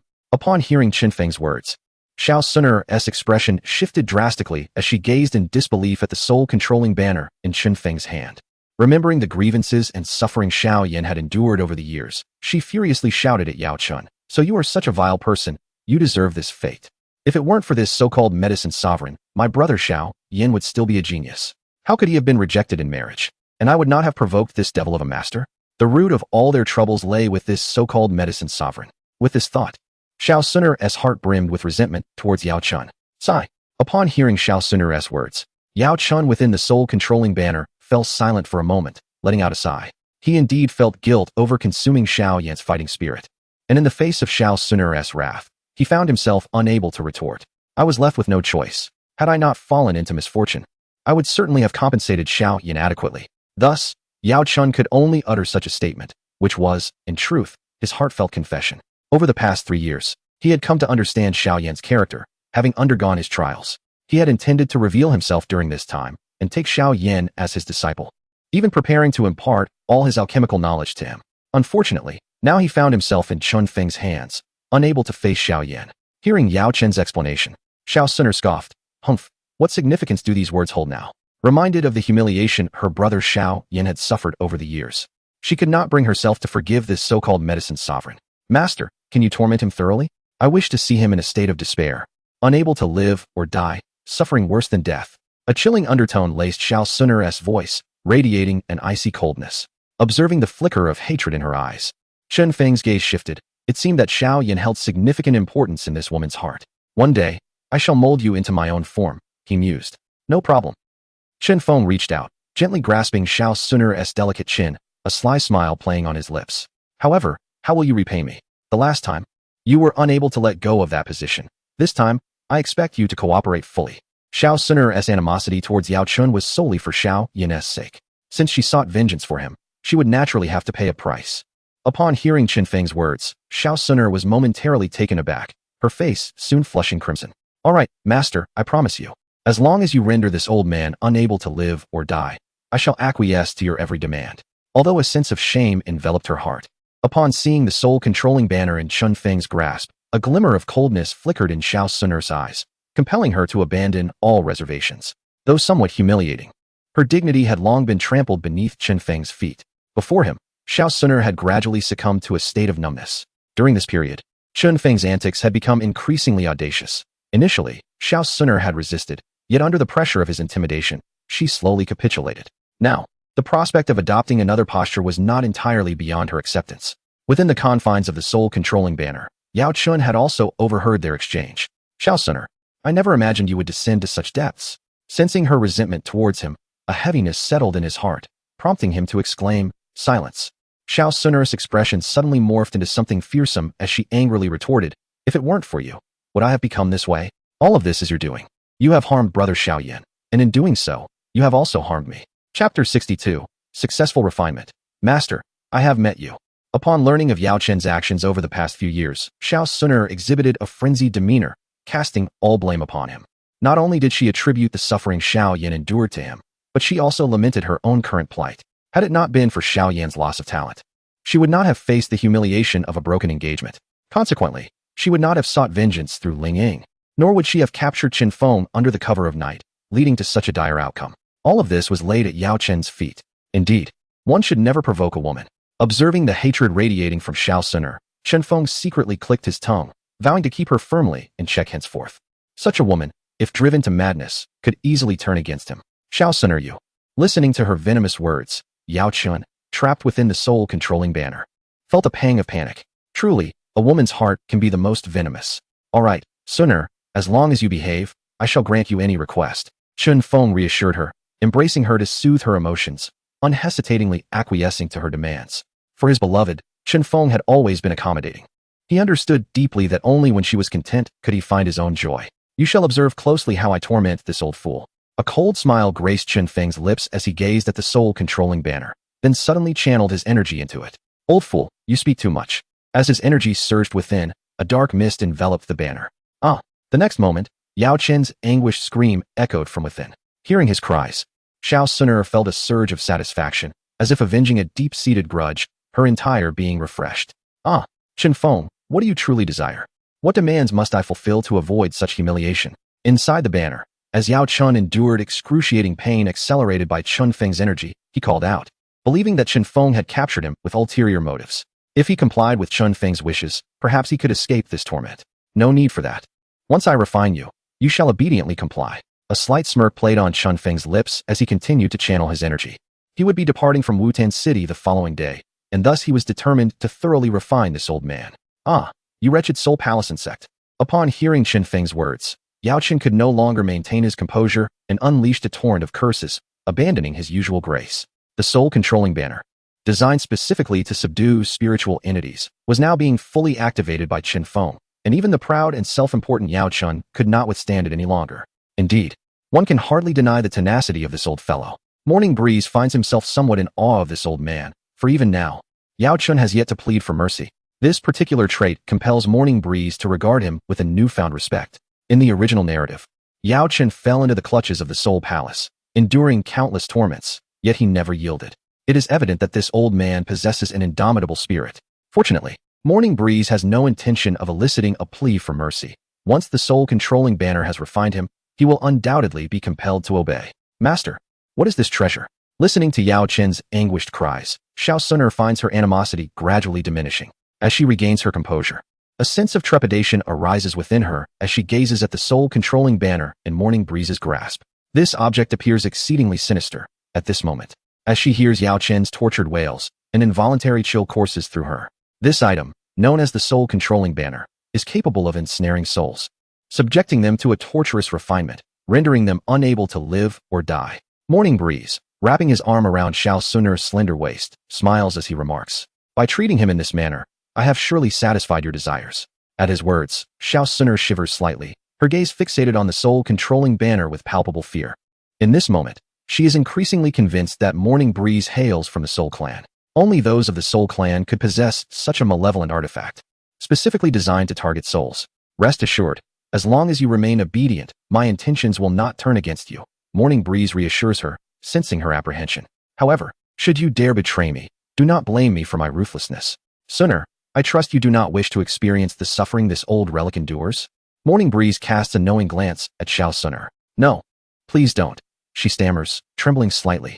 A flicker of fear in her eyes as she clutches his arm and implores, Master, I would never betray you. It would be prudent, for if I discover any treachery on your part, neither you nor Xiao Yan shall escape my wrath. Morning Breeze firmly grasps Xiao Sun'er's delicate chin, sneering. How long do you think Xiao Yan could endure within my soul-controlling banner, given his strength? Upon hearing Morning Breeze's words, a chill envelopes Xiao Sun'er, and she shakes her head frantically, pleading in a pitiful tone, Master, I swear I will never betray you. Please, do not harm Brother Xiao Yan. Do not be so fearful. I am merely issuing a reminder. With your obedient nature, how could you ever betray me? Morning Breeze comforts her, holding her trembling form close. Inhaling the fragrance that envelopes her. Morning Breeze, you truly are a demon. One day, you shall reap the consequences of your actions. Within the confines of the soul-controlling banner, Yao Chun listens to their exchange, his heart heavy with desolation. At this moment, he realizes that Xiao Sun'er, now in Morning Breeze's grasp, faces a grim fate, especially with the threat to Xiao Yan looming. It is no wonder that the once seemingly noble Xiao Sun'er now appears so subservient. Xiao Yan, oh Xiao Yan, your fate is indeed lamentable. After enduring so many grievances over the past 3 years, I, alas, have no opportunity to make amends. Now, even the woman he cherishes has fallen into the clutches of this demon, subjected to wanton degradation. Contemplating this, Yao Chen's heart is filled with desolation, resentment, and a profound sense of guilt toward Xiao Yan. Xiao Yan, I have failed you. As the power of the soul-controlling banner is refined, Yao Chun gradually loses his consciousness. A wisp of black mist penetrates into his soul, and moments later, his once ethereal soul radiates an eerie black fog, exuding an aura of malevolence. Observing all this, Chun Feng's lips curl into a faint smile. His first soul servant is on the verge of manifestation. Chun Fong patiently waits, even unlocking new postures with Xiao Sun'er. After the two indulge in a shared bath, Yao Chun is finally completely refined. Arise. With a single thought, Chun Fong activates the soul-controlling banner, summoning forth his inaugural soul servant. In the next instant, accompanied by a surge of black mist, Yao Chun's soul emerges from the banner. At this moment, Yao Chen's soul is enveloped in dark patterns, with a black mark upon his forehead, devoid of the ethereal grace he once possessed. Upon seeing his master, Yao Chen's soul bows respectfully to Chun Fong, shedding any trace of its former defiance. Chapter 63. The alchemical apparatus of the soul servant Yao Chun, the alchemist, hovered in the void, respectfully bowing to his master, Chun Fong. Having been refined, Yao Chun had become Chun Feng's soul slave. As long as Chun Fong wielded the soul control banner, Yao Chun was bound to obey without the slightest dissent. Excellent. Observing Yao Chun's demeanor, a slight smile graced Chun Feng's face. The soul slave, Yao Chun, resembled Ling Ying, who had consumed a puppet pill, though retaining his past memories. His consciousness was entirely under Chun Feng's dominion. With merely a thought, Chun Fong could command Yao Chun to perform any task, even to self-destruct his soul. However, despite being a puppet, Yao Chen's capabilities far surpassed those of Ling Ying.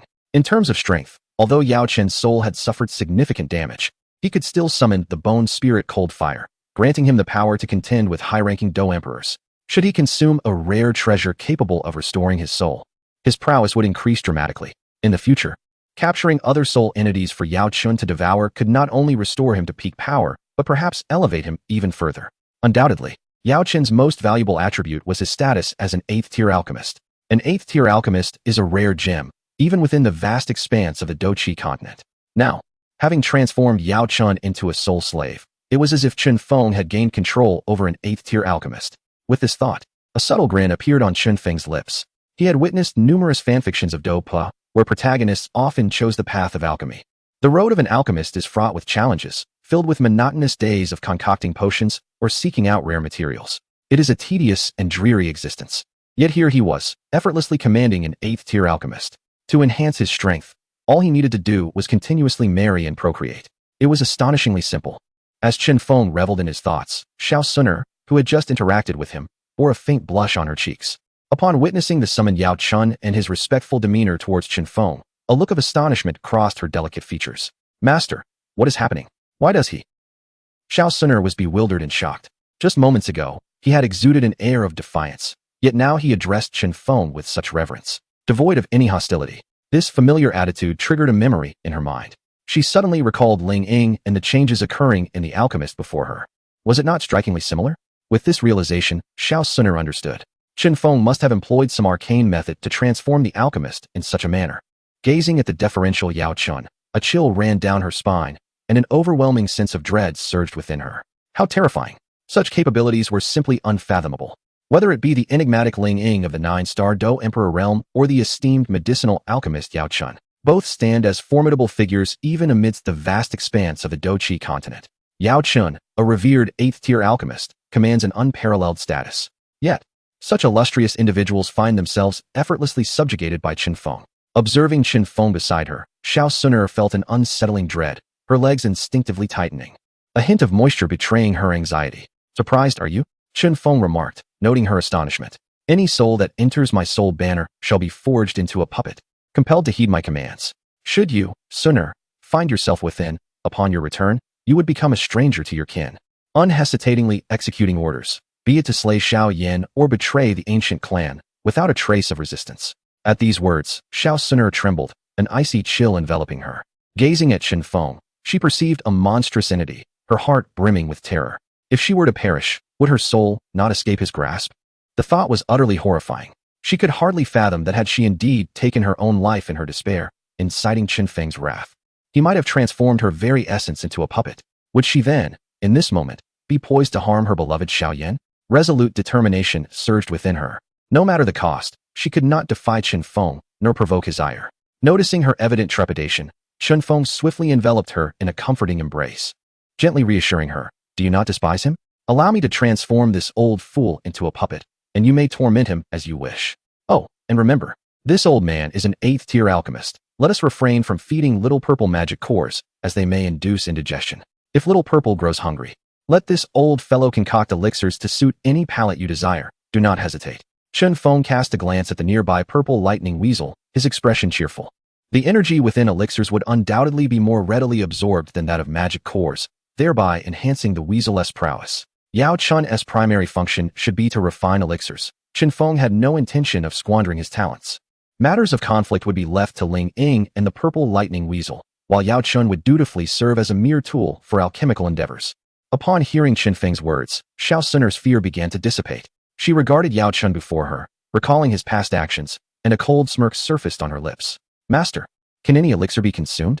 The purple lightning weasel eagerly inquired, burrowing into Chun Feng's embrace. Taken aback by the question, Chun Fong felt a twinge of embarrassment.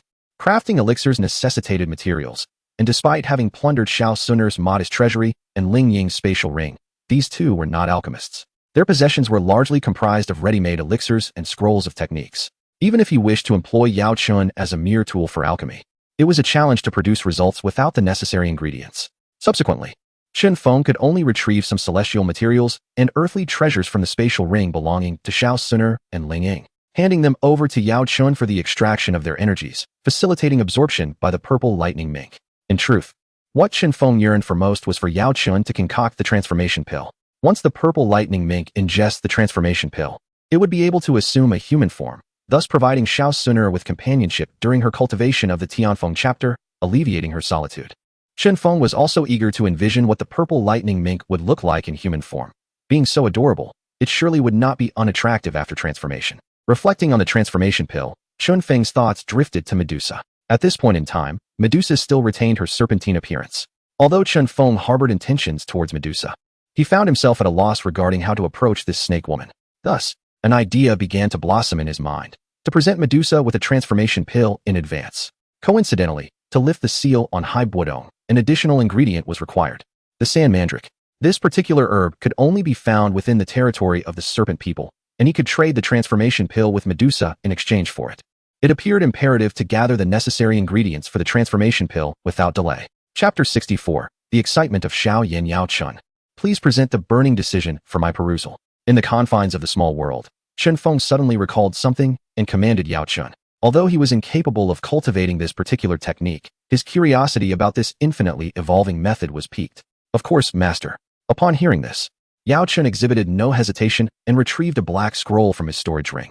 Chun Fong held the scroll in his hands, unfurling it to examine its contents. Moments later, he carefully rolled it up again. The potential of the burning decision was indeed vast, yet as he possessed a lightning attribute talent, he was unable to practice it. Should any future descendants possess a fire attribute talent, however, he might consider cultivating them in this regard. Xiao Yan's journey, though arduous and perilous, was undeniably marked by the immense power of the burning decision. With sufficient exotic fire, this technique could evolve infinitely, potentially surpassing even heavenly ranked methods. Nevertheless, Chun Fong felt little temptation. He had the multi-child blessing system.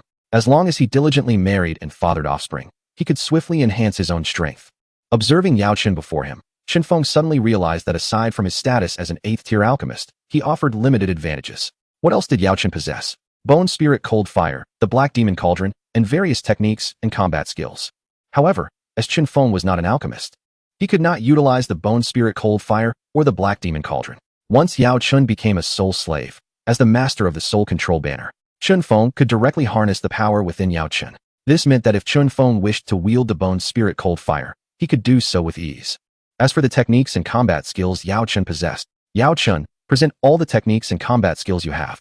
Though Chun Fong currently lacked nothing in terms of techniques, these resources would be indispensable for future developments of his faction. Such assets would never be too abundant for any organization. At the Xiao family estate, Xiao Yin was engulfed in elation.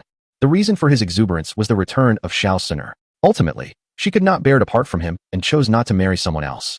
True to form, she continued to trail behind him throughout the day. Moreover, what thrilled Xiao Yin was the restoration of his innate talent. He had transformed into an unparalleled genius, rapidly advancing in cultivation. In merely a year, he ascended to the rank of a great Do master, followed by Do Ling and Do Wang. 3 years later, he had become a formidable Do Huang. He led his family to unify Wutan City and swiftly developed its power. Within 3 years, the Xiao family had emerged as the most powerful lineage in the Jiama Empire, even earning respect from the royal family. The Nalan family went so far as to send representatives to apologize for the annulment of the engagement, with Nalan Yanran pleading to serve as his maid. Xiao Yan, filled with pride and satisfaction, reveled in his accomplishments. Then, his sister Sin'er was wed. As he beheld her, resplendent in her finery and breathtakingly beautiful, a broader smile spread across Xiao Yan's face. At long last, he found himself able to fulfill his desires. Yet, suddenly, a look of terror swept across Xiao Yan's face. He realized that the man marrying his beloved Sin'er was not himself. No, this cannot be true. Startled awake, he opened his eyes wide.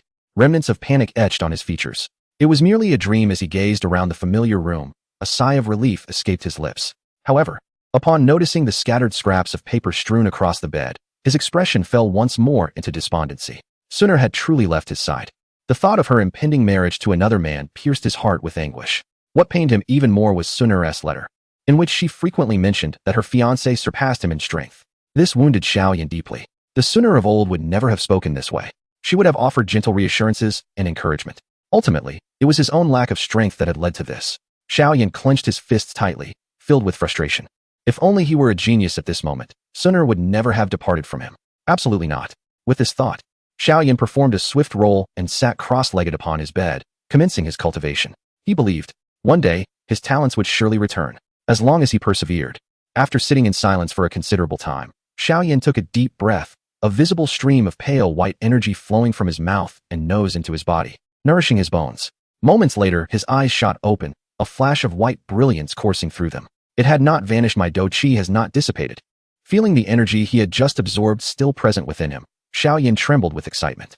After examining himself once more to confirm the presence of Douqi within, his face radiated joy. Ha ha ha, my talent has finally returned. It has returned. My talent has come back. Unable to contain his elation, Xiao Yan burst into laughter, his heart brimming with exhilaration. Subsequently, feeling a twinge of concern, he continued to cultivate for another hour. It had not vanished. It truly has returned. My Xiao Yan's talent has finally returned. Slowly stretching his limbs, a look of infatuation and intoxication adorned his face. This sensation, after nearly 3 years, the feeling of becoming stronger has finally returned. From this moment forth, I, Xiao Yan, shall no longer be a waste. With that, he joyfully dashed out of his room, heading towards his father Xiao Zhan's abode. What did you say, Yenner? your talent has been restored.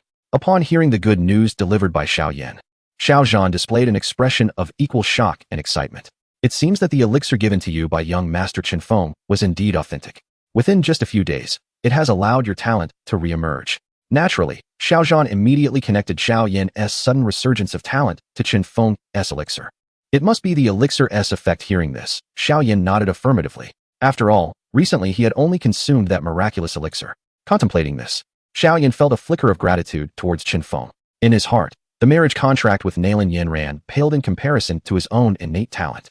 In exchange for the elixir, Xiao Yan believed he had struck a fortunate deal. Were it not for young Master Chun Fong, his formidable talent might have remained forever dormant. Yinner, now that your talent has been restored, you must devote yourself to rigorous training.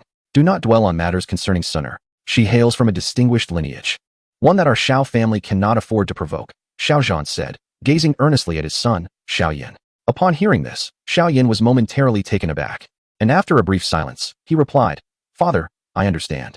The thought of the charming and delightful Sunner lingered in his mind, filling him with a sense of unwillingness. "Sunner, how can you marry someone else? You belong to me."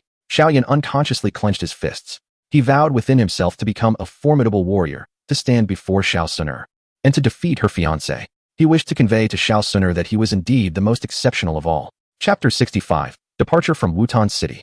As time swiftly passed, night fell. Aware that Chun Fong would be leaving the next day, Yifei meticulously prepared a sumptuous feast to bid him farewell. The chosen venue, of course, was her private chamber. The room was adorned with a crimson carpet, a scarlet bed, and a ruby-hued quilt. Moreover, Yifei herself, clad in a flowing red dress, was a vision of exquisite beauty, her cascading black hair resembling a magnificent waterfall. The chamber was filled with vibrant red flowers, enhancing Yifei's allure even further.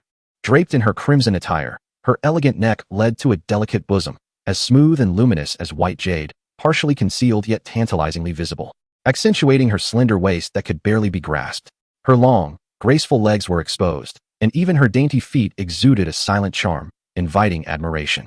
Chun Fong gazed at the room steeped in an atmosphere of seduction, his eyes drawn irresistibly to the enchanting Yifei. It felt as if everything had returned to that fateful night when he first arrived in Wutan City. A flutter of excitement stirred within him. One must admit, when it comes to allure, Yifei was unparalleled. Any man witnessing this scene would surely find it difficult to contain himself. "Chun Fong, do you fancy it?" Yifei's serpentine waist swayed enticingly, her voluptuous figure igniting within him an almost primal urge. "You are departing tomorrow, so I have taken the liberty to prepare some dishes, hoping they will suit your palate." Upon casting a glance at the table, Chun Feng's heart skipped a beat. This was no mere meal. It was a banquet of nourishing delicacies. The air was thick with the rich aroma of medicinal herbs. It appeared Yifei had incorporated all the supplements bestowed upon her by the admirers in Wutan City into this lavish spread. With such a display, it was bound to be an eventful evening. Did she not fear overindulging herself? Chun Fong mused, acknowledging that had he not possessed the physique of a dragon, he might not have withstood it. Clearly, Yifei was prepared to embrace the challenge head-on. This table of medicinal cuisine was her hidden reserve of energy. He knew tonight would be a night of fervent passion. His gaze lingered on Yifei, who, due to Chun Feng's unwavering efforts, had blossomed into an even more radiant beauty. Her skin dewy and glowing with a rosy hue. Especially captivating was the sheer red fabric that enveloped her voluptuous form. Chun Feng's gaze, having been cleansed by the purity of the snow-capped peaks, now slid toward the depths of temptation. At this moment, he cared little for the exquisite dishes laid before him. What need was there for food? You alone shall suffice. With a mischievous smile, Chun Fong approached Yifei. Confident in his dragon-like physique, he felt no need for supplements.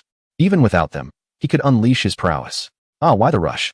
I have put so much thought into this. You must consume it all." Yifei playfully pushed Chun Fong away, perhaps concerned he might overexert himself, insisting he partake. Women place great importance on the sense of ceremony. She wished for Chun Fong to never forget this night. Truly, she was a bewitching enchantress. The morning breeze, filled with a sense of helplessness, led Chun Fong to take a seat at the table. "To my dear brother Chun Fong, I raise a toast," Yifei declared, pouring a glass for him and then lifting her own cup with a gentle smile.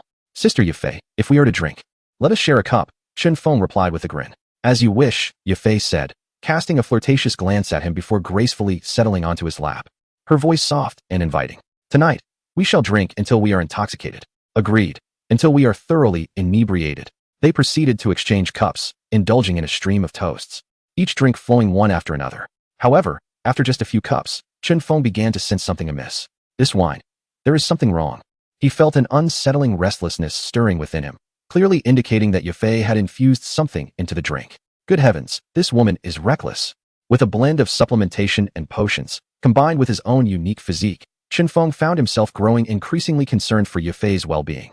At that moment, Yafei, her complexion flushed from the effects of the drink, whispered sweet nothings, clearly showing signs of intoxication. Brother Chun Fong, let us continue drinking, she urged, her eyes fixed on him as she held her cup. Certainly. With her warmth enveloping him, Chun Fong felt a surge of desire rising within, his gaze intensifying as it lingered on Yafei. Clink. Their cups met in a toast. Yafei drained her glass in one swift motion. A drop of wine trickling from the bottom of her cup, cascading down her fair neck and into the expanse of her smooth skin. Witnessing this, Chun Feng's throat tightened.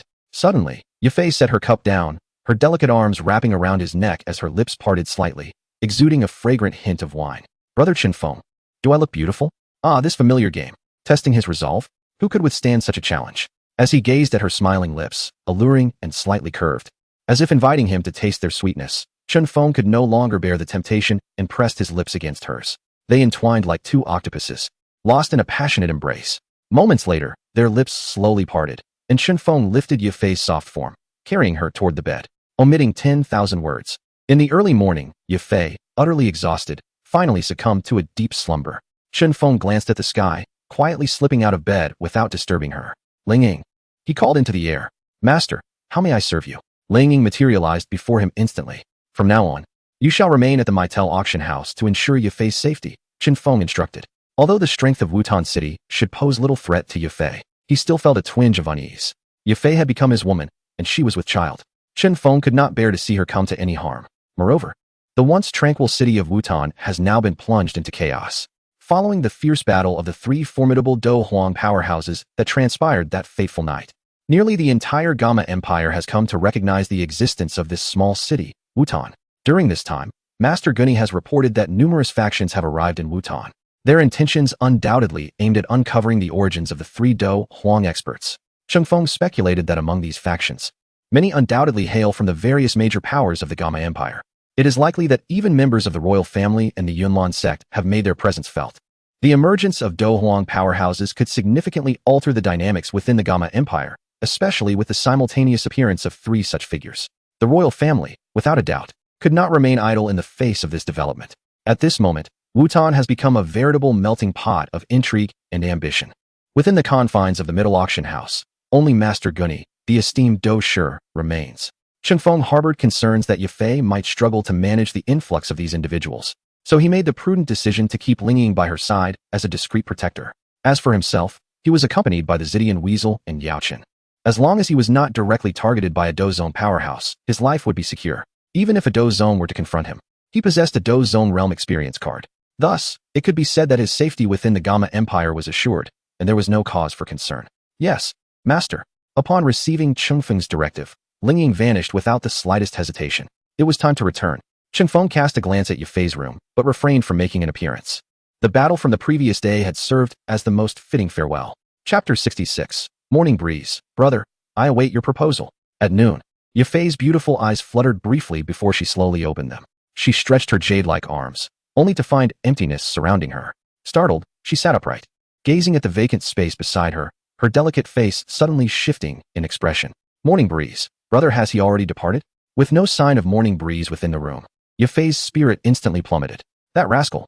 He didn't even bid me farewell. Before leaving, the thought that he might have already vacated Wutan City left her feeling desolate and quite disheartened. Suddenly, Yafei noticed a letter resting on the bedside, her expression brightening with delight as she hurriedly opened it. Dear Sister Yafei, by the time you read this letter, I shall have left Wutan City. Seeing you in such a deep slumber, I couldn't bear to wake you. You won't hold it against me, will you? Yafei pouted her rosy lips, feeling somewhat melancholic. This insufferable brother has truly left. What a heartless man. Slipping away without a word, she felt quite disgruntled and resolved that when they next meet, she would certainly teach this troublesome brother a lesson. Continuing to read, she found, rest assured, Sister Yafei, within 3 months, I shall ensure your return to the imperial capital, and you will command absolute authority within our family, with no one capable of undermining your position. Reading the confidence radiating from Morning Breeze's letter, Yafei felt a twinge of confusion. Why does he possess such certainty in enabling me to wield power over our family? She was acutely aware of the stubbornness of those old fogies within the family. To relinquish power to a young woman like herself seemed utterly improbable, even with Morning Breeze's elevated status among them. I hope he does not engage in any reckless actions. A hint of worry crossed Yafei's face as she feared that Morning Breeze might clash irreparably with the family elders for her sake. Such a scenario would be detrimental to him and could jeopardize their connection to the Meitel family. Surely, he would not act so impulsively. Shaking her head, Yafei continued reading. Oh, and there is one more thing I forgot to mention. Please do not panic. You are with child. We are expecting a baby. You must take care of yourself, for I am certain you would not wish for our child to face any complications at birth, would you? What? Upon reaching this line, Yafei's mind went blank. I am pregnant. She found it hard to believe. Yet, as reality sunk in, it seemed quite logical. With Morning Breeze being so robust, their intimate moments during this time, it was only natural for her to conceive. After a brief moment of shock, a smile of joy suddenly illuminated Yafei's face. I carry Morning Breeze as child. A surge of exhilaration coursed through her. She believed that this child would be Morning Breeze as first, and upon its birth, he would undoubtedly regard her with even greater importance. As a shrewd woman, Yafei was acutely aware that the arrival of a child would undoubtedly elevate her status in Chun Feng's heart. With this thought, she tenderly caressed her abdomen, a gentle smile gracing her features. My dear child, your mother's future hinges upon you. Rest assured, Yafei, I shall bestow upon you a rightful title. Before our child is born, I will grant you a splendid wedding. Yafei clutched the letter in her hand as if it were a cherished treasure, her face radiating sweetness. Chun Fong, I shall take excellent care of our child. I eagerly await your proposal. High in the skies, a magnificent flying beast soared swiftly. Upon its back rested a house crafted from unique timber. In just 7 days, they would reach the imperial capital. Standing by the window of the wooden dwelling, Chun Fong gazed back at the distant Heijing city, a smile illuminating his countenance. After departing from the middle auction house, he had left Wutan City, securing a flying beast bound for the imperial capital. Now, he found himself alone atop the creature, enjoying the tranquility. With a mere thought, Chun Fong entered his small world. At that moment, Xiao Suner was sowing spiritual herb seeds in an open space. The small world felt desolate, devoid of flora, appearing rather monotonous. Thus, upon passing through Heijing City, Chun Fong procured a batch of spiritual herb and flower seeds, intending to plant them in his small realm. Once they flourished, the world would be imbued with life and vibrancy. On another note, a dozen first-tier magical beasts were confined within, not merely for amusement. As Xiao Suner was to reside in the small world for an extended period, Chun Fong could not deliver provisions to her daily. With these magical beasts, she would be able to fend for herself. Naturally, he was reluctant to let her toil. Nearby, Yao Chun was expertly manipulating flames to roast a whole sheep. With his skills as an 8th-tier alchemist, he controlled the heat to perfection. The roasted lamb turned a golden brown, sizzling and exuding a rich aroma that filled the air. Since he lacked ample alchemical materials, Chun Fong had no intention of allowing Yao Chun to remain idle, temporarily assigning him the role of Xiao Suner's personal chef. Remarkably, given Yao Chun's expertise, the roasted delicacy was exceptionally delectable, crisp on the outside yet tender within, earning Chun Feng's praise. Soon, the entire sheep was ready, and Chun Fong, Xiao Suner, and the purple lightning weasel indulged in the feast. To Chun Feng's surprise, despite its small stature, the weasel possessed a hearty appetite, devouring more than half of the roasted lamb. Yet, even after such a feast, its belly appeared perfectly flat, showing no signs of excess. What a waste of food, Chun Fong mused inwardly. In his past life, he had envied those with a metabolism that allowed them to eat without gaining weight. This physique is truly a waste of sustenance. Consuming food feels no different than abstaining from it. Master, are we still in Wutan City? After satisfying her hunger, Xiao Suner prepared a cup of warm tea and presented it to Chun Fong. Having spent considerable time in this small world, she has come to realize that Chun Fong can freely enter and exit, suggesting that this realm must be a certain spatial treasure. I have already departed from Wutan City and am currently aboard a flying magical beast en route to the imperial capital. Shaking his head, Chun Fong spoke to Xiao Suner. Regardless, he had no intention of allowing her to leave.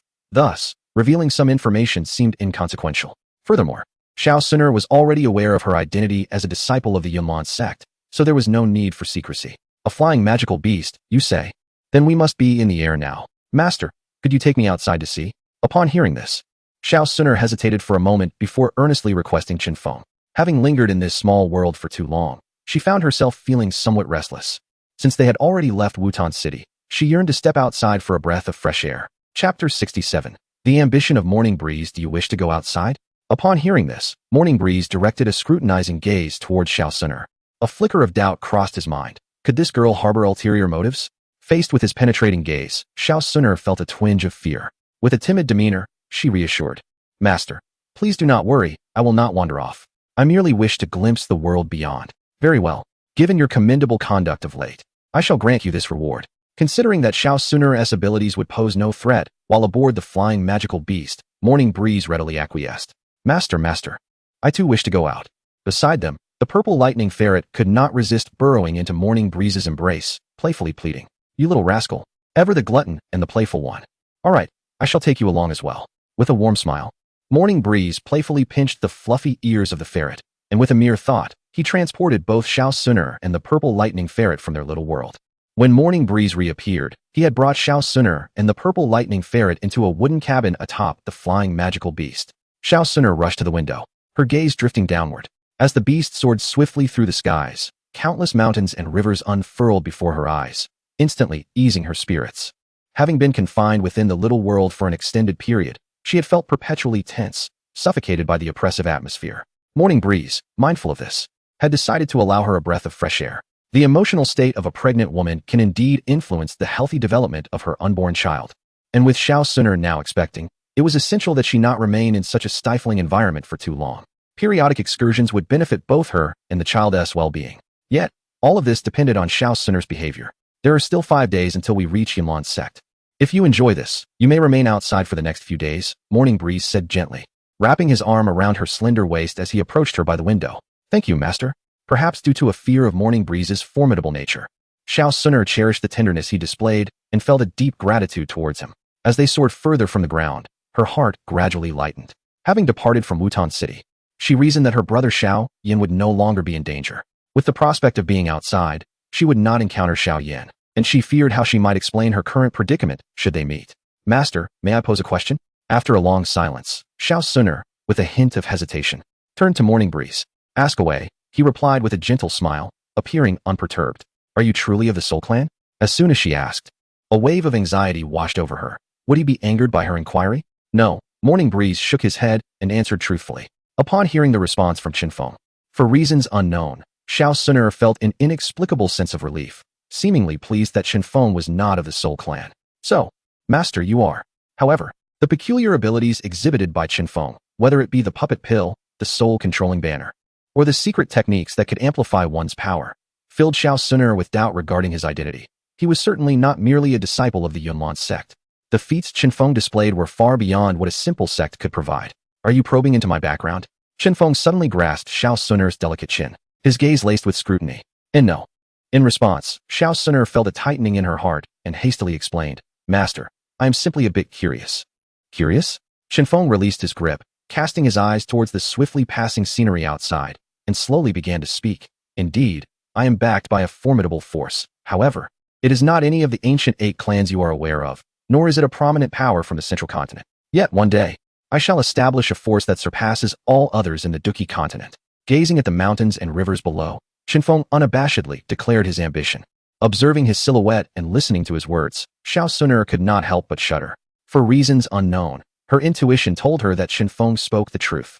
Considering the strange techniques he had displayed, despite being of a similar age to her, he effortlessly commanded figures like Ling Ying and the esteemed medicine master, as well as the 6th-tier magical beast, the purple lightning weasel. Even she, the daughter of the ancient clan's leader, was playfully manipulated by him. With Chun Feng's capabilities, he might genuinely realize his powerful ambitions in the future. What? Do you think I am speaking in vain? Noticing Xiao Suner lapse into silence, Chun Fong assumed she was skeptical. A confident smile graced his face. What he had just conveyed were his innermost thoughts. Possessing the system of abundant offspring and fortune, he would undoubtedly grow faster than anyone else, and enhancing his strength would be remarkably simple. If he could not become a supreme being under such circumstances, it would truly be a waste of such a formidable advantage. And no, I believe in you, master. You will succeed. Hearing Chun Feng's words, Xiao Suner thought he was upset and quickly sought to clarify. In response, Chun Fong chuckled, embracing her delicate form, and teasingly nibbled on her tender earlobe, saying, Suner, if you faithfully follow me, one day you will become one of the most esteemed women on this continent. Feeling the intimacy of Chun Feng's actions, Xiao Suner's ears flushed crimson. Master, if that day truly comes, will you spare the ancient clan? She asked, her tone humble. Spare the ancient clan? Upon hearing this, Chun Fong was momentarily taken aback, thinking to himself how this girl truly held him in high regard. We are not even there yet, and you are already pleading for the ancient clan? He found the situation somewhat amusing. The ancient clan stands as the most formidable force on the continent of Douqi, second only to the Soul Clan. The clan leader, Gu Yuan, is a being of unparalleled strength, embodying the peak of the 9-star Do Sheng. Until the moment he possesses absolute power, Chun Fong will not recklessly confront the ancient clan. However, as Xiao Suner has suggested, if that day were to arrive, should Gu Yuan, that old fellow, be willing to submit to him, sparing his life may well be a possibility. After all, if Xiao Suner were to bear him a child, Gu Yuan would indeed become his father-in-law. Very well, I shall acquiesce to your request. Yet, prior to that, you must serve me diligently. With a mere thought, Chun Fong summoned the playful purple lightning weasel back into the small world. Then, cradling Xiao Suner, he made his way to the nearby wooden bed. With several days remaining until their arrival in the imperial capital, Chun Fong had no intention of idling away the time. Gently placing Xiao Suner upon the bed, the two commenced their practice of the dragon and phoenix technique. Chapter 68. Return to the Numerous Sect. Finally, after nearly 5 days aboard the Flying Beast, we have gradually arrived at our destination, the imperial capital of the Gamma Empire, the sacred city of Gamma. Master, is this truly the imperial capital? Beside Chun Fong, Xiao Suner gazed down at the scenery below, her expression a mix of emotions. Having arrived here, it seemed unlikely that she would ever meet her brother Xiao Yin again in this lifetime. Brother Xiao Yin, please take good care of yourself. Suner can no longer be by your side. Indeed, this is the imperial capital of the Gamma Empire and will be my stronghold from now on. Chun Fong nodded slightly, resolved to rise rapidly in this new environment. With the Gamma Empire as a stepping stone, he would establish his own supreme family. All right, Suner, I will send you back to the small world. Now that they had reached the imperial capital, Chun Fong could no longer allow Xiao Suner to expose herself. Understanding the situation, Xiao Suner obediently nodded. Master, will you come to visit me often? Rest assured, whenever I have time, I will come to see you, Chun Fong said, affectionately pinching Xiao Suner's delicate face. His recent days of cultivation had advanced his skills, achieving the rank of a 9-star Dome Master. Although the dragon and phoenix art was merely an auxiliary technique, being a celestial grade skill, its training efficiency was remarkable. However, as Xiao Suner's pregnancy progressed, signs of impending motherhood would soon emerge, making it impossible for her to continue practicing the dragon and phoenix art. After sending Xiao Suner into the small world, Chun Fong stood atop the Flying Beast, gazing down at the magnificent city emerging from the mist, a smile gracing his face. This journey to Wutan City had consumed over half a month, and now, he was finally back. As the Flying Beast descended slowly, Chun Fong's gaze shifted toward the northern direction of the imperial capital. There, a grand mountain loomed, resembling a great dragon lying low, exuding an aura of celestial energy. That was the formidable presence of the Gamma Empire, the Numerous Sect. Teacher, I have returned, he thought, his eyes fixed on the majestic peak shrouded in a light mist. His heart yearning to soar directly towards it. The Numerous Sect, as a colossal entity within the Gamma Empire, was situated atop a towering mountain merely a dozen miles from the imperial capital. This mountain, named Yunlan Mountain after the sect, boasted steep cliffs on 3 sides, with only one path leading to its summit, making it a veritable fortress. The entire mountain was patrolled diligently by disciples of the Yunlan sect, resembling a small fortress. Merely 2 miles from the foot of Yunlan Mountain, 50,000 iron cavalry were stationed, ostensibly to guard the capital. Yet it was evident to all that the rulers of the empire were wary of this nearby, formidable presence. At the summit of the back mountain of Yunlan sect, enveloped in swirling mists, it resembles a realm of immortals. At this moment, upon a protruding black rock at the cliff's edge, a woman clad in a moon-white robe is seated, her hands forming intricate seals as she meditates with closed eyes. With each breath, a perfect cycle unfolds. During each transition, ethereal wisps of verdant energy seep from the rich atmosphere surrounding her, spiraling around her form before being continuously absorbed into her body for refinement and assimilation. As the last tendril of green energy enters her, she slowly opens her eyes, a faint azure glow flickering within, while her cascading emerald locks seem to dance in an unseen breeze. My lady, perhaps you should take a moment to rest. I have prepared some chicken soup for you. A beautiful maid standing nearby, named Xiaolan, swiftly interjects as she notices the pause in her lady's practice. Xiaolan, is it chicken soup again? Nailin Yinran responds with a hint of exasperation. For the past fortnight, she has been consuming chicken soup nearly every day. Young master instructed me that chicken soup is the most nourishing, and thus I must prepare it for you daily, Xiaolan explains. Having been assigned to attend to Nailin Yinran since Chun Fong departed from Yunlan sect. Very well, Nailin Yinran concedes, realizing it is her senior brother's directive, and dutifully consumes the bowl of soup. After finishing, she gracefully rises, standing at the cliff's edge where the gentle breeze clings to her moon-white robe, accentuating her delicate figure alluringly. With a languid gaze, she sweeps her eyes across the unfathomable depths of the chasm below, her jade hand brushing against her robe, and a hint of longing crosses her face. Brother, when will you return? Yinren misses you. At that moment, a female disciple rushes over, breathless. Sister Nalan, Brother Chun Fong has returned. What? He has finally come back. Nalan Yinran exclaims with delight, swiftly turning away from her designated training spot. Brother, you have finally returned. Upon reaching Chun Feng's residence, Nalan Yinran immediately spots the figure she has longed for and dashes toward him, akin to a fledgling swallow returning to its nest. Leaping into his embrace. Brother, I missed you so much. Nalan Yinran exclaims, tightly holding Chun Fong, her face radiant with excitement. Were you not advised against vigorous activity? Why rush so? Chun Fong chides gently while enveloping her soft form in his arms. I couldn't help it. I was just so thrilled to see you back, she replies, burying her face in his embrace, her lips pouting as she playfully pleads with him. Were you practicing at the back mountain? Chun Feng's expression shifts to concern. What did I say before I left? You must refrain from training for the time being, as it could disturb the child. Uffed. Upon hearing Chun Feng's words, Nalan Yinran could not help but let out a delicate laugh. Senior brother, it has barely been a month. The teacher has reassured me that it is of no concern. As long as I refrain from practicing combat techniques, simple meditation poses no issue. With the esteemed Yun Yun's endorsement, Chun Feng felt disinclined to press further. How is the child? Any news lately? He leaned down, resting his head gently against Nalan's abdomen, and inquired softly. Senior brother, it's not even been a month. What news could there possibly be? A hint of a smile graced Nalan Yinran's face, until a thought struck her. Turning to Chun Feng, she asked, by the way, Senior brother, what of the Shao family? What has transpired? Mentioning the Shao family brought a flicker of tension to Nalan Yinran's expression. With my personal involvement, everything has gone smoothly, Chun Feng replied with a smile. The Shao family has agreed to the annulment of the engagement. At this revelation, Nalan Yinran jubilantly leaped onto Chun Feng, clinging to him like an octopus, her countenance radiant with excitement. Be careful. You already have a child, and yet you're still so reckless. Chun Feng feigned reproach, yet could not resist enveloping Nalan Yinran's delicate form in his embrace. Senior brother, I am utterly elated. You are simply remarkable. Nalan Yinran leaned closer, whispering into Chun Feng's ear. Senior brother, tonight I shall reward you splendidly. Chapter 69. Teacher, do you desire the heavenly stage technique? After a brief moment of tender intimacy with Nalan Yinran, Chun Feng promptly made his way to the main peak, the grand hall of Numerous Sect. Upon returning to the sect, it was only fitting that he inform his mentor of his safe arrival.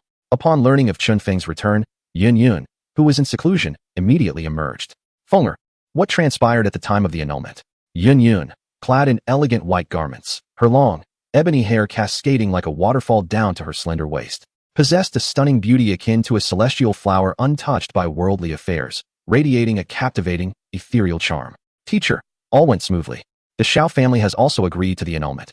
Moreover, the marriage certificate is now in my possession, Chun Feng replied, his eyes lighting up as he gazed upon his exquisite mentor. That is splendid news. A smile graced Yun Yun's face upon hearing this. The engagement between Nalan Yinran and the Shao family had long weighed heavily on her heart, and now that it had been amicably resolved, she felt a significant burden lifted. You did not make things too difficult for the Shao family, did you? Yun inquired, curious about how Chun Feng had persuaded them to agree to the annulment. Certainly not. Do I strike you as someone who would bully others? Chun Feng recounted how he had invited the Shao father and son for a private discussion. Though he refrained from divulging every detail, he merely described the spirit pill he had given to Shao Yin as a chi-gathering powder, never anticipating that a single vial would suffice to resolve the matter. Yun, upon hearing this, couldn't help but feel a sense of amazement. Clearly, she had overestimated the Shao family. A trivial gain had effortlessly dissolved the engagement between Nalan Yinran and the Shao family, all without tarnishing the reputation of Numerous Sect.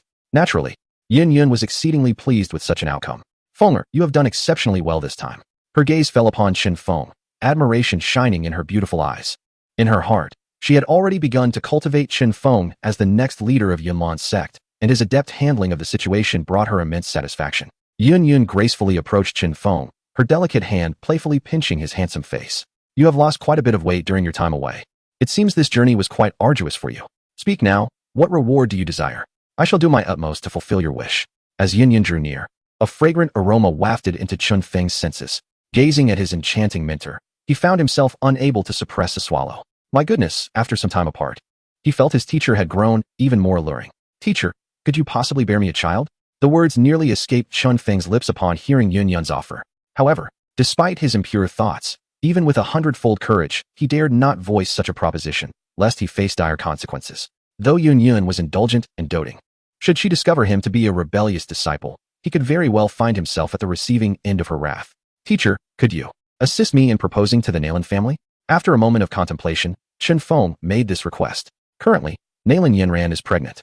It will not be long before her belly begins to swell. If they do not marry soon, it is likely that Nalan Yanran will become the subject of gossip. Naturally, Chun Fong does not wish for the woman he cherishes to endure any slander. Their union, without a doubt, should occur at the earliest possible moment.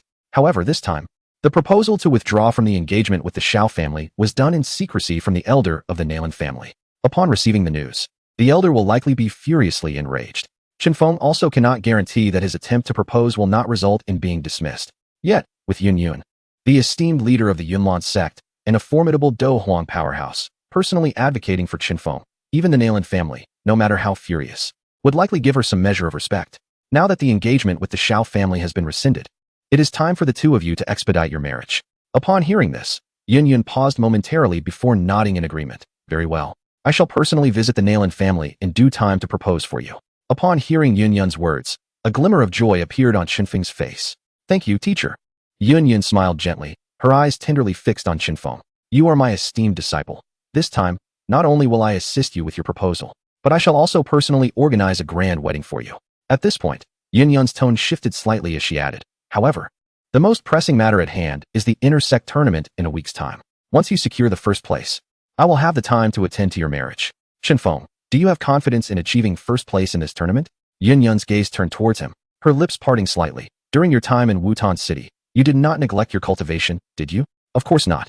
I have diligently followed your teachings and practiced diligently every day. Chun Fong recalled the time spent in dual cultivation with Yafei and Xiao Suner, which indeed counted as earnest effort. Oh, what level of cultivation have you achieved now? Upon hearing this, Yun felt a surge of gratification and inquired about Chun Feng's progress. In response, Chun Fong hesitated briefly before deciding to be truthful. I have broken through to the 9-star Do Master level. He had been living under Yun's watchful gaze, and it would be quite challenging to conceal his cultivation level. After all, Yun is a Do Huang powerhouse, and if she wishes to investigate, he would find it nearly impossible to hide. Moreover, Chun Fong did not wish to keep anything from her. Revealing his true abilities might yield unforeseen benefits. At the very least, Yun would regard him with greater importance. What? 9-star Do Master? Upon hearing Chun Feng's revelation, Yun was utterly astonished. She extended her delicate hand, resting it on Chun Feng's shoulder, and infused a surge of formidable Do Qi into him to examine his cultivation. Indeed, Chun Fong, how did you achieve this? I recall that just a month ago, you had not yet broken through to the Do Master realm. In just a fleeting month, you have not only transcended the Do Master realm, but have also attained the esteemed level of a 9-star Do Master. This revelation left Yun utterly speechless after discerning the depth of Chun Feng's cultivation. She gazed at him, grappling with disbelief. She was well aware of Chun Feng's extraordinary talent. Indeed, it was remarkable, yet it had not reached such an outrageous pinnacle. Wind, speak to me honestly. What on earth is happening? After her initial shock, Yun's expression turned serious as she regarded Chun Fong, her tone adopting a more severe edge. Concern gnawed at her, fearing that in his haste to elevate his cultivation, Chun Fong might have resorted to nefarious means, thereby jeopardizing his future. Master, please do not worry. I have not engaged in any dubious practices. Noticing Yun's grave demeanor, Chun Fong couldn't help but smile lightly. Having resolved to reveal his cultivation, he was well prepared. Subsequently, he leaned in mysteriously and whispered in her ear, Master, would you be interested in a celestial grade technique? Chapter 70. Take a chance. Transform a bicycle into a motorcycle. What did you say? Upon hearing Chun Feng's words, Yun thought she must have misheard. Teacher, you did not mishear. It is indeed the celestial rank cultivation method. Do you want it? Chun Fong reiterated. Fonger, what nonsense are you speaking? How could you possibly possess a celestial rank cultivation method?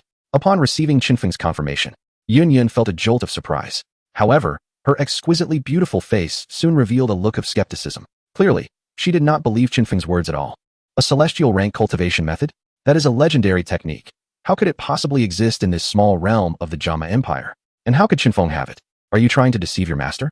Thinking of this, Yun shot a glare at Chun Fong, her expression tinged with irritation. Teacher, how could I dare to deceive you? Just take a look for yourself. Chun Fong released the aura of a 9-star Do Master, intending to let the facts speak for themselves. Do you think I could have advanced from a 9-star Do practitioner to a 9-star Do Master in just 1 month without reason? Hearing this, Yun was completely taken aback by the aura emanating from Chun Fong. Indeed, why had this young man advanced so swiftly? from the energy he radiated. She could sense the profoundness of his Douqi, which did not seem to stem from any dubious means.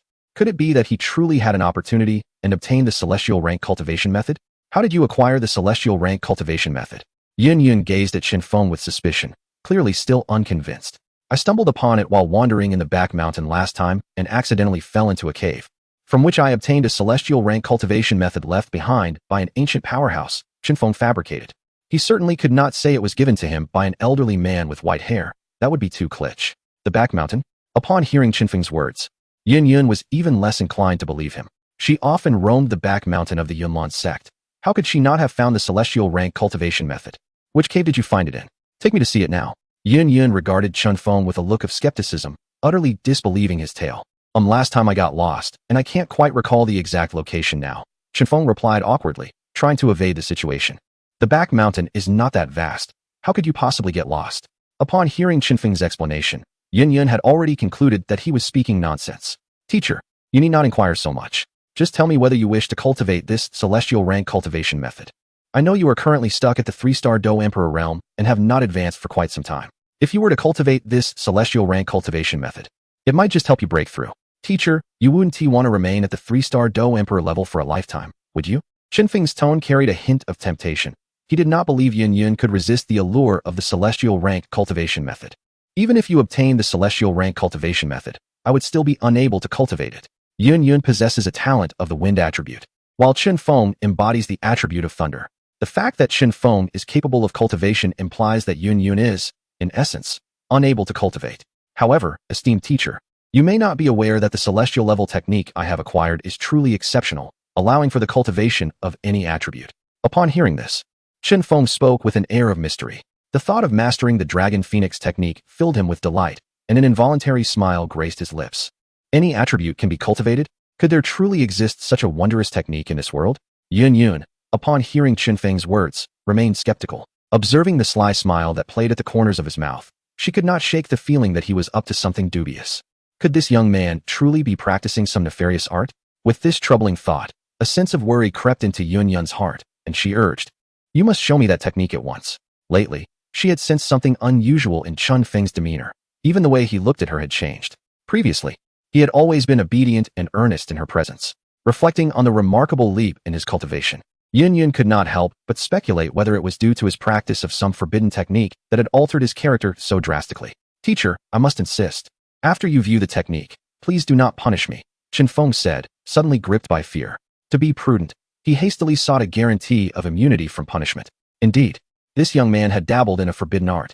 Upon hearing Chun Feng's words, Yun Yun's expression darkened.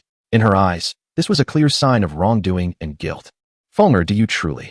At this moment, Yun Yun felt the urge to express her anger. However, gazing at Chun Feng's anxious countenance and recalling his obedient behavior over the years, she paused, her heart softening unexpectedly. Fonger, as long as you confess honestly, I will not punish you. To recognize one's errors and amend them is a virtue. In Yun Yun's view, Chun Fong was still young. A momentary lapse in judgment could lead to mistakes, yet if rectified promptly, there remained a chance for redemption. As her most cherished disciple, Yun Yun was naturally inclined to grant him an opportunity for reform. With her assurance, Chun Fong felt a wave of relief wash over him. He then focused his thoughts and retrieved a black scroll from his spatial ring. The Heavenly Phoenix technique had been instilled directly into his mind by the system. Hence there was no actual scroll. In the Douqi continent, the creation of a scroll is not as simple as merely jotting down notes. Crafting a scroll requires one to utilize their own soul power as ink and guide it with a pen to successfully produce a qualified scroll.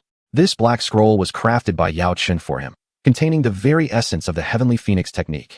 Teacher, you promised that after viewing the scroll, you would not punish your disciple, Chun Fong reminded her, still harboring some apprehension about the contents of the Heavenly Phoenix technique. Yun Yun's demeanor only served to deepen her discontent. She pondered the malevolence of this technique, contemplating what sinister power could instill such fear in the wind spirit of being discovered. If you can acknowledge your missteps, dear Fong, I shall graciously grant you an opportunity for redemption. With that, Yun Yun extended her hand and took the scroll from Chun Feng's grasp. Curiosity stirred within her. What manner of nefarious art could facilitate such rapid advancement in Feng's cultivation? As Yun Yun unfurled the scroll, Chun Fong felt a sudden wave of trepidation and instinctively retreated a few steps. Regret gnawed at him. Was he courting disaster?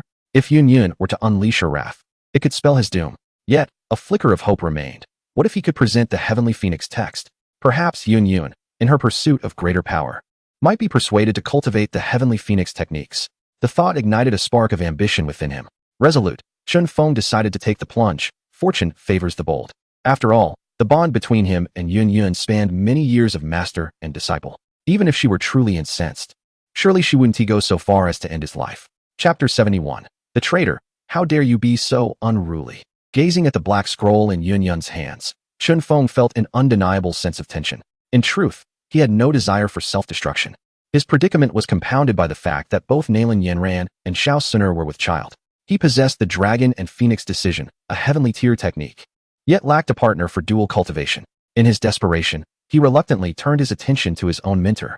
As Yun perused the black scroll, Chun Feng's gaze remained fixed on her, ready to flee at the slightest hint of disarray. At that moment, Yun's mind was entirely absorbed in the scroll. After a brief interval, her expression shifted, a faint blush gracing her exquisite cheeks. The explicit cultivation methods recorded in the Tianfeng chapter caused the innocent Yun to flush crimson. How could such absurd practices exist in this world? Shock coursed through her, swiftly replaced by indignation. Her precious disciple had actually engaged in such lewd techniques, and worse still, sought to involve her in this debauchery. After a moment of bashfulness, an overwhelming fury took its place. I am his teacher. This is utterly outrageous. Chun Fong, you have a great deal of audacity. Unable to endure any longer, Yun stowed the scroll and glared at Chun Fong with fiery eyes. What did this wayward disciple mean by presenting her with such a scandalous technique? What intentions lay behind this? The scroll explicitly stated that dual cultivation must involve both genders to yield results. Could it be that this rebellious disciple wished to engage in dual cultivation with her? The thought filled Yun with shame and rage, her delicate form trembling with indignation. Such insubordination. If the man before her were not her beloved disciple, she would have struck him down in her fury. Teacher, what troubles you? Chun Fong, taken aback by Yun's outburst, felt a wave of unease wash over him. It seemed he had truly overstepped this time. You ungrateful disciple. Do you not recognize your error? Yun glared at him, her heart aching. How had her cherished pupil devolved to this state? Not only had he practiced such lewd techniques, but he also sought to drag his teacher into the mire. Teacher, where have I gone wrong? Chun Fong, striving to maintain his composure in the face of Yun's wrath, countered with a question. Which nefarious individual bestowed this wicked technique upon you? Fonger, you have truly disappointed your teacher, Yun said, her expression one of profound disillusionment as she gazed at the unrepentant Chun Fong. Teacher, how is this considered a wicked technique? Chun Fong queried, perplexed, for he believed it to be a legitimate method of dual cultivation. How had it transformed into a nefarious practice in Yun's eyes? Such a scandalous technique, and it is not deemed wicked? I held you in such high regard, yet you have fallen so low. Yun gazed at the morning breeze before her, her tone turning exceedingly stern. Teacher, this dual cultivation technique, having been created by our esteemed predecessors, is naturally meant for the cultivation of future generations. This method neither contravenes moral principles nor endangers oneself. How can it be deemed as an evil practice? Upon hearing Yun's repeated mention of evil practice, Chun Fong felt a wave of discomfort within. Was it not merely a dual cultivation technique? How could it be transformed into something sinister by Yun's words? Upon hearing his response, Yun was momentarily taken aback. Looking at Chun Fong's earnest expression, she found that there was a semblance of reason in his argument. This technique, it seemed, indeed did not specify any harm to heaven or humanity. It could hardly be labeled as an evil practice. Yet, this method was undeniably difficult to articulate. Wind, you are still so young. How could you engage in such licentious cultivation? After a brief silence, Yun gradually regained her composure and addressed Chun Fong in a grave tone. Teacher, do you truly believe that matters between men and women are licentious and devoid of virtue? Chun Fong retorted. Is it not so? Yun shot him an indignant glare and exclaimed, the matters between men and women are the union of heaven and earth, in accordance with the principles of yin and yang. How can they be considered absurd? Chun Fong spoke earnestly. Though his words seemed quite reasonable, he felt a twinge of anxiety in his heart. Observing Yun's demeanor, he realized she was genuinely angry. If he failed to persuade her today, life in the Yunlan sect would likely become quite unbearable. He might even lose Yun's favor and be cast aside, which would be detrimental to his future prospects. Chun Fong could not accept such an outcome. How can you speak of such licentious matters with such seriousness? Seeing Yun's calm expression, she was struck with incredulity. Very well, even if your argument holds some truth, what does it mean for you to present this technique to me? Do you expect me to cultivate this method alongside you? At this point, Yun's expression darkened. What do you have to say in your defense? Ah, teacher, you truly misunderstand. I meant no such thing, Chun Fong replied, a hint of panic in his voice. I merely sought to assist you. This celestial-level technique is profoundly mysterious, and I hope that after you reviewed it, you might gain some insight, perhaps even break through the bottleneck of a 3-star Douhuang. At this juncture, Chun Feng's tone became serious and earnest. I have never thought, nor would I dare to think, of cultivating with you. That, he implored, please see my sincerity. Teacher, is this truly how you feel? Upon hearing Chun Feng's explanation, Yun Yun fell silent for a moment, her expression softening slightly. I would never dare to offend you. Teacher, Chun Fong asserted with utmost sincerity. Yun Yun's enchanting eyes fixated intently on Chun Fong, and after a brief moment, she slightly nodded. For now, I shall tentatively place my trust in you. Have you truly practiced this technique? Chun Fong nodded in affirmation. Master, this is by no means a nefarious practice. As you can see, I have been cultivating it for some time, and there has been no peculiar outcome. While the technique may indeed be somewhat difficult to articulate, it is nonetheless a celestial-grade art, possessing its own mysteries. As practitioners, we ought to prioritize our cultivation. I urge you to set aside worldly preconceptions and delve into it. Perhaps unexpected revelations await. Chun Fong spoke with sincerity, seemingly genuinely concerned for Yun Yun, devoid of any malevolent intent. Yun Yun gazed deeply at Chun Fong, her expression complex. And ultimately, she offered a slight nod. Your goodwill is appreciated. You may take your leave now. Upon hearing this, Chun Fong sighed inwardly, realizing that he had indeed acted impulsively today. Observing Yun Yun's demeanor, it seemed a subtle distance had formed between them. Disciple takes his leave, he said, bowing respectfully before gradually departing the grand hall. The dual cultivation method, is it truly feasible? As she watched Chun Feng's retreating figure, Yun Yun suddenly recalled something, her expression shifting subtly. With whom has Feng been engaging in dual cultivation during this time? Chapter 72. My senior brother is 1,000 times stronger than Xiao Yan. Impulsive. This time, I truly acted recklessly. Upon exiting the grand hall, Chun Fong felt a chill of perspiration on his back. Reflecting on the earlier scene, he was engulfed by an overwhelming sense of luck. Thankfully, he managed to regain his composure in time and barely convinced Yun Yun. Had he failed, his very survival beyond the grand hall would have been uncertain. He slapped his own face, pondering whether he had temporarily lost his senses. How could he have been so illogical as to show the Tianfeng manuscript to his teacher? Was it appropriate to present such a thing to his mentor? Could it be that he had truly succumbed to folly? Chun Fong engaged in relentless self-reflection, ultimately attributing his lapse to the dragon elephant body. Surely, the side effects of the dragon elephant body were responsible for his audacious behavior. How could he dare to entertain such notions about his teacher? It was indeed a reckless endeavor. With his current meager strength, would his teacher even consider him? The Tianfeng technique clearly states that mutual advancement is only possible when both parties possess comparable strength. Otherwise, it merely serves to benefit the one of lesser cultivation. If his teacher were to engage in dual cultivation with him, would that not be an inequitable advantage for himself? No wonder his teacher was so averse and furious. In an instant, Chun Fong gained clarity. He must at least reach the Douhuang realm before his teacher would regard him. Today, he had truly acted foolishly. However, his teacher's reaction was excessively intense. Recalling Yun Yun's furious demeanor, Chun Fong felt a tinge of melancholy.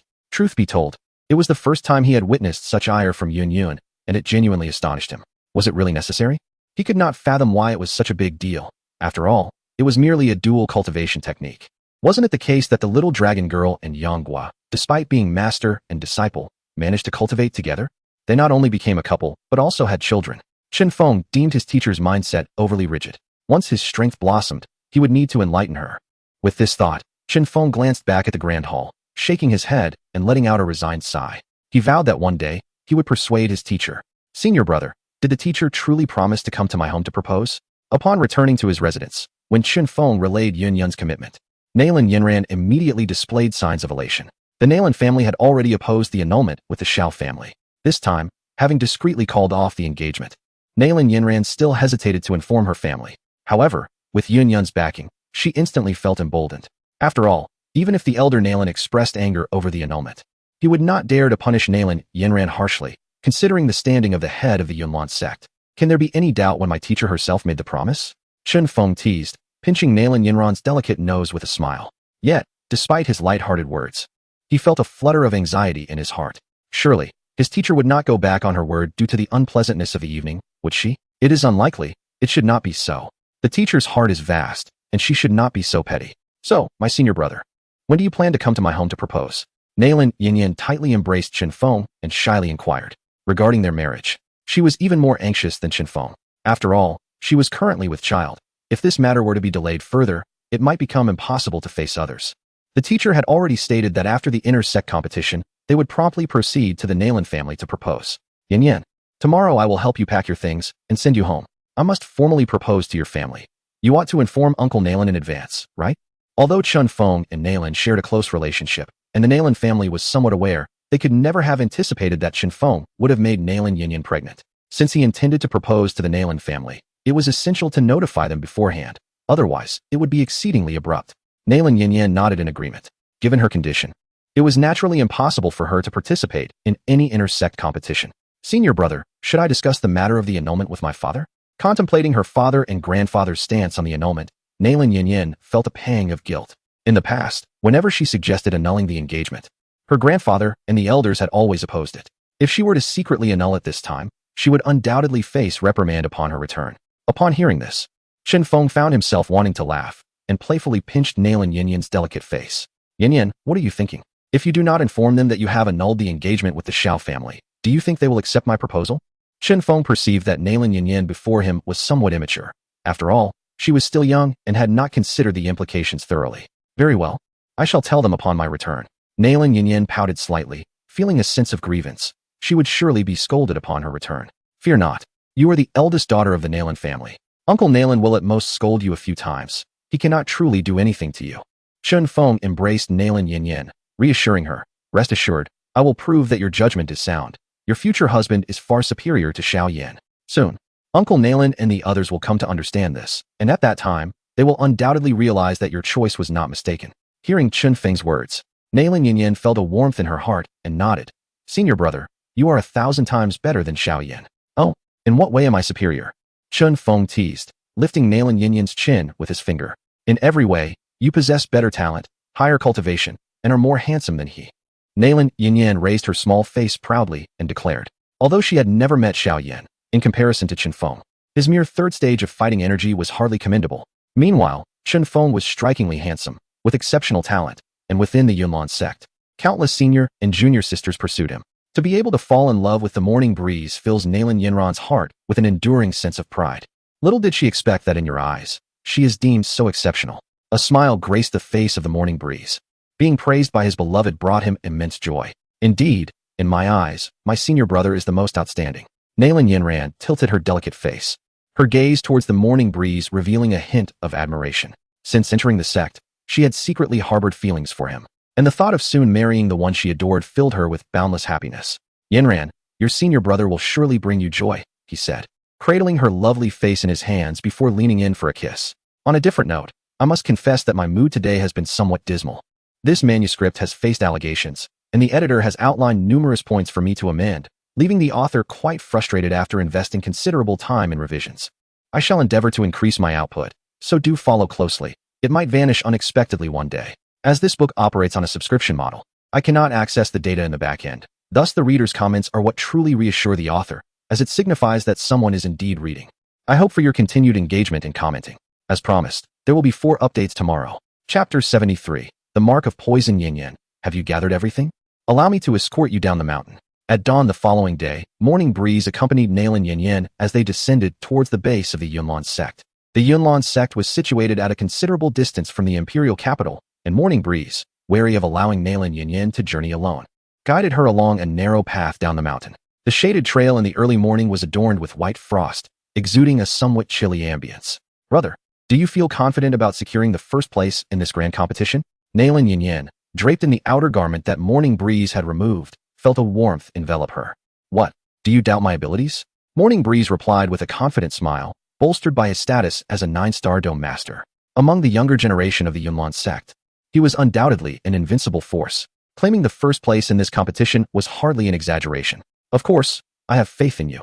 I merely hope you exercise caution. Nalan Yin Yin responded with a smile, assured of Morning Breeze's prowess. As they conversed, they made their way down from the Yunlan sect, and after half an hour, they finally entered the imperial capital. By the way, brother, there is something I forgot to mention. Suddenly, Nalan Yin Yin seemed to recall something, addressing Morning Breeze. What is it? Morning Breeze stopped in his tracks. Could you ask our master to summon Elder Douqi to my home? Nalan Yin Yin inquired. Elder Douqi, the Pill King? What purpose would that serve? Upon hearing the name Douqi, a flicker of displeasure crossed Morning Breeze's mind. He was well aware of the old man's inappropriate intentions towards his master and held no fondness for him. The master was solely his. Anyone daring to covet her would face his wrath. Now that he had acquired Yaoshan, an 8th-rank alchemist, as his sole servant, he regarded Douqi, a mere 6th-rank alchemist, with disdain. In the future, once he had control over the entire Yunlin sect, if Douqi were to behave, perhaps Morning Breeze might spare his life. However, should he defy him, Morning Breeze would not hesitate to extract his soul for Yaoshan's nourishment. The soul of a 6th-rank alchemist should significantly restore Yaoshan's strength. Brother, have you heard of the Mark of Poison? Nalan Yinyan's expression suddenly grew somber. The Mark of Poison? Upon hearing those words, Morning Breeze instantly understood. Nalan Yinyan's request to invite the Pill King Gu, he was likely to seek treatment for Old Master Nalan.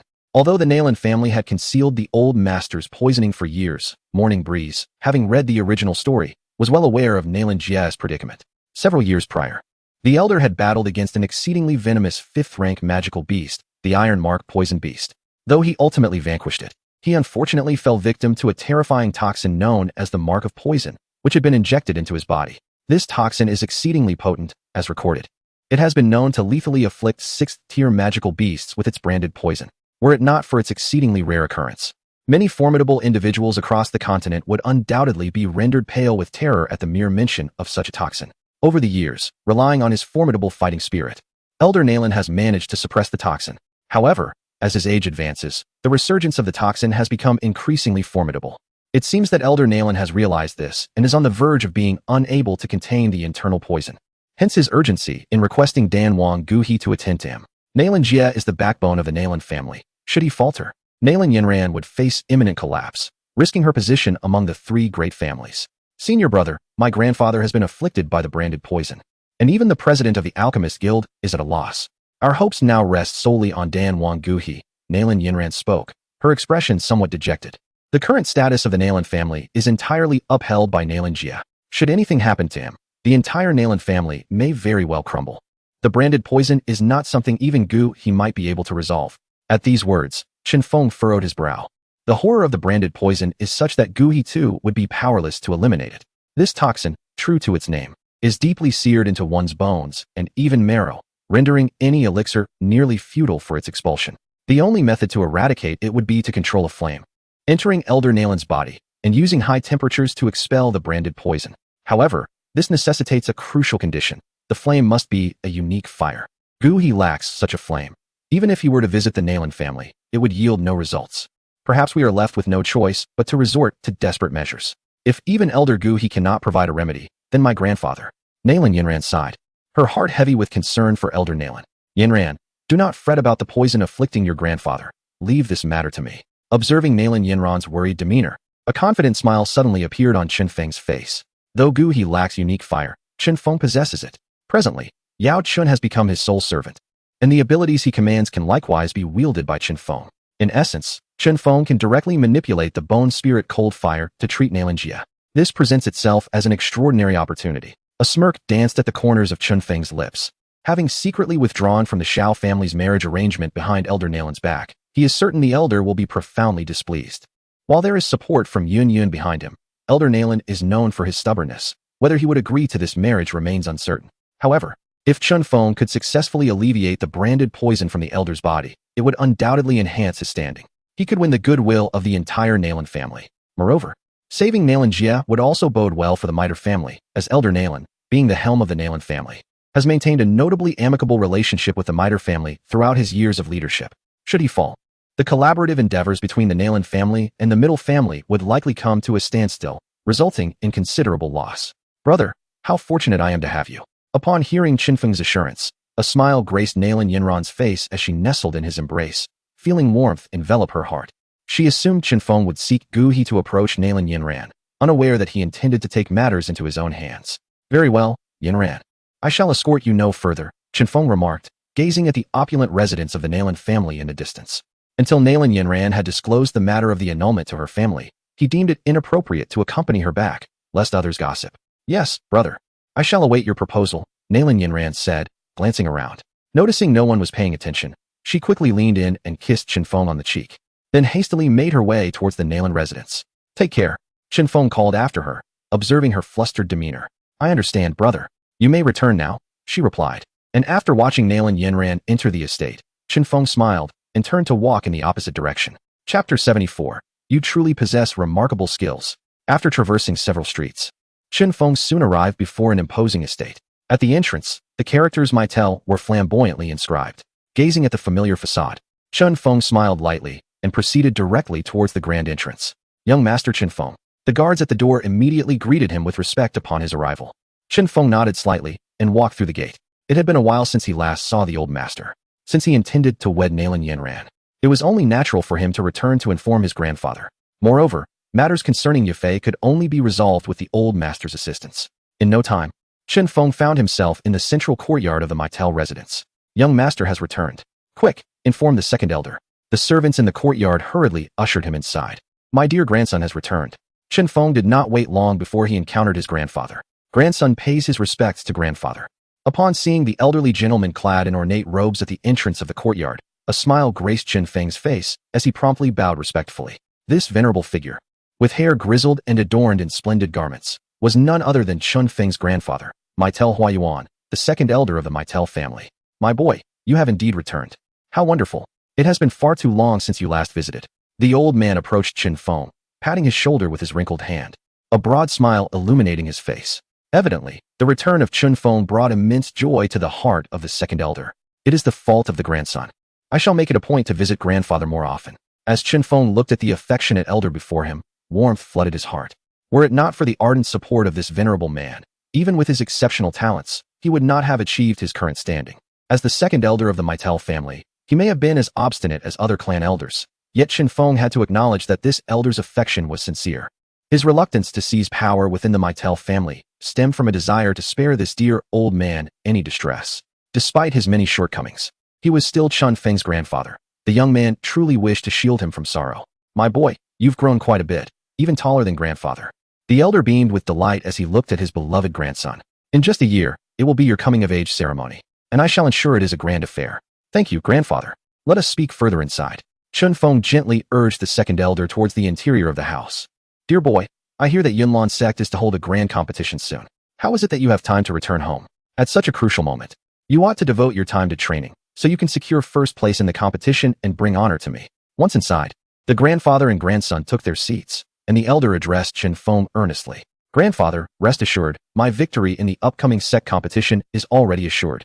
Chun Fong declared with an air of confidence upon hearing the old man's words. You young rascal, confidence is commendable, but do not let it breed arrogance, the elder cautioned.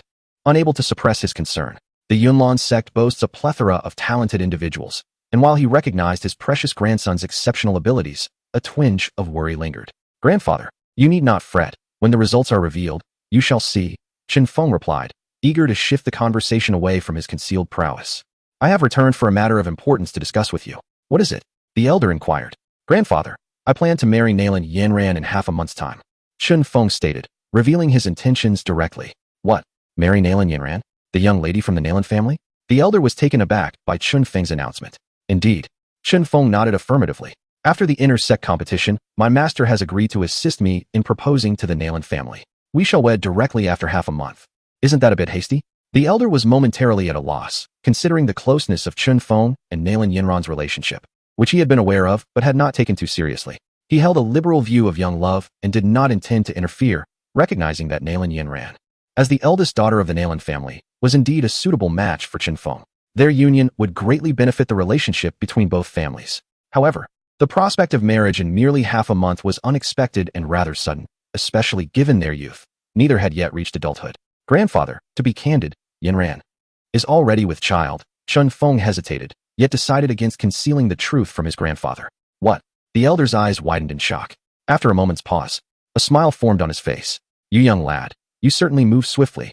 Ha ha ha, splendid. You have inherited your grandfather's spirit. Having encountered Nalan Yanran a few times over the years, the elder noted how she had blossomed into a remarkable young woman.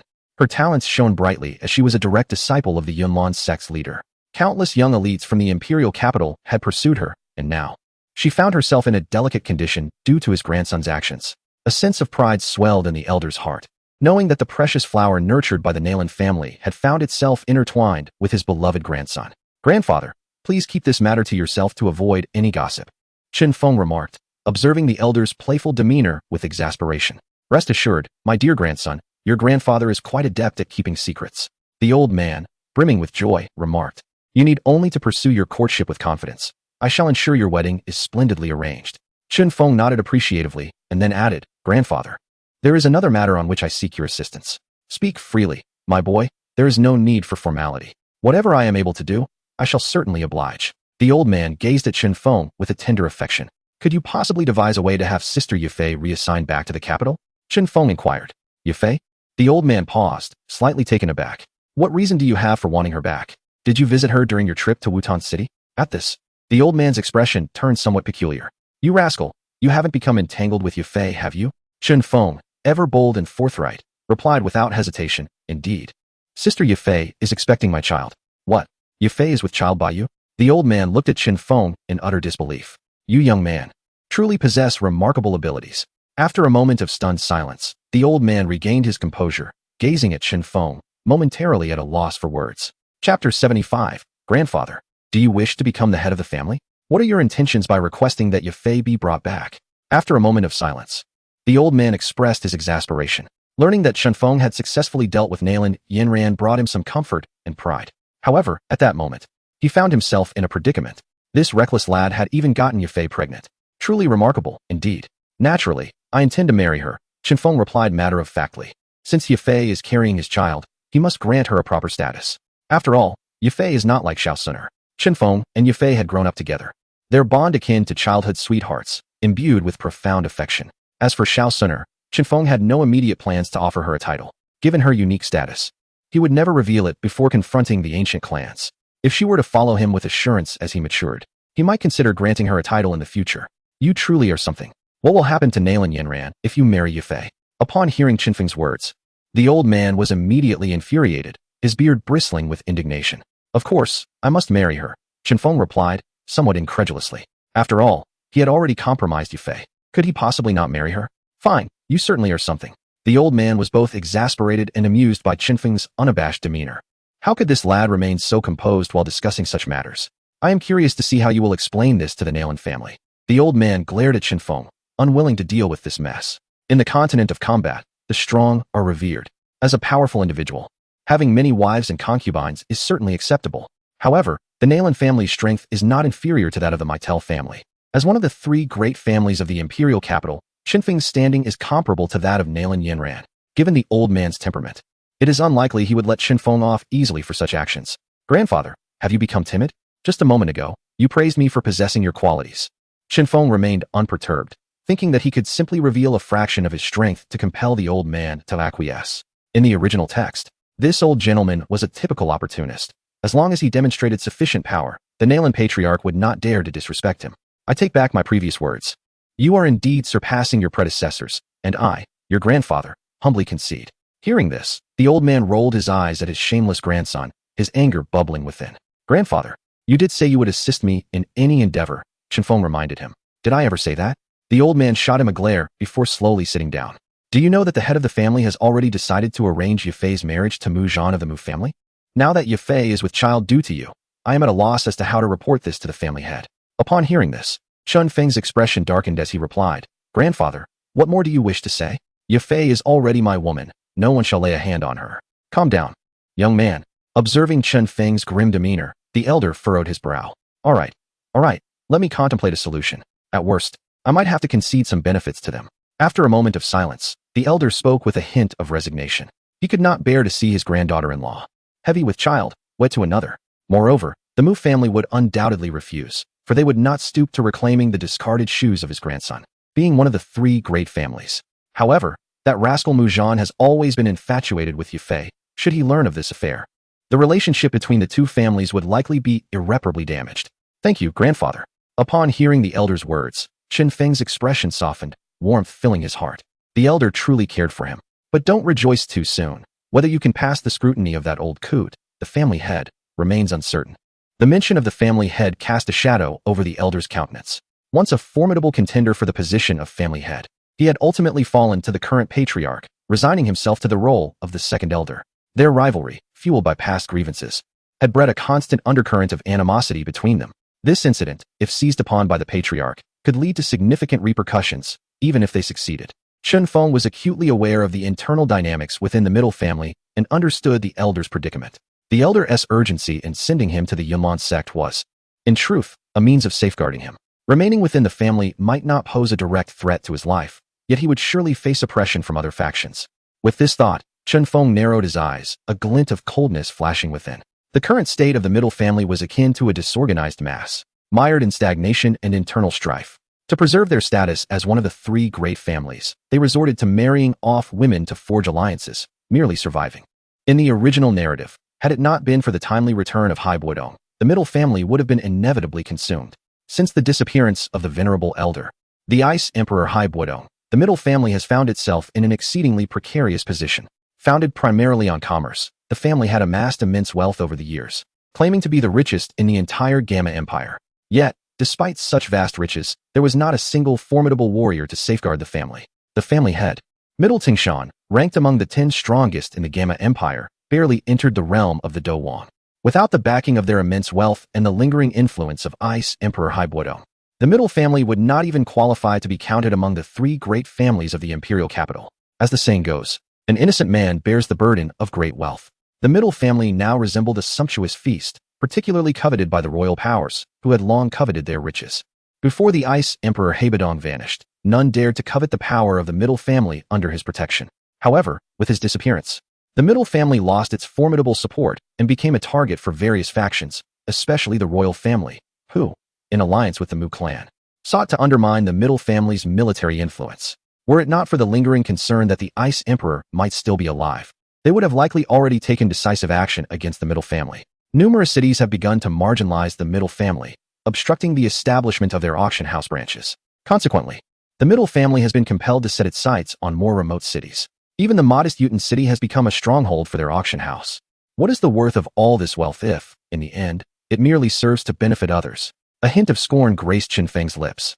Given the incompetence of the clan elders, he realized he must seize control of the family's powers swiftly. With this thought in mind, Chun Fong turned to the elderly man beside him, whose face reflected concern, and earnestly inquired, "Grandfather, do you wish to become the family head?" Chapter 76. Breakthrough to the Great Fighter. What did you say? Upon hearing Chun Feng's words, the old man was momentarily taken aback. "Grandfather, I am aware that you have harbored resentment ever since you failed to seize the position of the clan leader," Chun Fong stated, his gaze fixed intently on his grandfather, his tone remarkably earnest. "What if I were to offer you another opportunity to become the clan leader? What nonsense are you spouting?" The old man looked at Chun Fong with astonishment, wondering what had possessed this impudent youth. The position of clan leader is not something that a mere boy like you can dictate. Surely you do not think that winning Yun Yun's favor grants you the ability to influence the middle family? You should first become the leader of the Numerous Sect before speaking such things. The old man dismissed Chun Feng's words as folly, not taking them to heart. Although Chun Fong currently enjoyed a high status as Yun Yun's favored disciple within the Numerous Sect, he lacked any real power and could not sway the authority of the middle family with his present standing. "Grandfather, do you still remember the Ice Emperor, Haibuodong?" Aware that he needed to present solid evidence to convince his grandfather, Chun Fong decided to invoke the name of Haibuodong directly. "Nonsense," the old man exclaimed. "He was our middle family's esteemed elder. How could I possibly forget? I even witnessed him in person back in the day." With a sigh, he continued, "Had the Ice Emperor not gone missing, our middle family would not have fallen to such a state, relying on marriages of our women to bolster the family's position. In those days, the name of Ice Emperor Haibuodong was renowned throughout the Jammu Empire. With Haibuodong's presence, who would dare to covet the middle family's interests? However, with his disappearance, the middle family lacked a strong figure to hold the fort, leading to a decline in their business and overall strength. Over the years, they managed to maintain their status in the Jammu Empire only through careful maneuvering and the presence of the barely competent clan leader, Middle Tingshan, who had just reached the level of a great fighter. "Grandfather, what if I could bring back the Ice Emperor?" Chun Feng's eyes locked onto his grandfather's. As he spoke slowly, "What did you just say?" The old man's eyes widened in disbelief, convinced he had misheard. "I can bring back the Ice Emperor," Chun Fong reiterated. "What madness has possessed you today? You weren't even born when the Ice Emperor vanished. Do you know him?" The old man stared at Chun Fong, puzzled about what had caused this young man to speak such absurdities. The thought of bringing back the Ice Emperor seemed trivial in his eyes. For so many years, the higher-ups of the middle family had never ceased their search for the Ice Emperor. Yet, despite the formidable information network of the middle family, they had gleaned not a single thread of information regarding the esteemed elder. Thus, when Chun Fong claimed he could return the Ice Emperor, the old man found it utterly unbelievable. "Grandfather, I am aware that no matter how much I say now, you may not believe me. Within 3 months, I shall undoubtedly bring the Ice Sovereign back to our family. Chun Fong wished to say little more. He simply sought the old man's stance. I ask you this. If the Ice Sovereign were to support you, would you be willing to assume the role of family head? The old man rolled his eyes and replied, what nonsense. If the Ice Sovereign supports me, of course, I would be willing to take on the mantle of family leader. Were he not inclined to lead, he would not have fought so fiercely against my Tingshan for this position in the past. The defeat he suffered then lingered in the old man's heart. However, when my Tingshan broke through to the Do Wang realm, the old man resigned himself to fate. In this world, it is ultimately the strong who command respect. Before a Do Wang powerhouse, no matter how significant his contributions to the family, he could not compete with my Tingshan. Indeed, the Maitel family now truly requires a Do Wang to preside over them. Very well, grandfather. You may await your new role as family head. With the old man's words, Chun Fong felt a wave of relief wash over him. Hearing this, the old man's irritation flared anew. This impudent boy was becoming rather audacious, was he not? All right, grandfather, I must take my leave. Chun Fong stated as he prepared to depart. Leaving already? Are you not staying a few more days? Upon hearing his beloved grandson's intention to leave, the old man's anger dissipated, and he urged him to stay. No, did you not mention the impending sect competition, advising me to focus on my training? Chun Fong shook his head, affirming that he had indeed been diligently training during this time. With the sect competition still ahead, he aimed to break through to the Great Do Shi realm. Very well, training is of utmost importance. Upon hearing Chun Feng's commitment to his training, the old man fell silent and escorted him out of the courtyard. Upon returning to the Numerous Sect, Chun Fong began his seclusion for cultivation.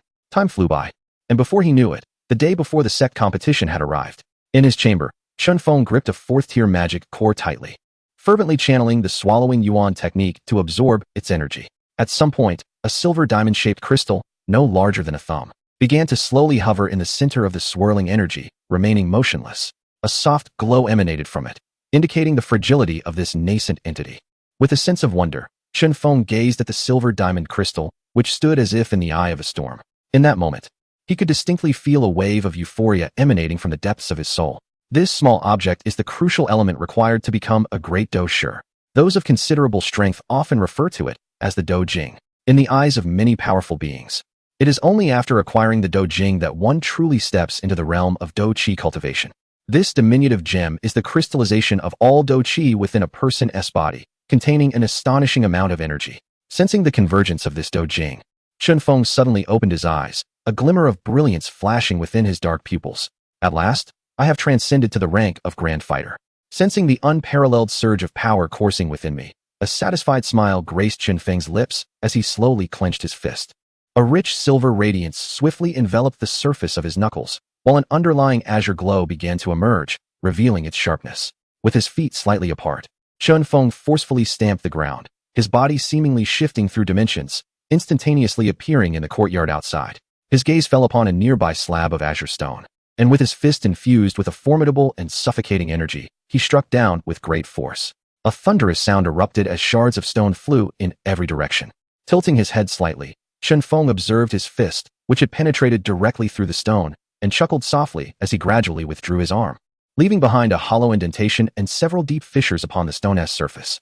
With a slight curl of his palm and a bend of his fingers, a faint silver glow emanated from the tips. After a brief moment, he flicked his fingers, releasing a silver energy that shot forth like an arrow, resulting in a resounding thud as it created a deep crater in the ground. The manifestation of his fighting spirit was quite impressive. Amused by the commotion he had caused, Chun Fong chuckled softly. Having reached the level of Grand Fighter, his fighting spirit could finally be projected beyond his physical confines, liberating him from bodily limitations and granting him a significant advantage in combat. Chapter 77. The Inner Sect Competition. Within the Yunlan sect, a grand and magnificent temple stands tall, and before this magnificent edifice lies an expansive plaza.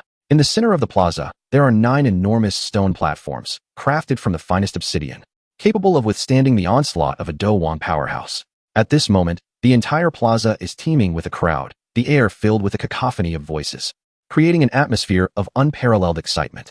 Upon learning that today marks the day of the Inner Sect competition, nearly all disciples of the Yunlan sect have gathered here. Some disciples, aware of their lack of strength to participate in this competition, find no hindrance in coming to join the festivities. Even before the competition commences, they arrived early to secure their positions, eager to witness this rare spectacle of the Yunlan sect. When Chun Fong arrives at the plaza, it is already a scene of overwhelming crowds. After surveying the space for a moment, he strides directly towards the temple. In front of the temple, There are a number of seats designated for the esteemed members of the Yunlan sect. At this moment, Yun Yun and several elders of the sect are seated, their expressions solemn. As Yun Yun occupies the main seat and spots Chun Fong, her gaze immediately shifts to him. Master, Chun Fong respectfully bows before her. Yun Yun nods lightly. Then, as if recalling something, she calls out, Fonger, come here. Obediently, Chun Fong approaches her side. Without warning, Yun Yun extends her delicate hand to grasp Chun Feng's arm, a surge of potent Douqi coursing through him. You have broken through again. In the next moment, Yun Yun's expression shifts, sensing a disturbance in Chun Feng's aura, as though he has recently achieved a breakthrough. With a hint of skepticism, she reaches out to test. To her surprise, Chun Fong has indeed ascended to the rank of a great Do master. Master, it was merely luck, Chun Fong awkwardly explains. Caught off guard by Yun Yun's sudden action, Yun Yun, however, remains unconvinced. Gazing at the youthful countenance of Chun Fong, her heart swells with tumultuous emotions. At just 15 years old, he has already reached the great Do master realm. Such talent is nothing short of terrifying. What cultivation method have you been practicing? Yun Yun's feelings are complex. On one hand, she rejoices at Chun Feng's rapid progress. On the other, she harbors concerns about the nature of his training. Fonger, can your body withstand this pace? Yun Yun worries that excessive indulgence in training might jeopardize Chun Feng's health. Chun Fong can only respond with a stiff resolve. Aside from the dragon and phoenix technique, he cannot explain the swiftness of his cultivation. Then, with whom have you been training? Yun Yun's gaze sharpens on Chun Fong, her expression suddenly darkening. Yin Ran, that girl, is pregnant and thus unable to practice the dragon and phoenix technique. If Chun Fong has broken through, it must be due to training with other women. This thought stirs a flicker of anger within Yun Yun. She treated Nalan Yin Ran as if she were her own daughter, and naturally could not tolerate Chun Fong frolicking with other women behind Nalan Yinran's back. Upon meeting Yun Yun's gaze, Chun Fong was rendered speechless. Unsure of how to explain himself, he felt a sense of helplessness. Indeed, to utter one falsehood required countless others to cover it up. Had he foreseen this day, he would never have disclosed the matter of the dragon and phoenix secret to Yun Yun. Given Yun Yun's demeanor, it seemed she would keep a close watch on him in the future. With this thought, a trace of bitterness crept onto Chun Feng's lips. Master, Chun Fong has made a breakthrough.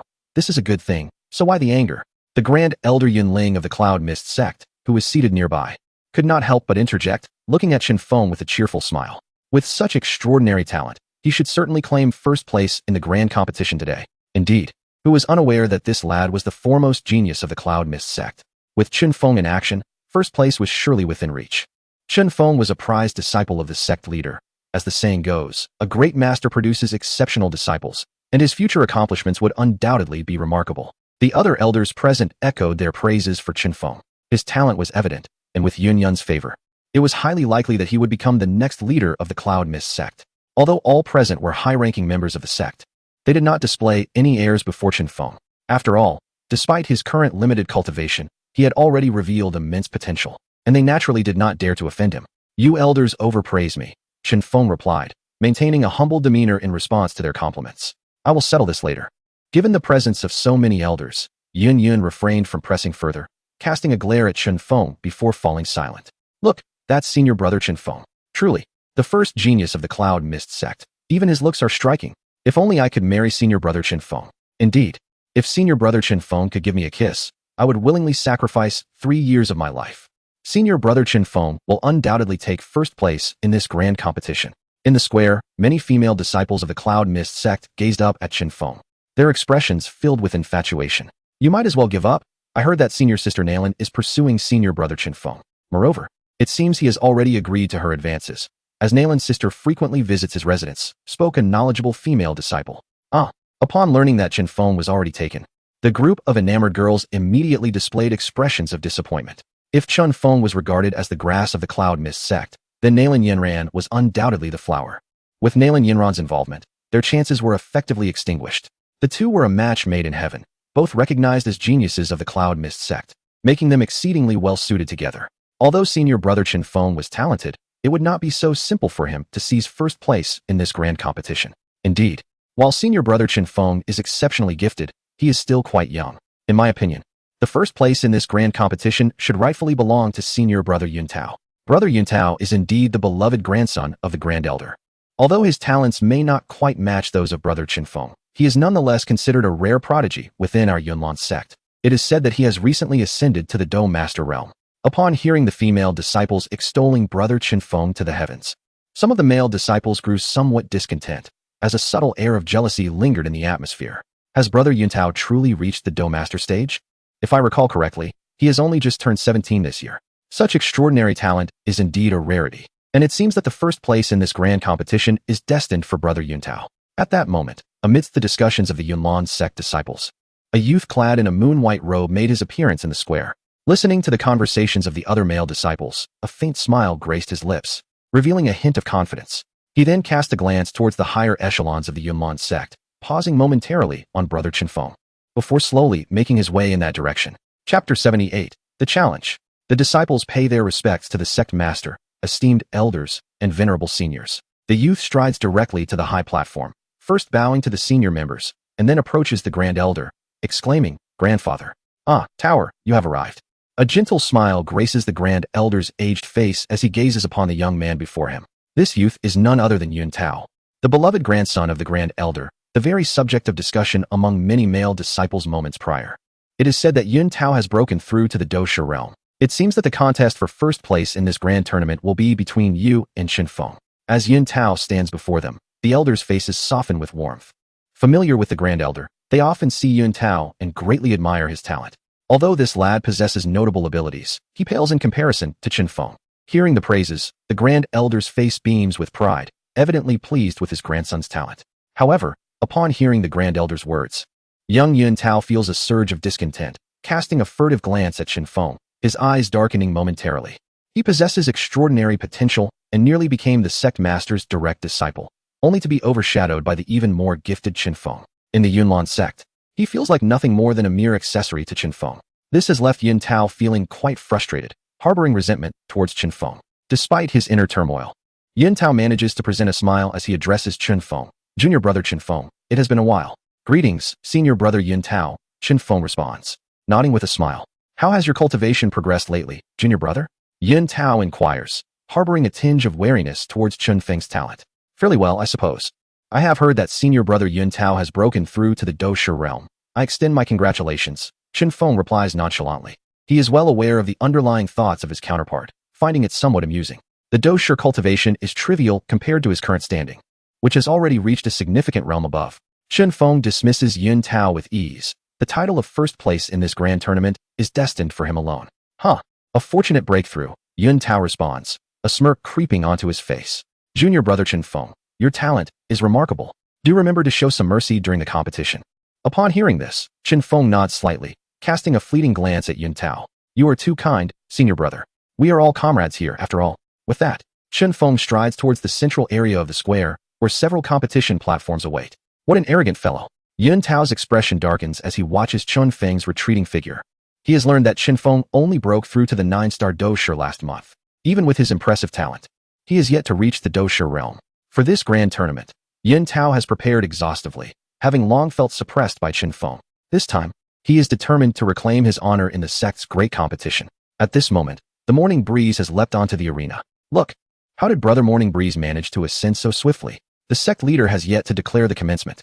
What does he intend to do? Observing Morning Breeze on the stage, the disciples of Yunlan sect displayed expressions of confusion, murmuring amongst themselves. In previous sect competitions, the process commenced with a drawing of lots. Whosoever was drawn would take to the stage. Who has ever seen someone like Morning Breeze simply stride onto the arena? Could it be that the rules of this competition have been altered? Not only the disciples below, but even the high-ranking members on the platform regarded Morning Breeze's actions with puzzlement. "Masters, esteemed elders," at that moment, Morning Breeze spoke up unexpectedly. "For this sect competition, let us forego the tedious lottery process. It is far too cumbersome." Upon hearing his words, Yun frowned, gazing at Morning Breeze on the stage, feeling a twinge of dissatisfaction. Is this young man not being a tad too arrogant? The nearby elders also furrowed their brows, displaying their displeasure. Although Morning Breeze possesses extraordinary talent, he is still merely a disciple. Such brazen behavior, attempting to alter the rules of the competition, naturally incited their discontent. And how do you propose to change it? Yun fixed a penetrating gaze upon Morning Breeze, pausing for a moment before inquiring solemnly. "By defending the arena," Morning Breeze replied, unperturbed by the scrutinizing eyes of the Yunlan sect's higher-ups. "There are 9 arenas here. Any fellow disciple who possesses confidence may step forth to defend.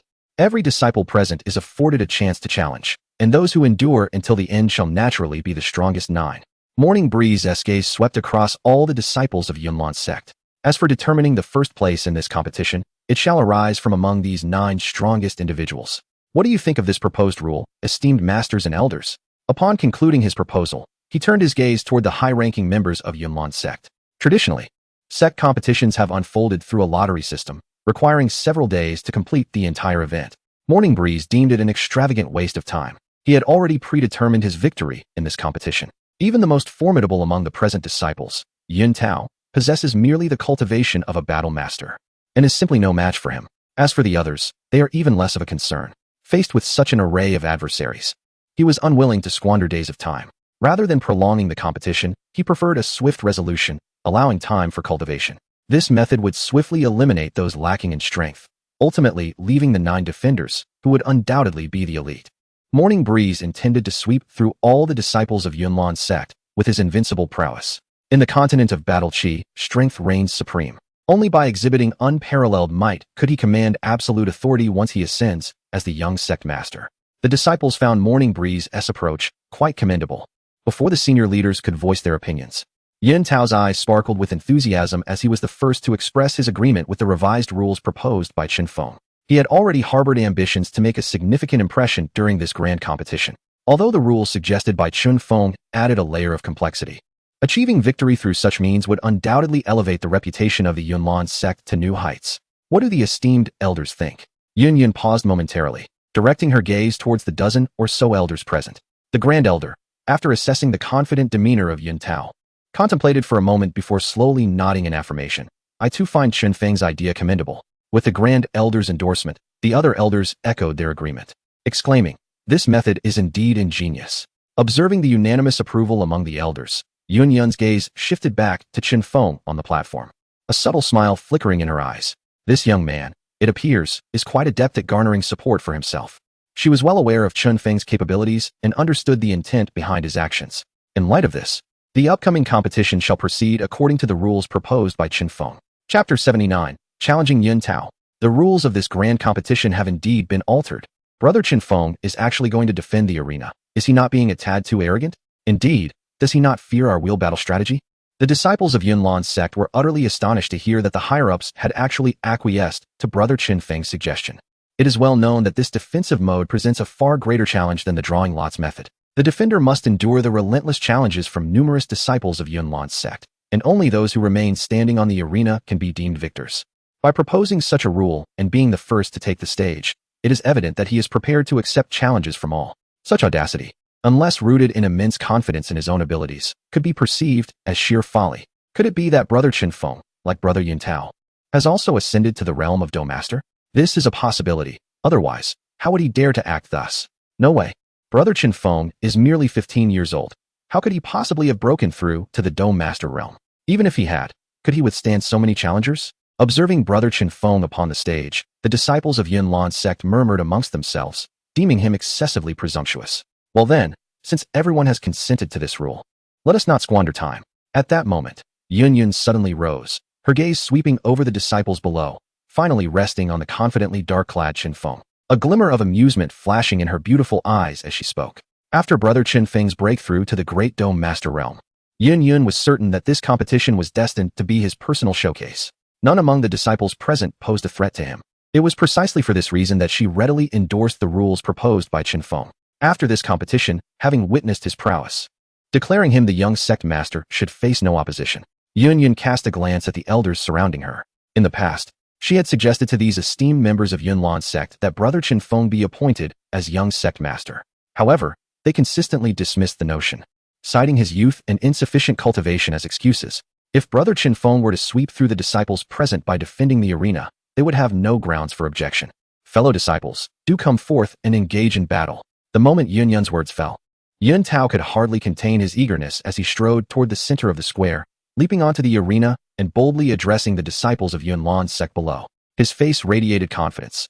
In his view, if even Chun Fong dared to take the stage, he would be undermining his own presence by remaining off it. Thus, upon taking the stage, he issued a challenge, drawing all eyes to himself. Brother Yun Tao is so self-assured, such a formidable aura, daring to challenge directly. Does he not fear the wheel battle? Even if he has broken through to the Dome Master realm, this seems rather presumptuous. As they beheld Yun Tao on the stage, the crowd erupted once more into a flurry of excitement. The audacity of that young man is truly astonishing. On the high platform, the Grand Elder could not help but exclaim in frustration upon witnessing his grandson's performance. Yet, a glimmer of amusement flickered in his eyes, revealing his satisfaction with Yun Tao's remarkable display of talent. After all, it is mere arrogance that stems from a lack of ability. Yun Tao's prowess, however, is a testament to his confidence. Brother Yun Tao, I challenge you to a duel. After the initial commotion, the disciples of the Numerous Sect exchanged glances, and soon a youth leaped onto the arena. It was none other than junior brother Li Yun. As he ascended the platform, a smile graced Yun Tao's face, though his eyes betrayed a hint of disdain. Li Yun had made quite a name for himself within the Numerous Sect, having reached the rank of an 8-star Do practitioner at the tender age of 17, a small prodigy among the inner disciples. Yet, to Yun Tao, who possessed the strength of a Do master, Li Yun's 8-star status was hardly worth his consideration. Brother Yun Tao, I hope you will show me mercy, Li Yun remarked, foregoing further pleasantries as he unleashed his Do skills and charged toward Yun Tao. Indeed, we are all comrades, Yun Tao replied with composure. But a cold glint passed through his eyes as he faced Li Yun's assault. With a surge of Douqi, he unleashed a powerful palm strike. Crimson Flame Palm. A radiant crimson glow emanated from his palm, coalescing into a gigantic imprint that collided with Li Yun in an instant. Boom. As the grandson of the Grand Elder, Yun Tao had mastered profound techniques and skills, and his might was formidable. With but a single strike, he sent the young man, named Li Yun, crashing down. Junior brother Li Yun, I appreciate your efforts. With a smirk of pride crossing his features, Yun Tao adopted a humble demeanor, clasping his hands behind his back, exuding the air of a seasoned master. Brother Yun Tao is truly remarkable, defeating Li Yun with a single move. After all, he is at the Do master level, beyond what we Do practitioners can contend with. The spectators murmured among themselves, their confidence dwindling as they turned their attention to the figure of Chun Fong on the platform. Given their assessment, they decided to challenge Chun Fong instead, reasoning that despite his extraordinary talent, he was still young and likely had not yet reached the Do master realm. Observing the awe-inspiring strength displayed by Yun Tao, the disciples of the Numerous Sect hesitated to step forward, and no one dared to ascend the other platforms, as the competitors lacked the requisite prowess. At this moment, all eyes were fixated on Yun Tao and Chun Fong. Hearing the murmurs, a smile curled at the corners of Yun Tao's lips. He had intentionally showcased his formidable abilities to instill a sense of caution among the onlookers. Thus, they would think twice before challenging him, thereby avoiding a relentless series of battles. Just as others contemplated confronting Chun Fong, he unexpectedly leaped onto the platform occupied by Yun Tao. Brother Yun Tao, I humbly seek your guidance.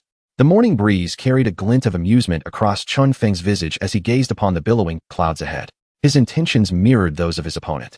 By demonstrating formidable prowess, he ensured that no one would dare to challenge him recklessly. Chun Fong, do you wish to fight me? Yun Tao inquired, momentarily taken aback by Chun Feng's audacity as he descended onto the arena. He had not anticipated such a bold move from his adversary, and his expression darkened with unease. What was the implication of this? Did Chun Fong truly believe he could best him? Each contender was afforded but a single opportunity for challenge, and by presenting this solitary chance against himself, Chun Fong cast a shadow of doubt over Yun Tao's confidence. Is it so, brother Yun Tao, that I am not permitted to challenge you? Chun Fong replied, his demeanor unperturbed, a flicker of mirth dancing in his eyes. His objective was unambiguous. It was merely to establish authority over Yun Tao. Once he had triumphed over this formidable opponent, lesser challengers would surely think twice before daring to confront him. Chapter 80, Young Master. Since junior brother Chun Fong is so confident, I shall not hold back. With that, a subtle aura of fighting spirit began to emanate from his body. Yun Tao clenched his fists tightly, producing a sound akin to cracking knuckles. Although he was certain of his strength and believed he could easily defeat Chun Fong, he was aware that his opponent was the foremost genius of the Numerous Sect, and thus, he could not afford to be complacent. At this moment, facing Chun Fong, he resolved to give it his all. Observing Yun Tao's readiness for battle, Chun Fong shrugged nonchalantly, appearing quite casual. The disparity between them was simply too vast. Gazing at the battle-ready Yun Tao, he found it hard to muster any interest in the fight. This fellow is truly arrogant. Witnessing Chun Feng's indifferent demeanor, Yun Tao felt a surge of irritation and firmly resolved to teach him a lesson. Junior brother Chun Fong, be careful. A hint of a smile crept onto Yun Tao's lips as he suddenly stomped his foot on the ground, propelling himself toward Chun Fong like a spirited fox. Being the grandson of the Grand Elder, he possessed ample combat skills.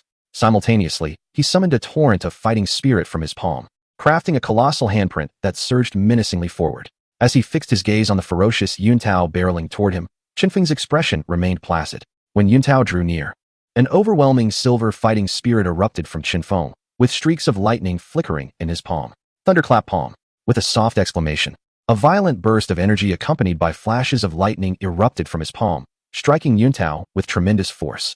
Bang! A muffled sound resonated as Yuntao's expression tightened, a massive wave of power engulfing him and sending him hurtling backward, crashing onto the arena like a lifeless dog, rolling several times before finally coming to a halt. Tear. On the elevated platform, the Grand Elder, who had been observing intently, could not help but rise, his expression transformed with shock. There is no need for concern. Fenger knows how to temper his strength, replied Yunyun calmly, though a glimmer of amusement danced in her beautiful eyes. This impudent boy is becoming increasingly prudent in his actions. Meanwhile, the disciples of the Yunlan sect below the arena wore expressions of astonishment. One move. Merely one move. Senior brother Yuntao was defeated by senior brother Chun Fong? The sight of Yuntao, akin to a lifeless dog, being hurled from the arena left all the Yunlan disciples in utter disbelief. What on earth is happening? Isn't senior brother Yuntao at the Battlemaster level? Could it be that senior brother Chun Fong has also broken through to the Battlemaster rank? Even if Chun Fong had indeed advanced, it would be implausible for him to vanquish Yuntao with a single strike unless he. As realization dawned, the scene erupted into a cacophony of chatter, with everyone speculating about Chun Fong on the platform. Just then, Yuntao, who had been knocked off the stage by Chun Fong, swiftly rose to his feet. His face was now etched with astonishment. The power of Chun Feng's palm had left him utterly astounded. The strength of this individual. Yuntao placed his hand upon his chest, only to be momentarily taken aback. He had presumed that after sustaining a blow from Chun Fong, he would surely be gravely injured. Yet, to his astonishment, he discovered that he bore not a single wound. Suddenly, an epiphany struck him, and he regarded Chun Fong on the thunder stage with an expression of incredulity. Could it be that this fellow had shown mercy? Contemplating this, Yuntao felt a jolt within. To achieve such restraint suggested that Chun Feng's prowess far surpassed his own. It is one thing to unleash one's full strength, but to master the finesse of controlling force, expelling an adversary without inflicting harm, that is an arduous task. As Yuntao pondered, a sense of dread filled him. To what extent had this junior brother Chun Feng's capabilities ascended? On the arena, as Chun Fong met Yuntao's astonished gaze, he wore an expression of nonchalance. Brother Yuntao, I concede. Upon hearing this, Yuntao hesitated, scrutinizing Chun Fong deeply before finally managing a wry smile, inwardly chiding himself for his own arrogance. Thank you, junior brother Chun Fong, for your mercy. Having witnessed Chun Feng's terrifying strength, he felt no desire for comparison. His admiration wholly earned. Master, Chun Fong, what is the extent of his power? On the high platform, the Grand Elder observed the unscathed Yuntao, his heart surging with tumultuous waves, incredulously gazing at Yunyun. This young man has shown commendable resilience, having recently broken through to the Great Fighter rank. Yunyun's countenance remained serene, as if Chun Feng's ascension to the Great Fighter realm was a trivial matter. However, the slight curve of her lips betrayed her inner thoughts. What? Hearing these words from Yunyun, astonishment washed over the Grand Elder's face, as he glanced in disbelief between her and the charismatic Chun Fong upon the arena. After a prolonged moment, he managed to regain his composure, muttering in bewilderment. A great fighter at 15. How can this be possible? The other elders, upon hearing Yunyun's revelation, bore expressions akin to encountering a ghost, incredulously staring at Chun Fong on the stage. A great fighter at such a tender age. This was unfathomable. Such talent was truly terrifying. Since the founding of the Yunlan sect, no genius of this caliber had ever emerged. In an instant, the elders found themselves rendered speechless, gazing in awe at Chun Fong on the arena, lost in contemplation. Congratulations, Master, for nurturing such an exceptional disciple. Our Yunlan sect is poised for great prosperity. Once the crowd regained their senses, smiles began to adorn their faces as they offered their congratulations to Yunyun. Indeed, congratulations to the Master. Upon realizing the extent of Chun Feng's formidable talent, the senior members of the Yunlan sect unanimously concluded that this young man was destined for remarkable achievements in the future. Their minds were already inclined towards flattery, and one by one, they began to shower Yunyun with accolades. Upon hearing the flattering remarks of the elders, Yunyun's lips curled into a subtle smile, a glimmer of amusement dancing in her beautiful eyes. She gently spoke, after this grand competition, I have resolved to appoint Fenger as the young master of the Yunlan sect. I wonder what the esteemed elders think of this. Surely, you have no reason to oppose Fenger's ascension to this position, do you? Her gaze swept across the assembly of high-ranking members of the Yunlan sect, eagerly awaiting their responses. In response, the Grand Elder and others exchanged glances, pausing in silence for a moment before collectively exclaiming, the sect master is indeed wise. Should Chun Fong become the young master, it will undoubtedly herald a great flourishing for the Yunlan sect. Indeed, This time, there was unanimous support, with no dissenting voices. They were not foolish. It was evident to all that Chun Fong's future achievements would be extraordinary, and his succession as the next leader of the Yunlan sect was a foregone conclusion. To voice opposition at this juncture would only serve to offend Chun Fong. The high-ranking members present were astute enough to avoid such folly. Hearing this, Yun Yun's smile widened, and she replied softly, "I believe that Fenger will not disappoint us." Chapter 81. Meeting the Young Sect Master. I never anticipated that Brother Chun Feng's prowess would be so formidable. Even Brother Yun Tao, who possesses the strength of a Dome Master, was vanquished by him with a single strike. It seems that Chun Feng's capabilities have transcended the mere breakthrough into the Dome Master realm. Below the arena, the disciples of the Yunlan sect watched him with murmurs of discussion, yet none dared to challenge him. Clearly, Chun Fong had achieved his objective. Ever since he defeated the Dome Master Yun Tao with a single palm, no one has dared to ascend the stage to confront him. After all, each individual is afforded only one opportunity to challenge. As for a wheel battle, who would willingly squander their sole chance on an undoubtedly futile confrontation? Following his defeat, Yun Tao appeared to have adopted a more composed demeanor. He did not hastily rush to defend the arena, but chose instead to sit in meditation, recuperating the expended Douqi within him. On other platforms, several individuals who deemed themselves capable began to ascend, yet they evidently overestimated their own strength. They lacked the intimidating presence of Chun Fong and Yun Tao. Once they stepped onto the stage, they were met with numerous challenges from fellow disciples. After just a few rounds, they could no longer endure, resulting in their expulsion from the platform. After his recovery, Yun Tao seized control of one platform. With his Dome Master prowess, he was barely able to manage the wheel battle, ultimately succeeding in defending the arena. Thus, in this grand competition, Chun Fong triumphed with the defeat of a single opponent, earning him the title of champion with remarkable ease.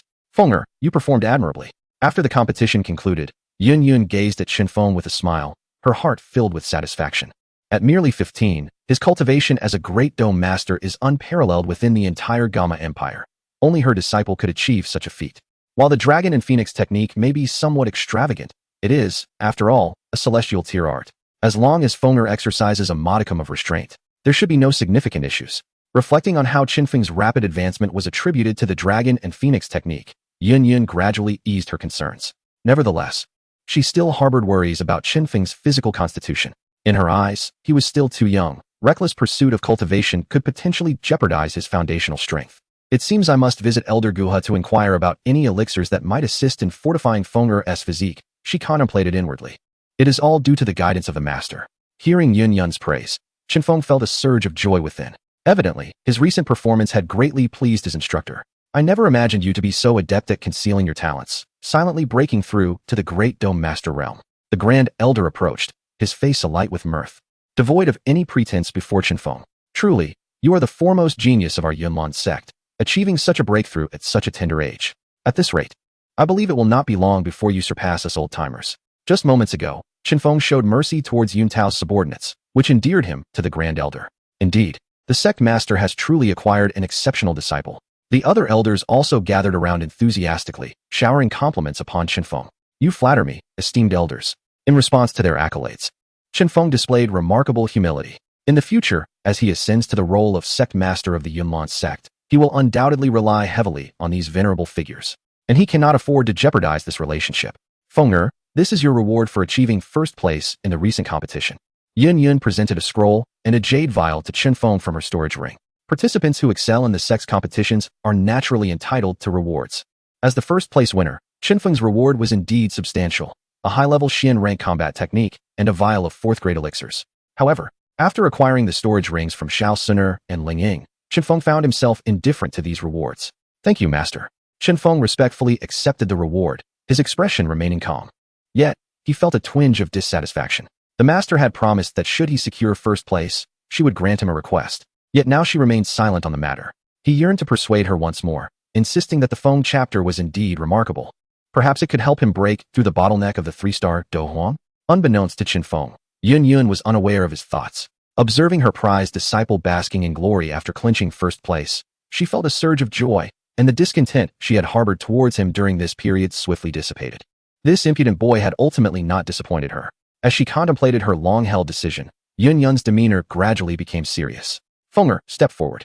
A green token suddenly appeared in her hand as she addressed Chun Fong. The countenance of the elders shifted upon seeing the green token in Yun Yun's hand. Yet they refrained from voicing their thoughts. Although Chun Fong was still young, He had already attained the cultivation level of a great dome master. Such terrifying talent was more than sufficient to compensate for his youth, qualifying him to become the young sect master. As Chun Fong gazed at the token in Yun Yun's hand, a flicker of excitement crossed his eyes, prompting him to step forward eagerly. Fonger, you have been my disciple for 5 years. Throughout these years, you have displayed extraordinary talent, diligent cultivation, and commendable character, making you worthy of great responsibilities. Yun Yun reflected on the bond they had developed over the years, feeling a swell of emotion. The naive child of yesteryears was now on the cusp of adulthood, possessing the prowess of a great dome master. Gazing at Chun Fong, Yun Yun felt a sense of pride. Her disciple was indeed formidable, possessing the potential to rival others.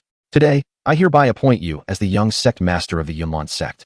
I hope you will uphold your principles and strive to elevate the Yunlan sect to greater heights. Yun Yun's gaze remained solemn as she addressed Chun Fong. With that, she extended the green token towards him. Thank you, master. Chun Feng's heart trembled as he respectfully received the green token from Yun Yun's hand. From this day forth, Chun Fong shall assume the position of the young master of our Yunlan sect. To meet the young master is to meet the sect master. In the absence of the sect master, the young master is empowered to govern the sect. Yun Yun's gaze swept across all the disciples and senior members present, her voice resounding with authority. Is it true that Brother Chun Fong has been appointed as the young master? He is still so young. Why has the sect master hastened to confer this title upon him? Chun Fong is only 15 years old, is he not? My goodness, a 15-year-old young master. This indeed marks a groundbreaking moment since the founding of the Yunlan sect. Upon hearing Yun Yun's declaration, the disciples of Yunlan sect were taken aback, engaging in fervent discussions. We have met the young master. On the high platform, the elders exchanged glances, each performing the same gesture of respect towards Chun Fong, bowing and clasping their hands. We have met the young master. Observing the deference shown by the senior members, the disciples of Yunlan's sect naturally did not dare to be negligent, echoing the salute and bowing in unison. At this moment, I too possess genuine authority. Listening to the enthusiastic cheers from all present, Chun Fong gazed at the token in his hand, his heart swelling with joy. Chapter 82. A father-daughter dialogue at the Nalan residence within the spacious and luminous hall. A middle-aged man with a slightly sullen expression was irritably tapping his fingers on the table while holding a teacup. Nalan Su was currently in a state of agitation, having just returned home only to be chastised by his father, Nalan Jie, who had struck him with a cane, reproaching him for his failure to properly discipline his daughter.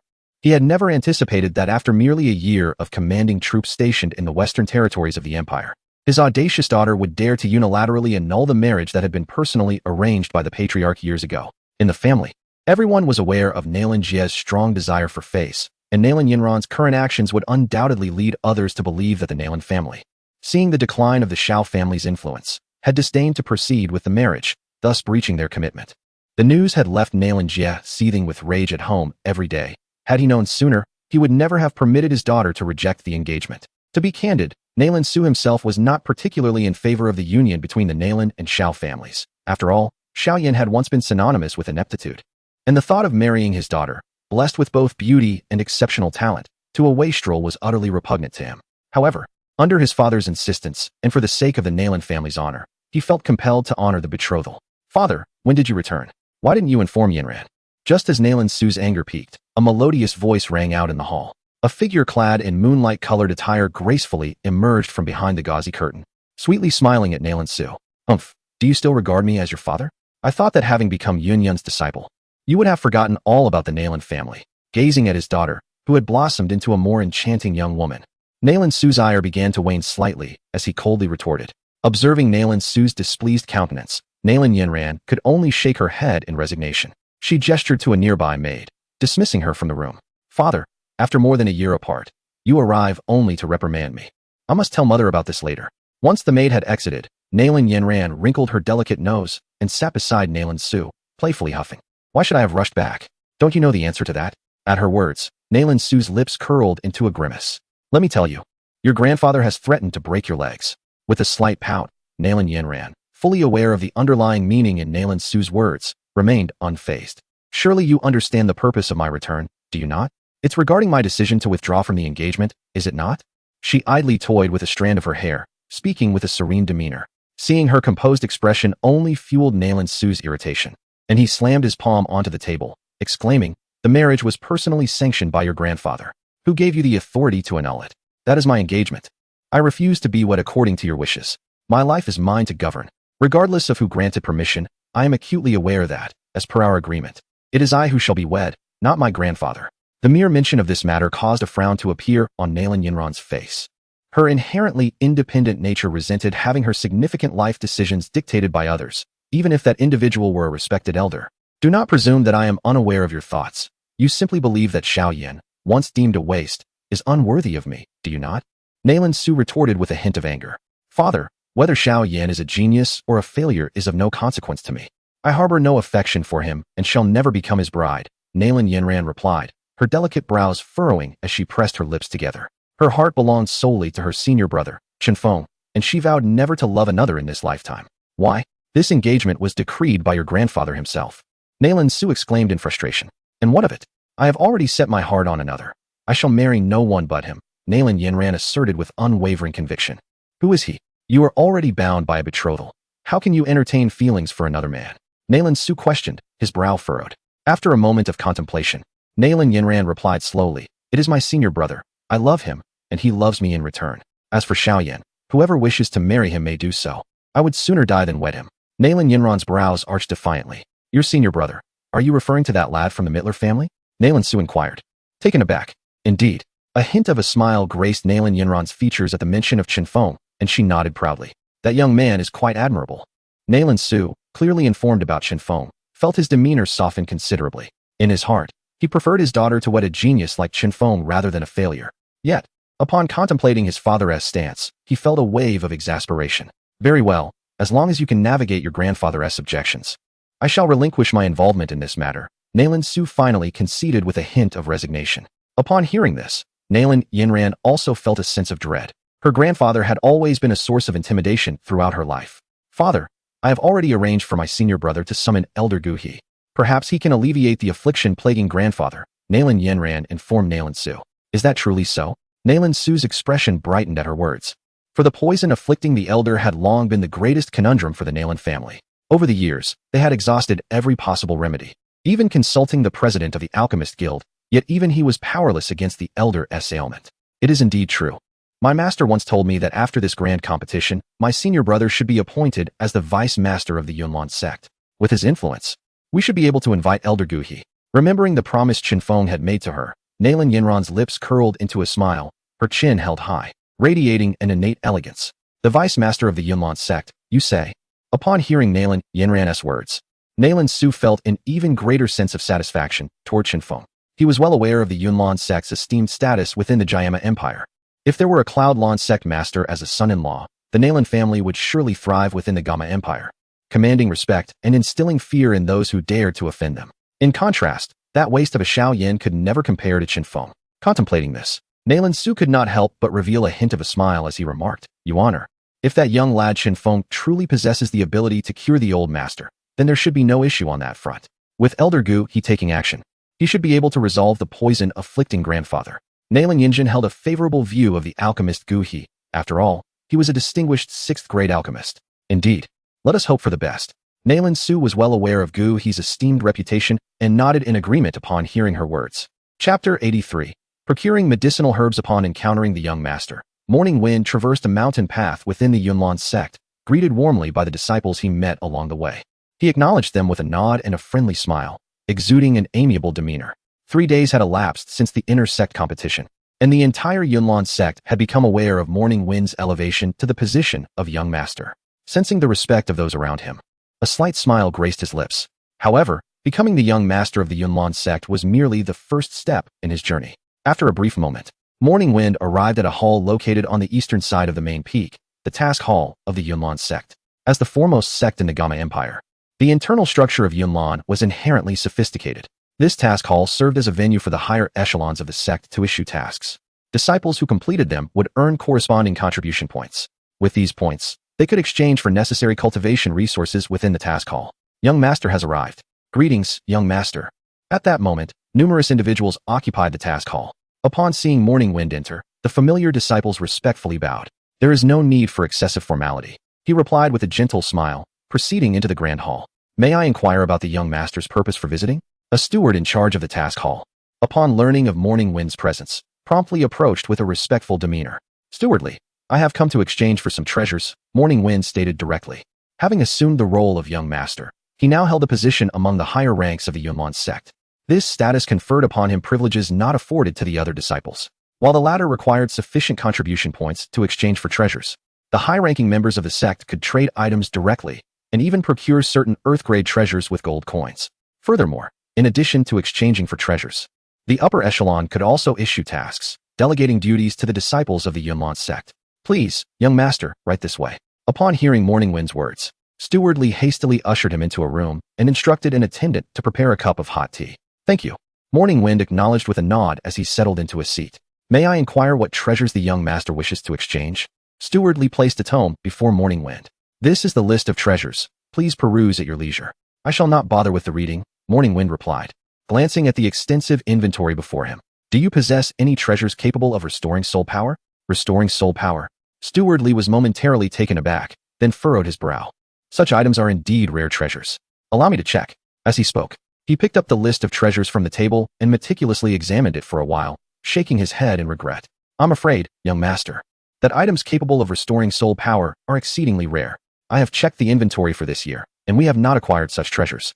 A flicker of disappointment crossed his face as Chun Fong nodded lightly. Indeed, artifacts that could restore soul power were truly hard to come by. Even the Grand Yunlin sect could not procure such treasures. Chun Feng's quest for items to restore soul power was primarily to enhance the strength of Yao Chun, who held the greatest potential under his wing. If he could merely locate some artifacts capable of restoring soul power, it would significantly bolster Yao Chun's capabilities. Li, please issue a task. Whoever can find an item that restores soul power will earn 3,000 contribution points. Chun Fong instructed Li. 3,000 contribution points? That is quite a sum, young master. Are you certain? Li hesitated upon hearing Chun Feng's words. Have no fear. Do you doubt my ability to provide treasures worth 3,000 contribution points? Chun Fong understood his concern and directly placed the scroll and elixir, awarded for securing first place in the recent competition, upon the table. This is a high-level Xiantier fighting technique and a bottle of 4th-grade elixirs. Is this sufficient? Chun Fong spoke nonchalantly, for he found little value in the fighting technique and elixirs, and thus offered them as rewards for the task. Li picked up the jade vial, opened it to sniff, and then perused the scroll again, a smile illuminating his face. This is ample. Together they are valued at 4,000 contribution points. Then let it be 4,000 contribution points. Whoever can assist me in procuring items that restore soul power shall receive 4,000 contribution points, Chun Fong stated with indifference. Very well, I shall issue the task immediately, Li nodded in agreement. Wait a moment, Chun Fong called out, retrieving a list from his spatial ring. Please help me gather the herbs listed here as much as possible. After that, he produced a purple gold card from his pocket. The card shimmered with 5 distinct waves of color. The 5-wave purple gold card, on the Douqi continent, required at least the strength of a Douling to possess such a prestigious identity card, though certain transcendent forces also held such privileges. Charge whatever the value may be to this card, Chun Fong said, handing the 5-wave purple gold card to Li. Is this the 5-wave purple gold card? Li was taken aback upon seeing the card in Chun Feng's hand, followed by a glimmer of envy in his eyes. He was well aware of Chun Feng's status, being a direct descendant of the Mitre family, a lineage of high regard. The Mitre family was the wealthiest clan in the entire Gamma Empire, and Li naturally assumed that the 5-wave purple gold card was bestowed upon Chun Fong by his illustrious family. This is a privilege reserved for the formidable spirit warriors, illustrating the esteem in which the middle family holds Chun Fong. However, a subtle smile graced Chun Feng's lips, for this purple gold card was not bestowed upon him by the middle family. Rather, it was unearthed from the petite treasury of Shao Suner. As the daughter of the ancient clan leader, she truly embodies the essence of a little heiress. Merely this 5-patterned purple gold card. She possesses 5 within her spatial ring, an abundance that is simply unspendable. Young master, I shall attend to this matter at once. Please wait a moment, Elderly remarked, regaining his composure as he accepted the list from Chun Feng's hand and swiftly exited the room. It is indeed advantageous to wield privileges. Observing Elder Li's departing figure, a hint of amusement danced at the corners of Chun Feng's mouth. His procurement of the medicinal materials listed was primarily intended for Yao Chun's alchemical endeavors. It would be a grievous waste to confine such an esteemed 8th-grade alchemist to the confines of a small world, merely tasked with grilling meat for Shao Suner and her companions each day. Chun Fong had meticulously compiled a comprehensive list of the elixirs he intended to concoct, requesting Yao Chun to delineate the necessary materials, preparing for a single, extensive acquisition. Given the capabilities of the Numerous sect, it is reasonable to expect that they would be able to procure the majority of the items listed. Chapter 84, Shao Suner, Am I Pregnant? After procuring an ample supply of medicinal herbs from the task hall, Chun Fong returned to his courtyard. Subsequently, with a mere thought, he entered the small world. Master, you have arrived. Upon seeing Chun Fong, Xiao Suner displayed her joy. Master, it has been such a long time since you last visited me. She leapt into Chun Feng's embrace, her delicate face reflecting a hint of yearning. Xiao Suner was with child, and due to this, Chun Fong could not practice the Dragon Phoenix technique with her as frequently, resulting in his diminished presence. Moreover, in pursuit of breaking through to the Great Dome Master Realm, he had remained in seclusion for an extended period, inadvertently neglecting Xiao Suner. Although the small world housed Yao Chun and the purple electric mongoose, one was a puppet and the other a magical beast. In Xiao Suner's heart, they ultimately did not belong to the realm of humanity, rendering normal conversation impossible. This solitude had left her feeling stifled, and she often clung to the purple electric mongoose, her spirits dampened. Thus, the sight of Chun Fong brought her immense joy. Master, I have missed you so much, Xiao Suner expressed to Chun Fong. Apologies, I have been exceedingly busy of late, Chun Fong replied succinctly, offering no further explanation. He understood that Xiao Suner's exuberance was not born from affection for him, but rather from her profound loneliness and the desire for companionship. I have brought you some delectable treats to nourish your body, Chun Fong announced, revealing a bountiful supply of Yunlin Sect's specialty, the Cloud Chicken. These chickens possessed a trace of magical beast bloodline and were raised within the sect, nourished by medicinal herbs. Consuming them would undoubtedly be beneficial for one's health. The batch of cloud chickens that Chun Fong had selected was meticulously chosen, each having been raised for at least 2.5 years. They were particularly suitable for making soup, with tender meat and nutritious broth, which would greatly aid in the growth of the unborn child. Though he did not frequently enter the small world, Chun Fong remained deeply concerned about the well-being of Xiao Suner's child, determined to ensure that his offspring would be born healthy and strong. Thank you, Master, Xiao Suner said with delight, feeling the warmth of Chun Feng's concern. I have gathered the medicinal herbs you requested. Please expedite the crafting of the elixirs I need. After spending some tender moments with Xiao Suner, Chun Fong approached Yao Chun, presenting him with the entirety of the acquired herbs. Understood, Master, Yao Chun replied respectfully as he accepted the herbs and commenced the alchemical process. The volume of herbs Chun Fong had procured was substantial, leading to a myriad of elixirs to be refined. Among them were the following: Purple Heart Barrier Breaking Pill, a pinnacle 4th grade elixir. This potion was designed to directly enhance one's strength. However, its effects were limited to those at the Great Dome Master level, allowing such individuals to elevate their prowess by 1 star upon consumption. Notably, a person at the same level could consecutively consume 2 of these pills without experiencing significant resistance. He has now transcended to the realm of a great fighter and may utilize the Purple Heart Barrier Breaking Pill for yet another breakthrough. The 5th tier Ascension Pill enables a fighter of spirit level to forcefully ascend 1 rank. Such an elixir is exceedingly rare, available only to an 8th tier alchemist like Yao Chun.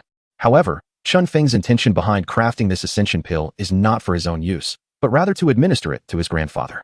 The old man shares the same generation as Middle Tingshan, yet his cultivation talent is evidently lacking. He has remained stagnant at the 9-star fighter level for a full 8 years, without achieving any advancement. Should his grandfather consume the Ascension Pill, combined with the foundational strength accumulated over these 8 years, he would undoubtedly break through to the Fighter King realm in a single leap. The 6th tier Spirit Pill allows a Fighter King to elevate their prowess by an entire star level. However, it possesses a significant resistance, as a Fighter King can only consume a single Spirit Pill throughout their lifetime. This Spirit Pill is also being prepared for his grandfather. Once the old man breaks through to the Fighter King level and stabilizes his realm, he may continue to ingest Spirit Pills for further elevation. Despite the considerable drawbacks associated with utilizing medicinal pills for breakthroughs, at his grandfather's age, potential has been largely exhausted, and he may never achieve another breakthrough in this lifetime. Chun Fong feels he cannot dwell on this too much. If he becomes powerful enough in the future, he can simply concoct longevity pills to ensure his grandfather enjoys his twilight years. Furthermore, Chun Fong has prepared 2 sets of materials for Yao Chun to craft 2 spirit pills. The other spirit pill is intended as a betrothal gift for the Nailin family. Since Old Master Nailin is also at the Fighter King level, he should find it difficult to refuse such a generous offering. In addition to these potency-enhancing elixirs, Chun Fong has arranged for Yao Chun to concoct a batch of blood fetal vitality pills. Though a 5th-tier pill, the blood fetal vitality pill does not match the efficacy of the Serpent Clan's secret nurturing pill. It will ensure that the children born to Xiao Suner and her companions possess superior physiques, healthier than the average child, thus minimizing the risk of stillbirth. Chun Fong has truly invested considerable thought for the sake of his children. Fortunately, with Yao Chun, an 8th-tier alchemist, at his disposal, Chun Fong wouldn't have the skill to accomplish this on his own, even with Xiao Suner's little treasury. Enough of the pill crafting for now. Let us stew this chicken, Chun Fong instructed Yao Chun. As an 8th-tier alchemist, Yao Chun has mastered the art of controlling heat to perfection. Cooking is considerably simpler than alchemy, and after this period of training, he has become a top-tier chef. Even Chun Fong cannot help but praise the dishes he prepares. Yes, master, Yao Chun replied, promptly seizing a cloud chicken and dispatching it. Moments later, a pot of richly aromatic chicken soup was ready. Master, please enjoy. Yao Chun presented the soup at the table. Chun Fong nodded, contemplating the aging Yao Chun. He mused that he should quickly find a few beautiful maidens to bring into their midst. Facing an old man all day is somewhat disconcerting. It is far less comfortable than being attended by a vibrant and youthful beauty. Suner, come, drink while it's hot. Chun Fong gently placed a bowl of chicken soup before Xiao Suner, his voice tender. Thank you, master. Feeling Chun Feng's thoughtfulness, Xiao Suner was touched as she obediently sipped the soup. Suddenly, as Chun Fong was about to enjoy his own bowl, he was startled by the sound of Xiao Suner retching, which instantly dampened his appetite. Is the soup truly that unpleasant? He asked with a hint of frustration in his gaze. It's not the soup, master, it's my own issue. I've been feeling nauseous these past few days and occasionally feel the urge to vomit, Xiao Suner replied, a little embarrassed. Nauseous and wanting to vomit? Could it be? Chun Feng's mind raced as he quickly moved to stand behind her, gently patting her back while feeling a surge of anxiety. Suner, you must take care of yourself. You are with child now, and things are different from before.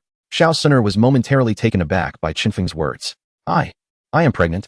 Chapter 85. Xiao Suner, I do not want to bear a child. Am I pregnant? Xiao Suner widened her beautiful eyes, disbelief etched across her face.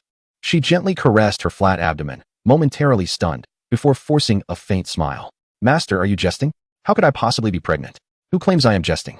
Observing Xiao Suner's incredulous demeanor, Chun Fong clarified. You have just conceived. Naturally, there would be no visible changes to your belly. In due time, it will gradually swell. That cannot be. I refuse to believe it. Master, you must be deceiving me. Hearing Chun Feng's explanation, a wave of panic surged within Xiao Suner, yet she still could not bring herself to accept it. Master, I'm not truly pregnant, am I? Xiao Suner grasped Chun Feng's hand, her head tilted back, her eyes reflecting a glimmer of fear as she gazed at him. What do you mean, Xiao Suner? Chun Feng's irritation began to brew at her reaction. Are you not pleased to carry my child? He reached out, gently pinching her delicate chin, his expression growing increasingly cold. And no, that is not the case. Realizing Chun Feng's sudden change in demeanor, a flicker of fear ignited within Xiao Suner, and she hurriedly shook her head. Master, I simply do not wish to have a child so soon. Master, perhaps we should consider not keeping this child for now. Just a few years later, I can bear your child, all right?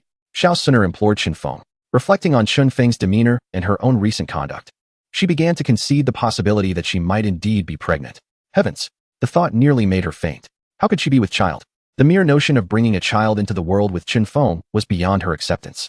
At present, she could barely safeguard her own existence. If she truly bore a child, the consequences would be irrevocable. What about the child? Would it live in this isolated world with her? Xiao Suner found it impossible to fathom, her heart rejecting the notion entirely. Do not want this child? Chun Feng's expression grew even colder upon hearing her words. Listen well. Xiao Suner, he said, coldly gripping her chin. In my heart, you are not as significant as this child. Should anything happen to it, do not blame me for my ruthlessness. With that, Chun Fong produced a crystal recording stone, addressing Xiao Suner. Do you recall what is contained within? Shall I play it for you once more? Xiao Suner, well aware of the crystal's implications, immediately shook her head frantically, her pallor evident as she pleaded with Chun Fong. Please, master, I was wrong. And what of this child? Are you willing to bear it? Chun Fong held her chin, urging her to slowly raise her head and meet his gaze. I shall bear this child, no matter what. Xiao Suner nodded fervently, no longer daring to express her reluctance. Upon hearing this, Chun Feng's expression softened, and he gently wiped away the tears from the corners of Xiao Suner's eyes. Enough of the tears. As long as you obediently listen, how could your master ever wish to harm you? With Chun Feng's return to his previous gentle demeanor, Xiao Suner felt a wave of relief wash over her. She nodded obediently, refraining from mentioning the child again. Come, drink some chicken soup to nourish your body. Only then will the child be born healthy. Chun Fong instructed Yao Chun to pour another bowl of warm chicken soup, which he personally fed to Xiao Suner. She dared not defy his wishes and dutifully finished the entire bowl. Would you care for another? Chun Fong asked softly. Xiao Suner shook her head and timidly replied, Master, it's a bit rich. I might be sick if I drink more. Upon hearing this, Chun Fong retrieved a box of dried fruit from his spatial ring. These fruits are sour. They will be quite helpful if you feel nauseous. He then offered a piece of dried fruit to Xiao Suner. Biting her rosy lip, she slowly opened her mouth to accept it. This chicken soup tastes delightful. Little purple, do have some as well. Chun Fong served a bowl of chicken soup to the purple electric mink and then resumed drinking his own. His demeanor suggested that he had moved past their earlier conversation. Yet Xiao Sun'er's words had lodged a thorn in his heart. He could not ascertain whether she had genuinely changed her mind or was merely feigning compliance. What if she still harbored thoughts against this child, contemplating some ill intentions, though protected by the power of bloodlines? Chun Fong could not guarantee that this force would suffice should Xiao Sun'er encounter any issues herself. Moreover, her emotional state would undoubtedly influence the development of the fetus. If she remained despondent, it could leave lasting repercussions on the child. Contemplating this, Chun Fong couldn't help but furrow his brows. Continuing along this path was not a solution.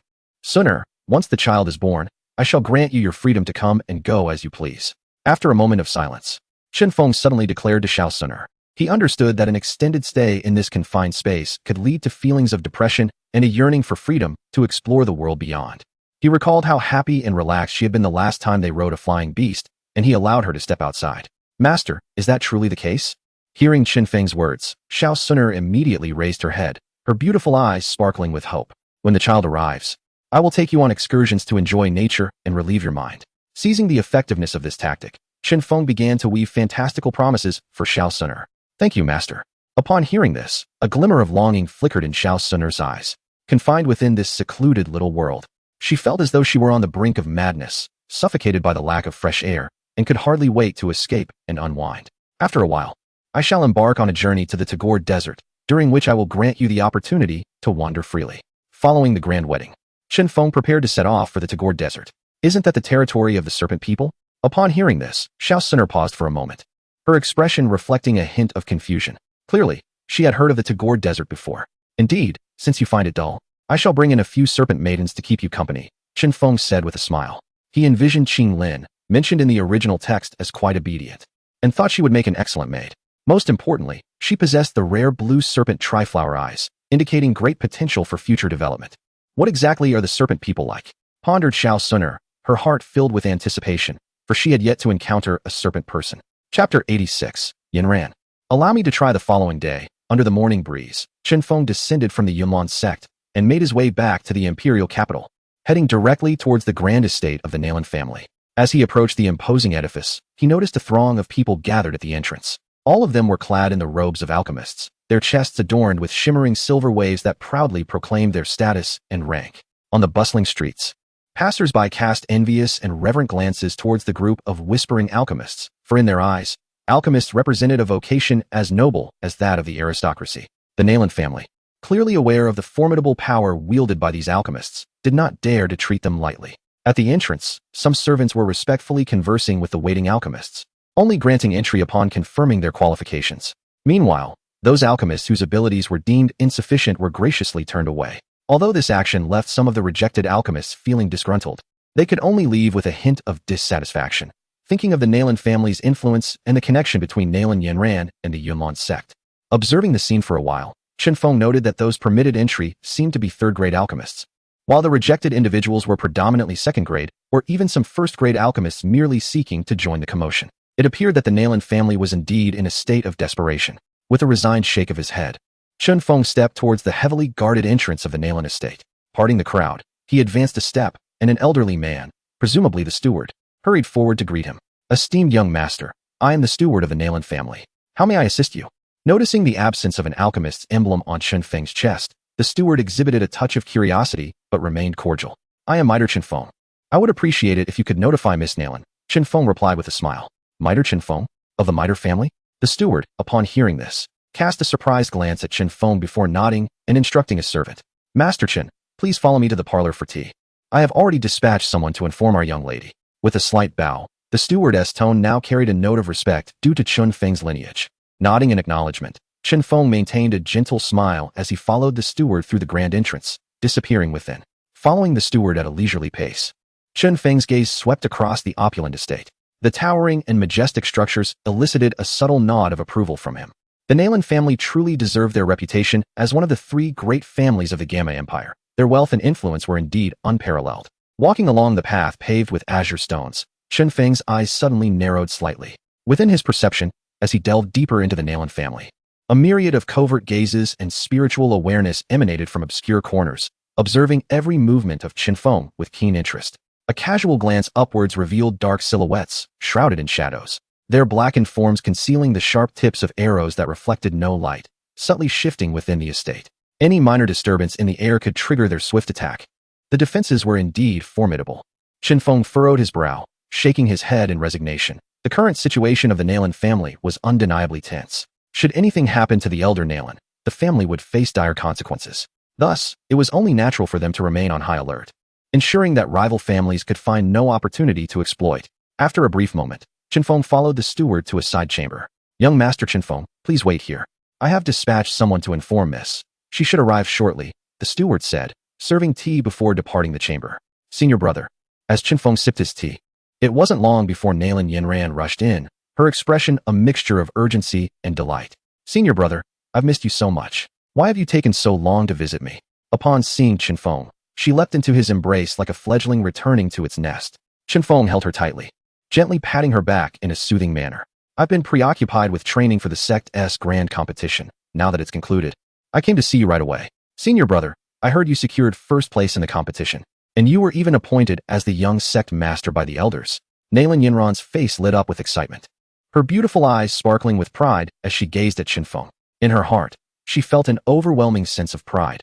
Her man was the most exceptional. She longed to prove to the Nalan family that her discerning judgment was correct, and that her senior brother was in no way comparable to that useless Xiao Yan. "Indeed, from this day forth, I shall serve as the young sect master of Yunlan sect." Chun Fong proudly displayed the azure token given to him by Yun Yun, playfully pinching Nalan Yinran's delicate nose.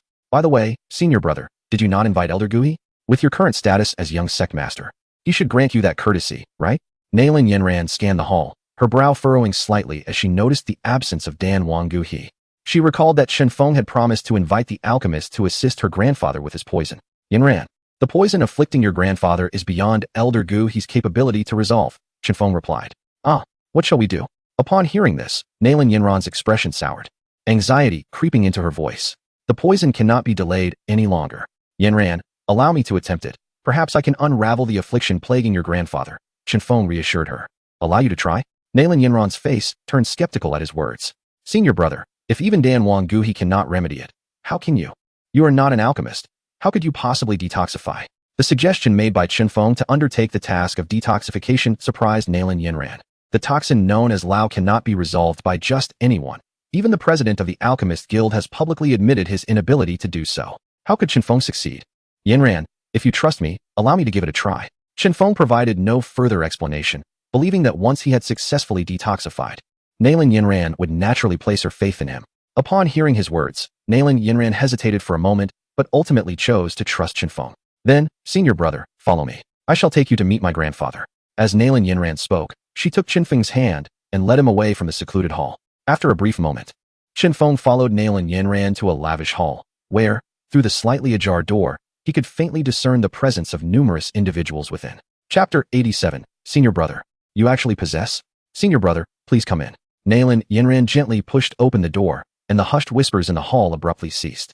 A multitude of gazes turned towards the entrance, and upon recognizing Nalan Yinran, the esteemed young lady of the Nalan family, they exhibited little reaction. However, when their eyes fell upon Chun Fong, who stood behind her, a flicker of surprise surfaced within them. Chun Fong bore no alchemist badge upon his chest, leaving them somewhat astonished. Why had the young lady brought someone who was not even an alchemist into their midst? Chun Feng's gaze slowly traversed the spacious hall. Approximately a dozen alchemists, clad in identical robes, occupied the area, each of them adorned with a badge signifying their status as third-tier alchemists. Yet, most of these third-tier alchemists were of middle age, and two among them sported graying hair. Disregarding the astonished looks, Chun Feng's attention settled upon a middle-aged man seated prominently at the head of the hall. This man did not wear the traditional alchemist robe. Instead, he sat with a commanding presence, exuding an air of authority without needing to display anger. As Chun Feng's gaze lingered on him, the middle-aged man also fixed his eyes upon Chun Fong, momentarily taken aback by the latter's youthful visage. Nalan Su promptly rose, clasping his hands in greeting towards Chun Fong, then turned to Nalan Yinran with a hint of confusion. "Yaran, who is this young brother?" His extended absence from the capital had limited his encounters with Chun Fong, and although the boy seemed familiar, he could not place him. "Father, this is my senior brother." Nalan Yinran, feeling a sudden wave of shyness under her father's scrutiny, introduced him in a soft voice. The relationship between her and Chun Fong evoked a sense of bringing a fiancé home to meet her parents, causing her youthful heart to flutter with bashfulness. "Your senior brother?"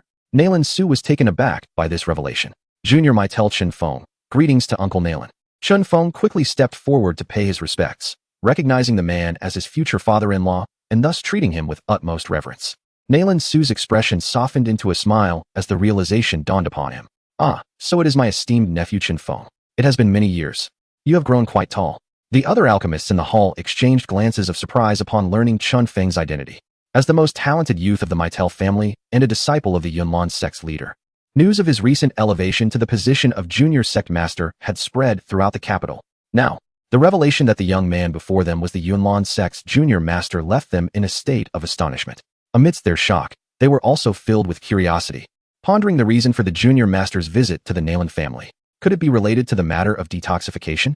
Esteemed nephew Chun Fong, please take a seat. Nalan Su warmly invited. Then, as if recalling something, he inquired, might Master Gu He be present today? He remembered that Nalan Yanran had mentioned Chun Fong would invite the venerable Gu He to the Nalan residence for the purpose of assisting the elder with detoxification. Upon hearing this, Chun Fong shook his head and spoke, Uncle Nalan, even Elder Gu He is unable to dispel the cursed poison. The mention of Master Gu He brought a fleeting shadow of despair to Nalan Su's face. The other alchemists present felt a growing sense of uncertainty. Master Gu He, the only sixth-tier alchemist in the Jamma Empire, was unable to find a solution. How could they possibly surpass him? A heavy silence enveloped the hall. Observing this scene, Nalan Su felt a weight in his heart and quickly steeled himself. I believe you are all aware of the predicament faced by our Nalan family. My father has fallen victim to the notorious cursed poison, and now its effects have escalated to a point where he can no longer endure. You are all esteemed alchemists of the Jamma Empire, each possessing unique skills. Thus, I humbly request your assistance in seeking a remedy. Nalan Su surveyed the room, and with a somewhat subdued smile, he continued, let us dispense with any further pleasantries.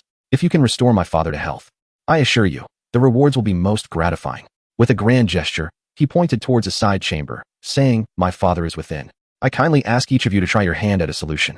Upon hearing this, the 10 or so alchemists in the hall exchanged glances. After a brief moment, an elderly man with graying hair stood up with a smile and made his way into the side room.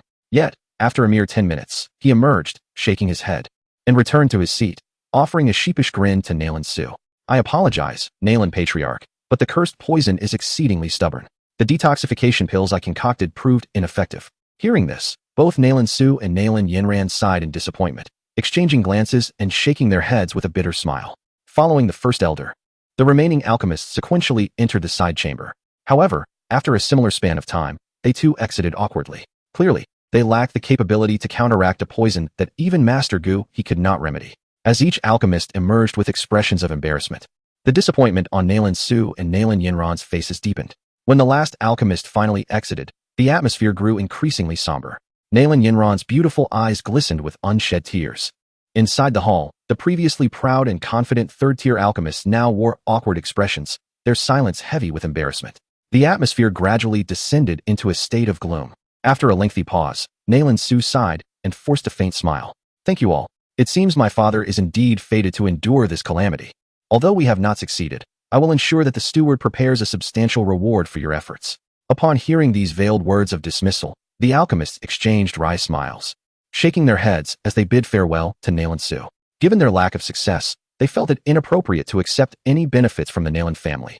Alas, it was unexpected that none of the numerous alchemists could alleviate the cursed poison afflicting the patriarch. As he observed the departing crowd, Nalan Su let out a sigh, then turned his gaze towards Chun Fong. Dear nephew Chun Fong, is it truly the case that the Pill King Gu He cannot find a remedy for this cursed poison? Nalan Su inquired, with a hint of reluctance in his voice. If even Pill King Gu He is powerless, then who in the entire Jiam Empire could possibly save the old master? This thought filled Nalan Su's heart with despair. He had sought out the most renowned alchemists in the Jiam Empire, yet none could alleviate the old master's affliction. Could it be that the old master's fate is sealed? Contemplating the dire circumstances the Nalan family would face following the old master's passing, Nalan Su could not help but furrow his brow. He turned his gaze to Chun Fong, a flicker of hope igniting within him. Perhaps with the assistance of this young lord and son-in-law of the Yunlan sect, the Nalan family might yet be preserved. Upon hearing his words, Chun Fong shook his head and replied, this cursed poison can only be resolved with the mastery of the legendary. As Pill King Gu He lacks, he is naturally at a loss. Nalan Su was momentarily taken aback, only to be overtaken by a wave of despair. There was a mythical treasure of unparalleled rarity, one he had only heard of but never beheld. The quest to acquire such legendary was fraught with difficulty. If even Pill King Gu He could not possess, where could he possibly seek out someone who does? At that moment, Nalan Yinran, her eyes glistening with unshed tears, suddenly recalled Chun Feng's earlier words. Senior brother, did you not say that you had a solution? Hearing Nalan Yinran's inquiry, Nalan Su instinctively directed his gaze towards Chun Fong, his expression wavering. Nephew Chun Fong, do you truly possess a method? Although he harbored doubts about Chun Feng's capabilities, he found himself clinging to a glimmer of hope, as if grasping at straws. In response to their hopeful gazes, Chun Fong smiled gently, slowly extending his palm. With a mere thought, a surge of ghostly white flames erupted forth. As the ethereal flames manifested, an intense heat and a chilling aura simultaneously filled the room. The sudden appearance of the ghostly white flames captured the attention of both Nalan Su and Nalan Yinran. This, could it be? Nalan Yinran gazed at the swirling ghostly white flames dancing upon Chun Feng's palm, her delicate hand instinctively covering her mouth in shock and elation, her autumn-like eyes shimmering with excitement. Chun Fong looked down at the lively, sprite-like flames in his hand, a subtle smile gracing his lips as he inquired, Uncle Nalan, do you recognize this fire? Chapter 88, The Purification of Poison.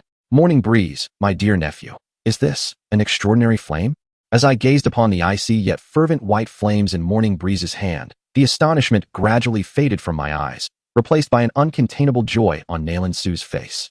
Indeed, what I possess is an extraordinary flame. Morning Breeze nodded, for in his grasp was the bone spirit, Cold Fire. With the spirit of Yaoqin bound to him, he could wield this extraordinary flame as well. It truly is an extraordinary flame. My dear nephew, Morning Breeze. Nalan Su looked at him in disbelief. Even the Pill King, Douqi, had never possessed such a flame. One could only imagine how rare and precious this entity is.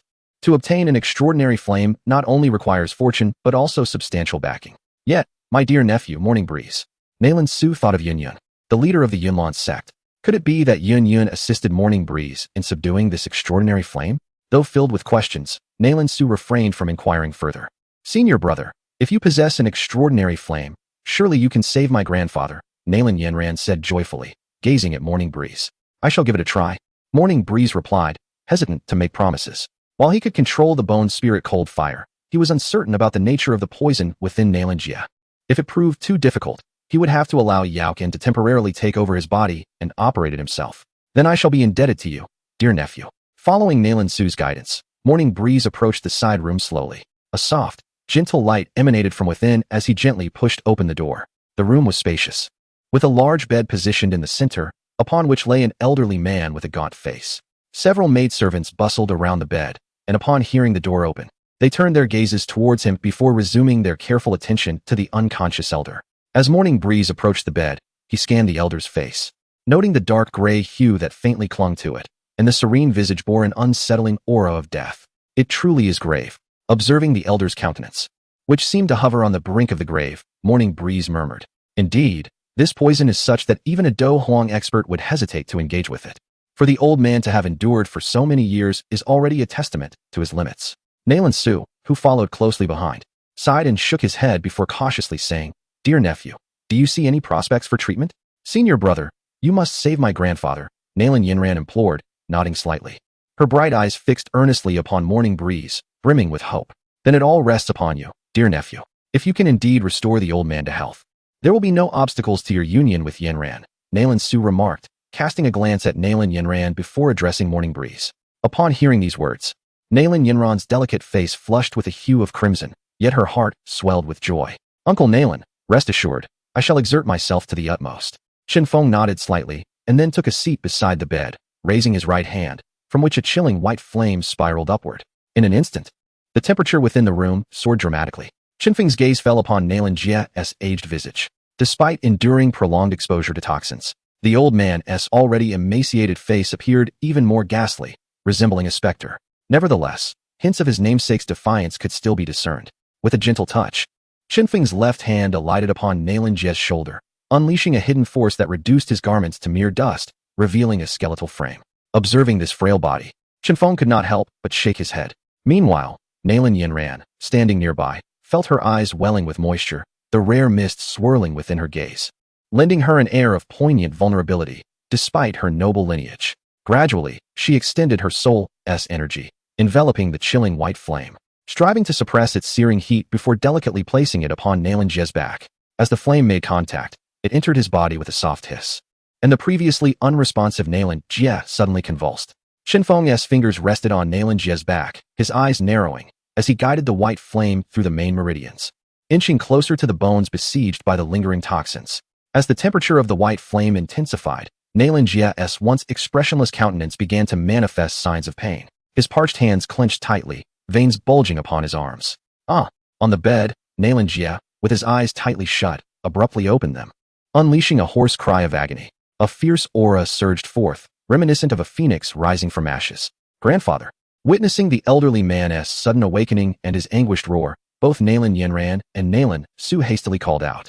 Grandfather Nailan, I am endeavoring to purge the poison from you. Please bear with it. Catching sight of Nailan Jie's drenched face, Chun Fong understood the suffering he was enduring and quickly clarified the situation. Hearing the voice behind him, Nailan Jie turned his head slightly, gazing at the youthful, tender face before him, momentarily taken aback. Then gritting his teeth, he chuckled hoarsely. Youngster, are you the one who has saved me? I cannot guarantee absolute success, but I shall do my utmost. Chun Fong responded with a slight nod. Young lad, feel free to proceed. Even if you were to inadvertently end my life, none would dare hold you accountable, Nailan Jie said, enduring the excruciating pain with a valiant grin. Grandfather, what nonsense are you uttering?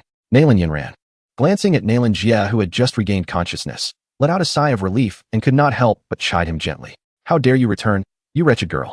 If it were not for your decision to dissolve the engagement with the Shao family, would I be in this state, unable to cultivate, tormented by that poisonous affliction? With a fierce glare directed at Nailan Yanran, Nailan Jie roared in anger. Grandfather, the one who is currently providing you with the antidote is none other than my senior brother. Nailan Yanran, chastised and instinctively shrinking back, then turned her gaze towards Chun Fong, who was diligently working to cure the elder. A newfound sense of confidence surged within her. The only one capable of saving you now is my senior brother. Reflecting on this, Nailan Yanran felt a sense of gratitude for having pursued her senior brother. Otherwise, who would be there to rescue her grandfather now? What? Upon hearing Nailan Yanran's words, an expression of astonishment instantly crossed Nailan Jie's face. Having returned home for quite some time, the elder was well aware that his granddaughter's unwavering resolve to break off the engagement stemmed from her secret commitment to her senior brother at Numerous Sect. Chapter 89. The approval of the father-in-law. As a silence enveloped the room, the atmosphere grew palpably still. You are the scion of the Mitre family, are you not? After a moment, Nailan Jie regained his composure, scrutinizing Chun Fong with a glimmer of intrigue in his eyes. Chun Fong had met the elder before, and he quickly adopted a respectful demeanor. Fully aware that this man was of the same generation as his grandfather, he dared not exhibit any semblance of disrespect. To think you possess the ability to detoxify. Upon learning that Chun Fong was his granddaughter's beloved, Nailan Jie could not help but cast a few more glances his way. Grandfather, the poison afflicting you has stumped even Master Douqi. Only one who wields can hope to counter it. Nailan Yanran interjected eagerly. She was acutely aware of her grandfather's dissatisfaction regarding her annulled engagement and was keen to divert any ire towards Chun Fong. She wished to showcase all the commendable qualities of her senior apprentice brother, hoping to validate her choice in him. In the days leading up to this moment, Nailan Yanran had exerted considerable effort to win her grandfather's approval for her union with Chun Fong. When Chun Fong achieved first place in the grand competition and was conferred the title of Vice Master of the Numerous Sect, she hastened to inform both her father and grandfather, eager to demonstrate Chun Feng's potential and justify her decision to break off her previous engagement. Nailan Jie exclaimed, astonished as he turned to Chun Fong. I never would have guessed that you possess the rare and coveted, which even Master Douqi covets. There was an unmistakable awe in Nailan Jie's tone as he regarded Chun Fong. There was a treasure he had never encountered before, and here was this young man, seemingly destined for greatness. It is merely a stroke of fortune for a younger generation, Chun Fong replied, maintaining a humble yet dignified demeanor. Proceed without hesitation, rest assured. Should anything go awry, no one would dare hold you accountable, Nailan Jie said with a faint smile, nodding at Chun Fong. If not for his own pride, he would have readily accepted Chun Fong as a suitable son-in-law. In every conceivable aspect, Chun Fong surpassed the young scion of the Shao family. Clearly, this young man was far more compatible with Yanran. Moreover, should Chun Fong ascend to the position of master of the Numerous Sect, he might prove to be a protector for the Nailan family. Even if the poison afflicting him remained unresolved, Nailan Yanran would at least have a formidable ally. Upon hearing this, Chun Fong nodded and continued to channel the ethereal white flames into Nailan Jie's body. In the quietude of the room, Nailan Yanran and Nailan Su remained silent, their eyes fixed on Chun Fong as he worked to alleviate Nailan Jie's affliction. As time passed, observing the beads of sweat cascading down the elder's face and the veins pulsating in his arms, both Nailan Yanran and Nailan Su displayed signs of anxiety and unease. Yet Chun Feng's countenance remained serene, his fingers gently trembling as they pressed against Nalan Jie's back. The pale white flames flickered gently, enveloped by the power of the soul, cautiously weaving their way into the latter's body, gradually using their intense heat to expel the toxins that had infiltrated deep into the bones. The ethereal fire wrapped around the obsidian skeleton, appearing to be in close contact. However, a meticulous examination would reveal an exceedingly fine gap between them. The temperature of the strange fire was terrifyingly high, should it directly contact Nalan Jie's bones. Even a formidable Do Wong would undoubtedly sustain severe injuries or even face death in an instant. The searing heat permeated from the flames, slowly roasting the dark bones. As the pale white fire continued its relentless assault, wisps of black mist quietly emanated from the bones. Just before their escape, they were swiftly engulfed by a cluster of pale flames, which, through their dreadful heat, gradually reduced these toxins, so formidable that even a Do Huang would treat them with utmost caution, to nothingness. At this moment, Nalan Jie was drenched in sweat, his aged face contorting in spasms, the sound of his labored breaths escaping through clenched teeth. Chun Fong, have you finished? His fists were tightly clenched, the veins in his arms pulsating like small serpents, his voice hoarse and trembling. Behind him, Chun Fong was also beaded with sweat. The prolonged exertion of controlling the strange fire with such precision was a considerable strain on his soul power. Hearing Nalan Jie's quivering inquiry, he nodded slightly and replied softly, "Let us conclude for today. Old sir, the depth of your poisoning exceeds my expectations. It seems impossible to expel it all at once, so we must proceed slowly. Is it truly possible to eliminate all the toxins?" Nalan Jie could not suppress his excitement. Despite having lived for so many years, faced with the choice between life and death, one would invariably choose the former. Given the current progress, there seems to be no issue, Chun Fong said with a smile. I did not expect that at such a young age, you would possess such remarkable abilities. You truly are the esteemed disciple of the Yun sect leader. Nalan Jie quickly nodded, a hoarse laugh escaping him. Then I shall rely on you, young man. As Chun Fong's fingers curled slightly, the pale white flames that had danced around the bones began to withdraw slowly, their final remnants being absorbed back into Chun Feng's body. Young Master Chun Fong, how is it? Observing that Chun Fong seemed to have halted the expulsion of toxins, Nalan Su hurried forward, a look of concern etched upon his face. Nalan uncle, let us conclude today's treatment here.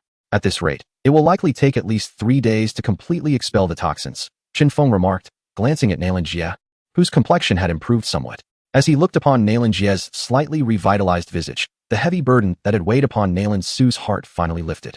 The significance of Nalan Jie to the Nalan family is akin to that of the royal family to the emperor. Should this pivotal support be lost, while the Nalan family may not entirely falter, the disparity with the other two prominent families is bound to widen gradually. Therefore, dear Chun Fong, I must ask for your diligence in the coming days. If you can restore the elder's health, I shall have no objections regarding your union with Yanjian. Nalan Su pulled Chun Fong aside, and, glancing at Nalan Yanjian with a smile, spoke with warmth. Both Chun Feng's lineage and his exceptional talents brought satisfaction to Nalan Su's heart. With the fate of the Nalan family hanging in the balance, his reservations about this marriage had vanished entirely. Chapter 90. Senior brother, I await your proposal. Grateful for the assurance from Nalan Su, Chun Fong could not help but smile. He had finally secured the favor of his future father-in-law. Now, only the old stubborn man remained. However, Chun Fong still held his trump card. Even if he managed to lift the curse from the old man, he was still reluctant to consent to the marriage.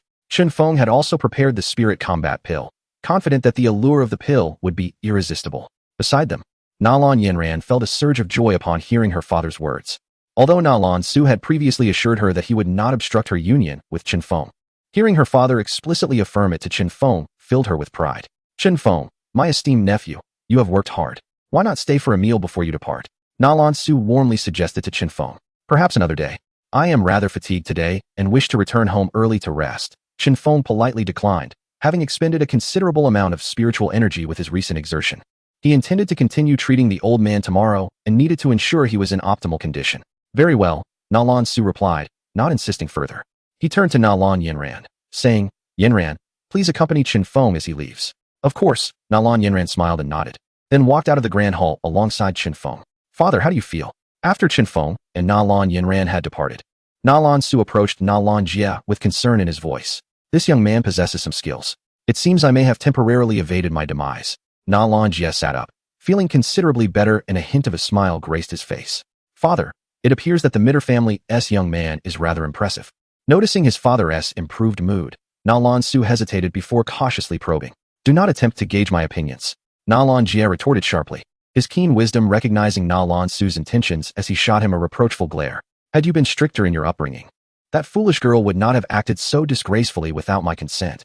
The thought of Na Lan Yinran unilaterally breaking off her engagement ignited his anger. Father, I genuinely believe Chun Fong is quite commendable. Despite receiving a reprimand, Na Lan Su steeled himself for the sake of his daughter's future happiness. I concede.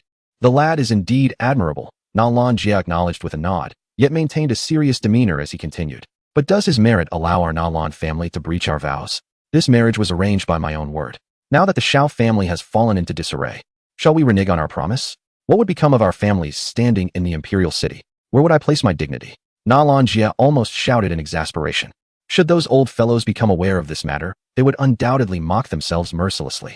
In this fleeting existence, Nailan Jia places great importance on his reputation, and he is naturally troubled by the annulment of the engagement with Nailan Yinran. Father, what do you suggest we do now? Nailan Su, witnessing his father's furious demeanor, dared not retort and spoke with a hint of helplessness. Since the deed is done, you surely cannot truly cast Yenner out of the family, can you? Why? Do you still wish to protect that wretched girl? I would rather break her legs. Such a disgraceful affair. Nailan Jia exclaimed angrily. Calm down, calm down. It's detrimental to your health to be this enraged. Nailan Su quickly soothed, internally grappling with the situation. What a predicament this is. Had I known, I would not have returned. That wretched girl is driving me to the brink, and you still think of protecting her, Nailan Jia fumed. Let us not discuss Yenner for the moment. What are your thoughts on that lad, Chun Fong? He has rendered you considerable assistance, and given Yenner's connection, we cannot simply disregard him, can we? Nailan Su hastily diverted the topic, using Chun Fong as a shield. Upon hearing this, Nailan Jia's expression softened slightly, gradually regaining his composure. That girl may be reckless, yet her judgment is indeed commendable. Chun Fong is destined to achieve greatness in the future. Nailan Jia mused after a lengthy pause. And what about the matter between him and Yenner? Yenner informed me that in due time, the esteemed Master Yun will personally visit our Nailan family to propose for Chun Fong. Upon mentioning the Yunlan sect, Nailan Su's countenance grew serious. Setting aside the affection between Yenner and Chun Fong, we cannot afford to offend the master of Yunlan sect solely based on face. Compared to Yunlan sect, the Nailan family is insignificant. Should we provoke the master, it would be exceedingly detrimental to our family's prospects. Moreover, Nailan Yinran is a disciple under Yun Yun. They had painstakingly enabled Yinran to become Yun Yun's apprentice, and naturally, they wish to maintain that connection. With the ties to Yunlan sect, even if the Nailan family were to decline, there would still be a level of assurance. I am not yet senile. Nailan Jia shot a glare at Nailan Su. Given the circumstances, what else can be done? On another day, you shall send some gifts to the Shao family to make amends. As for that girl Yinran, I can no longer manage her. Let her be as she wishes. Now that his face has already been lost, Nailan Jia is not the type to stubbornly cling to pride. Shall we really send Nailan Yinran to the Shao family to apologize and return the marriage decree? Very well. You need not worry, I will handle it. Upon hearing her grandfather's words, Nailan Yinran's heart soared with joy. For her, as long as her grandfather does not oppose the union between Chun Fong and herself, that is all that matters. Senior brother, thank you so much today. Nailan Yinran expressed with heartfelt gratitude to Chun Fong at the entrance of the Nailan residence. Between the two of us, is there any need for such formalities? The morning breeze enveloped Nailan Yinran's delicate figure in an embrace as Chun Fong spoke softly. Upon hearing his words, Nailan Yinran leaned against Chun Fong with a blissful expression, her heart swelling with pride. Even Elder Gu was unable to dispel the poison, yet her elder brother managed to do so. Truly remarkable. Elder brother, when will you come to my home to propose? Reflecting on their impending union, Nailan Yinran felt a surge of anticipation and eagerly inquired. Once I have resolved the lingering poison afflicting the old man, I shall invite the master to make the proposal. Chun Fong, too, yearned for their marriage, envisioning a time when he could carve out moments for other pursuits. Elder brother, then I shall await your proposal at home. Nailan Yinran gazed at Chun Fong with a radiant smile, rose on her toes to plant a gentle kiss on the corner of his mouth, and then shyly darted into the residence. Chapter 91. Completely eradicating the poison and demanding the 7 illusions blue spirit do in the blink of an eye. 3 days had swiftly passed. Within the confines of the Nailan residence, in the chamber of the venerable Nailan Jia, the morning breeze was currently urging the bone spirit cold fire to purge the last remnants of poison from the elder's body. Moments later, wiping away a bead of cold sweat from his forehead, Chun Fong withdrew his fingers from Nailan Jia's back. Observing the elder's face, which had suddenly regained a healthy hue, he nodded slightly and smiled. Congratulations, esteemed elder, the poison has completely departed from your body. As he spoke, Chun Fong exhaled a sigh of relief. The 3 days spent detoxifying had indeed exhausted him. His mind remained focused without a moment's respite. although the elder had repeatedly insisted on a carefree approach, stating he would not be held accountable should anything untoward happen. Chun Fong knew that should he inadvertently cause the elder's demise, it would likely spell the end of his engagement with Nalan Yanran and irreparably offend the Nalan family. Upon hearing Chun Feng's words, Nalan Jia released a long breath, devoid of the dark particles that had previously plagued him. It seemed that, as Chun Fong had asserted, the poison had indeed been thoroughly eradicated. Feeling the change within his body, a glimmer of joy appeared on Nalan Jia's aged visage. The affliction that had tormented him for so many years had finally been completely excised. Congratulations, esteemed elder. Nalan Su and Nalan Yanran approached, their faces illuminated with delight. Nalan Jia was of immense significance to the Nalan family. At this juncture, they simply could not afford to lose such a steadfast anchor. Young man Chun Fong, I am truly indebted to you. The Nalan family owes you a great favor, Nalan Jia said gravely as he slowly rose to his feet, his demeanor unexpectedly serious. Esteemed elder, you are too gracious. As for Yanran's affairs, they are my responsibility. Aiding you in detoxification is merely what I ought to do, Chun Fong replied candidly, casting a glance at Nalan Yanran. In truth, he had become somewhat of a benefactor to her. Even if Nalan Jia harbored any dissatisfaction, he would not dare to express anger. Chun Fong seized this opportunity to subtly gauge Nalan Jia's stance. Your matters with Yanran are entirely separate from this. One must not conflate the two, Nalan Jia responded, momentarily taken aback by Chun Feng's words. His expression turned serious as he stated, the Nalan family has long made a promise. Should anyone succeed in detoxifying me, there shall be a substantial reward. Young Chun Fong, do not leave the Nalan family in a position of dishonor. Upon hearing the elder's words, Chun Fong fell into silence, inwardly lamenting the elder's obstinacy. The elder's declaration left him uncertain about his true intentions. Young Master Chun Fong, since the esteemed elder has spoken, there is no need for you to be modest. Pray tell, what reward do you seek? Anything within the treasures of the Nalan family is yours for the asking, Nalan Su interjected.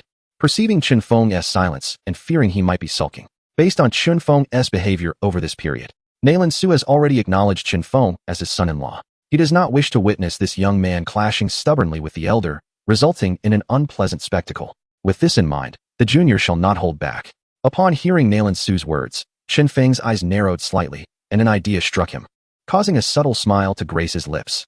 It is rumored that the elder possesses a rare herb known as the Seven Illusions Green Spirit Nectar. Might I inquire if it could be obtained? Given the elder's steadfastness, Chun Fong decided to be forthright. In his quest to restore Yao Chen's spiritual power, he has been on a diligent search for treasures capable of reviving soul strength. The original text mentions that Nalan Jia has in his possession a miraculous herb called the Seven Illusions Green Spirit Nectar. This extraordinary substance is reputed to possess remarkable efficacy in restoring spiritual power. In the narrative, Yao Chen awakened from his slumber upon absorbing the essence of the Seven Illusions Green Spirit Nectar, regaining a substantial amount of his spiritual strength. During this time, Chun Fong has gathered several items designed to restore soul power through the channels of the Numerous Sect and the Mitre Auction House. Presently, Yao Chen's prowess, even without the aid of Bone Spirit Cold Fire, can reach the pinnacle of Do Huan. Should he harness the Bone Spirit Cold Fire, he could even contend with a Dozong expert. However, if Chun Fong allows Yao Chun to absorb the essence of the Seven Illusions Green Spirit Nectar, it could potentially elevate his spiritual power to the level of a Dozong. With the aid of Bone Spirit Cold Fire, Yao Chun may even rival 3 to 4-star Dozong practitioners. Contemplating this, Chun Fong felt a surge of excitement. The Seven Illusions Green Spirit Nectar? Nalan Jia was momentarily taken aback by Chun Feng's request. You are quite well informed, he thought, genuinely surprised, as he had never disclosed the existence of the Seven Illusions Green Spirit Nectar to anyone. How did this young man come to know of it? Observing Nalan Jia's astonishment, Chun Fong merely smiled, offering no explanation. It is not surprising that the Mitre family, known for their keen information network, learned of Nalan Jia's possession of the Seven Illusions Green Spirit Nectar. Unable to fathom the source of this information, Nalan Jia could only speculate about the Numerous Sect and the Mitre family. Very well, I shall honor my word. Since you have asked, I will grant your request.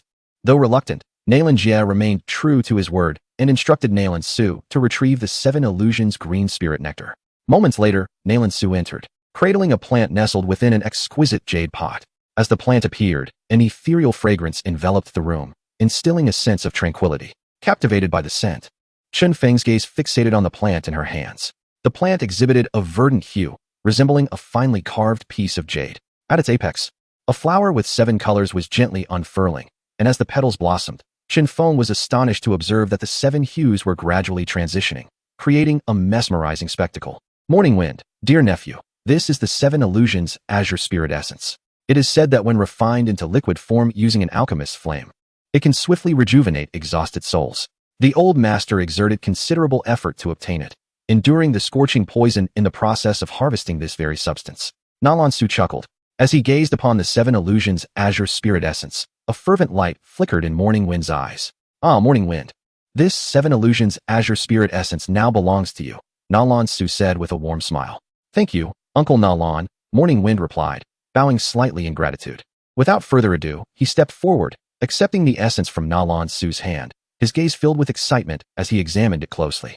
Although the 7 Illusions Azure Spirit Essence can be stored in your storage ring, you must ensure it basks in sunlight for an hour each day, or it will wither automatically. Remember this well, Nalan-Su advised. Understood, Morning Wind nodded in acknowledgement, and then promptly placed the 7 Illusions Azure Spirit Essence into his storage ring. Chapter 92. Nalan Jie's Compromise. The marriage is settled. Having obtained the 7 Illusions Blue Spirit Dew, Chun Fong felt an immense sense of joy within his heart. The hardships endured over the past 3 days were indeed worthwhile. However, the old man's disposition remained a puzzle to him. He had already promised Nalan Yin that after curing the old man's poison, he would have his teacher withdraw the marriage proposal from the Nalan family. Yet, at this moment, the old man's attitude was causing Chun Fong considerable distress.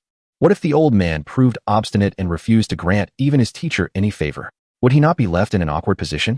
Contemplating this, Chun Fong pursed his lips, realizing that it was imperative to first secure the old man's approval. It seemed he would have to resort to his final trump card.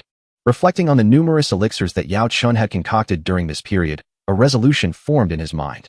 After all, one of those elixirs was intended specifically for the old man. With this thought, a faint smile graced Chun Feng's face as he turned his gaze toward Elder Nalan. Grandfather Nalan, although the poisonous mark on you has been thoroughly cleansed, your body remains exceedingly frail after years of toxin erosion.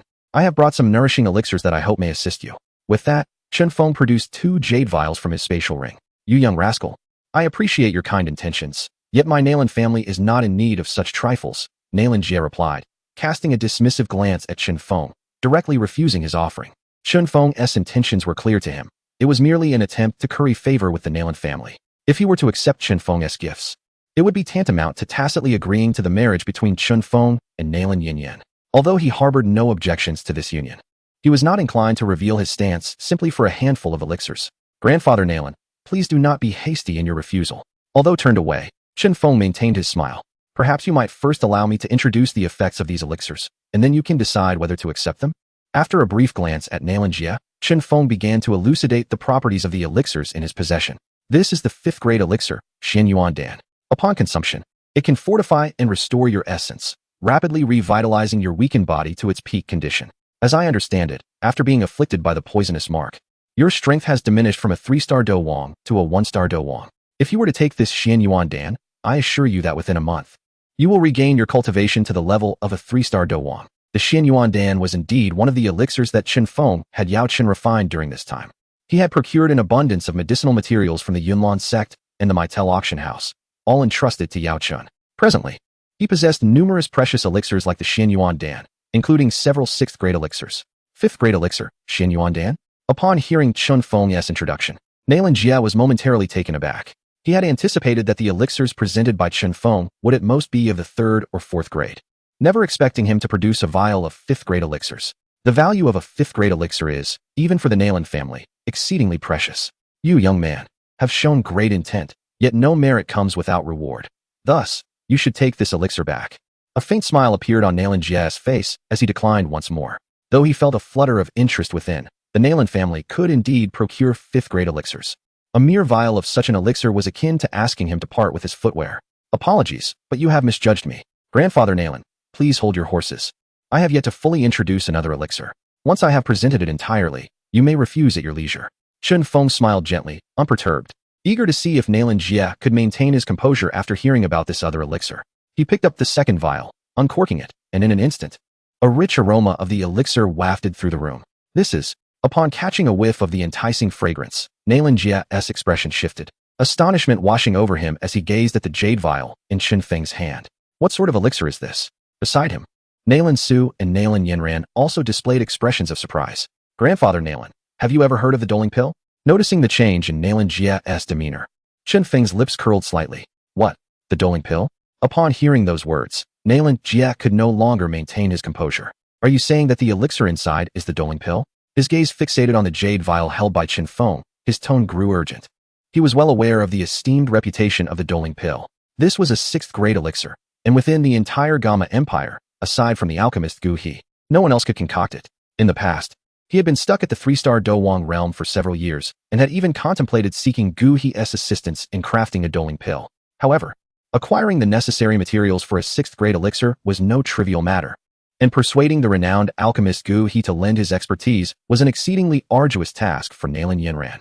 Over the years, Douqi had only crafted elixirs for the high-ranking members of the Numerous Sect and had never assisted outsiders. Thus, when Chun Fong asserted that the elixir in his hand was indeed the Douqi pill, it stirred something profound within Nalan Jia. Chun Fong nodded slightly, smiling as he affirmed, "Indeed, the elixir I possess is the 6th-grade Douqi pill." Nalan Su's face was equally filled with astonishment. This young man had truly invested significantly. To part with a 6th-grade elixir demonstrated an unparalleled sincerity. Upon hearing about the 6th-grade elixir, Nalan Yinran could not help but cover her mouth with her delicate hand. After her initial shock, her gaze toward Chun Fong was filled with affection. Her senior brother had gone so far as to procure a 6th-grade elixir for her, which moved her deeply. At this moment, Nalan Jia swallowed hard, his eyes glistening with yearning as he looked at the jade vial in Chun Feng's hand. The Douqi pill. It truly is the Douqi pill. This was the 6th-grade elixir he had long coveted. Did this young man genuinely intend to gift it to him? Nalan Jia's gaze burned with intensity. Had it not been for his concern about his own dignity, he might have shamelessly approached Chun Fong for the coveted Douqi Dan. Could he no longer suppress his desire? Observing the fervor in Nalan Jia's eyes, Chun Fong could not help but smirk inwardly. He doubted that a mere Do Wang could withstand the allure of the Douqi Dan. Watching the old man stubbornly maintain his composure, Chun Fong chuckled softly, recognizing that the other party was too proud to relent. Thus, he offered a graceful exit. "Grandfather Nalan, this Xin Yuan Dan and Douqi Dan are but a token of my esteem." His gaze shifted to the tearful Nalan Yinran beside him, and with heartfelt sincerity, he continued, "The Nalan family has cared for Yinran for over a decade. This is my humble tribute to you, and I sincerely hope you will not refuse." At this juncture, Chun Fong chose to be forthright about his intentions. Regardless of the circumstances, Yinran was destined to be his bride. Should the old gentleman continue his obstinacy, Chun Fong was prepared to employ his own means to persuade him. He hoped fervently that this venerable man would not be unappreciative of his gesture. Upon hearing Chun Feng's words, Nalan Jia snapped back to reality, his gaze penetrating as he regarded Chun Fong. The implications of his words were unmistakable. Accepting the Douqi Dan would signify his tacit approval of the union between Chun Fong and Nalan Yinran. Nalan Jia's lips quivered, yet he refrained from outright rejection as he had previously done. His eyes were drawn irresistibly to the jade vial in Chun Fong's hand, filled with an insatiable longing. Had it been any other elixir, Nalan Jia would have steadfastly upheld his position. However, the Douqi Dan was simply beyond his capacity to refuse. "Chun Fong, your sincerity has not gone unnoticed by the Nalan family. I can rest assured knowing that Yinran will be entrusted to you,